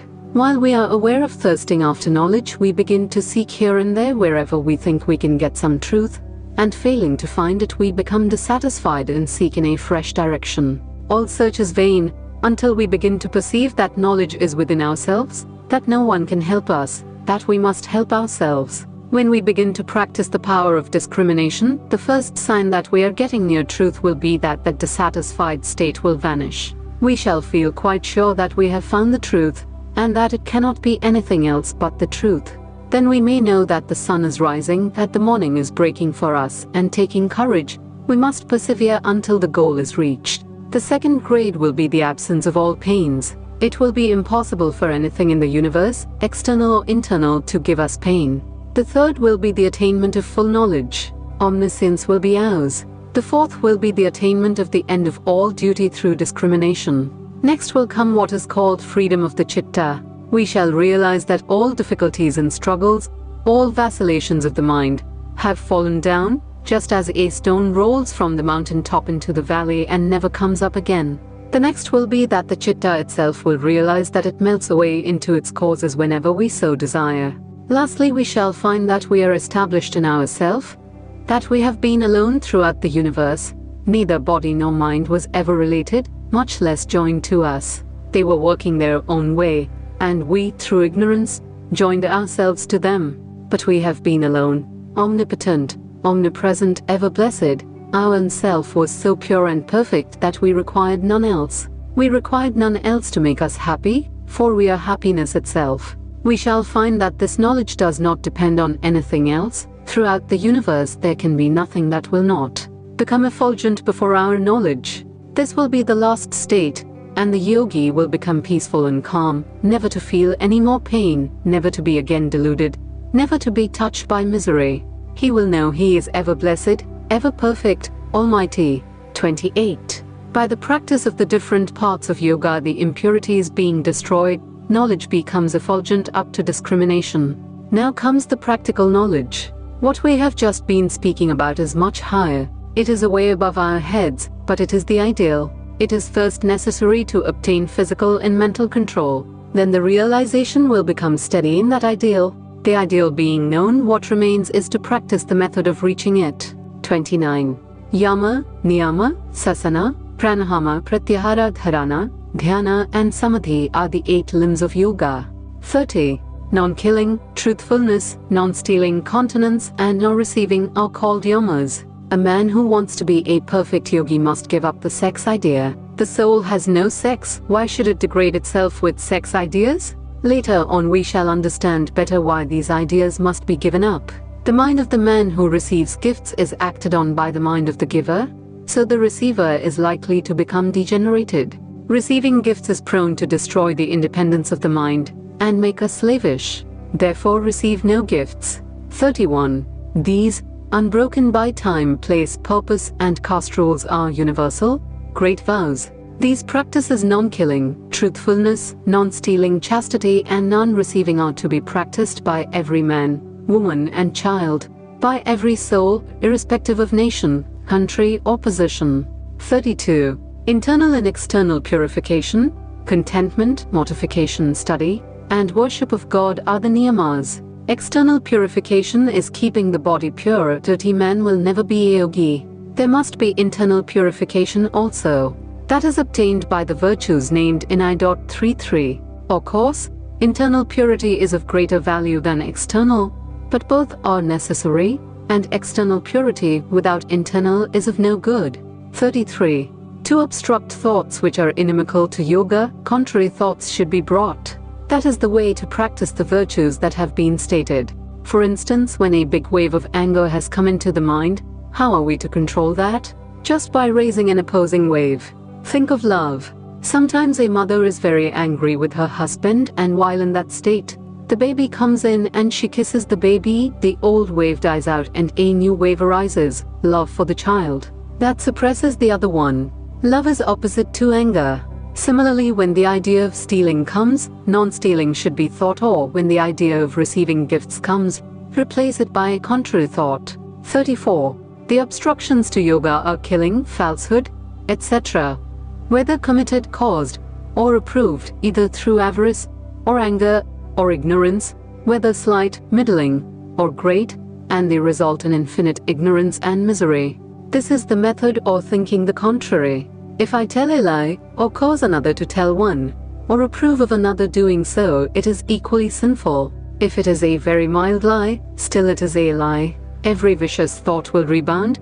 Every thought of hatred which you may have thought, in a cave even, is stored up, and will one day come back to you with tremendous power in the form of some misery here. If you project hatred and jealousy, they will rebound on you with compound interest. No power can avert them. When once you have put them in motion, you will have to bear them. Remembering this will prevent you from doing wicked things. 35. Non-killing being established in his presence, all enmities cease in others. If a man gets the ideal of non-injuring others, before him even animals, which are by their nature ferocious, will become peaceful. The tiger and the lamb will play together before that yogi. When you have come to that state, then alone you will understand that you have become firmly established in non-injuring. 36. By the establishment of truthfulness, the yogi gets the power of attaining for himself and others the fruits of work without the works. When this power of truth will be established with you, then even in dream you will never tell an untruth.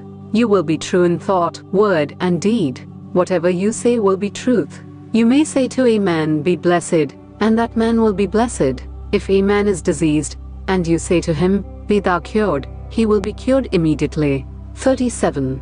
By the establishment of non-stealing, all wealth comes to the yogi. The more you fly from nature, the more she follows you, and if you do not care for her at all, she becomes your slave. 38. By the establishment of continence, energy is gained. The chaste brain has tremendous energy and gigantic willpower. Without chastity there can be no spiritual strength. Continence gives wonderful control over mankind. The spiritual leaders of men have been very continent, and this is what gave them power. Therefore the yogi must be continent. 39. When he is fixed and non-receiving, he gets the memory of past life. When a man does not receive presents, he does not become beholden to others but remains independent and free. His mind becomes pure. With every gift, he is likely to receive the evils of the giver. If he does not receive, the mind is purified, and the first power it gets is memory of past life. Then alone the yogi becomes perfectly fixed in his ideal. He sees that he has been coming and going many times, so he becomes determined that this time he will be free, that he will no more come and go and be the slave of nature. 40. Internal and external cleanliness being established, there arises disgust for one's own body, and non-intercourse with others. When there is real purification of the body, external and internal, there arises neglect of the body, and the idea of keeping it nice vanishes. A face which others call most beautiful will appear to the yogi as merely animal, if there is not intelligence behind it. What the world calls a very common face he regards as heavenly if the spirit shines behind it. This thirst after body is the great bane of human life. So the first sign of the establishment of purity is that you do not care to think you are a body. It is only when purity comes that we get rid of the body idea. 41. There also arises purification of the sattva, cheerfulness of the mind, concentration, conquest of the organs, and fitness for the realization of the self. By the practice of cleanliness, the sattva material prevails and the mind becomes concentrated and cheerful. The first sign that you are becoming religious is that you are becoming cheerful. When a man is gloomy, that may be dyspepsia, but it is not religion. A pleasurable feeling is the nature of the sattva. Everything is pleasurable to the sattvika man, and when this comes, know that you are progressing in yoga. All pain is caused by tamash, so you must get rid of that. Morosiness is one of the exalts of tamash. The strong, the well-knit, the young, the healthy, the daring alone are fit to be yogis. To the yogi everything is bliss. Every human face that he sees brings cheerfulness to him. That is the sign of a virtuous man. Misery is caused by sin and by no other cause. What business have you with clouded faces? It is terrible. If you have a clouded face, do not go out that day. Shut yourself up in your room. What right have you to carry this disease out into the world? When your mind has become controlled, you have control over the whole body instead of being a slave to this machine. The machine is your slave. Instead of this machine being able to drag the soul down, it becomes its greatest helpmate. 42. From contentment comes superlative happiness. 43. The result of mortification is bringing powers to the organs in the body by destroying the impurity. The results of mortification are seen immediately, sometimes by heightened powers of vision, hearing things at a distance, and so on. 44.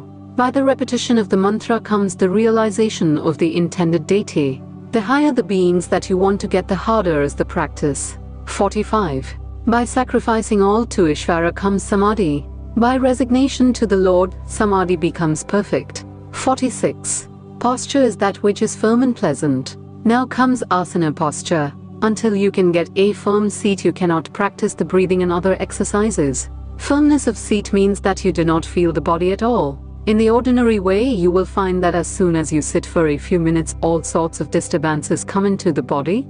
But when you have got beyond the idea of a concrete body, you will lose all sense of the body. You will feel neither pleasure nor pain, And when you take your body up again, it will feel so rested. It is only perfect rest that you can give to the body. When you have succeeded in conquering the body and keeping it firm, your practice will remain firm.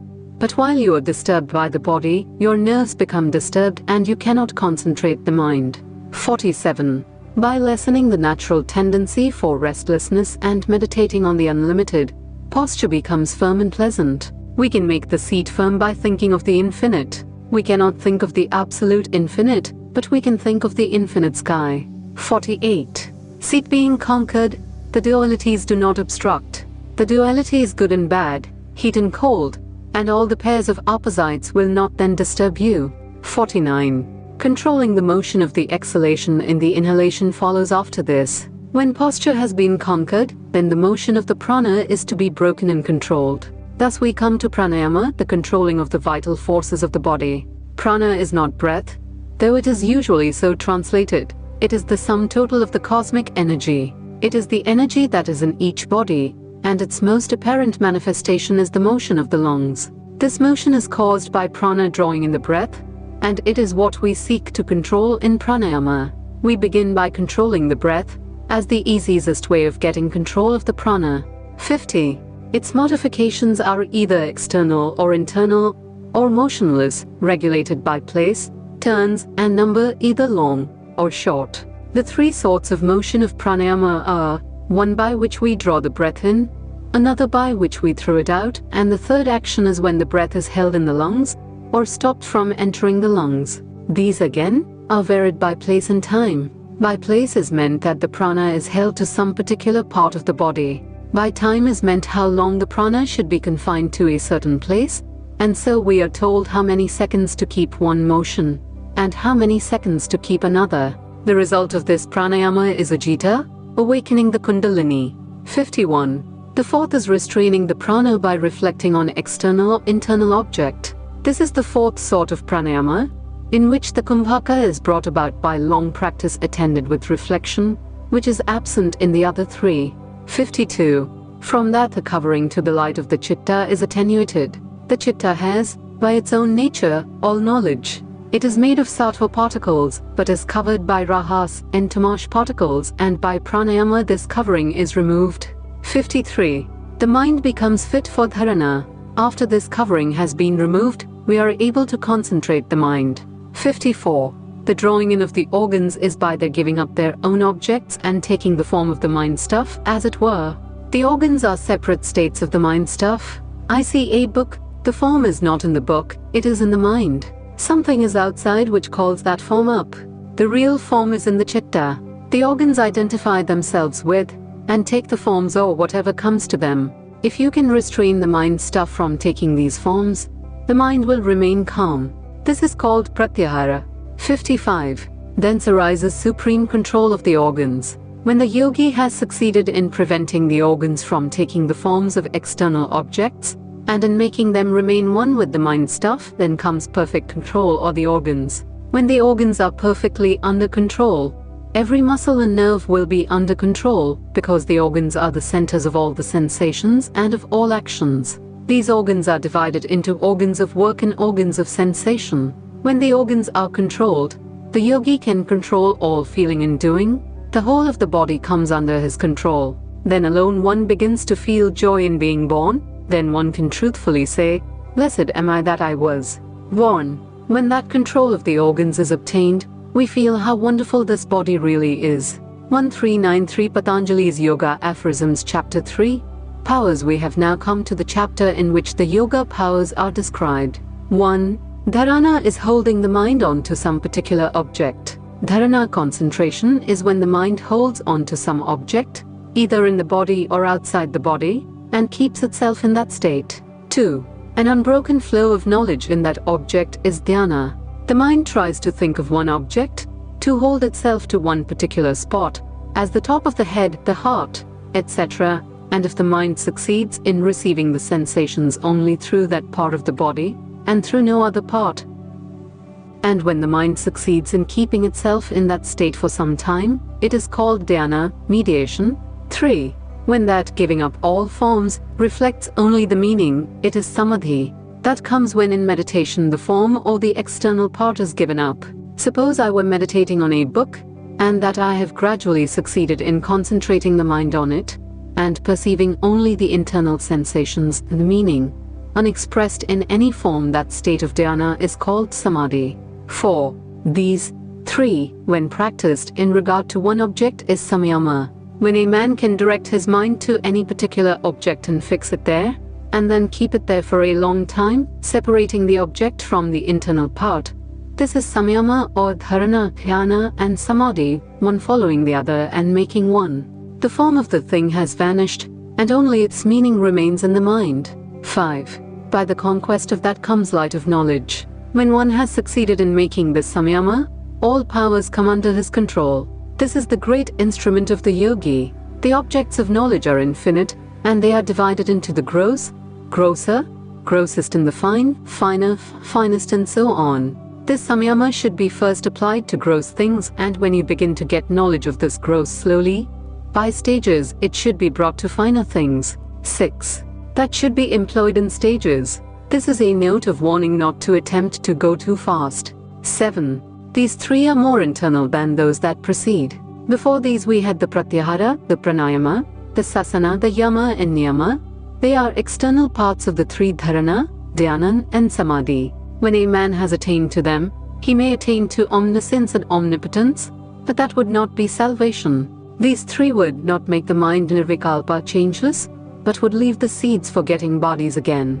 Only when the seeds are, as the yogi says, fried, did they lose the possibility of producing further plants. These powers cannot fry the seed. 8. But even they are external to the seedless samadhi, compared with that seedless samadhi, therefore even these are external. We have not yet reached the real samadhi, the highest, but a low stage in which this universe still exists as we see it, and in which are all these powers. 9. By the suppression of the disturbed impressions of the mind, and by the rise or impressions of control, the mind, which persists in that moment or control, is said to attain the controlling modifications. That is to say, in this first state of samadhi the modifications of the mind have been controlled, but not perfectly, because if they were, there would be no modifications. If there is a modification which impels the mind to rush out through the senses, and the yogi tries to control it, that very control itself will be a modification. One wave will be checked by another wave, so it will not be real samadhi in which all the waves subside, as control itself will be a wave. Yet this low samadhi is very much nearer to the higher samadhi than when the mind comes bubbling out. 10. Its flow becomes steady by habit. The flow of this continuous control of the mind becomes steady when practiced day after day, and the mind obtains the faculty of constant concentration. 11. Taking in all sorts of objects, and concentrating upon one object, these 2 powers being destroyed and manifested respectively, the chitta gets the modification called samadhi. The mind takes up various objects, runs into all sorts of things. That is the lower state. There is a higher state of the mind, when it takes up one object and excludes all others, or which samadhi is the result. 12. The one-pointedness of the chitta is when the impression that is past and that which is present are similar. How are we to know that the mind has become concentrated? Because the idea of time will vanish.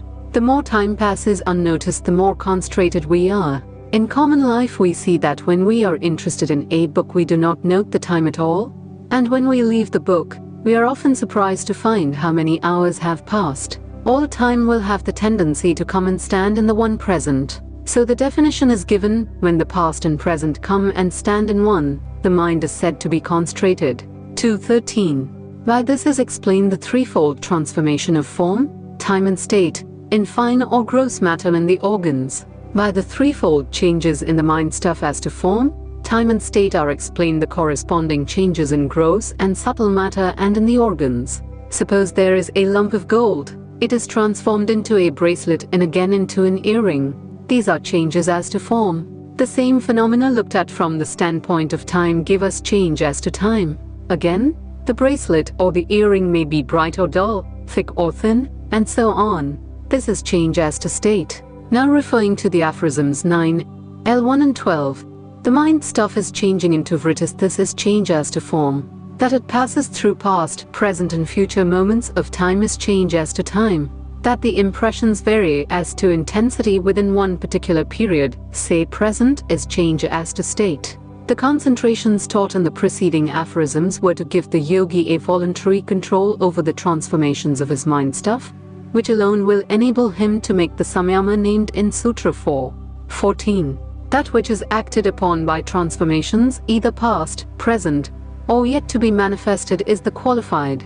That is to say, the qualified is the substance which is being acted upon by time and by the samskaras and getting changed and being manifested always. 15.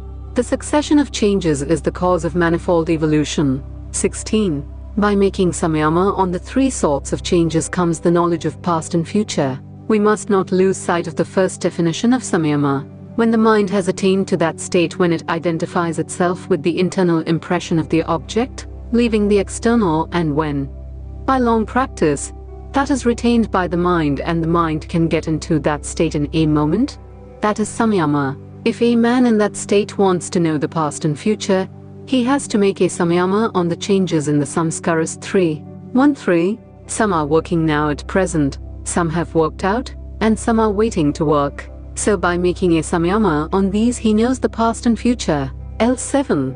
By making samyama on word, meaning and knowledge, which are ordinarily confused, comes the knowledge of all animal sounds. The word represents the external cause, the meaning represents the internal vibration that travels to the brain through the channels of the indriyas, conveying the external impression to the mind, and knowledge represents the reaction of the mind with which comes perception. These three confused make our sense objects. Suppose I hear a word. There is first the external vibration, next the internal sensation carried to the mind by the organ of hearing, then the mind reacts, and I know the word. The word I know is a mixture of the three: vibration, sensation, and reaction. Ordinarily these three are inseparable, but by practice the yogi can separate them. When a man has attained to this, if he makes a samyama on any sound, he understands the meaning which that sound was intended to express, whether it was made by man or be any other animal. 18. By perceiving the impressions comes the knowledge of past life. Each experience that we have comes in the form of a wave in the chitta, and this subsides and becomes finer and finer, but is never lost. It remains there in minute form, and if we can bring this wave up again, it becomes memory. So if the yogi can make a samyama on these past impressions in the mind, he will begin to remember all his past lives. 19.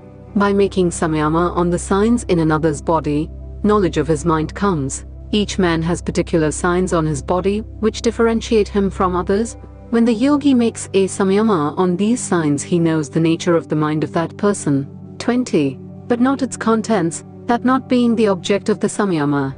He would not know the contents of the mind by making a samyama on the body. There would be required a twofold samyama, first on the signs in the body, and then on the mind itself. The yogi would then know everything that is in that mind. 21. By making samyama on the form of the body, the perceptibility of the form being obstructed and the power of manifestation in the I being separated, the yogi's body becomes unseen. A yogi standing in the midst of this room can apparently vanish. He does not really vanish, but he will not be seen by anyone. The form and the body are, as it were, separated. You must remember that this can only be done when the yogi has attained to that power of concentration when form and the thing formed have been separated. Then he makes a samyama on that, and the power to perceive forms is obstructed, because the power of perceiving forms comes from the junction of form and the thing formed. 22.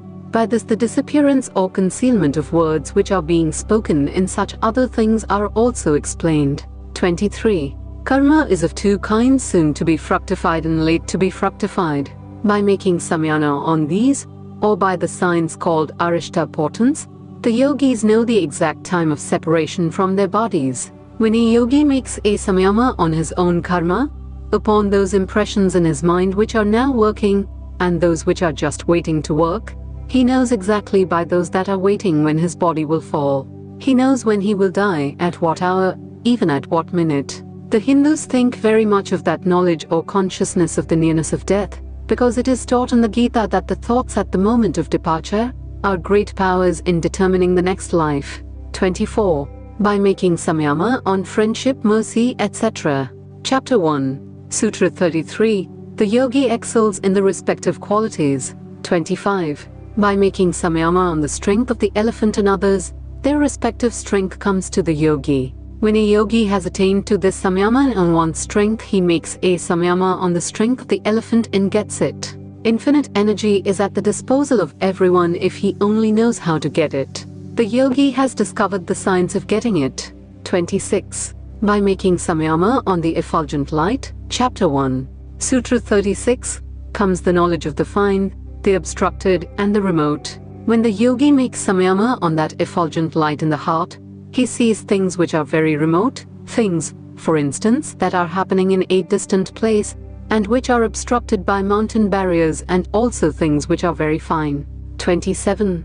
By making samyama on the sun, comes the knowledge of the world. 28. On the moon comes the knowledge of the cluster of stars. 29. On the pole star comes the knowledge of the motions of the stars. 30. On the navel circle comes the knowledge of the constitution of the body. 31. On the hollow of the throat comes cessation of hunger. When a man is very hungry, if he can make samyama on the hollow of the throat, hunger ceases. 32. On the nerve called kama comes fixity of the body. When he is practicing, the body is not disturbed. 33. On the light emanating from the top of the head, sight of the siddhas. The siddhas are beings who are a little above ghosts. When the yogi concentrates his mind on the top of his head, he will see these siddhas. The word siddha does not refer to those men who have become free, a sense in which it is often used. 34. Or by the power of pratibha, all knowledge. All these can come without any samyama to the man who has the power of pratibha, spontaneous enlightenment from purity. When a man has risen to a high state of pratibha, he has that great light. All things are apparent to him. Everything comes to him naturally without making samyama. 35. In the heart, knowledge of minds. 36. Enjoyment comes from the non-discrimination of the soul in sattva, which are totally different because the latter's actions are for another. Samyama on the self-centered one gives knowledge of the Purusha. All action of sattva, a modification of prakriti characterized by light and happiness, is for the soul. When sattva is free from egoism and illuminated with the pure intelligence of Purusha, it is called the self-centered one because in that state it becomes independent of all relations. 37. From that arises the knowledge belonging to pratibha and supernatural, hearing, touching, seeing, tasting and smelling. 38. These are obstacles to samadhi, but they are powers in the worldly state. To the yogi, knowledge of the enjoyments of the world comes by the junction of the Purusha and the mind. If he wants to make samyama on the knowledge that they are two different things, nature and soul, he gets knowledge of the Purusha. From that arises discrimination. When he has got that discrimination, he gets the pratibha, the light of supreme genius. These powers, however, are obstructions to the attainment of the highest goal, the knowledge of the pure self and freedom. These are, as it were, to be met in the way, and if the yogi rejects them, he attains the highest. If he is tempted to acquire these, his further progress is barred. 39. When the cause of bondage of the chitta has become loosened, the yogi, by his knowledge of its channels of activity, the nerves, enters another's body. The yogi can enter a dead body and make it get up and move, even while he himself is working in another body. Or he can enter a living body and hold that man's mind and organs in check, and for the time being act through the body of that man. That is done by the yogi coming to this discrimination of Purusha and nature. If he wants to enter another's body, he makes a samyama on that body and enters it, because not only is his soul omnipresent, but his mind also, as the yogi teaches. It is one bit of the universal mind. Now, however, it can only work through the nerve currents in this body, but when the yogi has loosened himself from these nerve currents, he can work through other things. 40. By conquering the current called Udana, the yogi does not sink in water or in swamps. He can walk on thorns, etc., and can die at will. Udana is the name of the nerve current that governs the lungs and all the upper parts of the body, and when he is master of it, he becomes light in weight. He does not sink in water. He can walk on thorns and sword blades, and stand in fire, and can depart this life whenever he likes. 41. By the conquest of the current samana, he is surrounded by a blaze of light. Whenever he likes, light flashes from his body. 42. By making samyama on the relation between the ayat, In the Akasha comes divine hearing. There is the Akasha, the ether, and the instrument, the air. By making samyama on them, the yogi gets supernormal hearing. He hears everything. Anything spoken or sounded miles away he can hear. 43. By making samyama on the relation between the Akasha and the body in becoming light as cotton wool, etc., through meditation on them, the yogi goes through the skies. This Akasha is the material of this body. It is only Akasha in a certain form that has become the body. If the yogi makes a sanyama on this Akasha material of his body, it acquires the lightness of Akasha, and he can go anywhere through the air. So in the other case also. 44. By making samyama on the real modifications of the mind, outside of the body, called great disembodiedness, comes disappearance of the covering to light. The mind in its foolishness thinks that it is working in this body. Why should I be bound by one system of nerves and put the ego only in one body if the mind is omnipresent? There is no reason why I should. The yogi wants to feel the ego wherever he likes. The mental waves which arise in the absence of egoism in the body are called real modifications or great disembodiedness. When he has succeeded in making samyama on these modifications, all covering to light goes away, and all darkness and ignorance vanish. Everything appears to him to be full of knowledge. 45. By making samyama on the gross and fine forms of the elements, their essential traits, the inherence of the gunas in them, and on their contributing to the experience of the soul, comes mastery of the elements. The yogi makes samyama on the elements, first on the gross, and then on the finer states. This samyama is taken up more by a sect of the Buddhists. They take a lump of clay and make samyama on that, and gradually they begin to see the fine materials of which it is composed, and when they have known all the fine materials in it, they get power over that element. So with all the elements, the yogi can conquer them all.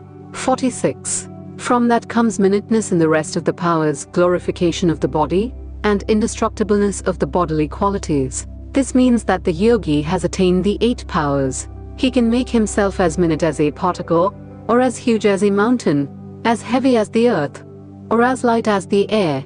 He can reach anything he likes. He can rule everything he wants. He can conquer everything he wants, and so on. A lion will sit at his feet like a lamb, and all his desires will be fulfilled at will. 47. The glorification of the body is beauty, complexion, strength, adamantine hardness. The body becomes indestructible. Nothing can injure it. Nothing can destroy it until the yogi wishes. Breaking the rod of time, he lives in this universe with his body. In the Vedas it is written that for that man there is no more disease, death or pain. 48. By making samyama on the objectivity and power of illumination of the organs, on egoism, the inherence of the gunas in them, and on their contributing to the experience of the soul, comes the conquest of the organs. In the perception of external objects, the organs leave their place in the mind and go towards the object. This is followed by knowledge. Egoism also is present in the act. When the yogi makes samyama on these and the other 2 by gradation, he conquers the organs. Take up anything that you see or feel. A book, for instance. First concentrate the mind on it, then on the knowledge that is in the form of a book, and then on the ego that sees the book, and so on. By that practice all the organs will be conquered. 49. From that comes to the body the power of rapid movement like the mind, power of the organs independently of the body, and conquest of nature. Just as by the conquest of the elements comes glorified body, so from the conquest of the organs will come the above-mentioned powers. 50. By making samyama on the discrimination between the sattva and the purusha come omnipotence and omniscience. When nature has been conquered and the difference between the purusha and nature realized that the purusha is indestructible, pure and perfect, then come omnipotence and omniscience. 51. By giving up even these powers comes the destruction of the very seed of evil, which leads to kaivalya. He attains aloneness, independence, and becomes free. When one gives up even the ideas of omnipotence and omniscience, there comes entire rejection of enjoyment or the temptations from celestial beings. When the yogi has seen all these wonderful powers and rejected them, he reaches the goal. What are all these powers? Simply manifestations. They are no better than dreams. Even omnipotence is a dream. It depends on the mind. So long as there is a mind it can be understood, but the goal is beyond even the mind. 52. The yogi should not feel allured or flattered by the overtures of celestial beings for fear of evil again. There are other dangers too. Gods and other beings come to tempt the yogi. They do not want anyone to be perfectly free. They are jealous, just as we are, and worse than us sometimes. They are very much afraid of losing their places. Those yogis who do not reach perfection die and become gods. Leaving the direct road, they go into one of the side streets and get these powers. Then again, they have to be born. But he who is strong enough to withstand these temptations and go straight to the goal becomes free. 53. By making samyama on a particle of time in its procession and succession comes discrimination. How are we to avoid all these things, these devas and heavens and powers? By discrimination, by knowing good from evil. Therefore a samyama is given by which the power of discrimination can be strengthened. This by making a samyama on a particle of time, and the time preceding and following it. 54. Those things which cannot be differentiated by species, sign and place, even they will be discriminated by the above samyama. The misery that we suffer comes from ignorance, from non-discrimination between the real and the unreal. We all take the bad for the good, the dream for the reality. Soul is the only reality and we have forgotten it. Body is an unreal dream and we think we are all bodies. This non-discrimination is the cause of misery. It is caused by ignorance. When discrimination comes, it brings strength, and then alone can we avoid all these various ideas of body, heavens and gods. This ignorance arises through differentiating by species, sign and place. For instance, take a cow. The cow is differentiated from the dog by species. Even with the cows alone, how do we make the distinction between one cow and another? By signs. If two objects are exactly similar, they can be distinguished if they are in different places. When objects are so mixed up that even these differential will not help us, the power of discrimination acquired by the above-mentioned practice will give us the ability to distinguish them. The highest philosophy of the yogi is based upon this fact that the Purusha is pure and perfect, and is the only simple that exists in this universe. The body and mind are compounds, and yet we are ever identifying ourselves with them. This is the great mistake, that the distinction has been lost. When this power of discrimination has been attained, man sees that everything in this world, mental and physical, is a compound, and as such cannot be the Purusha. 55. The saving knowledge is that knowledge of discrimination which simultaneously covers all objects, in all their variations. Saving because the knowledge takes the yogi across the ocean of birth and death. The whole of Prakriti in all its states, subtle and gross, is within the grasp of this knowledge. There is no succession in perception by this knowledge, it takes in all things simultaneously at a glance. 56. By the similarity of purity between the Sattva and the Purusha comes Kaivalya. When the soul realizes that it depends on nothing in the universe from gods to the lowest atom, that is called Kaivalya, isolation and perfection. It is attained when this mixture of purity in purity called Sattva intellect has been made as pure as the Purusha itself. Then the Sattva reflects only the unqualified essence of purity, which is the Purusha. 1394 Patanjali's Yoga Aphorisms Chapter 4, Independence 1. The Siddhis powers are attained by birth, chemical means, power of words, mortification or concentration. Sometimes a man is born with the Siddhis powers, of course, those he had earned in his previous incarnation. This time he is born, as it were, to enjoy the fruits of them. It is said of Kapila, the great father of the Samkhya philosophy, that he was a born Siddha, which means literally a man who has attained to success. The yogis claim that these powers can be gained by chemical means. All of you know that chemistry originally began as alchemy. Men went in search of the philosopher's stone and elixirs of life, and so forth. In India there was a sect called the Rasiyan. Their idea was that ideality, knowledge, spirituality and religion were all very right, but that the body was the only instrument by which to attain to all these. If the body came to and every now and again, it would take so much more time to attain to the goal. For instance, a man wants to practice yoga, or wants to become spiritual. Before he has advanced very far, he dies. Then he takes another body and begins again, then dies, and so on. In this way much time will be lost in dying and being born again. If the body could be made strong and perfect, so that it would get rid of birth and death, we should have so much more time to become spiritual. So these Russians say first make the body very strong. They claim that this body can be made immortal. Their idea is that if the mind manufactures the body, and if it be true that each mind is only one outlet to the infinite energy, there should be no limit to each outlet getting any amount of power from outside. Why is it impossible to keep our bodies all the time? We have to manufacture all the bodies that we ever have. As soon as this body dies, we shall have to manufacture another. If we can do that, why cannot we do it just here and now, without getting out of the present body? The theory is perfectly correct. If it is possible that we live after death and make other bodies, why is it impossible that we should have the power of making bodies here, without entirely dissolving this body, simply changing it continually? They also thought that in mercury and sulfur was hidden the most wonderful power, and that by certain preparations of these a man could keep the body as long as he liked. Others believed that certain drugs could bring powers, such as flying through the air. Many of the most wonderful medicines of the present day we owe to the Russian, notably the use of metals in medicine. Certain sects of yogis claim that many of their principal teachers are still living in their old bodies. Patanjali, the great authority on yoga, does not deny this. The power of words.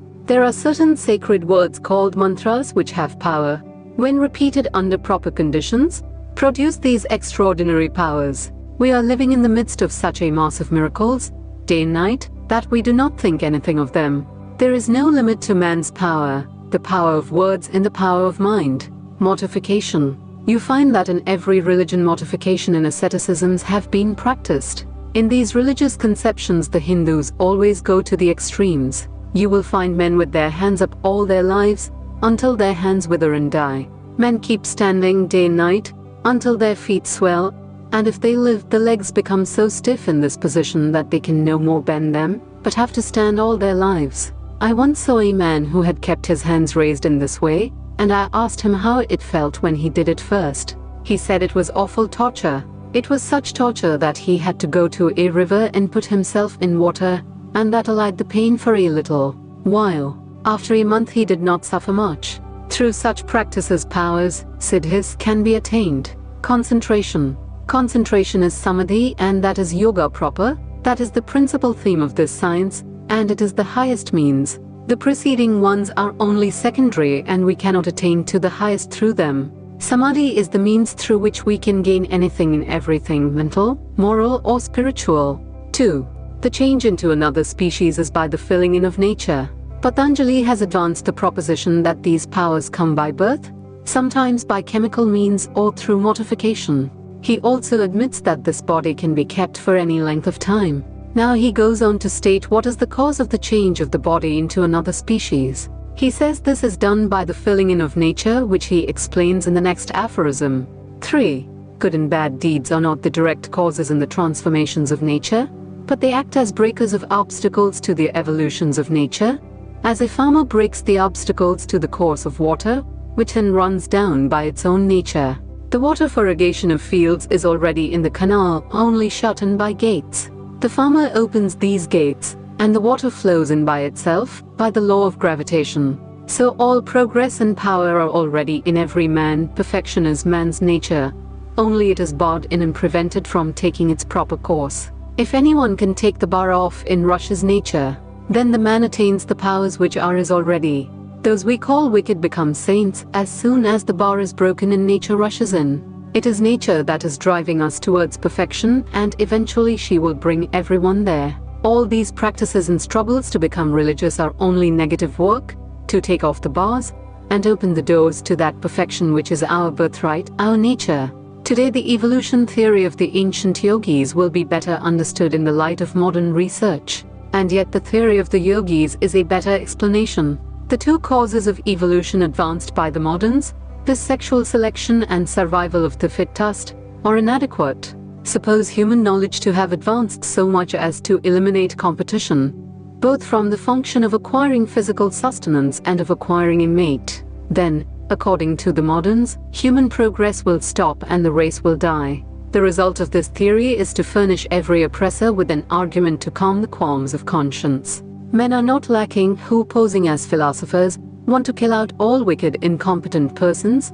They are, of course, the only judges of competency and thus preserve the human race. But the great ancient evolutionist Patanjali declares that the true secret of evolution is the manifestation of the perfection which is already in every being, that this perfection has been barred and the infinite tide behind is struggling to express itself. These struggles and competitions are but the results of our ignorance, because we do not know the proper way to unlock the gate and let the water in. This infinite tide behind must express itself. It is the cause of all manifestation. Competitions for life or sex gratification are only momentary, unnecessary, extraneous effects caused by ignorance. Even when all competition has ceased, this perfect nature behind will make us go forward until everyone has become perfect. Therefore, there is no reason to believe that competition is necessary to progress. In the animal, the man was suppressed, but as soon as the door was opened, out rushed man. So in man there is the potential God,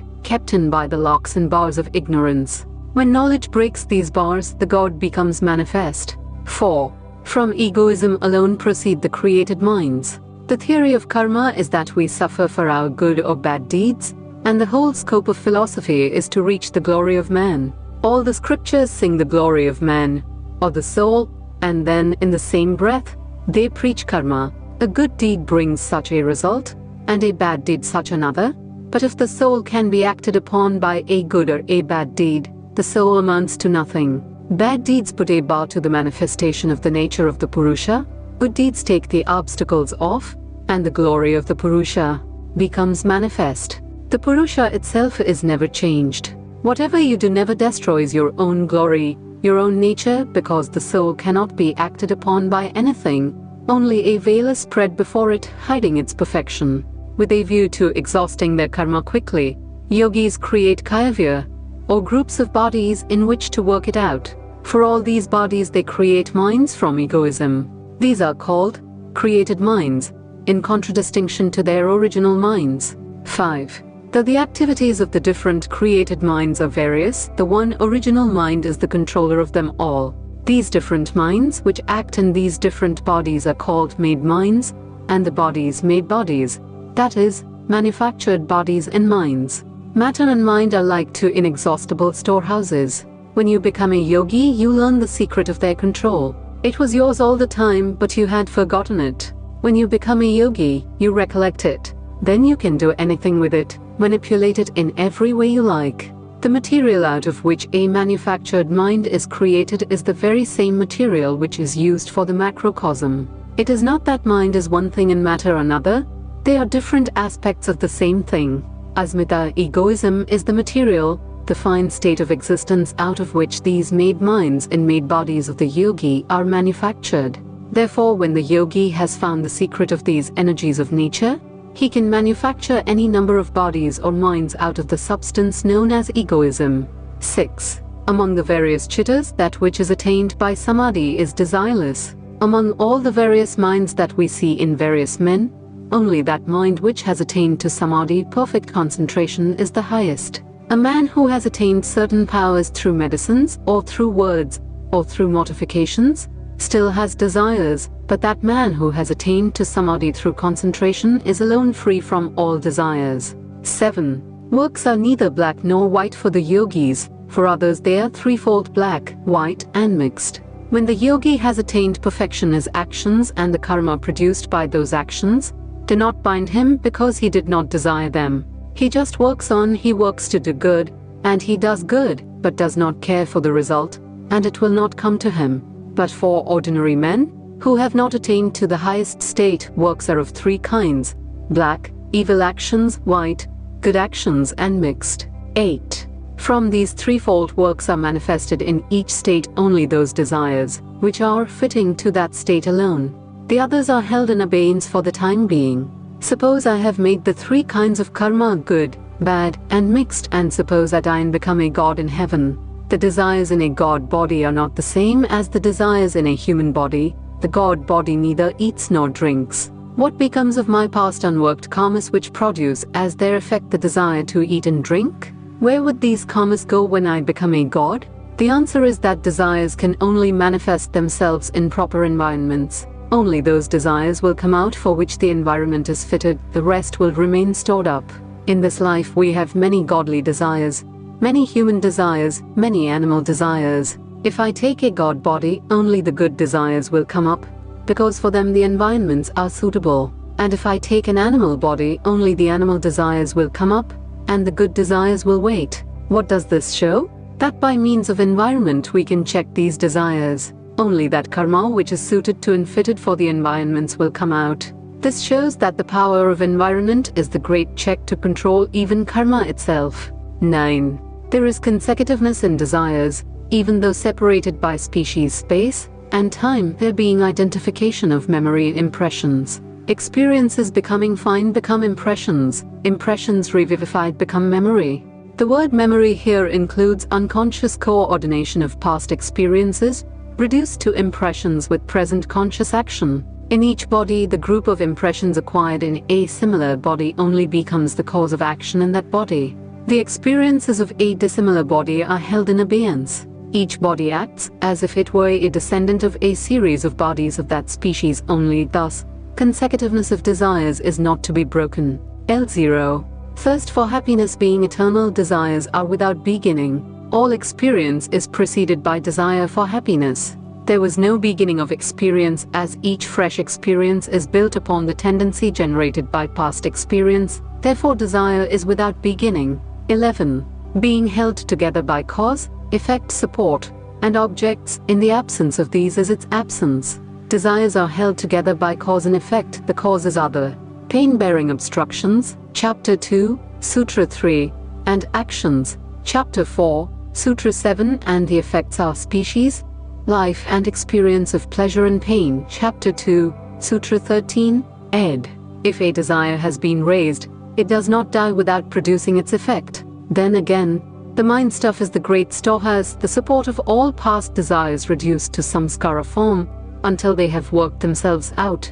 They will not die. Moreover, so long as the senses receive the external objects, fresh desires will arise. If it be possible to get rid of the cause, effects, support, and objects of desire, then alone it will vanish. 12. The past and future exist in their own nature, qualities having different ways. The idea is that existence never comes out of non-existence. The past and future, though not existing in a manifested form, yet exist in a fine form. 13. They are manifested or fine being of the nature of the gunas. The gunas are the three substances, sattva, rajas, and tamas, whose gross state is the sensible universe. Past and future arise from the different modes of manifestation of these gunas. 14. The unity in things is from the unity in changes. Though there are three substances, their changes being coordinated, all objects have their unity. 15. Since perception and desire vary with regard to the same object, mind and object are of different nature. That is, there is an objective world independent of our minds. This is a refutation of Buddhistic idealism. Since different people look at the same thing differently, it cannot be a mere imagination of any particular individual. There is an additional aphorism here in some editions: the object cannot be said to be dependent on a single mind. There being no proof of its existence, it would then become non-existent. If the perception of an object were the only criterion of its existence, then when the mind is absorbed in anything or is in samadhi, it would not be perceived by anybody and might as well be said to be non-existent. This is an undesirable conclusion. Ed. 16. Things are known or unknown to the mind, being dependent on the coloring which they give to the mind. 17. The states of the mind are always known because the Lord of the mind, the Purusha, is unchangeable. The whole gist of this theory is that the universe is both mental and material. Both of these are in a continuous state of flux. What is this book? It is a combination of molecules in constant change. One lot is going out and another coming in. It is a whirlpool, but what makes the unity? What makes it the same book? The changes are rhythmical in harmonious order. They are sending impressions to my mind, and these pieced together make a continuous picture, although the parts are continuously changing. Mind itself is continuously changing. The mind and body are like two layers in the same substance, moving at different rates of speed. Relatively, one being slower and the other quicker, we can distinguish between the two motions. For instance, a train is in motion, and a carriage is moving alongside it. It is possible to find the motion of both these to a certain extent. but still something else is necessary. Motion can only be perceived when there is something else which is not moving. But when 2 or 3 things are relatively moving, we first perceive the motion of the faster one, and then that of the slower ones. How is the mind to perceive? It is also in afflux. Therefore another thing is necessary which moves more slowly. Then you must get to something in which the motion is still slow, and so on, and you will find no end. Therefore logic compels you to stop somewhere. You must complete the series by knowing something which never changes. Behind this never-ending chain of motion is the Purusha, the changeless, the colorless, the pure. All these impressions are merely reflected upon it, as a magic lantern throws images upon a screen without in any way tarnishing it. 18. The mind is not self-luminous, being an object. Tremendous power is manifested everywhere in nature, but it is not self-luminous, not essentially intelligent. The Purusha alone is self-luminous and gives its light to everything. It is the power of the Purusha that is percolating through all matter and force. 19. From its being unable to cognize both at the same time. If the mind was self-luminous, it would be able to cognize itself and its objects at the same time, which it cannot. When it cognizes the object, it cannot reflect on itself. Therefore the Purusha is self-luminous and the mind is not. 20. Another cognizing mind being assumed, there will be no end to such assumptions, and confusion of memory will be the result. Let us suppose there is another mind which cognizes the ordinary mind. Then there will have to be still another to cognize the former, and so there will be no end to it. It will result in confusion of memory. There will be no storehouse of memory. 21. The essence of knowledge, the Purusha, being unchangeable, when the mind takes its form, it becomes conscious. Patanjali says this to make it more clear, that knowledge is not a quality of the Purusha. When the mind comes near the Purusha, it is reflected, as it were, upon the mind, and the mind, for the time being, becomes knowing and seems as if it were itself the Purusha. 22. Colored by the seer and the seen, the mind is able to understand everything. On one side of the mind, the external world, the seen, is being reflected, and on the other, the seer is being reflected. Thus comes the power of all knowledge to the mind. 23. The mind, though variegated by innumerable desires, acts for another, the Purusha, because it acts in combination. The mind is a compound of various things, and therefore it cannot work for itself. Everything that is a combination in this world has some object for that combination, some third thing for which this combination is going on. So this combination of the mind is for the Purusha. 24. For the discriminating, the perception of the mind as Atman ceases. Through discrimination the yogi knows that the Purusha is not mind. 25. Then, bent on discriminating, the mind attains the previous state of Kaivalya, isolation. There is another reading. The meaning then would be, then the mind becomes deep in discrimination and gravitates towards Kaivalya. Ed. Thus the practice of yoga leads to discriminating power, to clearness of vision. The veil drops from the eyes, and we see things as they are. We find that nature is a compound and is showing the panorama for the Purusha, who is the witness, that nature is not the Lord, that all the combinations of nature are simply for the sake of showing these phenomena to the Purusha, the enthroned king within. When discrimination comes by long practice, fear ceases, and the mind attains isolation. 26. The thoughts that arise as obstructions to that are from impressions. All the various ideas that arise, making us believe that we require something external to make us happy, are obstructions to that perfection. The Purusha is happiness and blessedness by its own nature, but that knowledge is covered over by past impressions. These impressions have to work themselves out. 27. Their destruction is in the same manner as of ignorance, egoism, etc., as said before, Chapter 2, Sutra 10, 28. Even when arriving at the right discriminating knowledge of the essences, he who gives up the fruits, unto him comes, as the result of perfect domination, the samadhi called the cloud of virtue. When the yogi has attained to this discrimination, all the powers mentioned in the last chapter come to him, but the true yogi rejects them all. Unto him comes a peculiar knowledge, a particular light called the dharmamegha, the cloud of virtue. All the great prophets of the world whom history has recorded had this. They had found the whole foundation of knowledge within themselves. Truth to them had become real. Peace and calmness and perfect purity became their own nature, after they had given up the vanities of powers. 29. From that comes cessation of pain and works. When that cloud of virtue has come, then no more is there fear of falling. Nothing can drag the yogi down. No more will there be evils for him. No more pains. 30. The knowledge, bereft of covering and impurities, becoming infinite, the noble becomes small. Knowledge itself is there, its covering is gone. One of the Buddhistic scriptures defines what is meant by the Buddha, which is the name of a state, as infinite knowledge, infinite as the sky. Jesus attained to that and became the Christ. All of you will attain to that state. Knowledge becoming infinite, the noble becomes small.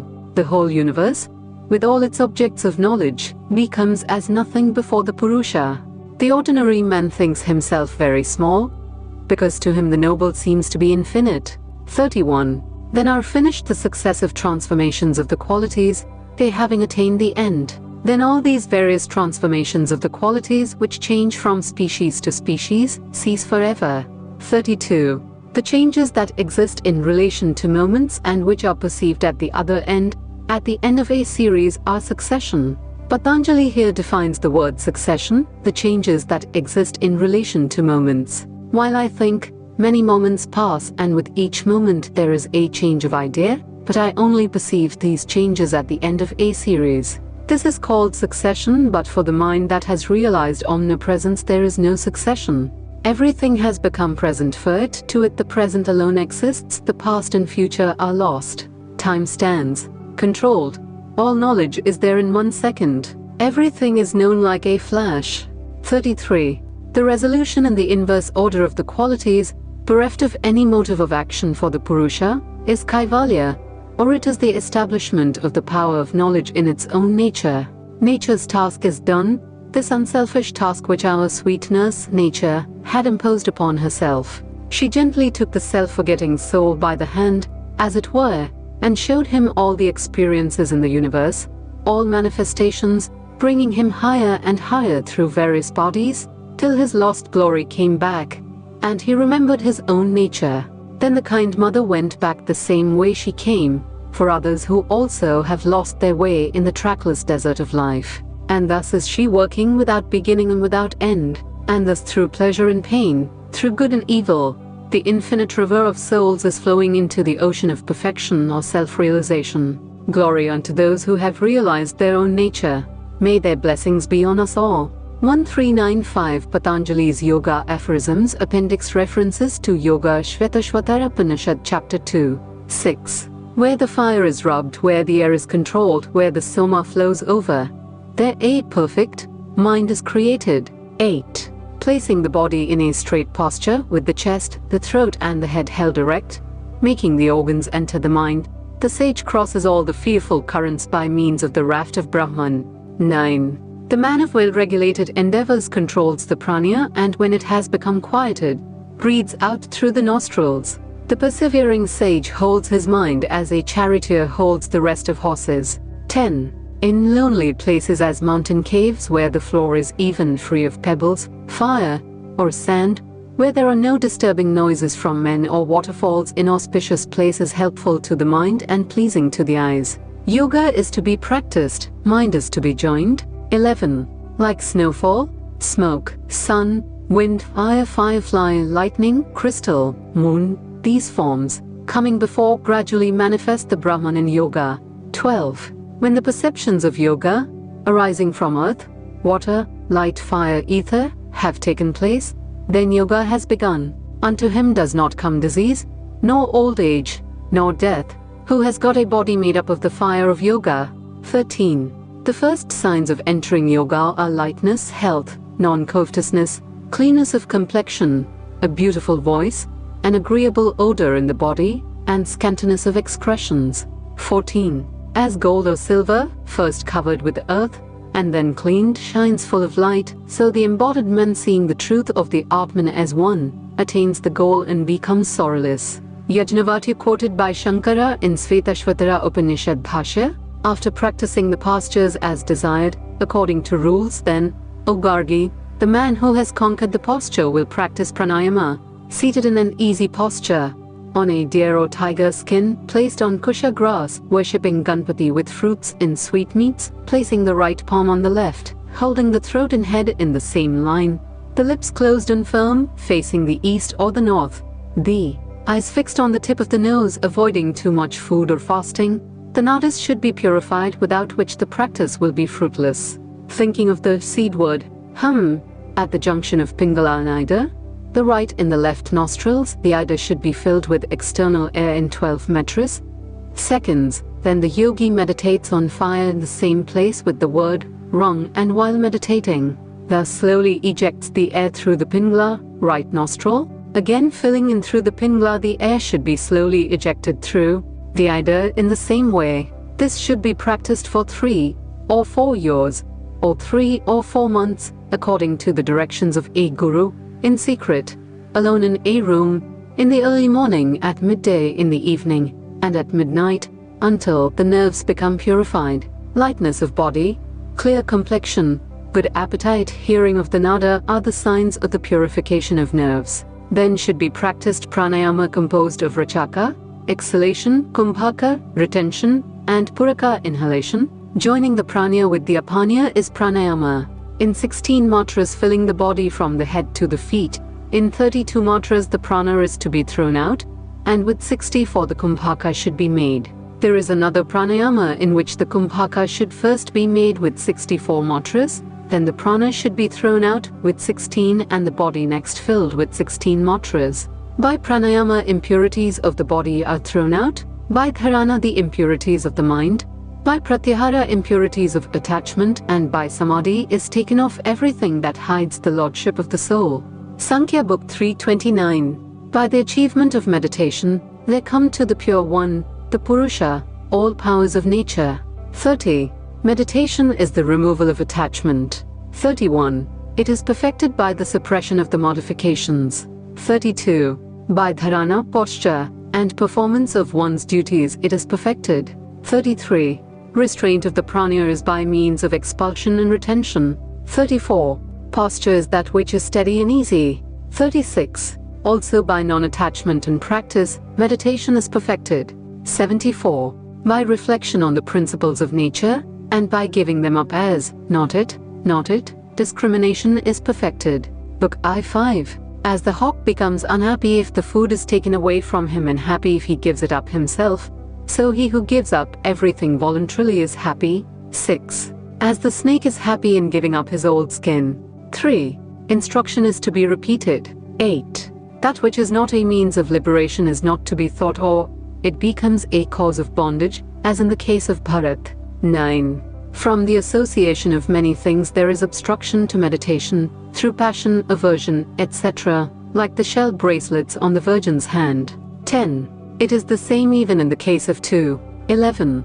The renouncers of hope are happy, like the girl Pingala. 13. Although devotion is to be given to many institutes and teachers, the essence is to be taken from them all, as the bee takes the essence from many flowers. 14. One whose mind has become concentrated like the arrow maker's does not get his meditation disturbed. 15. Through transgression of the original rules there is non-attainment of the goal, as in other worldly things. 19. By continence, reverence, and devotion to Guru, success comes after a long time, as in the case of Indra. 20. There is no law as to time, as in the case of Vamadeva. 24. Or through association with one who has attained perfection. 27. Not by enjoyments is desire appeased even with sages, who have practiced yoga for long. Book V 128. The siddhis attained by yoga are not to be denied, like recovery through medicines, etc. Book V 24. Any posture which is easy and steady is ansasana, there is no other rule. Vyasa Sutras Chapter 5, Section I7. Worship is possible in a sitting posture. 8. Because of meditation. 9. Because the meditating person is compared to the movable earth. 10. Also because the Smritis say so. 11.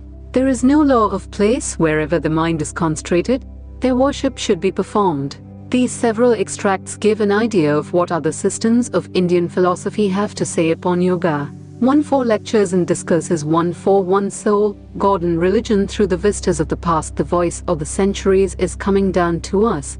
The voice of the sages of the Himalayas and the recluses of the forest, the voice that came to the Semitic races, the voice that spoke through Buddha and other spiritual giants, the voice that comes from those who live in the light that accompanied man in the beginning of the earth, the light that shines wherever man goes and lives with him forever, is coming to us even now. This voice is like the little rivulets that come from the mountains. Now they disappear and now they appear again in stronger flow till finally they unite in one mighty majestic flood. The messages that are coming down to us from the prophets and holy men and women of all sects and nations are joining their forces and speaking to us with the trumpet voice of the past. And the first message it brings us is, "Peace be unto you into all religions." It is not a message of antagonism, but of one united religion. Let us study this message first. At the beginning of this century, it was almost feared that religion was at an end. Under the tremendous sledgehammer blows of scientific research, old superstitions were crumbling away like masses of porcelain.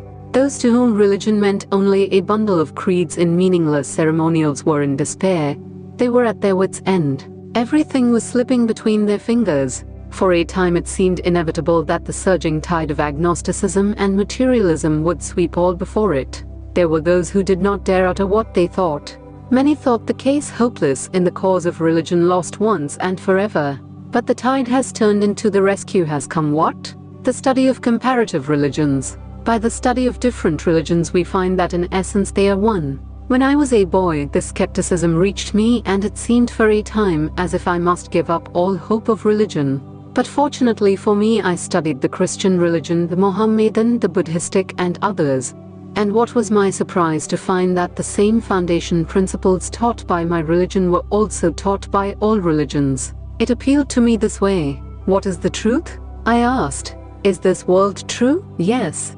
Why? Because I see it. Are the beautiful sounds we just heard, the vocal and instrumental music, true? Yes. Because we heard them. We know that man has a body, eyes, and ears, and he has a spiritual nature which we cannot see. And with his spiritual faculties he can study these different religions and find that whether a religion is taught in the forests and jungles of India, or in a Christian land, in essentials all religions are one. This only shows us that religion is a constitutional necessity of the human mind. The proof of one religion depends on the proof of all the rest. For instance, if I have 6 fingers, and no one else has, you may well say that is abnormal. The same reasoning may be applied to the argument that only one religion is true, and all others false. One religion only, like one set of 6 fingers in the world, would be unnatural. We see therefore that if one religion is true, all others must be true. There are differences in non-essentials, but in essentials they are all one. If my 5 fingers are true, they prove that your 5 fingers are true too. Wherever man is, he must develop a belief, he must develop his religious nature. And another fact I find in the study of the various religions of the world is that there are 3 different stages of ideas with regard to the soul and God. In the first place, all religions admit that, apart from the body which perishes, there is a certain part or something which does not change like the body, a part that is immutable, eternal, that never dies. But some of the later religions teach that although there is a part of us that never dies, it had a beginning. But anything that has a beginning must necessarily have an end. We, the essential part of us, never had a beginning and will never have an end. And above us all, above this eternal nature, there is another eternal being without and God. People talk about the beginning of the world, the beginning of man. The word beginning simply means the beginning of the cycle. It nowhere means the beginning of the whole cosmos. It is impossible that creation could have a beginning. No one of you can imagine a time of beginning. That which has a beginning must have an end. Never did I not exist, nor you, nor will any of us ever hereafter cease to be, says the Bhagavad Gita. Wherever the beginning of creation is mentioned, it means the beginning of a cycle. Your body will meet with death, but your soul never. Along with this idea of the soul, we find another group of ideas in regard to its perfection. The soul in itself is perfect. The Old Testament of the Hebrews admits man perfect at the beginning. Man made himself impure by his own actions, but he is to regain his old nature, his pure nature. Some speak of these things in allegories, fables, and symbols. But when we begin to analyze these statements, we find that they all teach that the human soul is in its very nature perfect, and that man is to regain that original purity. How? By knowing God. Just as the Bible says, no man can see God but through the Son. What is meant by it? that seeing God is the aim and goal of all human life. The sonship must come before we become one with the Father. Remember that man lost his purity through his own actions. When we suffer, it is because of our own acts. God is not to be blamed for it. Closely connected with these ideas is the doctrine which was universal before the Europeans mutilated it, the doctrine of reincarnation. Some of you may have heard of and ignored it. This idea of reincarnation runs parallel with the other doctrine of the eternity of the human soul. Nothing which ends at one point can be without a beginning, and nothing that begins at one point can be without an end. We cannot believe in such a monstrous impossibility as the beginning of the human soul. The doctrine of reincarnation asserts the freedom of the soul. Suppose there was an absolute beginning, then the whole burden of this impurity in man falls upon God, the all-merciful Father responsible for the sins of the world. If sin comes in this way, why should one suffer more than another? Why such partiality, if it comes from an all-merciful God? Why are millions trampled underfoot? Why do people starve who never did anything to cause it? Who is responsible? If they had no hand in it, surely God would be responsible. Therefore, the better explanation is that one is responsible for the miseries one suffers. If I set the wheel in motion, I am responsible for the result. And if I can bring misery, I can also stop it. It necessarily follows that we are free. There is no such thing as fate. There is nothing to compel us. What we have done, that we can undo. To one argument in connection with this doctrine, I will ask your patient attention, as it is a little intricate. We gain all our knowledge through experience. That is the only way. What we call experiences are on the plane of consciousness. For illustration, a man plays a tune on a piano. He places each finger on each key consciously. He repeats this process till the movement of the fingers becomes a habit. He then plays a tune without having to pay special attention to each particular key.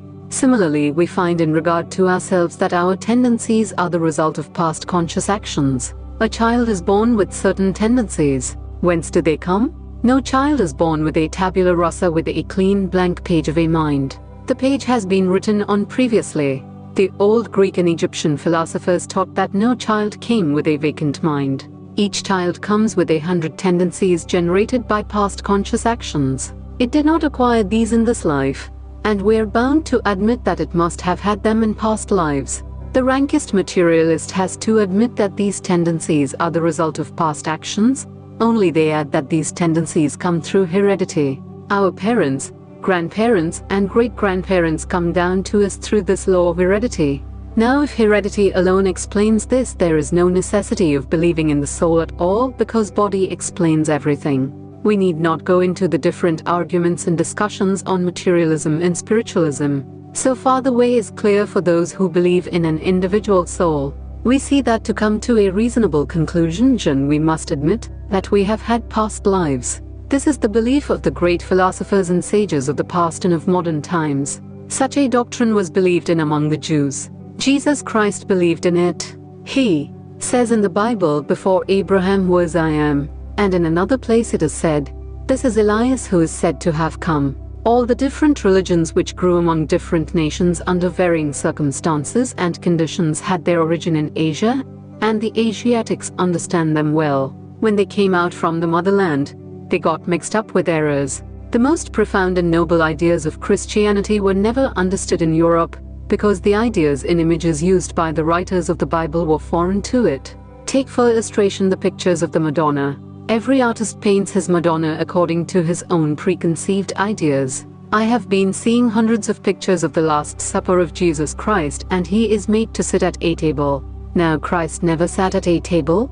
He squatted with others, and they had a bowl in which they dipped bread, not the kind of bread you eat today. It is hard for any nation to understand the unfamiliar customs of other people. How much more difficult was it for Europeans to understand the Jewish customs after centuries of changes and accretions from Greek, Roman, and other sources? Through all the myths and mythologies by which it is surrounded, it is no wonder that the people get very little of the beautiful religion of Jesus, and no wonder that they have made of it a modern shopkeeping religion. To come to our point, we find that all religions teach the eternity of the soul, as well as that its luster has been dimmed and that its primitive purity is to be regained by the knowledge of God. What is the idea of God in these different religions? The primary idea of God was very vague. The most ancient nations had different deities: sun, earth, fire, water. Among the ancient Jews we find numbers of these gods ferociously fighting with each other. Then we find Elohim, whom the Jews and the Babylonians worshipped. We next find one God standing supreme. But the idea differed according to different tribes. They each asserted that their God was the greatest, and they tried to prove it by fighting. The one that could do the best fighting proved thereby that its God was the greatest. Those races were more or less savage. But gradually better and better ideas took the place of the old ones. All those old ideas are gone or going into the lumber room. All those religions were the outgrowth of centuries, not one fell from the skies. Each had to be worked out bit by bit. Next come the monotheistic ideas, belief in one God, who is omnipotent and omniscient, the one God or the universe. This one God is extra-cosmic, he lies in the heavens. He is invested with the gross conceptions of his originators. He has a right side and a left side and a bird in his hand, and so on and so forth. But one thing we find that the tribal gods have disappeared forever, and the one God of the universe has taken their place, the God of gods. Still, he is only an extra-cosmic God. He is unapproachable, nothing can come near him. But slowly this idea has changed also, and at the next stage we find a God immanent in nature. In the New Testament it is taught, Our Father who art in heaven. God living in the heavens separated from men. We are living on earth and he is living in heaven. Further on we find the teaching that he is a God immanent in nature. He is not only God in heaven, but on earth too. He is the God in us. In the Hindu philosophy we find a stage of the same proximity of God to us. But we do not stop there. There is the non-dualistic stage in which man realizes that the God he has been worshipping is not only the Father in heaven and on earth, but that I and my Father are one. He realizes in his soul that he is God himself, only a low expression of him. All that is real in me is he. All that is real in him is I. The gulf between God and man is thus bridged. Thus we find how, by knowing God, we find the kingdom of heaven within us. In the first or dualistic stage, man knows he is a little personal soul, John, James, or Tom, and he says, I will be John, James, or Tom to all eternity and never anything else. As well might the murderer come along and say, I will remain a murderer forever. But as time goes on, Tom vanishes and goes back to the original pure Adam. Blessed are the pure in heart, for they shall see God. Can we see God? Of course not. Can we know God? Of course not. If God can be known, he will be God no longer. Knowledge is limitation. But I and my Father are one. I find the reality in my soul. These ideas are expressed in some religions and in others only hinted. In some they were expatriated. Christ's teachings are now very little understood in this country. If you will excuse me, I will say that they have never been very well understood. The different stages of growth are absolutely necessary to the attainment of purity and perfection.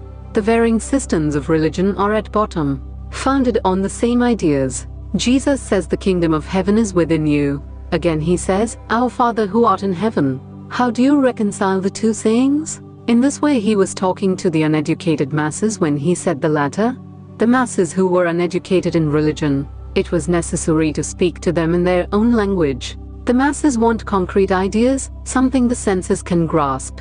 A man may be the greatest philosopher in the world, but a child in religion. When a man has developed a high state of spirituality, he can understand that the kingdom of heaven is within him. That is the real kingdom of the mind. Thus we see that the apparent contradictions and perplexities in every religion mark but different stages of growth, and as such we have no right to blame anyone for his religion. There are stages of growth in which forms and symbols are necessary. They are the language that the souls in that stage can understand. The next idea that I want to bring to you is that religion does not consist in doctrines or dogmas. It is not what you read, nor what dogmas you believe that is of importance, but what you realize. Blessed are the pure in heart, for they shall see God, yea, in this life, and that is salvation.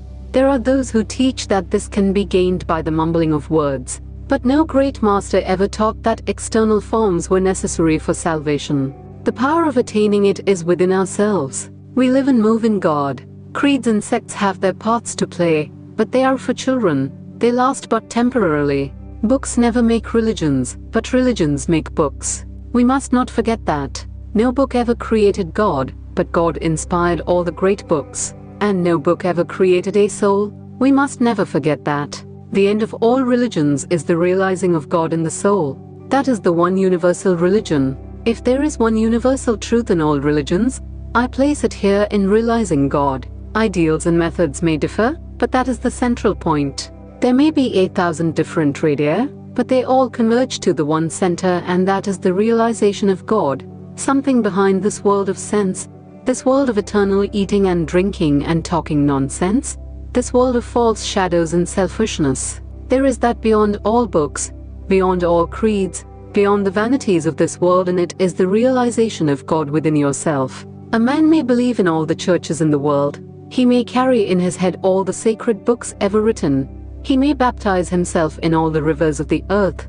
Still, if he has no perception of God, I would class him with the rankest atheist. And a man may have never entered a church or a mosque, nor performed any ceremony, but if he feels God within himself and is thereby lifted above the vanities of the world, that man is a holy man, a saint. Call him what you will. As soon as a man stands up and says he is right or his church is right, and all others are wrong, he is himself all wrong. He does not know that upon the proof of all the others depends the proof of his own.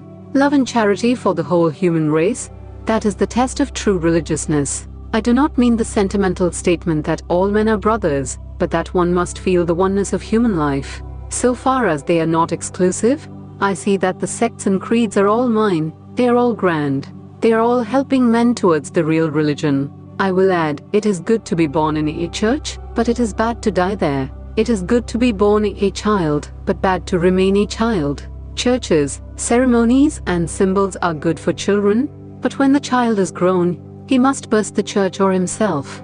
We must not remain children forever. It is like trying to fit one coat to all sizes in growth season. I do not deprecate the existence of sects in the world. Would to God there were 20 millions more, for the more there are, there will be a greater field for selection. What I do object to is trying to fit one religion to every case. Though all religions are essentially the same, they must have the varieties of form produced by dissimilar circumstances among different nations. We must each have our own individual religion, individual so far as the externals of it go. Many years ago, I visited a great sage of our own country, a very holy man. We talked of our revealed book, the Vedas, or your Bible, or the Quran, and of revealed books in general. At the close of our talk, this good man asked me to go to the table and take up a book.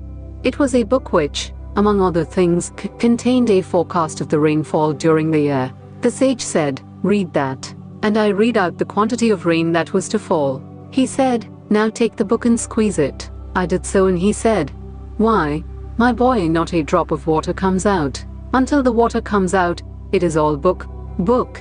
So until your religion makes you realize God, it is useless." He who only studies books for religion reminds one of the fable of the ass which carried a heavy load of sugar on its back, but did not know the sweetness of it. Shall we advise men to kneel down and cry, "O miserable sinners that we are"?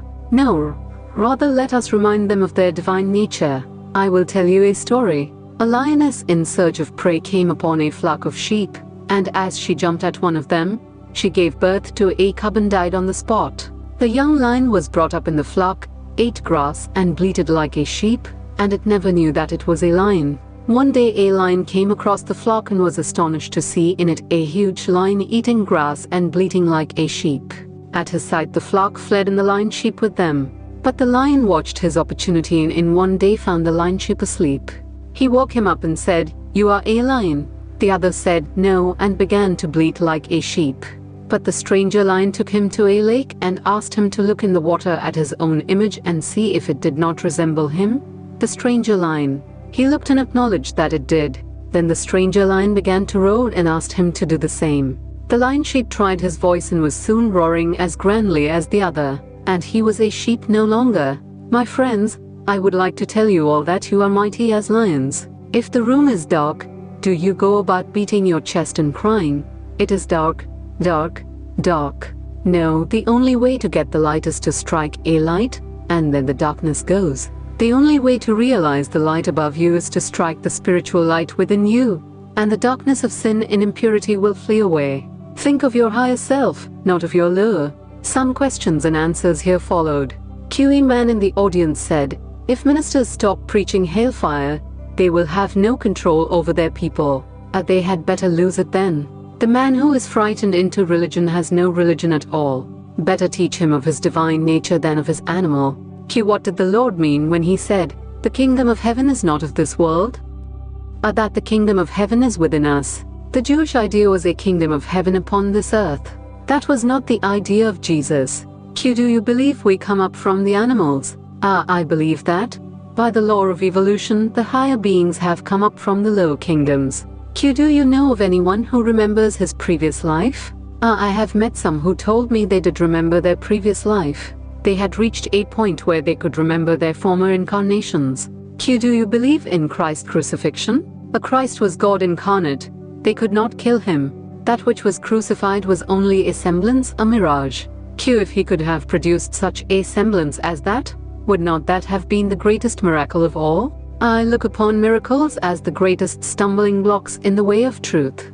When the disciples of Buddha told him of a man who had performed a so-called miracle, had taken a bowl from a great height without touching it and showed him the bowl, he took it and crushed it under his feet and told them never to build their faith on miracles, but to look for truth and everlasting principles. He taught them the true inner light, the light of the Spirit, which is the only safe light to go by. Miracles are only stumbling blocks. Let us brush them aside. Q. Do you believe Jesus preached the Sermon on the Mount? I do believe he did. But in this matter I have to go by the books as others do. And I am aware that Mary book testimony is rather shaky ground. But we are all safe in taking the teachings of the Sermon on the Mount as a guide. We have to take what appeals to our inner spirit. Buddha taught 500 years before Christ, and his words were full of blessings. Never a curse came from his lips, nor from his life, never one from Zoroaster, nor from Confucius. 142 The Hindu religion. My religion is to learn. I read my Bible better in the light of your Bible, and the dark prophecies of my religion become brighter when compared with those of your prophets. Truth has always been universal. If I alone were to have 6 fingers on my hand while all of you had only 5, you would not think that my hand was the true intent of nature, but rather that it was abnormal and diseased. Just so with religion. If one creed alone were to be true and all the others untrue, you would have a right to say that that religion was diseased. If one religion is true, all the others must be true. Thus the Hindu religion is your property as well as mine. Or the 290 millions of people inhabiting India, only 2 millions are Christians, 16 millions Mohammedans, and all the rest are Hindus. The Hindus found their creed upon the ancient Vedas, a word derived from vid, to know. These are a series of books which, to our minds, contain the essence of all religion, but we do not think they alone contain the truths. They teach us the immortality of the soul. In every country, in every human breast, there is a natural desire to find a stable equilibrium, something that does not change. We cannot find it in nature, for all the universe is nothing but an infinite mass of changes. But to infer from that that nothing unchanging exists is to fall into the error of the southern school of Buddhists and the Charvakas, which latter believe that all is matter and nothing mind, that all religion is a cheat and morality in goodness, useless superstitions. The Vedanta philosophy teaches that man is not bound by his 5 senses. They only know the present and neither the future nor the past, but as the present signifies both past and future, and all 3 are only demarcations of time, the present also would be unknown if it were not for something above the senses, something independent of time, which unifies the past and the future in the present. But what is independent? Not our body, for it depends upon outward conditions, or our mind, because the thoughts of which it is composed are caused. It is our soul. The Vedas say the whole world is a mixture of independence or freedom and slavery, but through it all shines the soul, independent, immortal, pure, perfect, holy. For if it is independent, it cannot perish, as death is but a change and depends upon conditions. If independent, it must be perfect, for imperfection is again but a condition and therefore dependent. And this immortal and perfect soul must be the same in the highest God as well as in the humblest man, the difference between them being only in the degree in which this soul manifests itself. But why should the soul take to itself a body? For the same reason that I take a looking glass to see myself. Thus, in the body, the soul is reflected. The soul is God, and every human being has a perfect divinity within himself, and each one must show his divinity sooner or later. If I'm in a dark room, no amount of protestation will make it any brighter. I must light a match. Just so, no amount of grumbling and wailing will make our imperfect body more perfect. But the Vedanta teaches, call forth your soul, show your divinity. Teach your children that they are divine, that religion is a positive something and not a negative nonsense, that it is not subjection to groans when under oppression, but expansion and manifestation. Every religion has it that man's present and future are modified by the past, and that the present is but the effect of the past. How is it, then, that every child is born with an experience that cannot be accounted for by hereditary transmission? How is it that one is born of good parents, receives a good education and becomes a good man, while another comes from besotted parents and ends on the gallows? How do you explain this inequality without implicating God? Why should a merciful father set his child in such conditions which must bring forth misery? It is no explanation to say God will make amends. Later on, God has no blood money. Then, too, what becomes of my liberty if this be my first birth? Coming into this world without the experience of a former life, my independence would be gone, for my path would be marked out by the experience of others. If I cannot be the maker of my own fortune, then I am not free. I take upon myself the blame for the misery of this existence and say I will unmake the evil I have done in another existence. This, then, is our philosophy of the migration of the soul. We come into this life with the experience of another, and the fortune or misfortune of this existence is the result of our acts, in a former existence always becoming better, till at last perfection is reached. We believe in a God, the Father of the universe, infinite and omnipotent. But if our soul at last becomes perfect, it also must become infinite. But there is no room for two infinite unconditional beings, and hence we believe in a personal God, and we ourselves are He. These are the three stages which every religion has taken.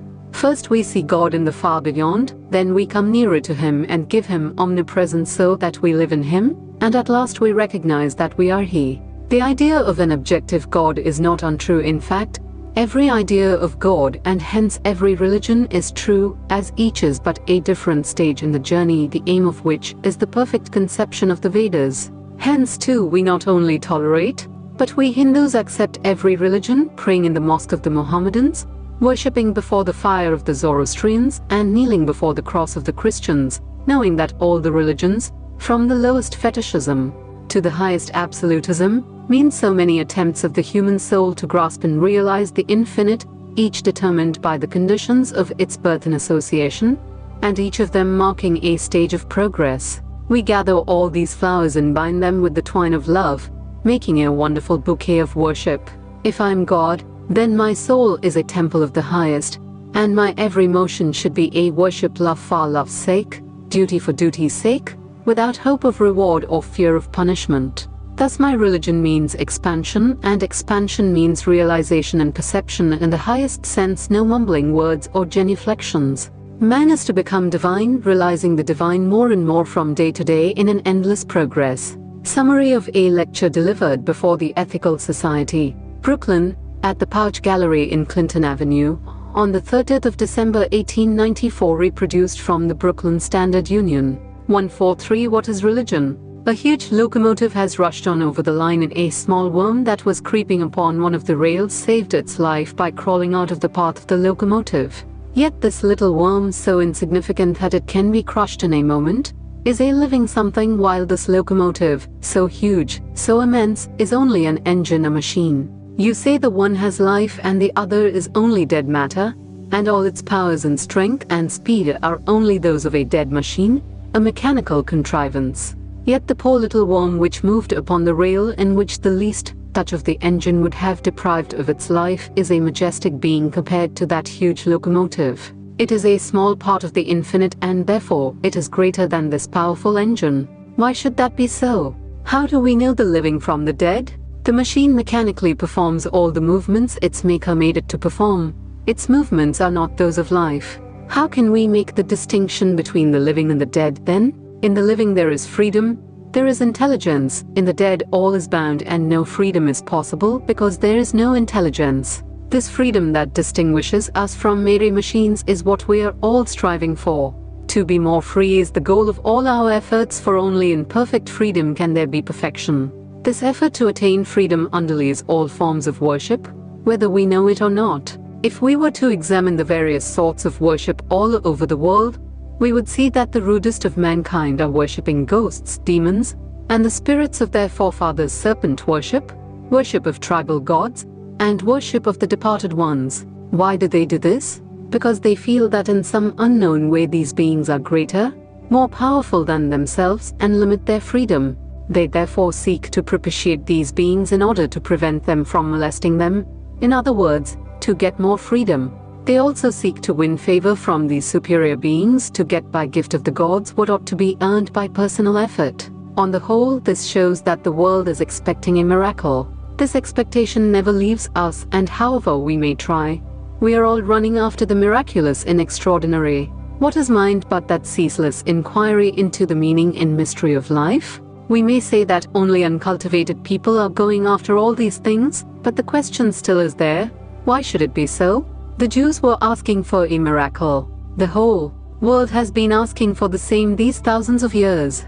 There is again the universal dissatisfaction. We make an idol, but we have rushed only half the way after it when we make a new one. We struggle hard to attain to some goal and then discover we do not want it. This dissatisfaction we are having time after time. And what is there in the mind if there is to be only dissatisfaction? What is the meaning of this universal dissatisfaction? It is because freedom is every man's goal. He seeks it ever. His whole life is a struggle after it. The child rebels against law as soon as it is born. Its first utterance is a cry, a protest against the bondage in which it finds itself. This longing for freedom produces the idea of a being who is absolutely free. The concept of God is a fundamental element in the human constitution. In the Vedanta, Satchidananda, existence, knowledge, bliss is the highest concept of God possible to the mind. It is the essence of knowledge and is by its nature the essence of bliss. We have been stifling that inner voice long enough, seeking to follow law and quiet the human nature. But there is that human instinct to rebel against nature's laws. We may not understand what the meaning is, but there is that unconscious struggle of the human with the spiritual or the low with the higher mind, and the struggle attempts to preserve one's separate life, what we call our individuality. Even hell stand out with this miraculous fact that we are born rebels, and the first fact of life, the inrushing of life itself. Against this we rebel and cry out, no law for us. As long as we obey the laws we are like machines, and on goes the universe and we cannot break it. Laws as laws become man's nature. The first inkling of life on its higher level is in seeing the struggle within us to break the bond of nature and to be free. Freedom, oh freedom, freedom, oh freedom, is the song of the soul. Bondage, alas, to be bound in nature seems its fate. Why should there be serpent, or ghost, or demon worship and all these various creeds in forms for having miracles? Why do we say that there is life, there is being in anything? There must be a meaning in all this search, this endeavor to understand life, to explain being. It is not meaningless in vain. It is man's ceaseless endeavor to become free. The knowledge which we now call science has been struggling for thousands of years in its attempt to gain freedom, and people ask for freedom. Yet there is no freedom in nature. It is all law. Still the struggle goes on. Nay, the whole law, nature from the very sun to the atoms is under law, and even for man there is no freedom. But we cannot believe it. We have been studying laws from the beginning and yet cannot, nay, will not believe that man is under law. The soul cries ever, freedom, oh freedom.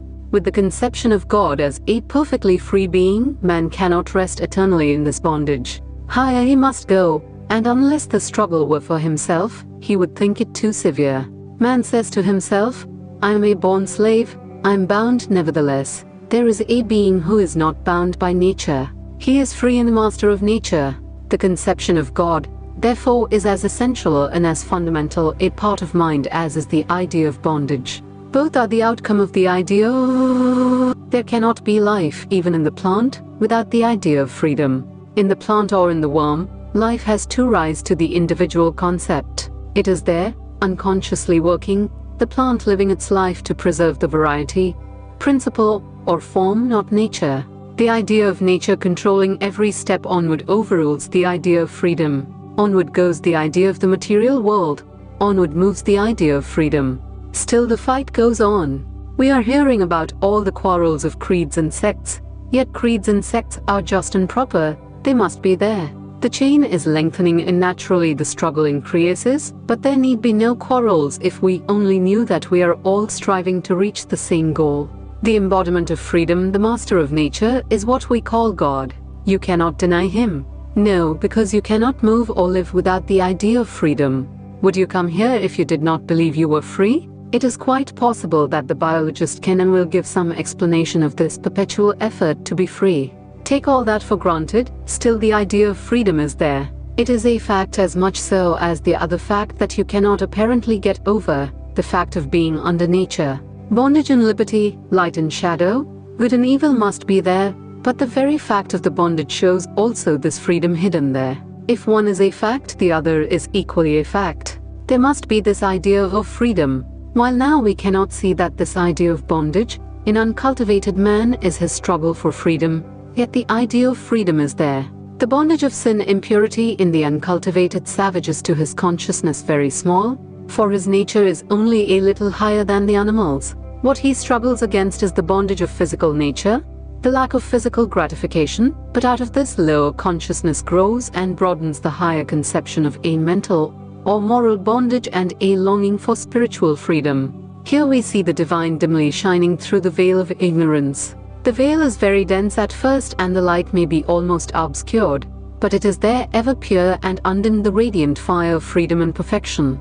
Man personifies this as the ruler of the universe, the one free being. He does not yet know that the universe is all one, that the difference is only in degree in the concept. The whole of nature is worship of God.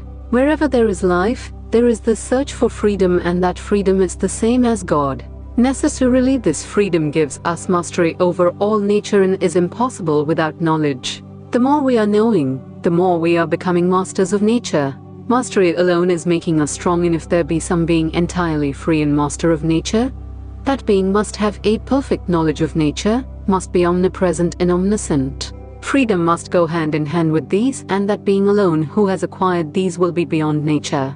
Blessedness, eternal peace, arising from perfect freedom, is the highest concept of religion, underlying all the ideas of God in Vedanta. Absolutely free existence, not bound by anything, no change, no nature, nothing that can produce a change in him. This same freedom is in you and in me and is the only real freedom.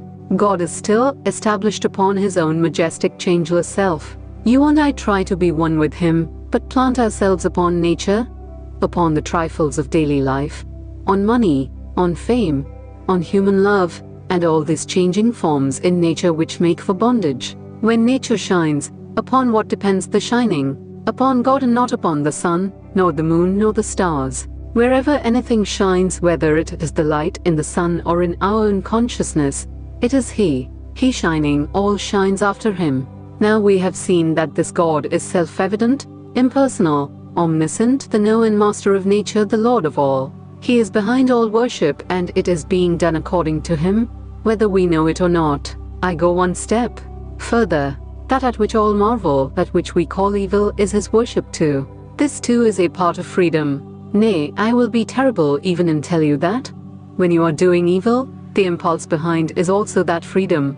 It may have been misguided and misled, but it was there, and there cannot be any life or any impulse unless that freedom be behind it. Freedom breathes in the throb of the universe. Unless there is unity at the universal heart, we cannot understand variety. Such is the conception of the Lord in the Upanishads. Sometimes it rises even higher, presenting to us an ideal before which at first we stand aghast, that we are in essence one with God.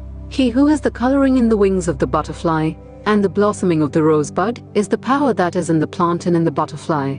He who gives us life is the power within us. Out of his fire comes life, and the direst death is also his power. He whose shadow is death, his shadow is immortality also. Take a still higher conception. See how we are flying like hunted hares from all that is terrible, and like them hiding our heads and thinking we are safe. See how the whole world is flying from everything terrible. Once when I was in Varanasi, I was passing through a place where there was a large tank of water on one side and a high wall on the other. It was in the grounds where there were many monkeys. The monkeys of Varanasi are huge brutes and are sometimes surly. They now took it into their heads not to allow me to pass through their street, so they howled and shrieked and clutched at my feet as I passed. As they pressed closer, I began to run, but the faster I ran, the faster came the monkeys and they began to bite at me. It seemed impossible to escape, but just then I met a stranger who called out to me, "Face the brutes." I turned and faced the monkeys and they fell back and finally fled. That is a lesson for all life. Face the terrible, face it boldly. Like the monkeys, the hardships of life fall back when we cease to flee before them. If we are ever to gain freedom, it must be by conquering nature, never by running away. Cowards never win victories. We have to fight fear and trouble's ignorance if we expect them to flee before us. What is death? What are terrors? Do you not see the Lord's face in them? Fly from evil and terror and misery, and they will follow you. Face them and they will flee. The whole world worships ease and pleasure, and very few dare to worship that which is painful. To rise above both is the idea of freedom. Unless man passes through this gate, he cannot be free. We all have to face these. We strive to worship the Lord, but the body rises between, nature rises between him and us and blinds our vision. We must learn how to worship and love him in the thunderbolt, in shame, in sorrow, in sin. All the world has ever been preaching the God of virtue. I preach a God of virtue and a God of sin in one. Take him if you dare, that is the one way to salvation. Then alone will come to us the truth ultimate, which comes from the idea of oneness. Then will be lost the idea that one is greater than another. The nearer we approach the law of freedom, the more we shall come under the Lord, and troubles will vanish. Then we shall not differentiate the door of hell from the gate of heaven, nor differentiate between men and say, "I am greater than any being in the universe." Until we see nothing in the world but the Lord himself, all these evils will beset us and we shall make all these distinctions, because it is only in the Lord, in the Spirit, that we are all one, and until we see God everywhere, this unity will not exist. For us, two birds of beautiful plumage, inseparable companions, sat upon the same tree, one on the top and one below. The beautiful bird below was eating the fruits of the tree, sweet and bitter, one moment a sweet one, another a bitter. The moment he ate a bitter fruit, he was sorry, but after a while he ate another, and when it too was bitter, he looked up and saw the other bird, who ate neither the sweet nor the bitter, but was calm and majestic, immersed in his own glory. And then the poor lower bird forgot and went on eating the sweet and bitter fruits again, until at last he ate one that was extremely bitter, and then he stopped again and once more looked up at the glorious bird above.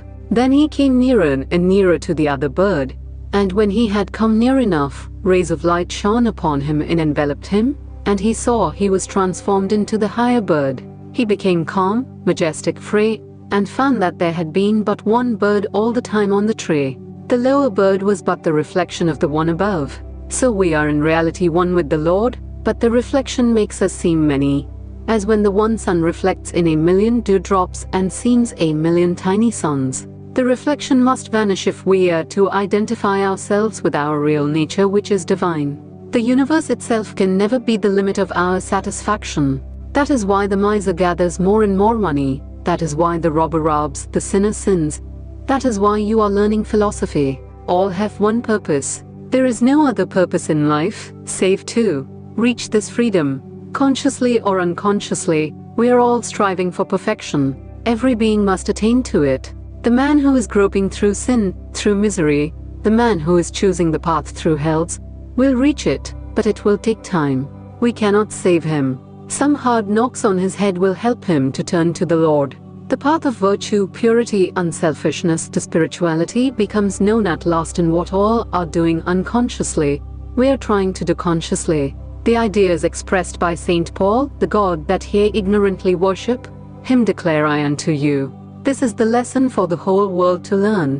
What have these philosophies and theories of nature to do if not to help us to attain to this one goal in life? Let us come to that consciousness of the identity of everything and let man see himself in everything. Let us be no more the worshippers of creeds or sects with small limited notions of God, but see him in everything in the universe. If you are knows of God, You will everywhere find the same worship as in your own heart. Get rid, in the first place, all these limited ideas and see God in every person, working through all hands, walking through all feet, and eating through every mouth. In every being He lives, through all minds He thinks. He is self-evident, nearer unto us than ourselves. To know this is religion is faith, and may it please the Lord to give us this faith. When we shall feel that oneness, we shall be immortal. We are physically immortal, even one with the universe. So long as there is one that breathes throughout the universe, I live in that one. I am not this limited little being, I am the universal.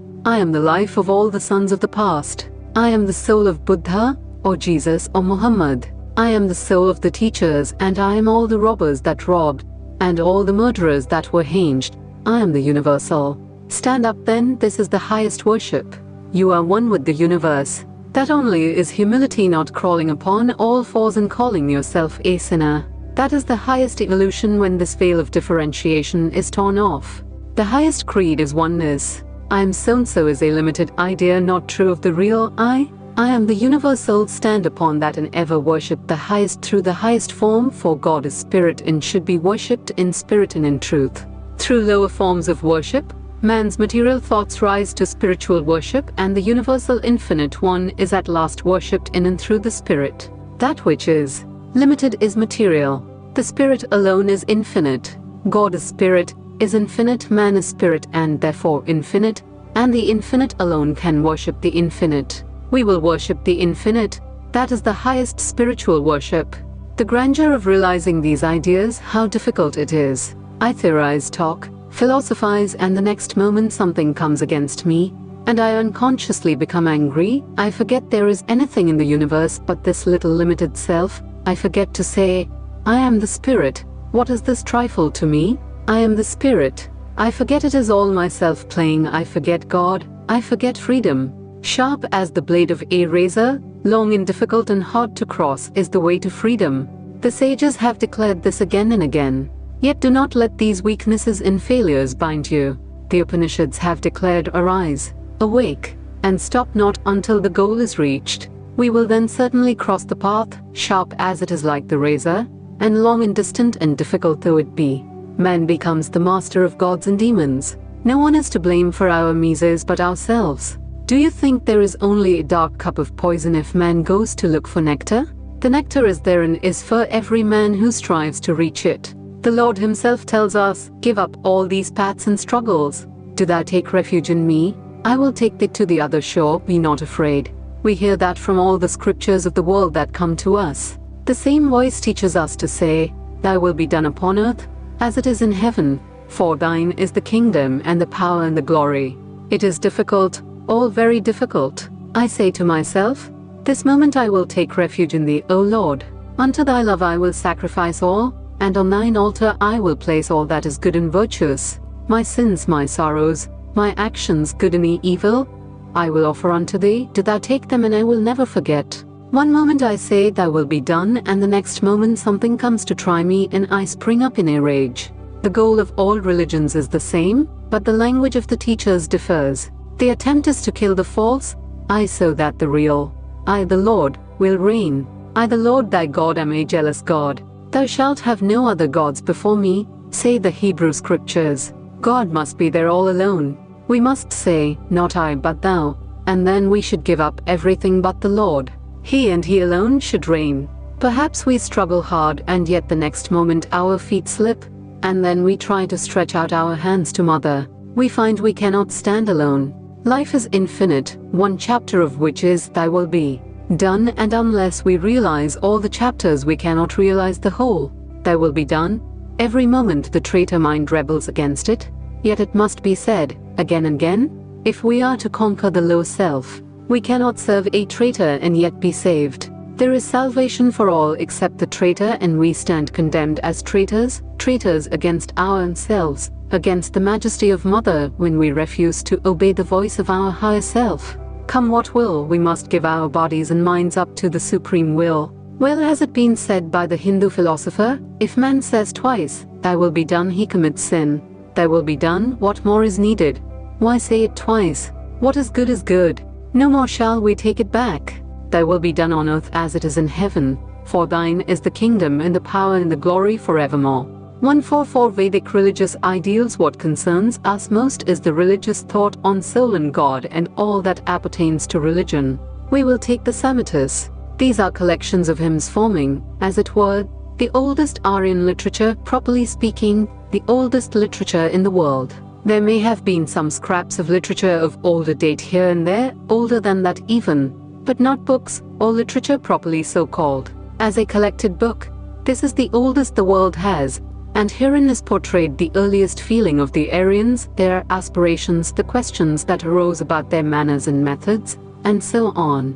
At the very outset we find a very curious idea. These hymns are sung in praise of different gods, devas as they are called, the bright ones. There is quite a number of them. One is called Indra, another Varuna, another Mitra Parjanya, and so on. Various mythological and allegorical figures come before us one after the other. For instance, Indra the thunderer, striking the serpent who has withheld the rains from mankind. Then he lets fly his thunderbolt, the serpent is killed, and rain comes down in showers. The people are pleased and they worship Indra with oblations.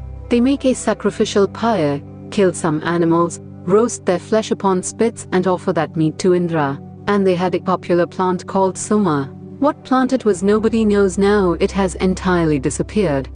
But from the books we gather that, when crushed it produced a sort of milky juice and that was fermented, and it can also be gathered that this fermented Soma juice was intoxicating. This also they offered to Indra, the other gods, and they also drank it themselves. Sometimes they drank a little too much, and so did the gods. Indra on occasions got drunk. There are passages to show that Indra at one time drank so much of this Soma juice that he talked irrelevant words. So with Varuna, he is another god, very powerful, and is in the same way protecting his votaries, and they are praising him with their libations of Soma. So is the god of war, and so on. But the popular idea that strikes one as making the mythologies of the Smritis entirely different from the other mythologies is that along with every one of these gods is the idea of an infinity. This infinite is abstracted and sometimes described as Aditya. At other times it is affixed, as it were, to all the other gods. Take, for example, Indra. In some of the books you will find that Indra has a body, is very strong, sometimes is wearing golden armor and comes down, lives and eats with his votaries, fights the demons, fights the snakes, and so on. Again, in one hymn we find that Indra has been given a very high position.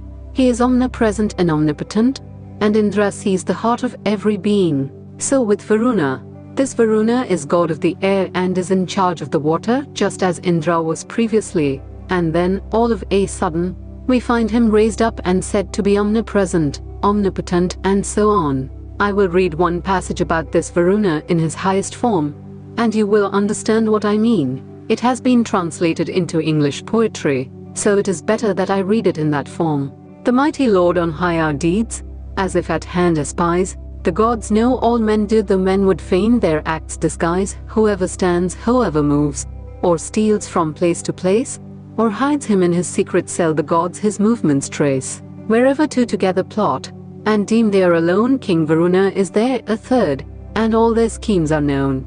This earth is his, to him belong those vast and boundless skies, both seas within him rest, and yet in that small pool he lies. Whoever far beyond the sky should think his way to wing, he could not there elude the grasp of Varuna the king. His spies, descending from the skies, glide all this world around, their thousand eyes all scanning sweep to earth's remotest bound. So we can multiply examples about the other gods. They all come, one after the other, to share the same fate. They first begin as gods, and then they are raised to this conception as the being in whom the whole universe exists, who sees every heart, who is the ruler of the universe. And in the case of Varuna there is another idea, just the germ of one idea which came, but was immediately suppressed by the Aryan mind, and that was the idea of fear. In another place we read they are afraid they have sinned and ask Varuna for pardon. These ideas were never allowed, for reasons you will come to understand later on, to grow on Indian soil. But the germs were there sprouting, the idea of fear and the idea of sin. This is the idea, as you all know, of what is called monotheism. This monotheism, we see, came to India at a very early period. Throughout the Smritis, In the first and oldest part, this monotheistic idea prevails. But we shall find that it did not prove sufficient for the Aryans. They threw it aside, as it were, as a very primitive sort of idea and went further on, as we Hindus think. Of course, in reading books and criticisms on the Vedas written by Europeans, the Hindu cannot help smiling when he reads that the writings of our authors are saturated with this previous education alone. Persons who have sucked in as their mother's milk the idea that the highest ideal of God is the idea of a personal God, naturally dare not think on the lines of these ancient thinkers of India, when they find that just after the Samhitas, the monotheistic idea with which the Samhita portion is replete was thought by the Aryans to be useless and not worthy of philosophers and thinkers, and that they struggled hard for a more philosophical and transcendental idea. The monotheistic idea was much too human for them, although they gave it such descriptions as the whole universe rests in him, and thou art the keeper of all hearts. The Hindus were bold, to their great credit be it said, bold thinkers in all their ideas, so bold that one spark of their thought frightens the so-called bold thinkers of the West. Well has it been said by Professor Max Muller about these thinkers that they climbed up to heights where their lungs only could breathe, and where those of other beings would have burst. These brave people followed reason wherever it led them, no matter at what cost, never caring if all their best superstitions were smashed to pieces, never caring what society would think about them or talk about them, but what they thought was right and true, they preached and they talked. Before going into all these speculations of the ancient Vedic sages, we will first refer to one or two very curious instances in the Vedas. The peculiar fact that these gods are taken up, as it were, one after the other, raised and sublimated, till each has assumed the proportions of the infinite personal God of the universe calls for an explanation. Professor Max Muller creates for it a new name, as he thinks it peculiar to the Hindus. He calls it henotheism. We need not go far for the explanation. It is within the book, a few steps from the very place where we find those gods being raised and sublimated. We find the explanation also.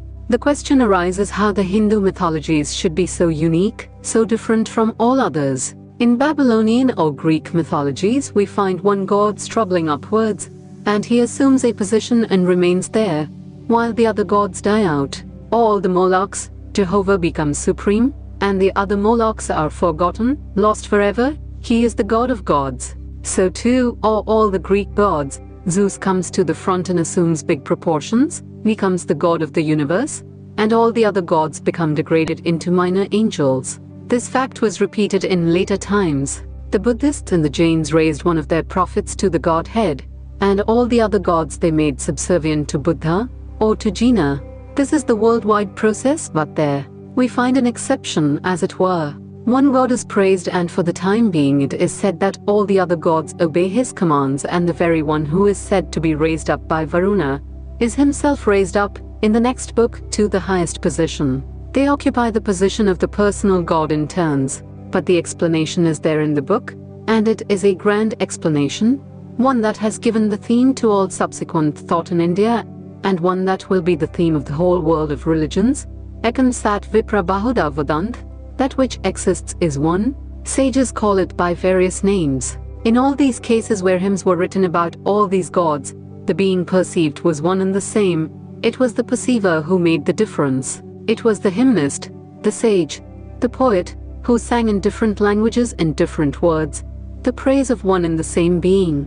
That which exists is one. Sages call it by various names. Tremendous results have followed from that one verse. Some of you perhaps are surprised to think that India is the only country where there never has been a religious persecution, where never was any man disturbed for his religious faith.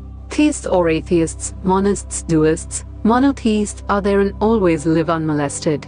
Materialists were allowed to preach from the steps of Brahminical temples, against the gods, and against God himself.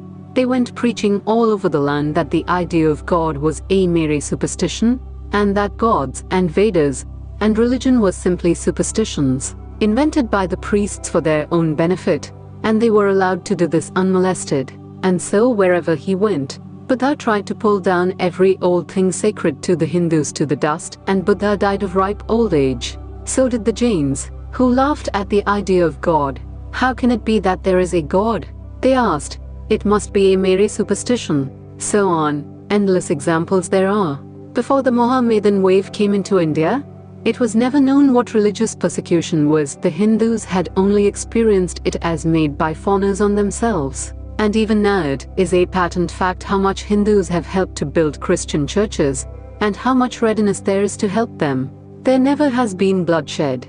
Even heterodox religions that have come out of India have been likewise affected, for instance Buddhism. Buddhism is a great religion in some respects, but to confuse Buddhism with Vedanta is without meaning.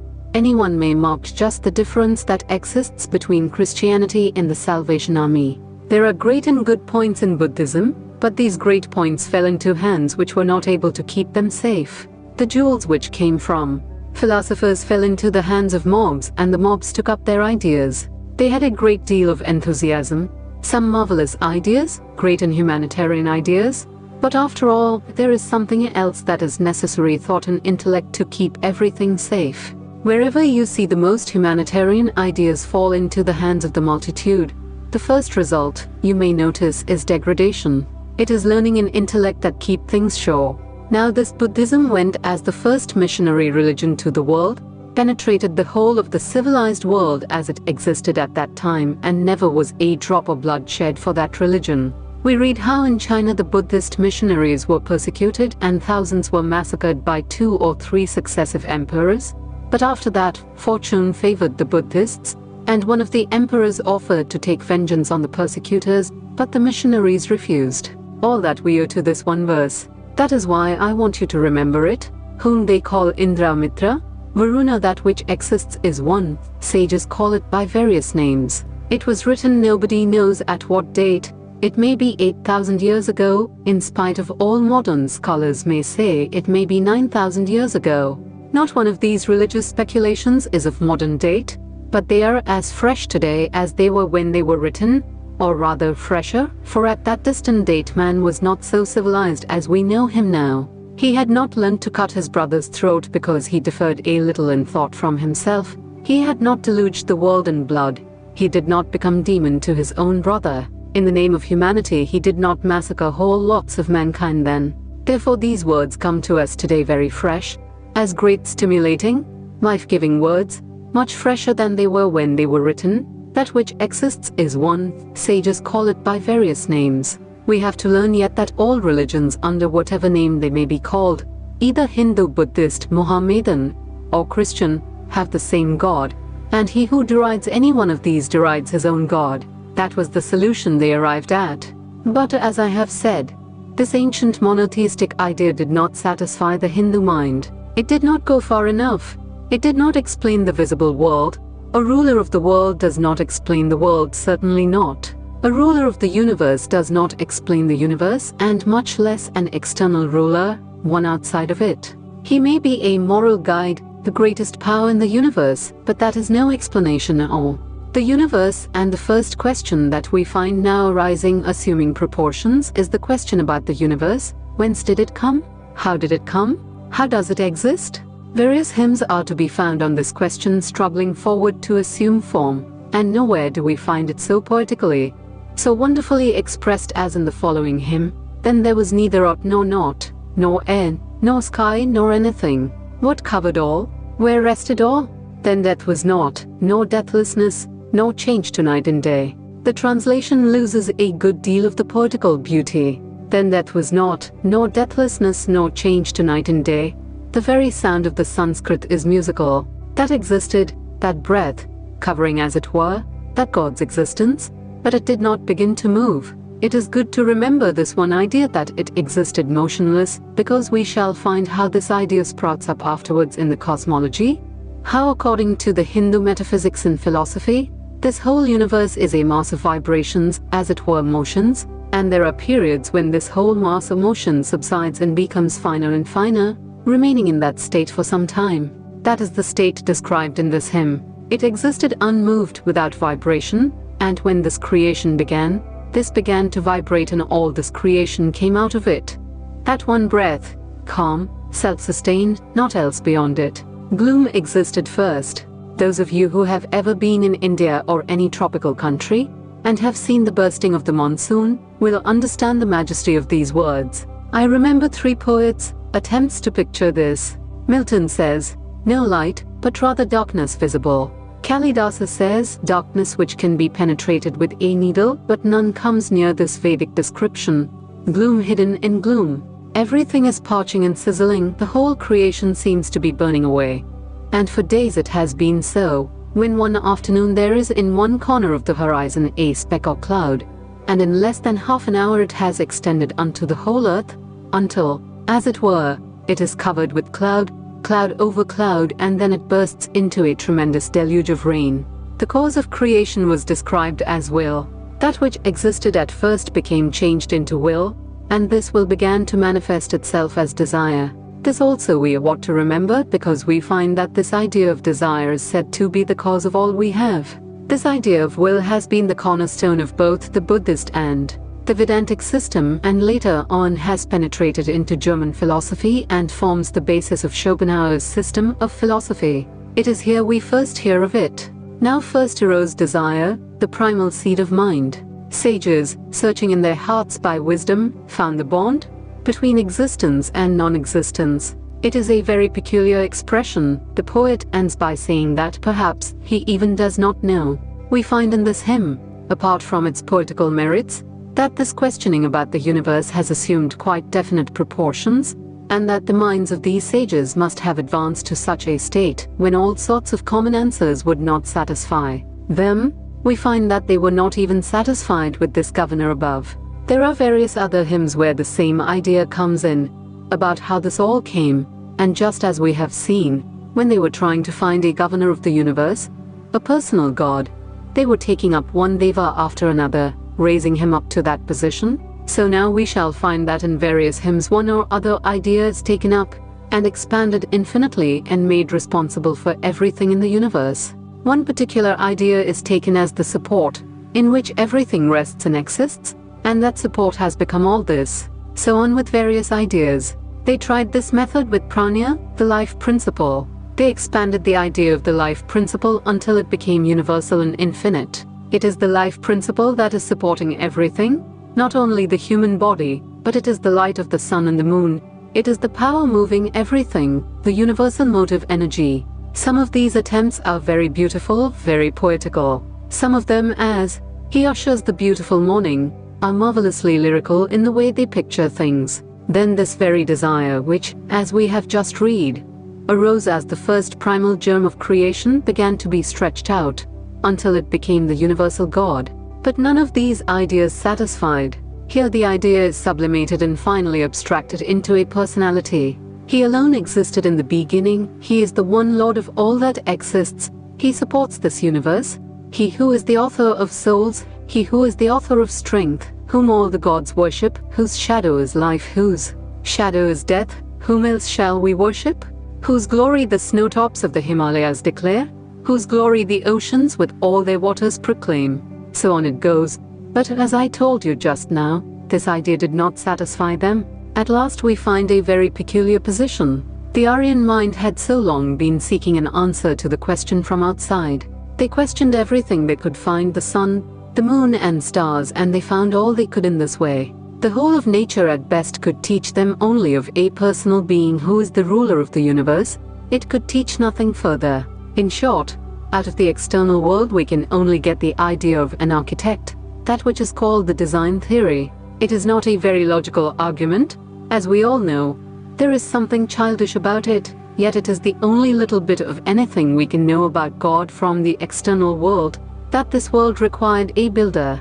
But this is no explanation of the universe. The materials of this world were before him, and this God wanted all these materials, and the worst objection is that he must be limited by the materials. The builder could not have made a house without the materials of which it is composed. Therefore he was limited by the materials. He could only do what the materials enabled him to. Therefore the God that the design theory gives is at best only an architect, and a limited architect of the universe. He is bound and restricted by the materials. He is not independent at all. That much they had found out already, and many other minds would have rested at that. In other countries the same thing happened. The human mind could not rest there. The thinking, grasping minds wanted to go further, but those that were backward got hold of them and did not allow them to grow. But fortunately, these Hindu sages were not the people to be knocked on the head.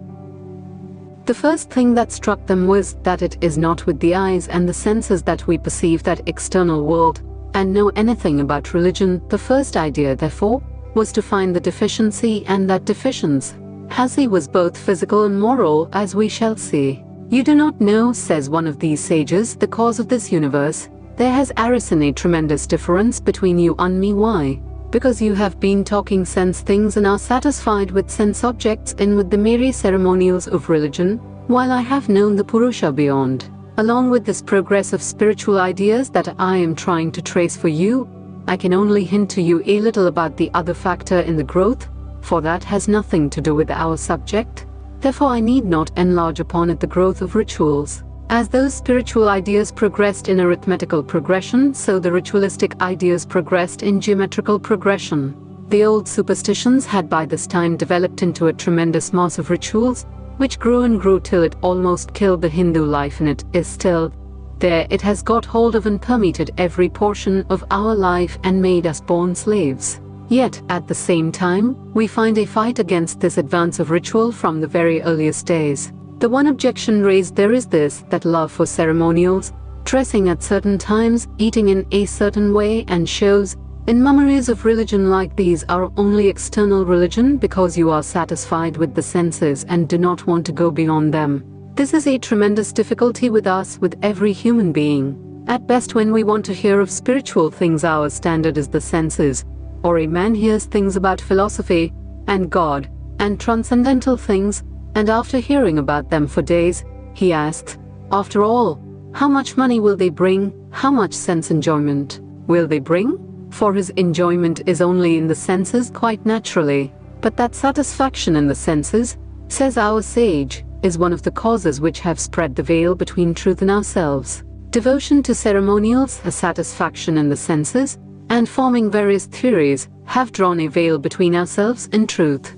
This is another great landmark, and we shall have to trace this ideal to the end, and see how it developed later on into that wonderful theory of Maya of the Vedanta, how this veil will be the real explanation of the Vedanta, how the truth was there all the time, it was only this veil that had covered it. Thus we find that the minds of these ancient Aryan thinkers had begun a new theme. They found out that in the external world no search would give an answer to their question. They might seek in the external world for ages, but there would be no answer to their questions. So they fell back upon this other method, and according to this they were taught that these desires of the senses, desires for ceremonials and externalities, have caused a veil to come between themselves and the truth, and that this cannot be removed by any ceremonial.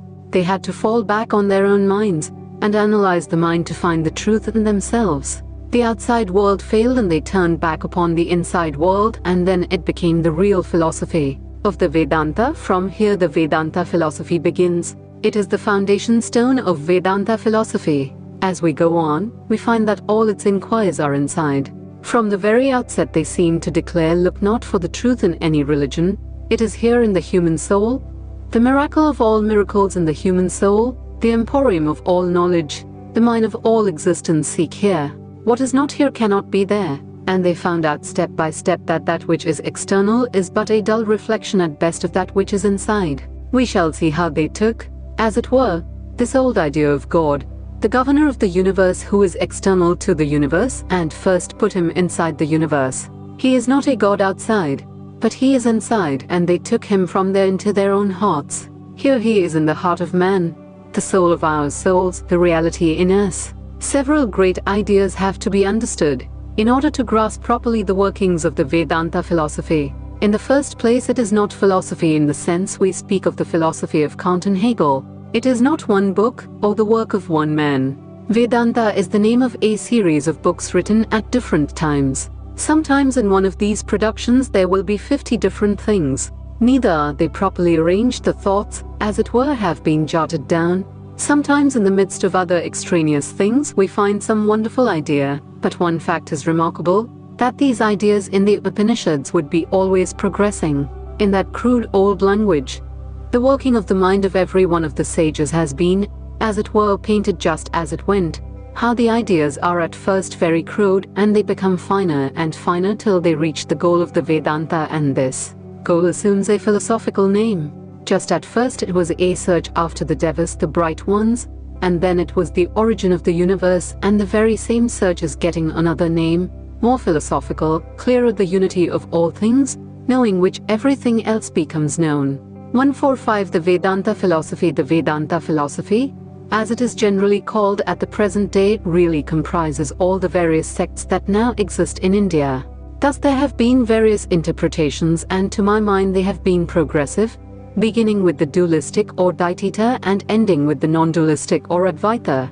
The word Vedanta literally means the end of the Vedas, the Vedas being the scriptures of the Hindus. 3. Sometimes in the West by the Vedas are meant only the hymns in rituals of the Vedas, but at the present time these parts have almost gone out of use, and usually by the word Vedas in India the Vedanta is meant. All our commentators, when they want to quote a passage from the scriptures, as a rule quote from the Vedanta, which has another technical name with the commentators, the Shrutis. The term Shruti meaning that which is heard.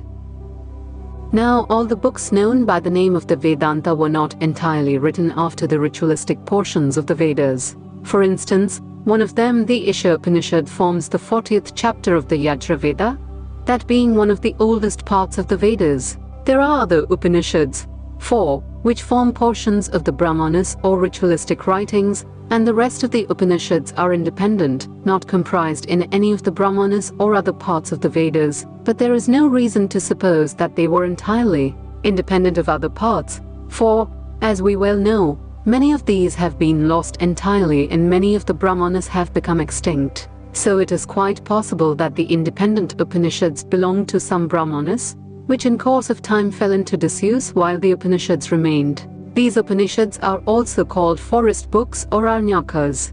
The Vedanta then practically forms the scriptures of the Hindus, and all systems of philosophy that are orthodox have to take it as their foundation. Even the Buddhists and Jains, when it suits their purpose, will quote a passage from the Vedanta as authority. All schools of philosophy in India, although they claim to have been based upon the Vedas, took different names for their systems. The last one, the system of Vyasa, took its stand upon the doctrines of the Vedas more than the previous systems did, and made an attempt to harmonize the preceding philosophies, such as the Sankhya and the Nyaya, with the doctrines of the Vedanta.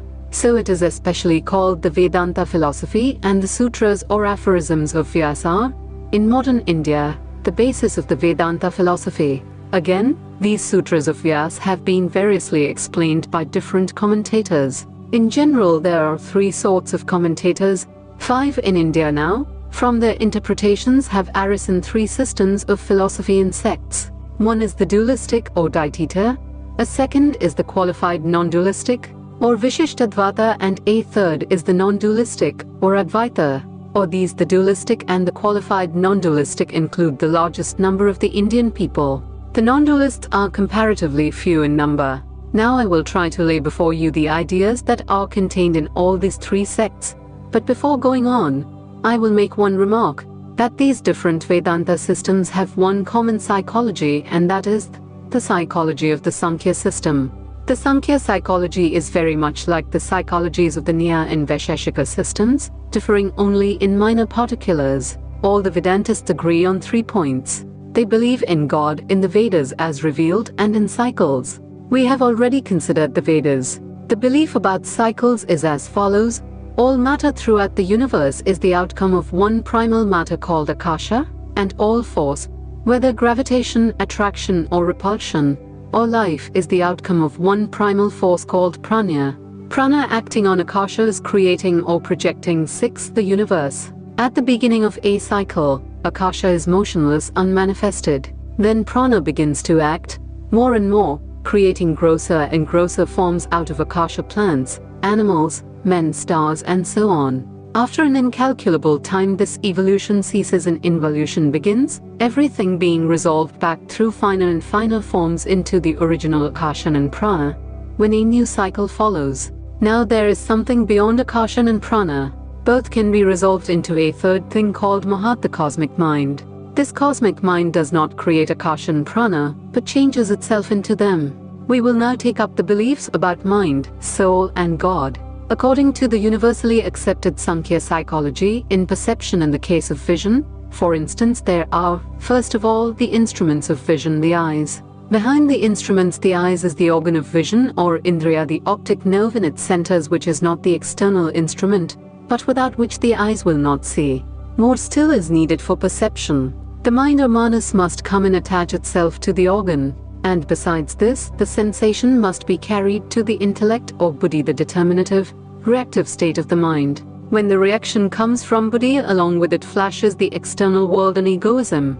Here then is the will, but everything is not complete. Just as every picture being composed of successive impulses of light must be united on something stationary to form a whole, so all the ideas in the mind must be gathered and projected on something that is stationary relatively to the body and mind, that is, on what is called the soul or Purusha or Atman. According to the Sankhya philosophy, the reactive state of the mind called buddhi or intellect is the outcome, the change, or a certain manifestation of the Mahat or cosmic mind. The Mahat becomes changed into vibrating thought, and that becomes in one part changed into the organs, and in the other part into the fine particles of matter. Out of the combination of all these, the whole of this universe is produced.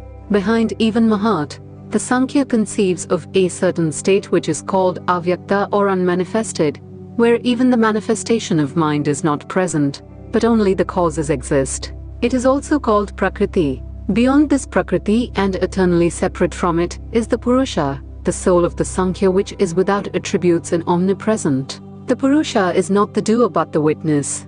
The illustration of the crystal is used to explain the Purusha. The latter is said to be like a crystal without any color, before which different colors are placed, and then it seems to be colored by the colors before it, but in reality it is not.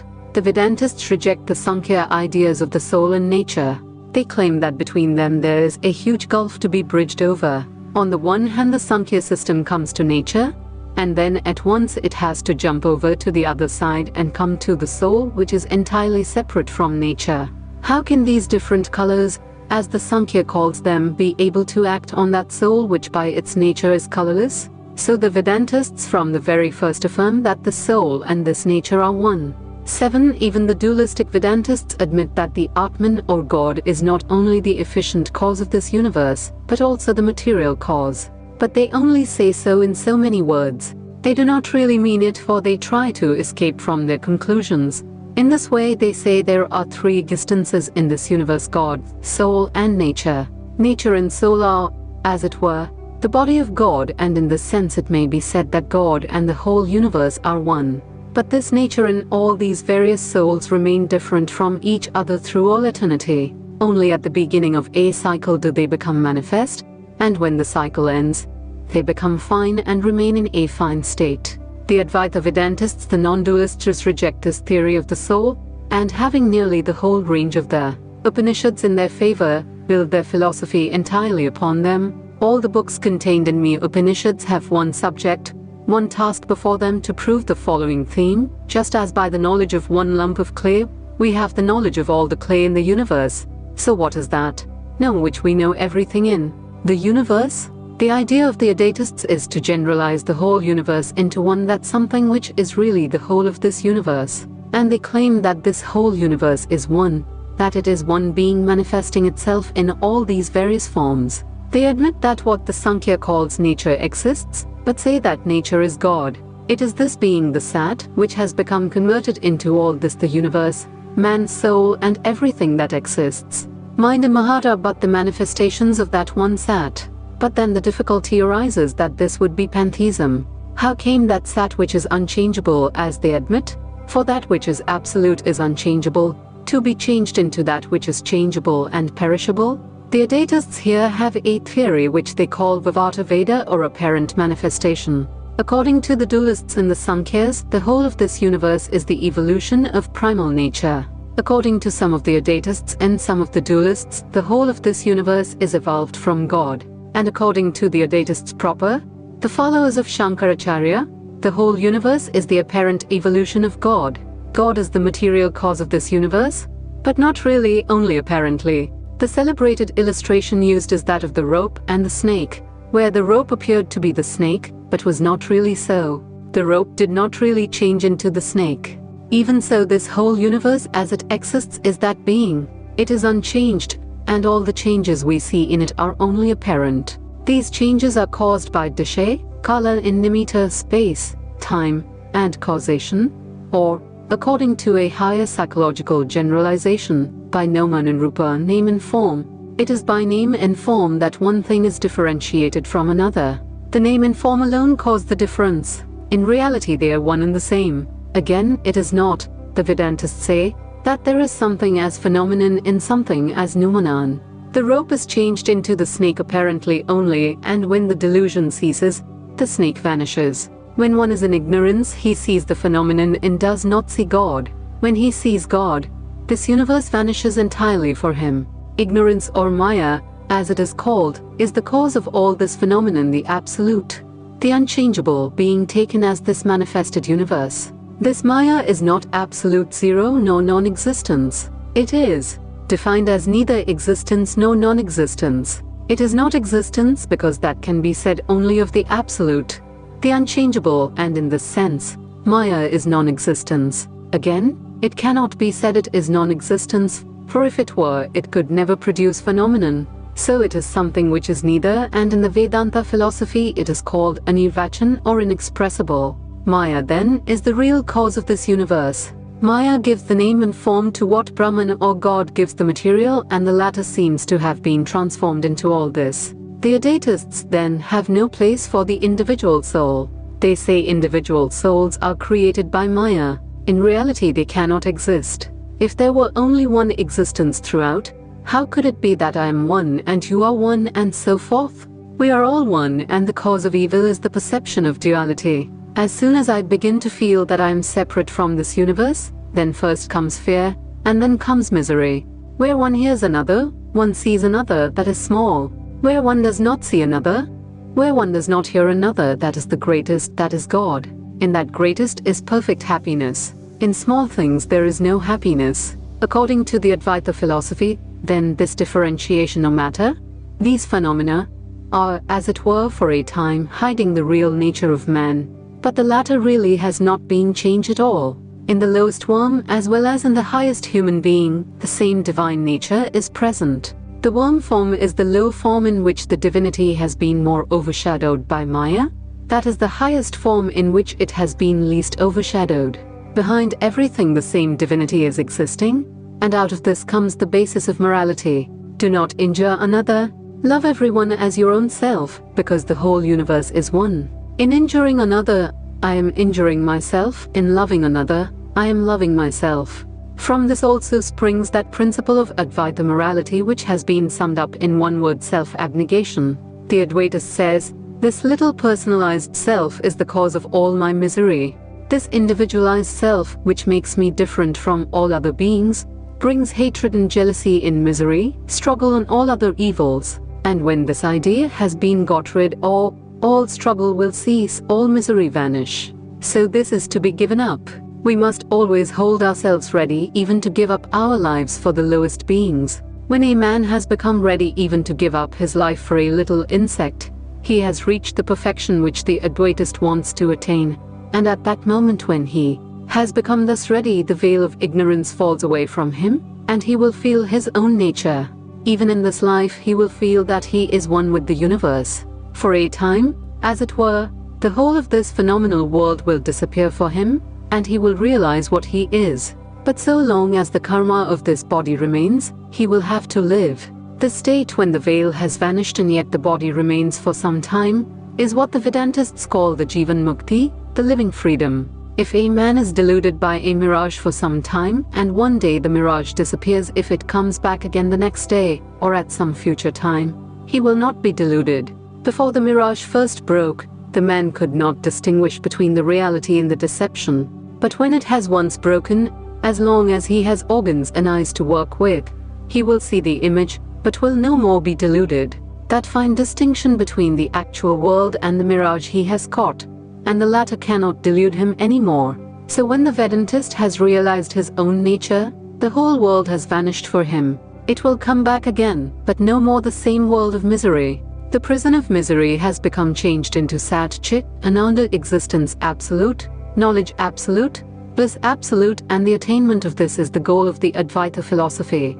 The above address was delivered before the Graduate Philosophical Society of Harvard University on the 25th of March 1896.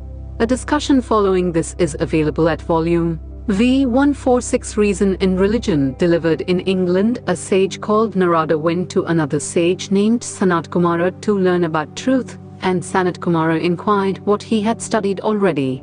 Narada answered that he had studied the Vedas, astronomy and various other things, yet he had got no satisfaction. Then there was a conversation between the two, in the course of which Sanat Kumara remarked that all this knowledge of the Vedas, or astronomy and of philosophy, was but secondary, sciences were but secondary. That which made us realize the Brahman was the supreme, the highest knowledge. This idea we find in every religion, and that is why religion always claimed to be supreme knowledge.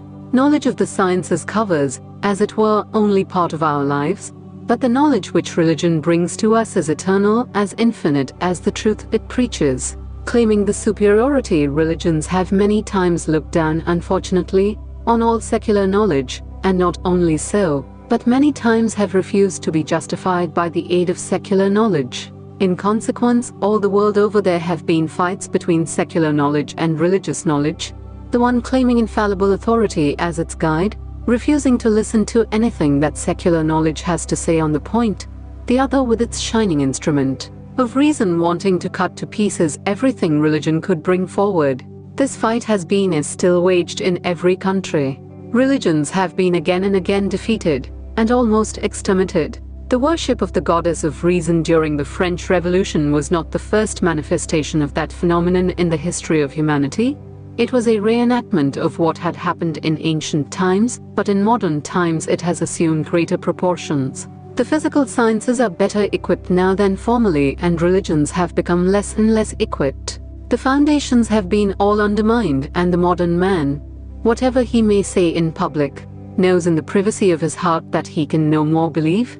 Believing certain things because an organized body of priests tells him to believe, believing because it is written in certain books, believing because his people like him to believe, the modern man knows to be impossible for him. There are, of course, a number of people who seem to acquiesce in the so-called popular faith, but we also know for certain that they do not think. Their idea of belief may be better translated as not thinking carelessness. This fight cannot last much longer without breaking to pieces all the buildings of religion. The question is there a way out?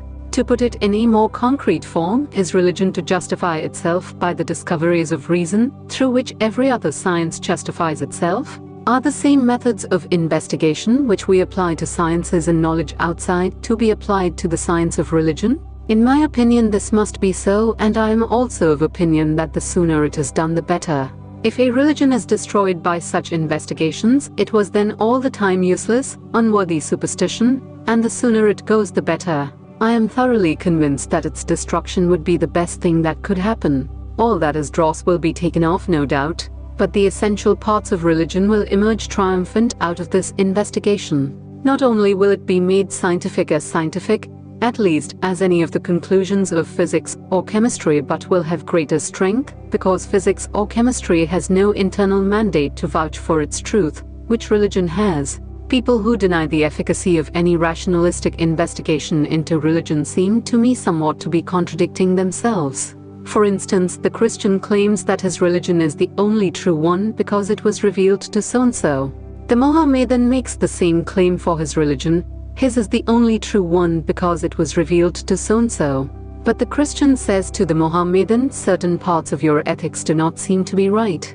For instance, your books say, my Mohammedan friend, that an infidel may be converted to the religion of Muhammad by force, and if he will not accept the Mohammedan religion he may be killed, and any Mohammedan who kills such an infidel will get a sure entry into heaven whatever may have been his sins or misdeeds. The Mohammedan will retort by saying, it is right for me to do so, because my book enjoins it. It will be wrong on my part not to do so. The Christian says, but my book does not say so. The Mohammedan replies, I do not know, I am not bound by the authority of your book. My book says, kill all the infidels, How do you know which is right and which is wrong? Surely what is written in my book is right and what your book says, "Do not kill," is wrong. You also say the same thing, my Christian friend. You say that what Jehovah declared to the Jews is right to do, and what he forbade them to do is wrong. So say I, Allah declared in my book that certain things should be done, and that certain things should not be done, and that is all the test of right and wrong. In spite of that, the Christian is not satisfied.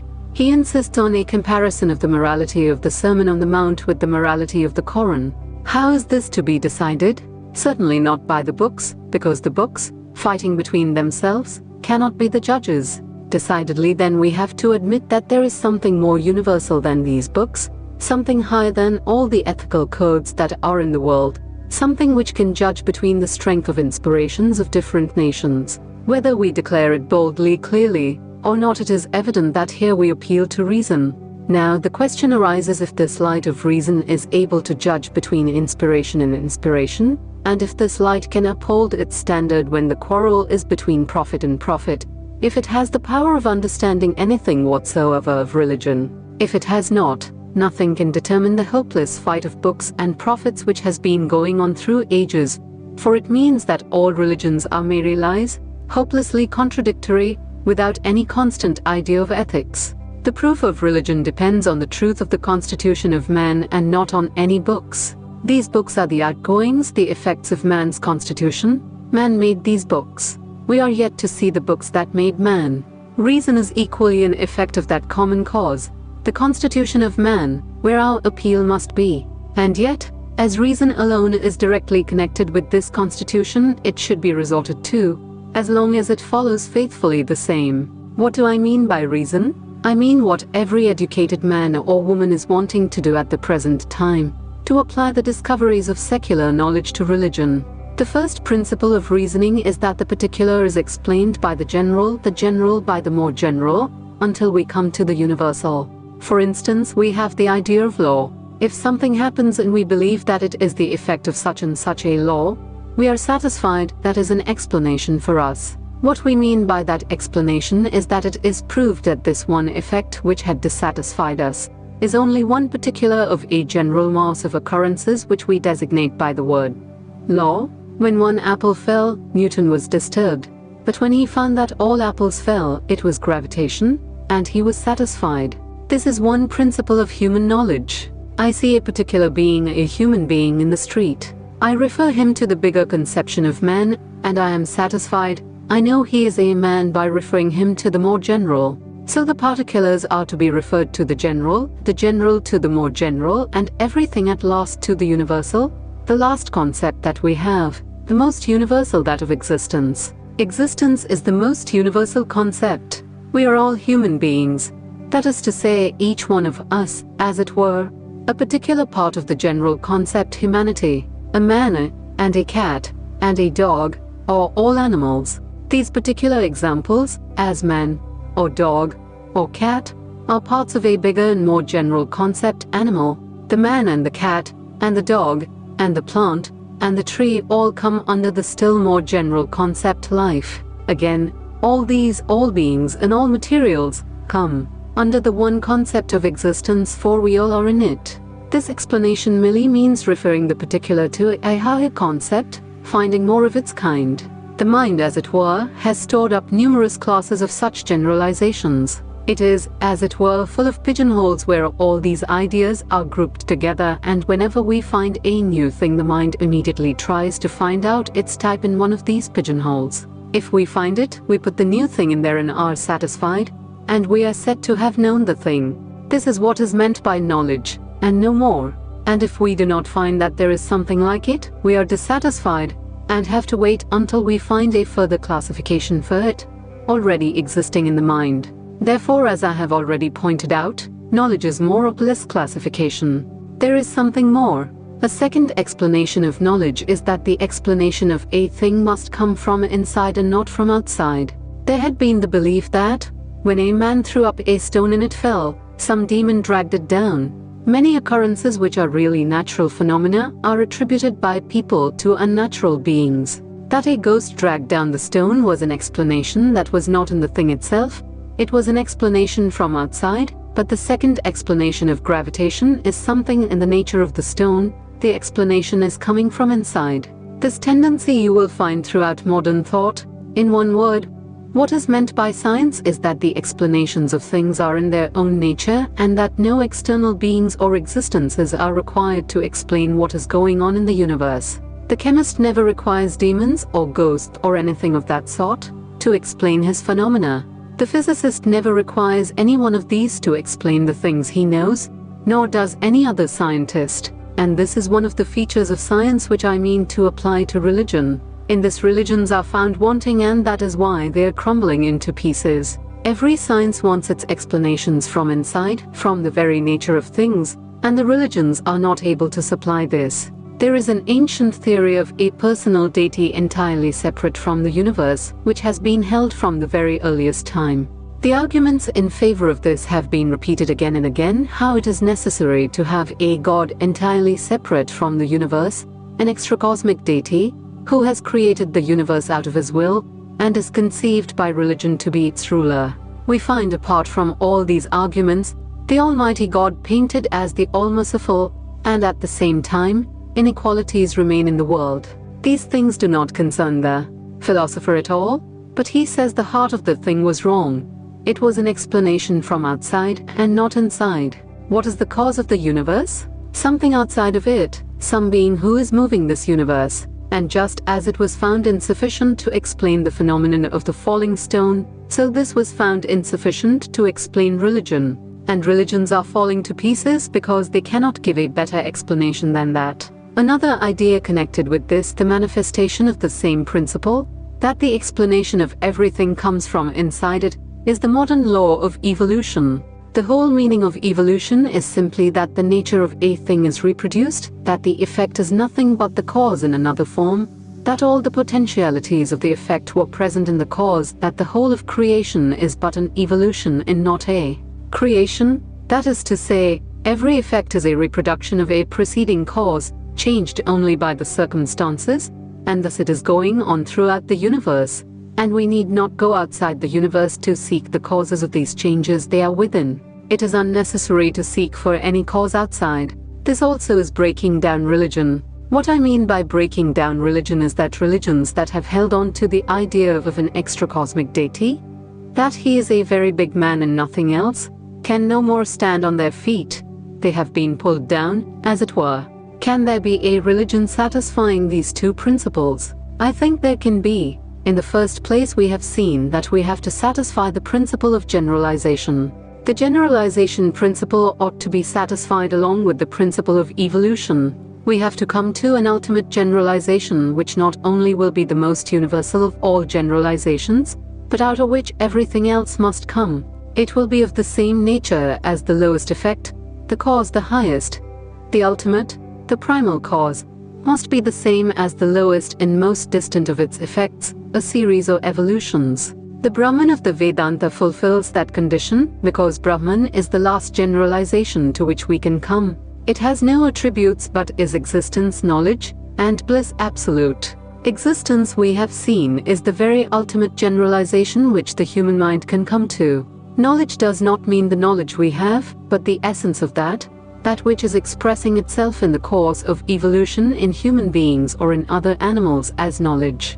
The essence of that knowledge is meant, the ultimate fact beyond, if I may be allowed to say so, even consciousness. That is what is meant by knowledge in what we see in the universe as the essential unity of things.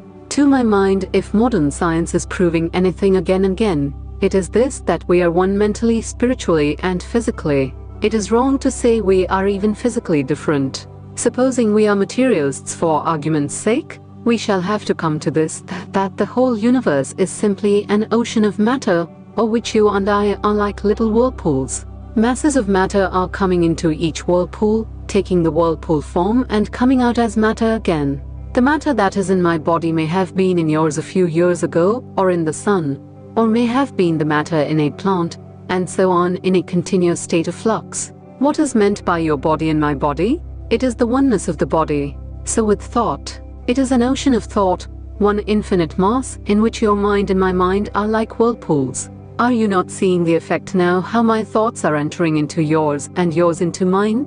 The whole of our lives is one, we are one even in thought. Coming to a still further generalization, the essence of matter in thought is their potentiality of spirit. This is the unity from which all have come, and that must essentially be one.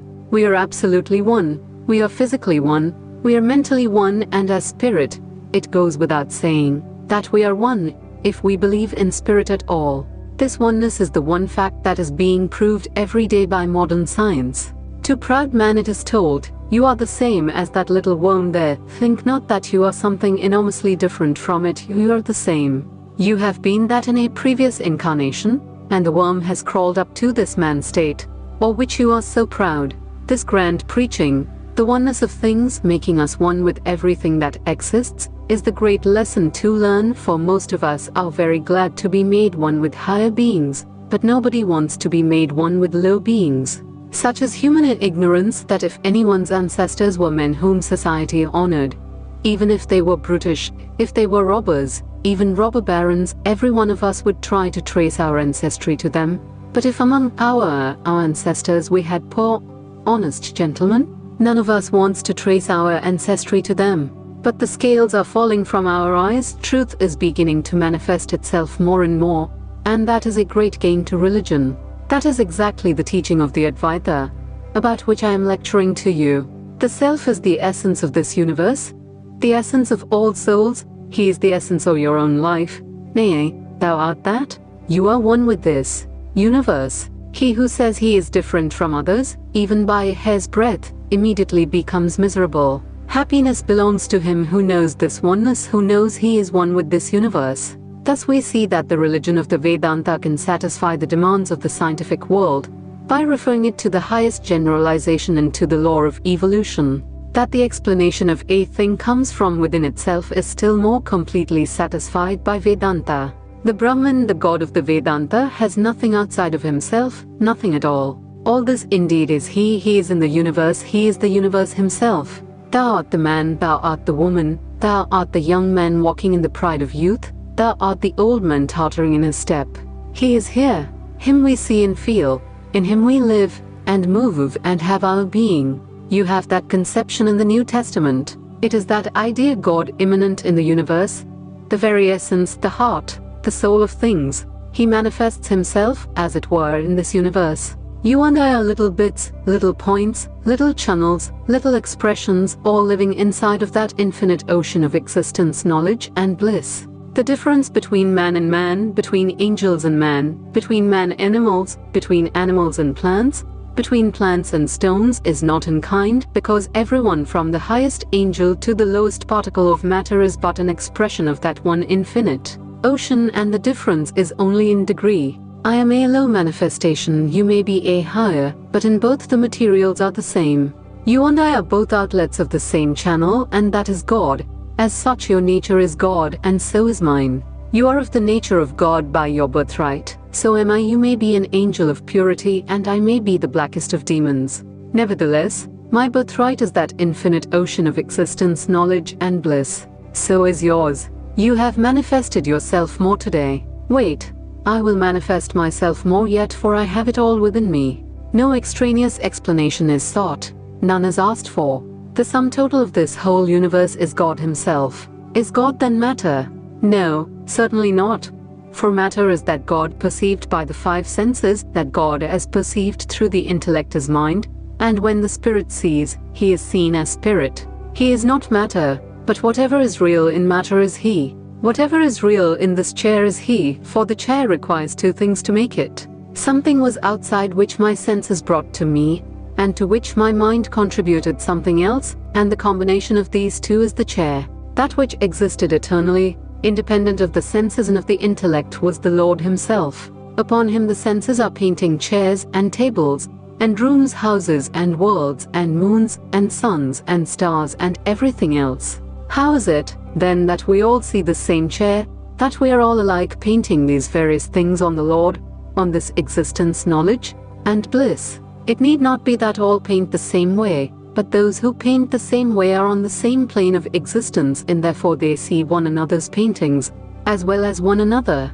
There may be millions of beings between you and me who do not paint the Lord in the same way, and them and their paintings we do not see. On the other hand, as you all know, the modern physical researchers are tending more and more to demonstrate that what is real is but the finer, the gross is simply appearance. However that may be, we have seen that if any theory of religion can stand the test of modern reasoning, it is the Advaita because it fulfills its two requirements. It is the highest generalization beyond even personality, generalization which is common to every being. A generalization ending in the personal God can never be universal, for first of all, to conceive of a personal God we must say, He is all-merciful, all good.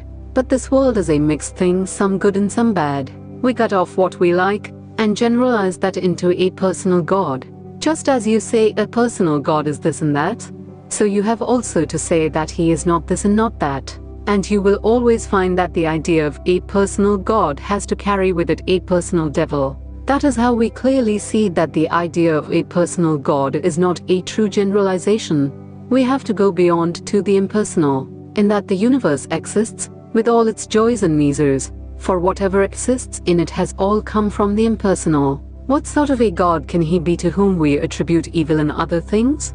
The idea is that both good and evil are different aspects, or manifestations of the same thing. The idea that they were two was a very wrong idea from the first, and it has been the cause of a good deal of the misery in this world of ours. The idea that right and wrong are two separate things, cut and dried, independent of each other, that good and evil are two eternally separable and separate things. I should be very glad to see a man who could show me something which is good all the time and something which is bad all the time. As if one could stand and gravely define some occurrences in this life of ours as good and good alone, and some which are bad and bad alone. That which is good today may be evil tomorrow. That which is bad today may be good tomorrow. What is good for me may be bad for you. The conclusion is that like every other thing, there is an evolution in good and evil too. There is something which in its evolution we call in one degree good, and in another evil. The storm that kills my friend I call evil, but that may have saved the lives of hundreds of thousands of people by killing the bacilli in the air. They call it good, but I call it evil. So both good and evil belong to the relative world, two phenomena. The impersonal God we propose is not a relative God. Therefore it cannot be said that it is either good or bad, but that it is something beyond, because it is neither good nor evil. Good, however, is a nearer manifestation of it than evil. What is the effect of accepting such an impersonal being, an impersonal deity? What shall we gain? Will religion stand as a factor in human life, our consoler, our helper? What becomes of the desire of the human heart to pray for help to some being? That will all remain. The personal God will remain, but on a better basis. He has been strengthened by the impersonal. We have seen that without the impersonal, the personal cannot remain. If you mean to say there is a being entirely separate from this universe, who has created this universe just by His will, out of nothing, that cannot be proved. Such a state of things cannot be. But if we understand the idea of the impersonal, then the idea of the personal can remain there also. This universe, in its various forms, is but the various readings of the same impersonal.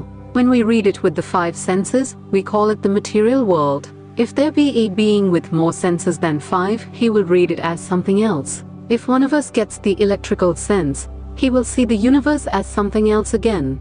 There are various forms of that same oneness, for which all these various ideas of worlds are but various readings, and the personal God is the highest reading that can be attained to, or that impersonal, by the human intellect. So that the personal God is true as much as this chair is true, as much as this world is true, but no more. It is not absolute truth. That is to say, the personal God is that very impersonal God, and therefore, it is true just as I, as a human being, am true and not true at the same time. It is not true that I am what you see I am. You can satisfy yourself on that point. I am not the being that you take me to be. You can satisfy your reason as to that, because light, and various vibrations, or conditions of the atmosphere, and all sorts of motions inside me have contributed to my being looked upon as what I am by you. If any one of these conditions change, I am different again. You may satisfy yourself by taking a photograph of the same man under different conditions of light. So I am what I appear in relation to your senses, And yet, in spite of all these facts, there is an unchangeable something of which all these are different states of existence, the impersonal me, or which thousands of me's are different persons. I was a child, I was young, I am getting older. Every day of my life, my body and thoughts are changing, but in spite of all these changes, the sum total of them constitutes a mass which is a constant quantity. That is the impersonal me, or which all these manifestations form as it were parts. Similarly, the sum total of this universe is immovable, we know, but everything pertaining to this universe consists of motion. Everything is in a constant state of flux, everything changing and moving. At the same time, we see that the universe as a whole is immovable because motion is a relative term. I move with regard to the chair, which does not move. There must be at least two to make motion. If this whole universe is taken as a unit, there is no motion with regard to what should it move. Thus the absolute is unchangeable and immovable, and all the movements and changes are only in the phenomenal world, the limited. That whole is impersonal, and within this impersonal are all these various persons, beginning with the lowest atom, up to God, the personal God, the creator, the ruler of the universe, to whom we pray, before whom we kneel, and so on. Such a personal God can be established with a great deal of reason. Such a personal God is explicable as the highest manifestation of the impersonal. You and I are very low manifestations, and the personal God is the highest of which we can conceive. Nor can you or I become that personal God. When the Vedanta says you and I are God, it does not mean the personal God. To take an example, out of a mass of clay, a huge elephant of clay is manufactured, and out of the same clay, a little clay mouse is made. Would the clay mouse ever be able to become the clay elephant? But put them both in water and they are both clay. As clay they are both one, but as mouse and elephant there will be an eternal difference between them.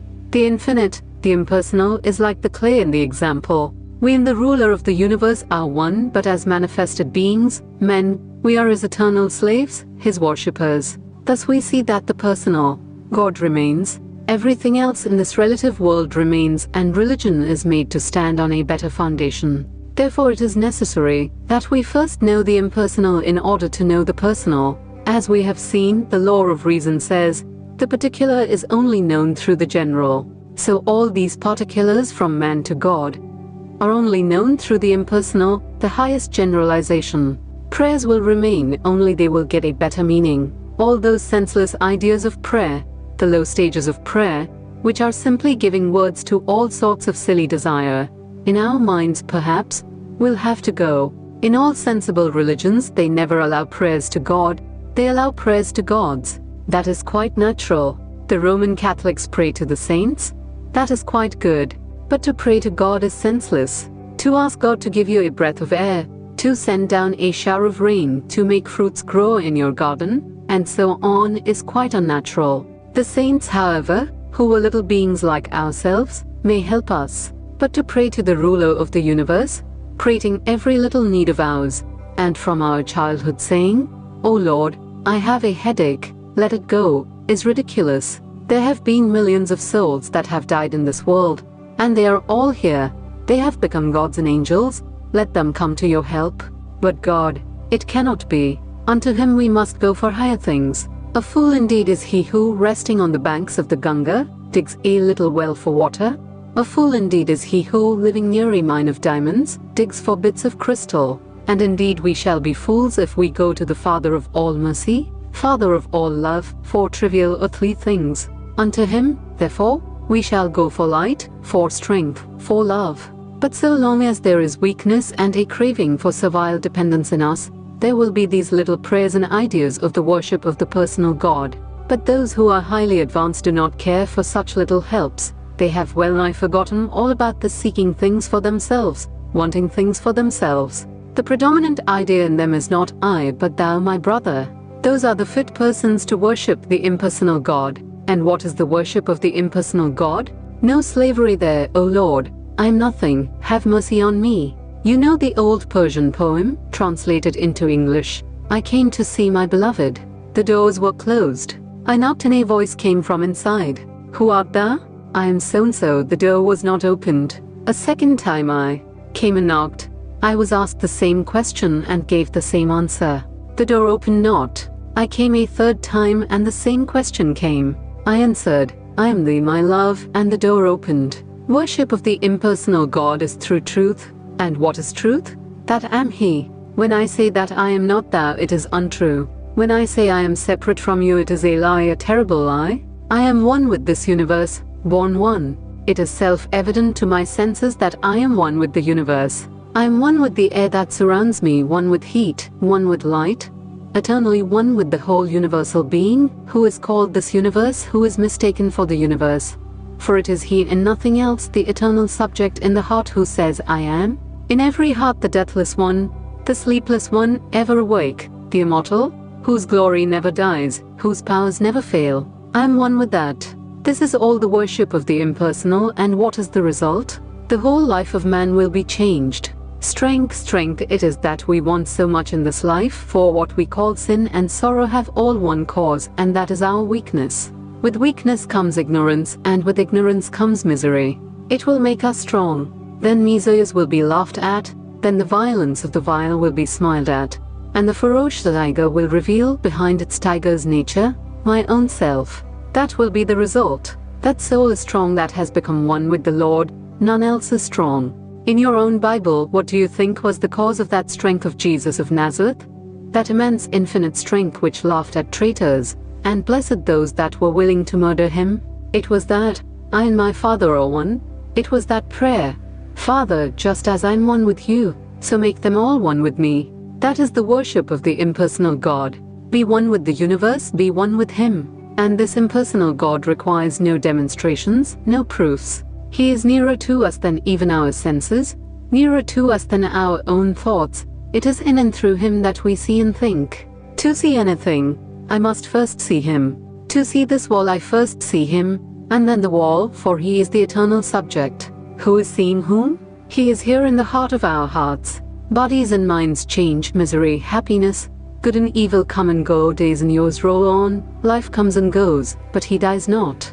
The same voice, I am, is eternal, unchangeable. In Him and through Him we know everything. In Him and through Him we see everything. In Him and through Him we sense, we think, we live, and we are. And that I, which we mistake to be a little I, limited, is not only my I, but yours, the I, or everyone, or the animals, or the angels, or the lowest of the low. That I am is the same in the murderer as in the saint, the same in the rich as in the poor, the same in man as in woman, the same in man as in animals. From the lowest amoeba to the highest angel, He resides in every soul, and eternally declares, I am He, I am He. When we have understood that voice eternally present there, when we have learnt this lesson, the whole universe will have expressed its secret. Nature will have given up her secret to us. Nothing more remains to be known. Thus we find the truth for which all religions search, that all this knowledge of material sciences is but secondary. That is the only true knowledge which makes us one with this universal God of the universe. 147 Vedanta as a factor in civilization. Extract from an address delivered at Ely Lodge, Ridgeway Gardens, England. People who are capable of seeing only the gross external aspect of things can perceive in the Indian nation only a conquered and suffering people, a race of dreamers and philosophers. They seem to be incapable of perceiving that in the spiritual realm India conquers the world. No doubt it is true that just as the too active Western mind would profit by an admixture of Eastern introspection and the meditative habit, so the Eastern would benefit by a somewhat greater activity in energy. Still we must ask, what may be that force which causes this afflicted and suffering people, the Hindu and the Jewish too, the two races from which have originated all the great religions of the world, to survive when other nations perish? The cause can only be their spiritual force. The Hindus are still living though silent. The Jews are more numerous today than when they lived in Palestine. The philosophy of India percolates throughout the whole civilized world, modifying and permeating as it goes. So also in ancient times her trade reached the shores of Africa before Europe was known, and opened communication with the rest of the world, thus disproving the belief that Indians never went outside of their own country.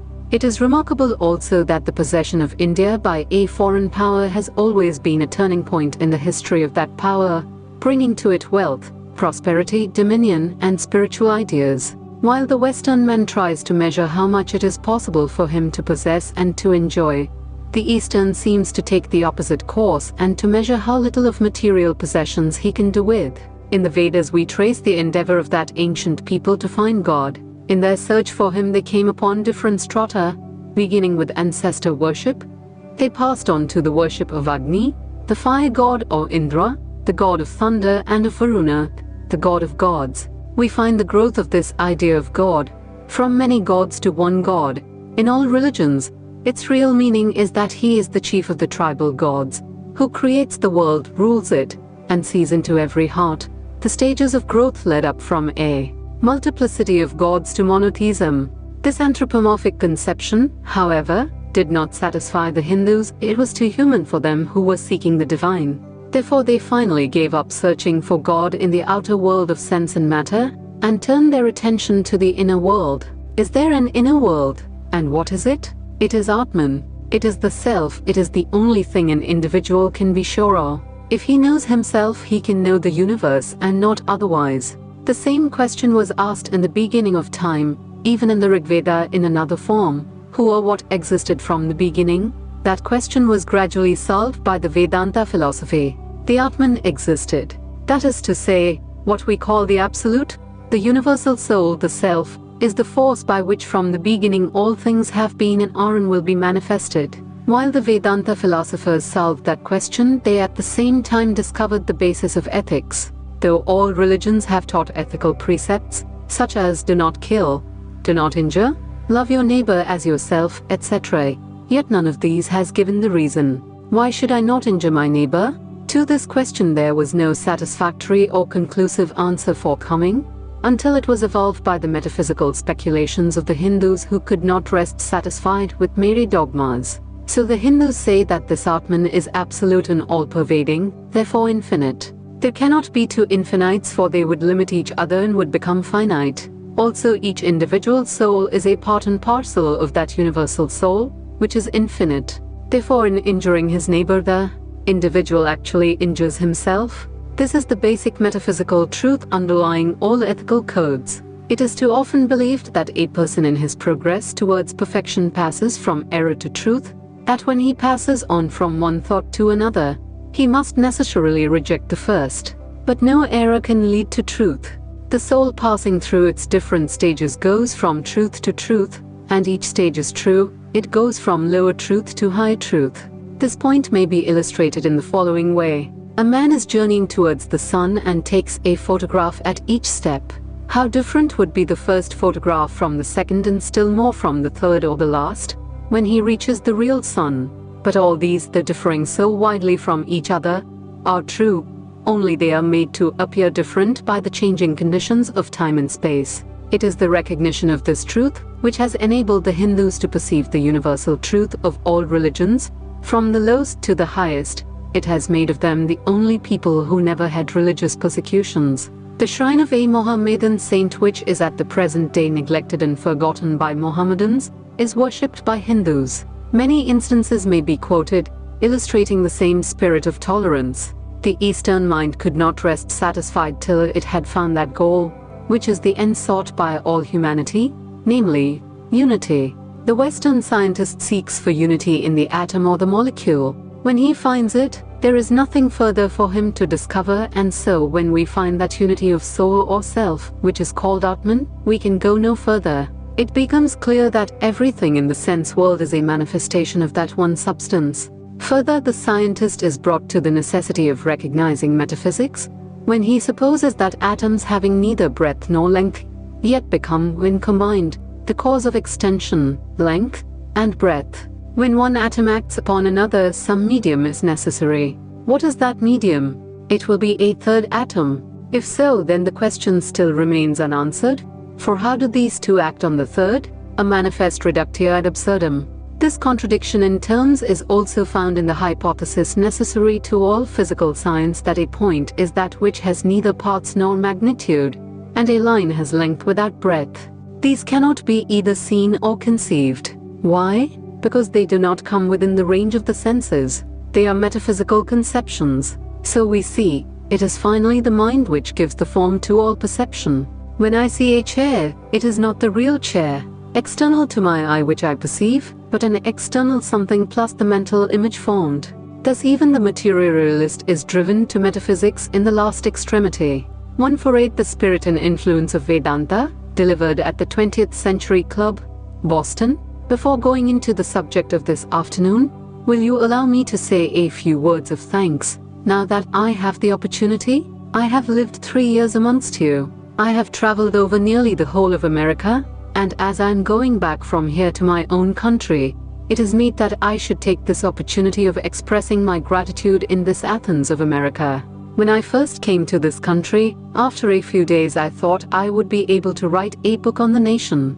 But after 3 years, here, I find I am not able to write even a page. On the other hand, I find in traveling in various countries that beneath the surface differences that we find in dress and food, in little details of manners, man is man all the world over, the same wonderful human nature is everywhere represented. Yet there are certain characteristics, and in a few words I would like to sum up all my experiences here.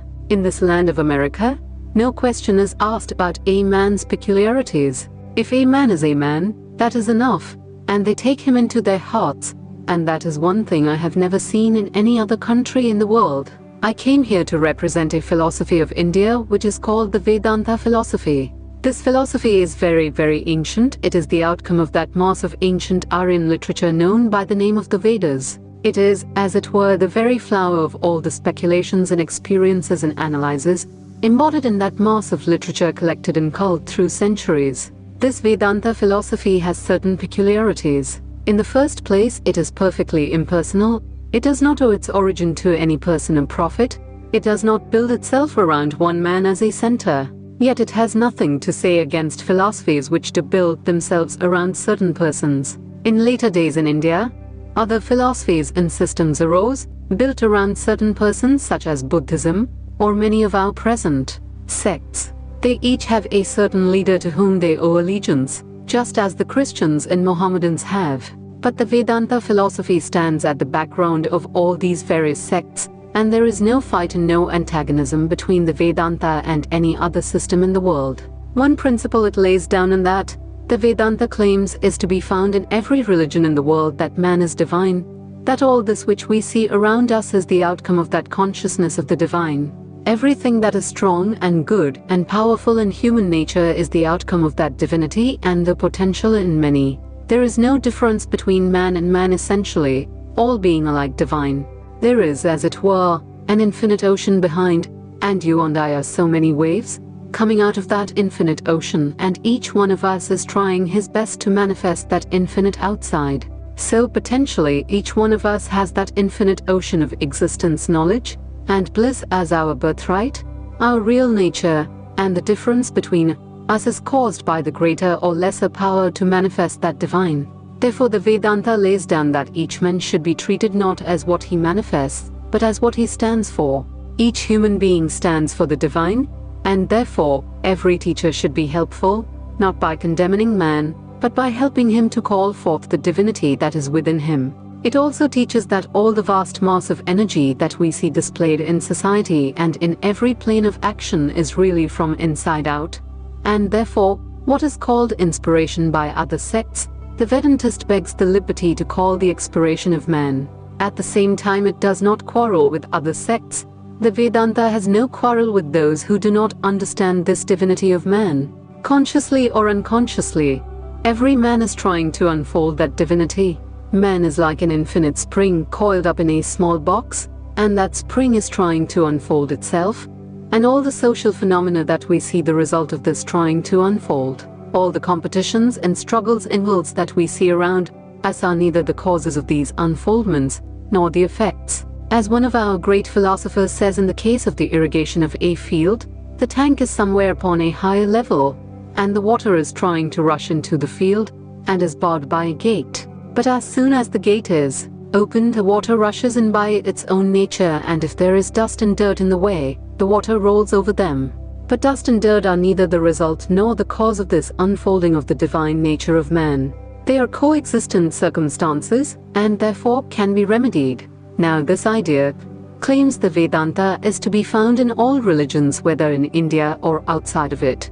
Only in some of them, the idea is expressed through mythology, and in others through symbology. The Vedanta claims that there has not been one religious inspiration, one manifestation of the divine man, however great, but it has been the expression of that infinite oneness in human nature, and all that we call ethics and morality in doing good to others is also but the manifestation of this oneness. There are moments when every man feels that he is one with the universe and he rushes forth to express it, whether he knows it or not. This expression of oneness is what we call love and sympathy, and it is the basis of all our ethics and morality. This is summed up in the Vedanta philosophy by the celebrated aphorism Tattivam Asi, thou art that.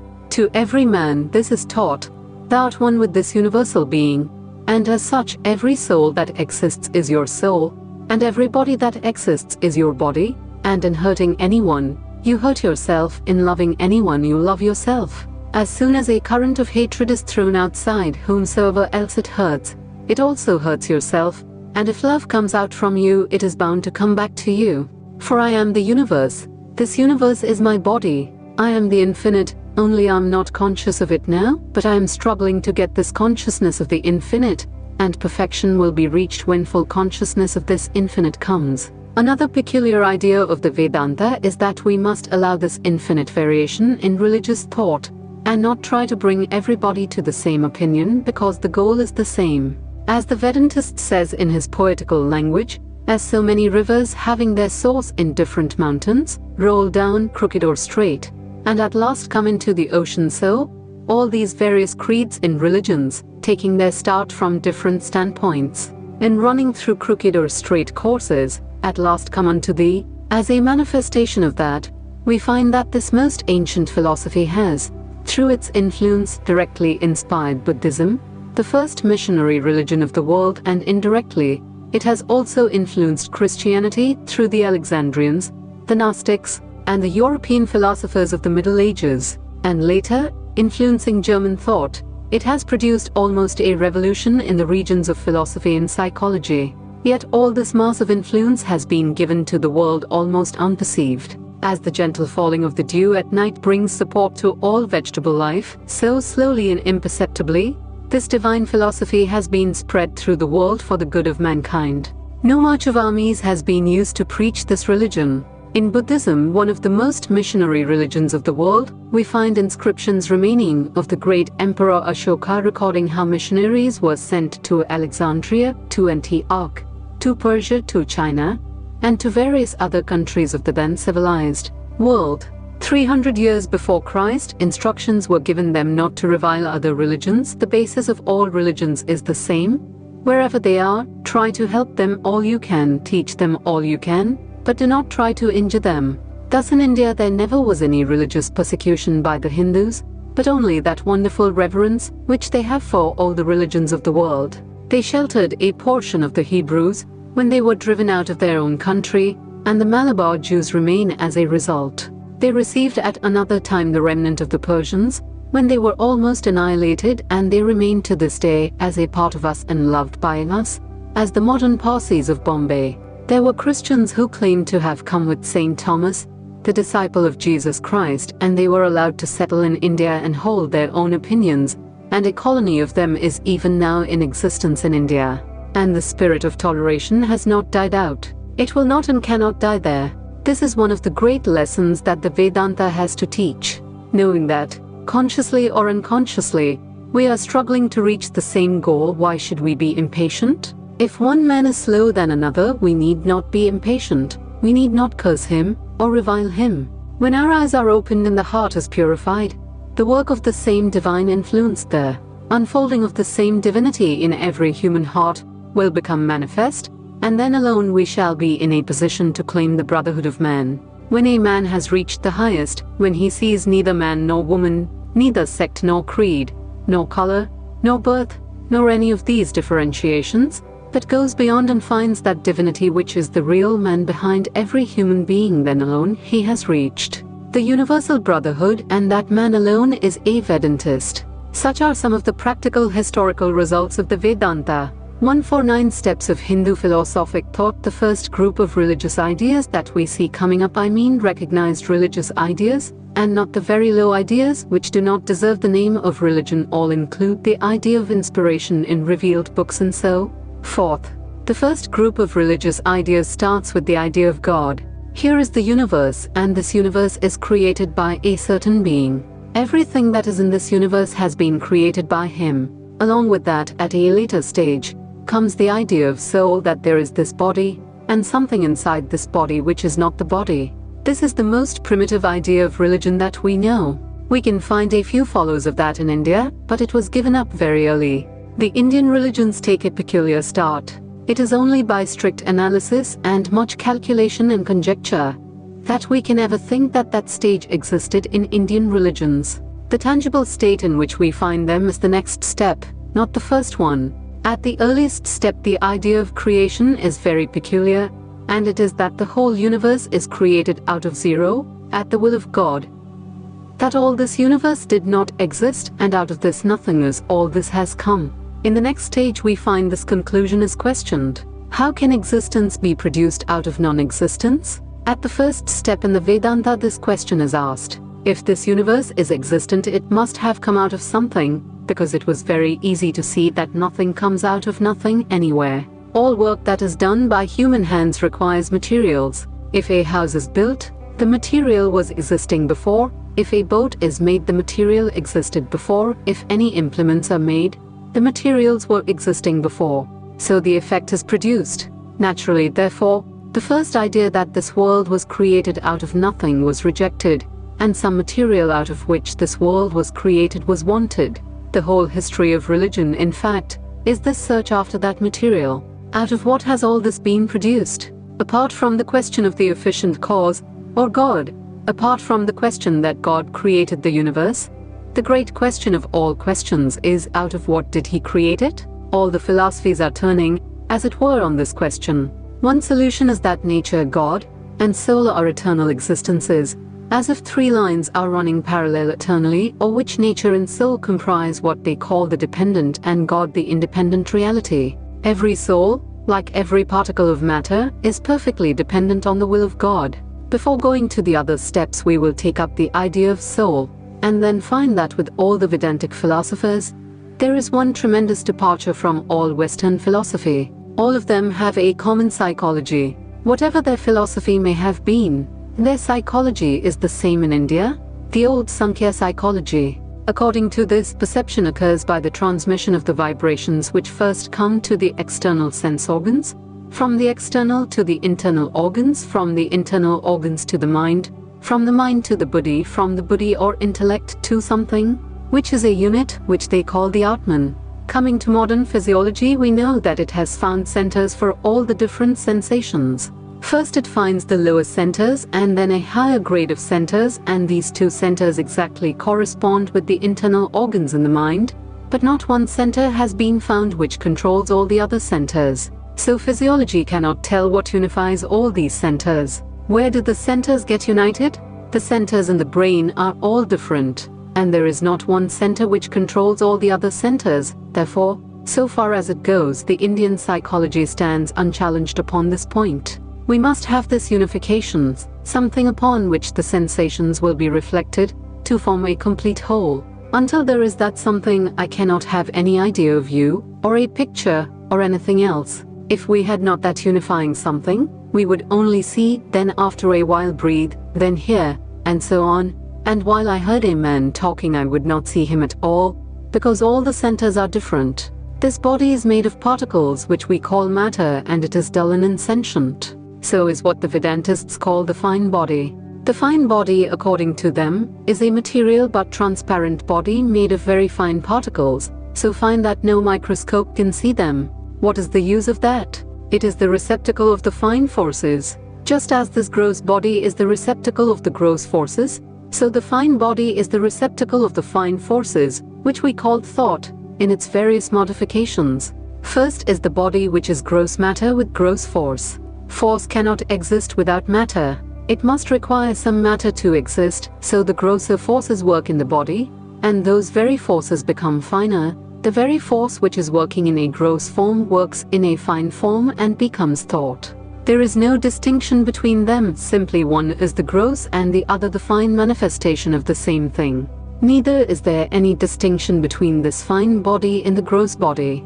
The fine body is also material, only very fine matter, and just as this gross body is the instrument that works the gross forces, so the fine body is the instrument that works the fine forces. From where do all these forces come? According to Vedanta philosophy, there are two things in nature, one of which they call akasha, which is the substance infinitely fine, and the other they call prana, which is the force. Whatever you see, or feel, or hear, as air, earth, or anything, is material, the product of akasha. It goes on and becomes finer and finer, or grosser and grosser, changing under the action of prana. Like akasha, prana is omnipresent and interpenetrating everything. Akasha is like the water, and everything else in the universe is like blocks of ice, made out of that water and floating in the water, and prana is the power that changes this akasha into all these various forms. The gross body is the instrument made out of akasha for the manifestation of prana in gross forms, as muscular motion, or walking, sitting, talking, and so forth. That fine body is also made of akasha, a very fine form of akasha for the manifestation of the same prana in the finer form of thought. So first there is this gross body, beyond that is this fine body, and beyond that is the jiva, the real man. Just as the nails can be pared off many times and yet are still part of our bodies, not different, so is our gross body related to the fine. It is not that a man has a fine and also a gross body, it is the one body only. The part which endures longer is the fine body, and that which dissolves sooner is the gross. Just as I can cut this nail any number of times, so millions of times I can shed this gross body, but the fine body will remain. According to the dualists, this jiva or the real man is very fine minute. So far we see that man is a being who has first a gross body which dissolves very quickly, then a fine body which remains through eons, and then a jiva. This jiva, according to the Vedanta philosophy, is eternal. Just as God is eternal, nature is also eternal, but changefully eternal. The material of nature, prana and akasha, is eternal, but it is changing into different forms eternally. But the jiva is not manufactured either of akasha or prana.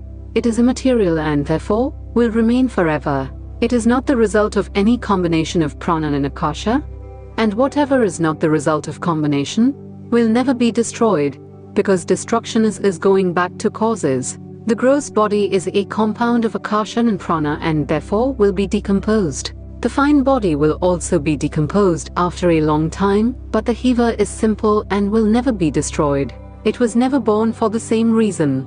Nothing simple can be born. The same argument applies. That which is a compound only can be born. The whole of nature, comprising millions and millions of souls, is under the will of God. God is all-pervading, omniscient, formless, and He is working through nature day and night. The whole of it is under His control. He is the eternal ruler, so say the dualists. Then the question comes, if God is the ruler of this universe, why did He create such a wicked universe?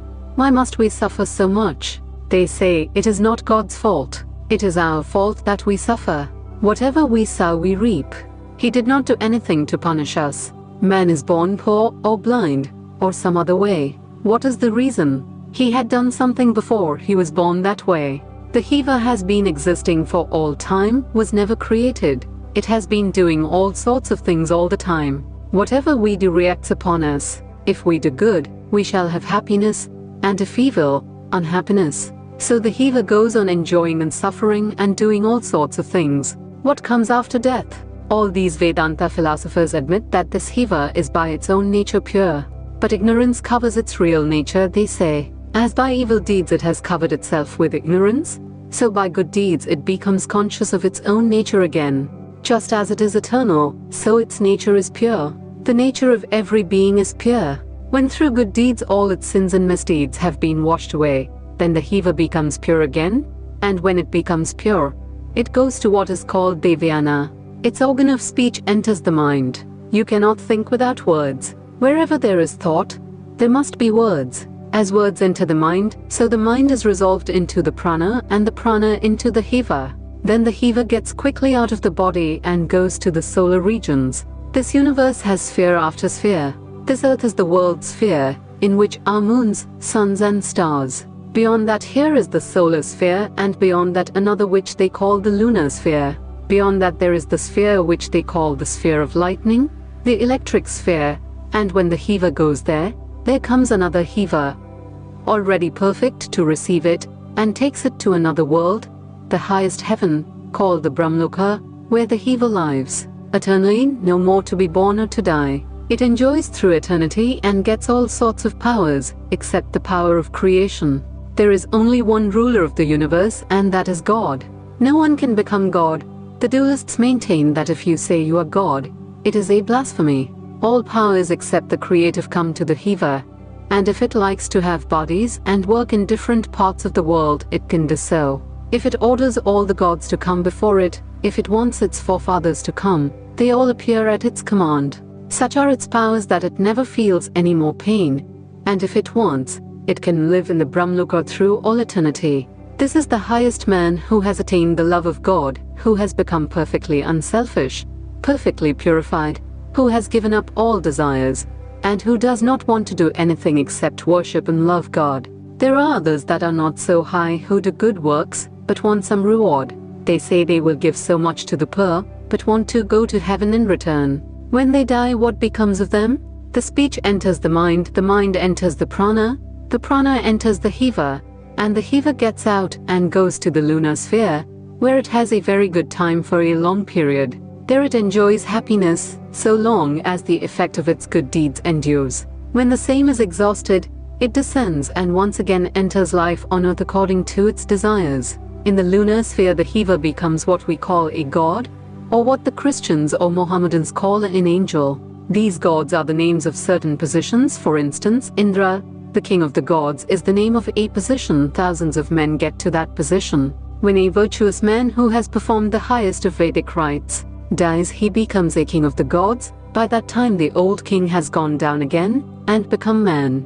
Just as kings change here, so the gods, the devas, also have to die. In heaven they will all die. The only deathless place is Brahmaloka, where alone there is no birth and death. So the Hivas go to heaven and have a very good time, except now and then when the demons give them chase. In our mythology it is said there are demons who sometimes trouble the gods. In all mythologies you read how these demons and the gods fought, and the demons sometimes conquered the gods, although many times, it seems, the demons did not do so many wicked things as the gods. In all mythologies, for instance, you find the devas fond of women, so after their reward is finished, they fall down again, come through the clouds, through the rains, and thus get into some grain or plant and find their way into the human body.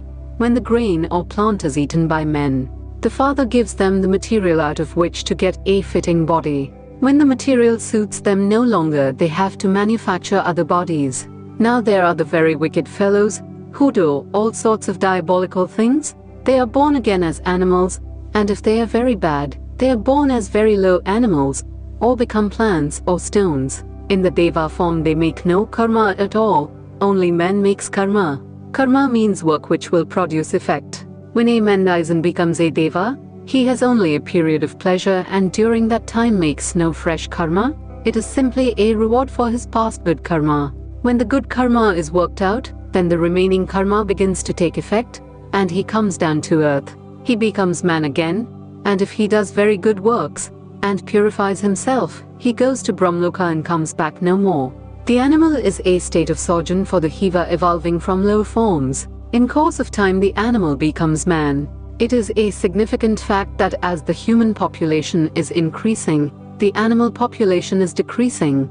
The animal souls are all becoming men. So many species of animals have become men already. Where else have they gone? In the Vedas, there is no mention of hell, but our Puranas, the later books of our scriptures, thought that no religion could be complete unless hells were attached to it, and so they invented all sorts of hells. In some of these, men are sawed in half and continually tortured, but do not die. They are continually feeling intense pain, but the books are merciful enough to say it is only for a period.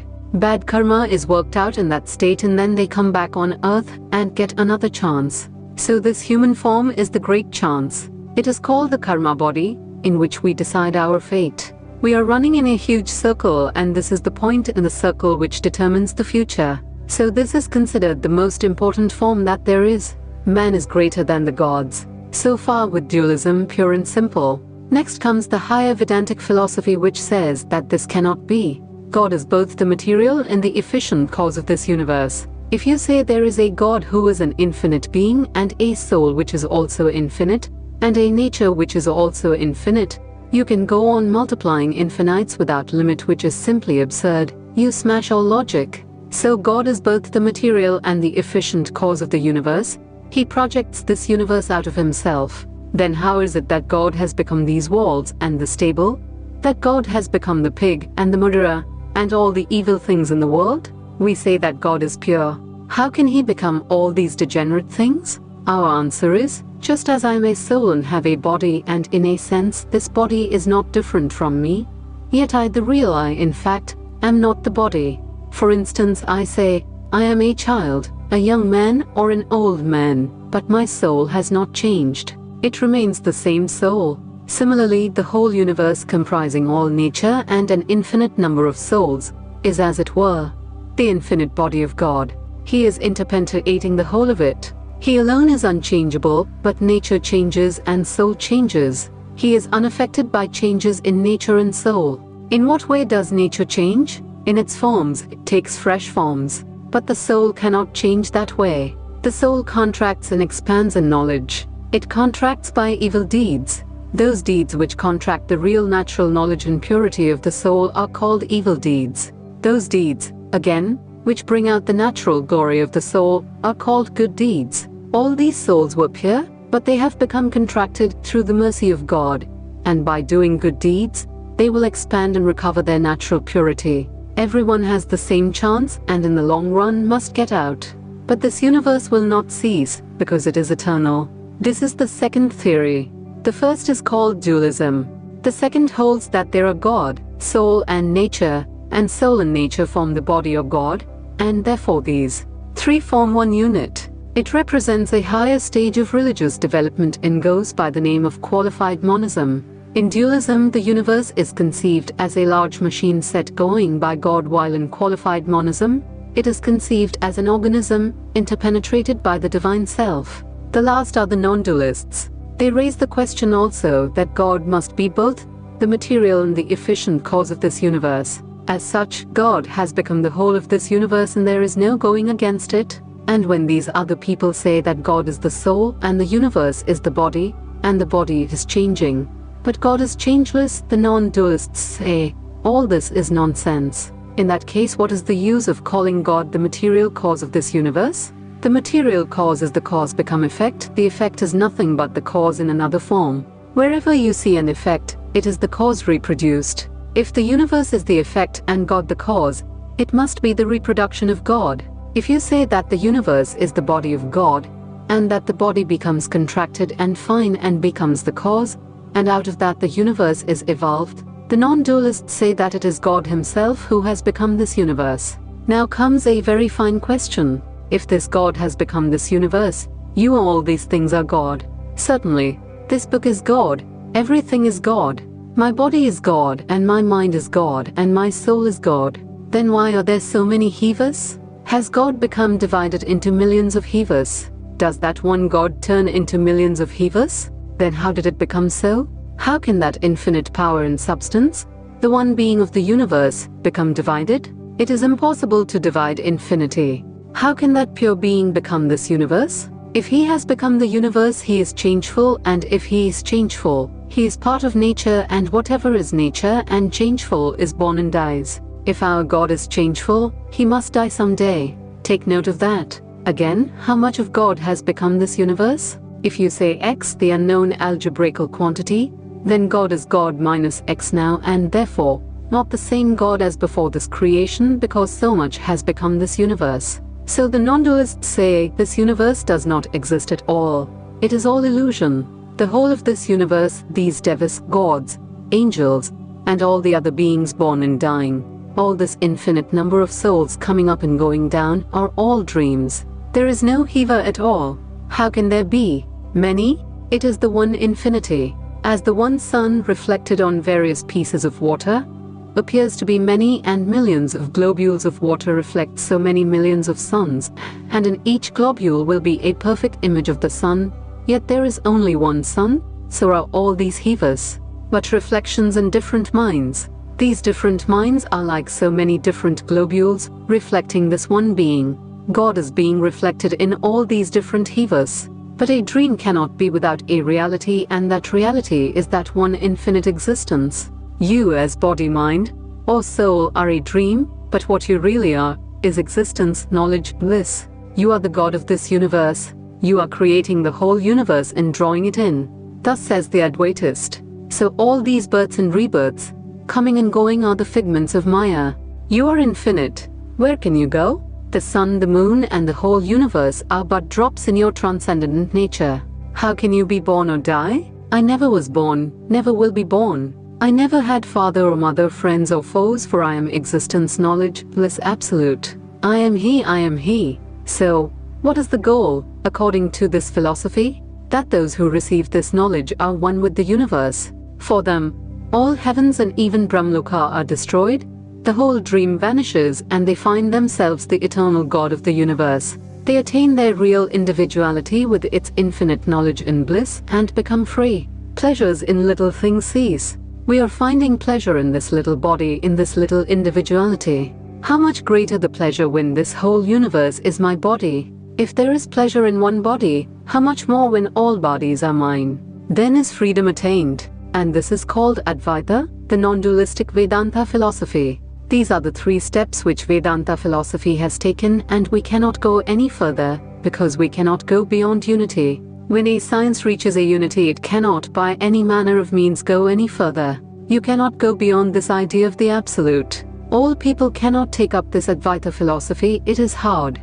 First of all, it is very hard to understand it intellectually. It requires the sharpest of intellects, a bold understanding.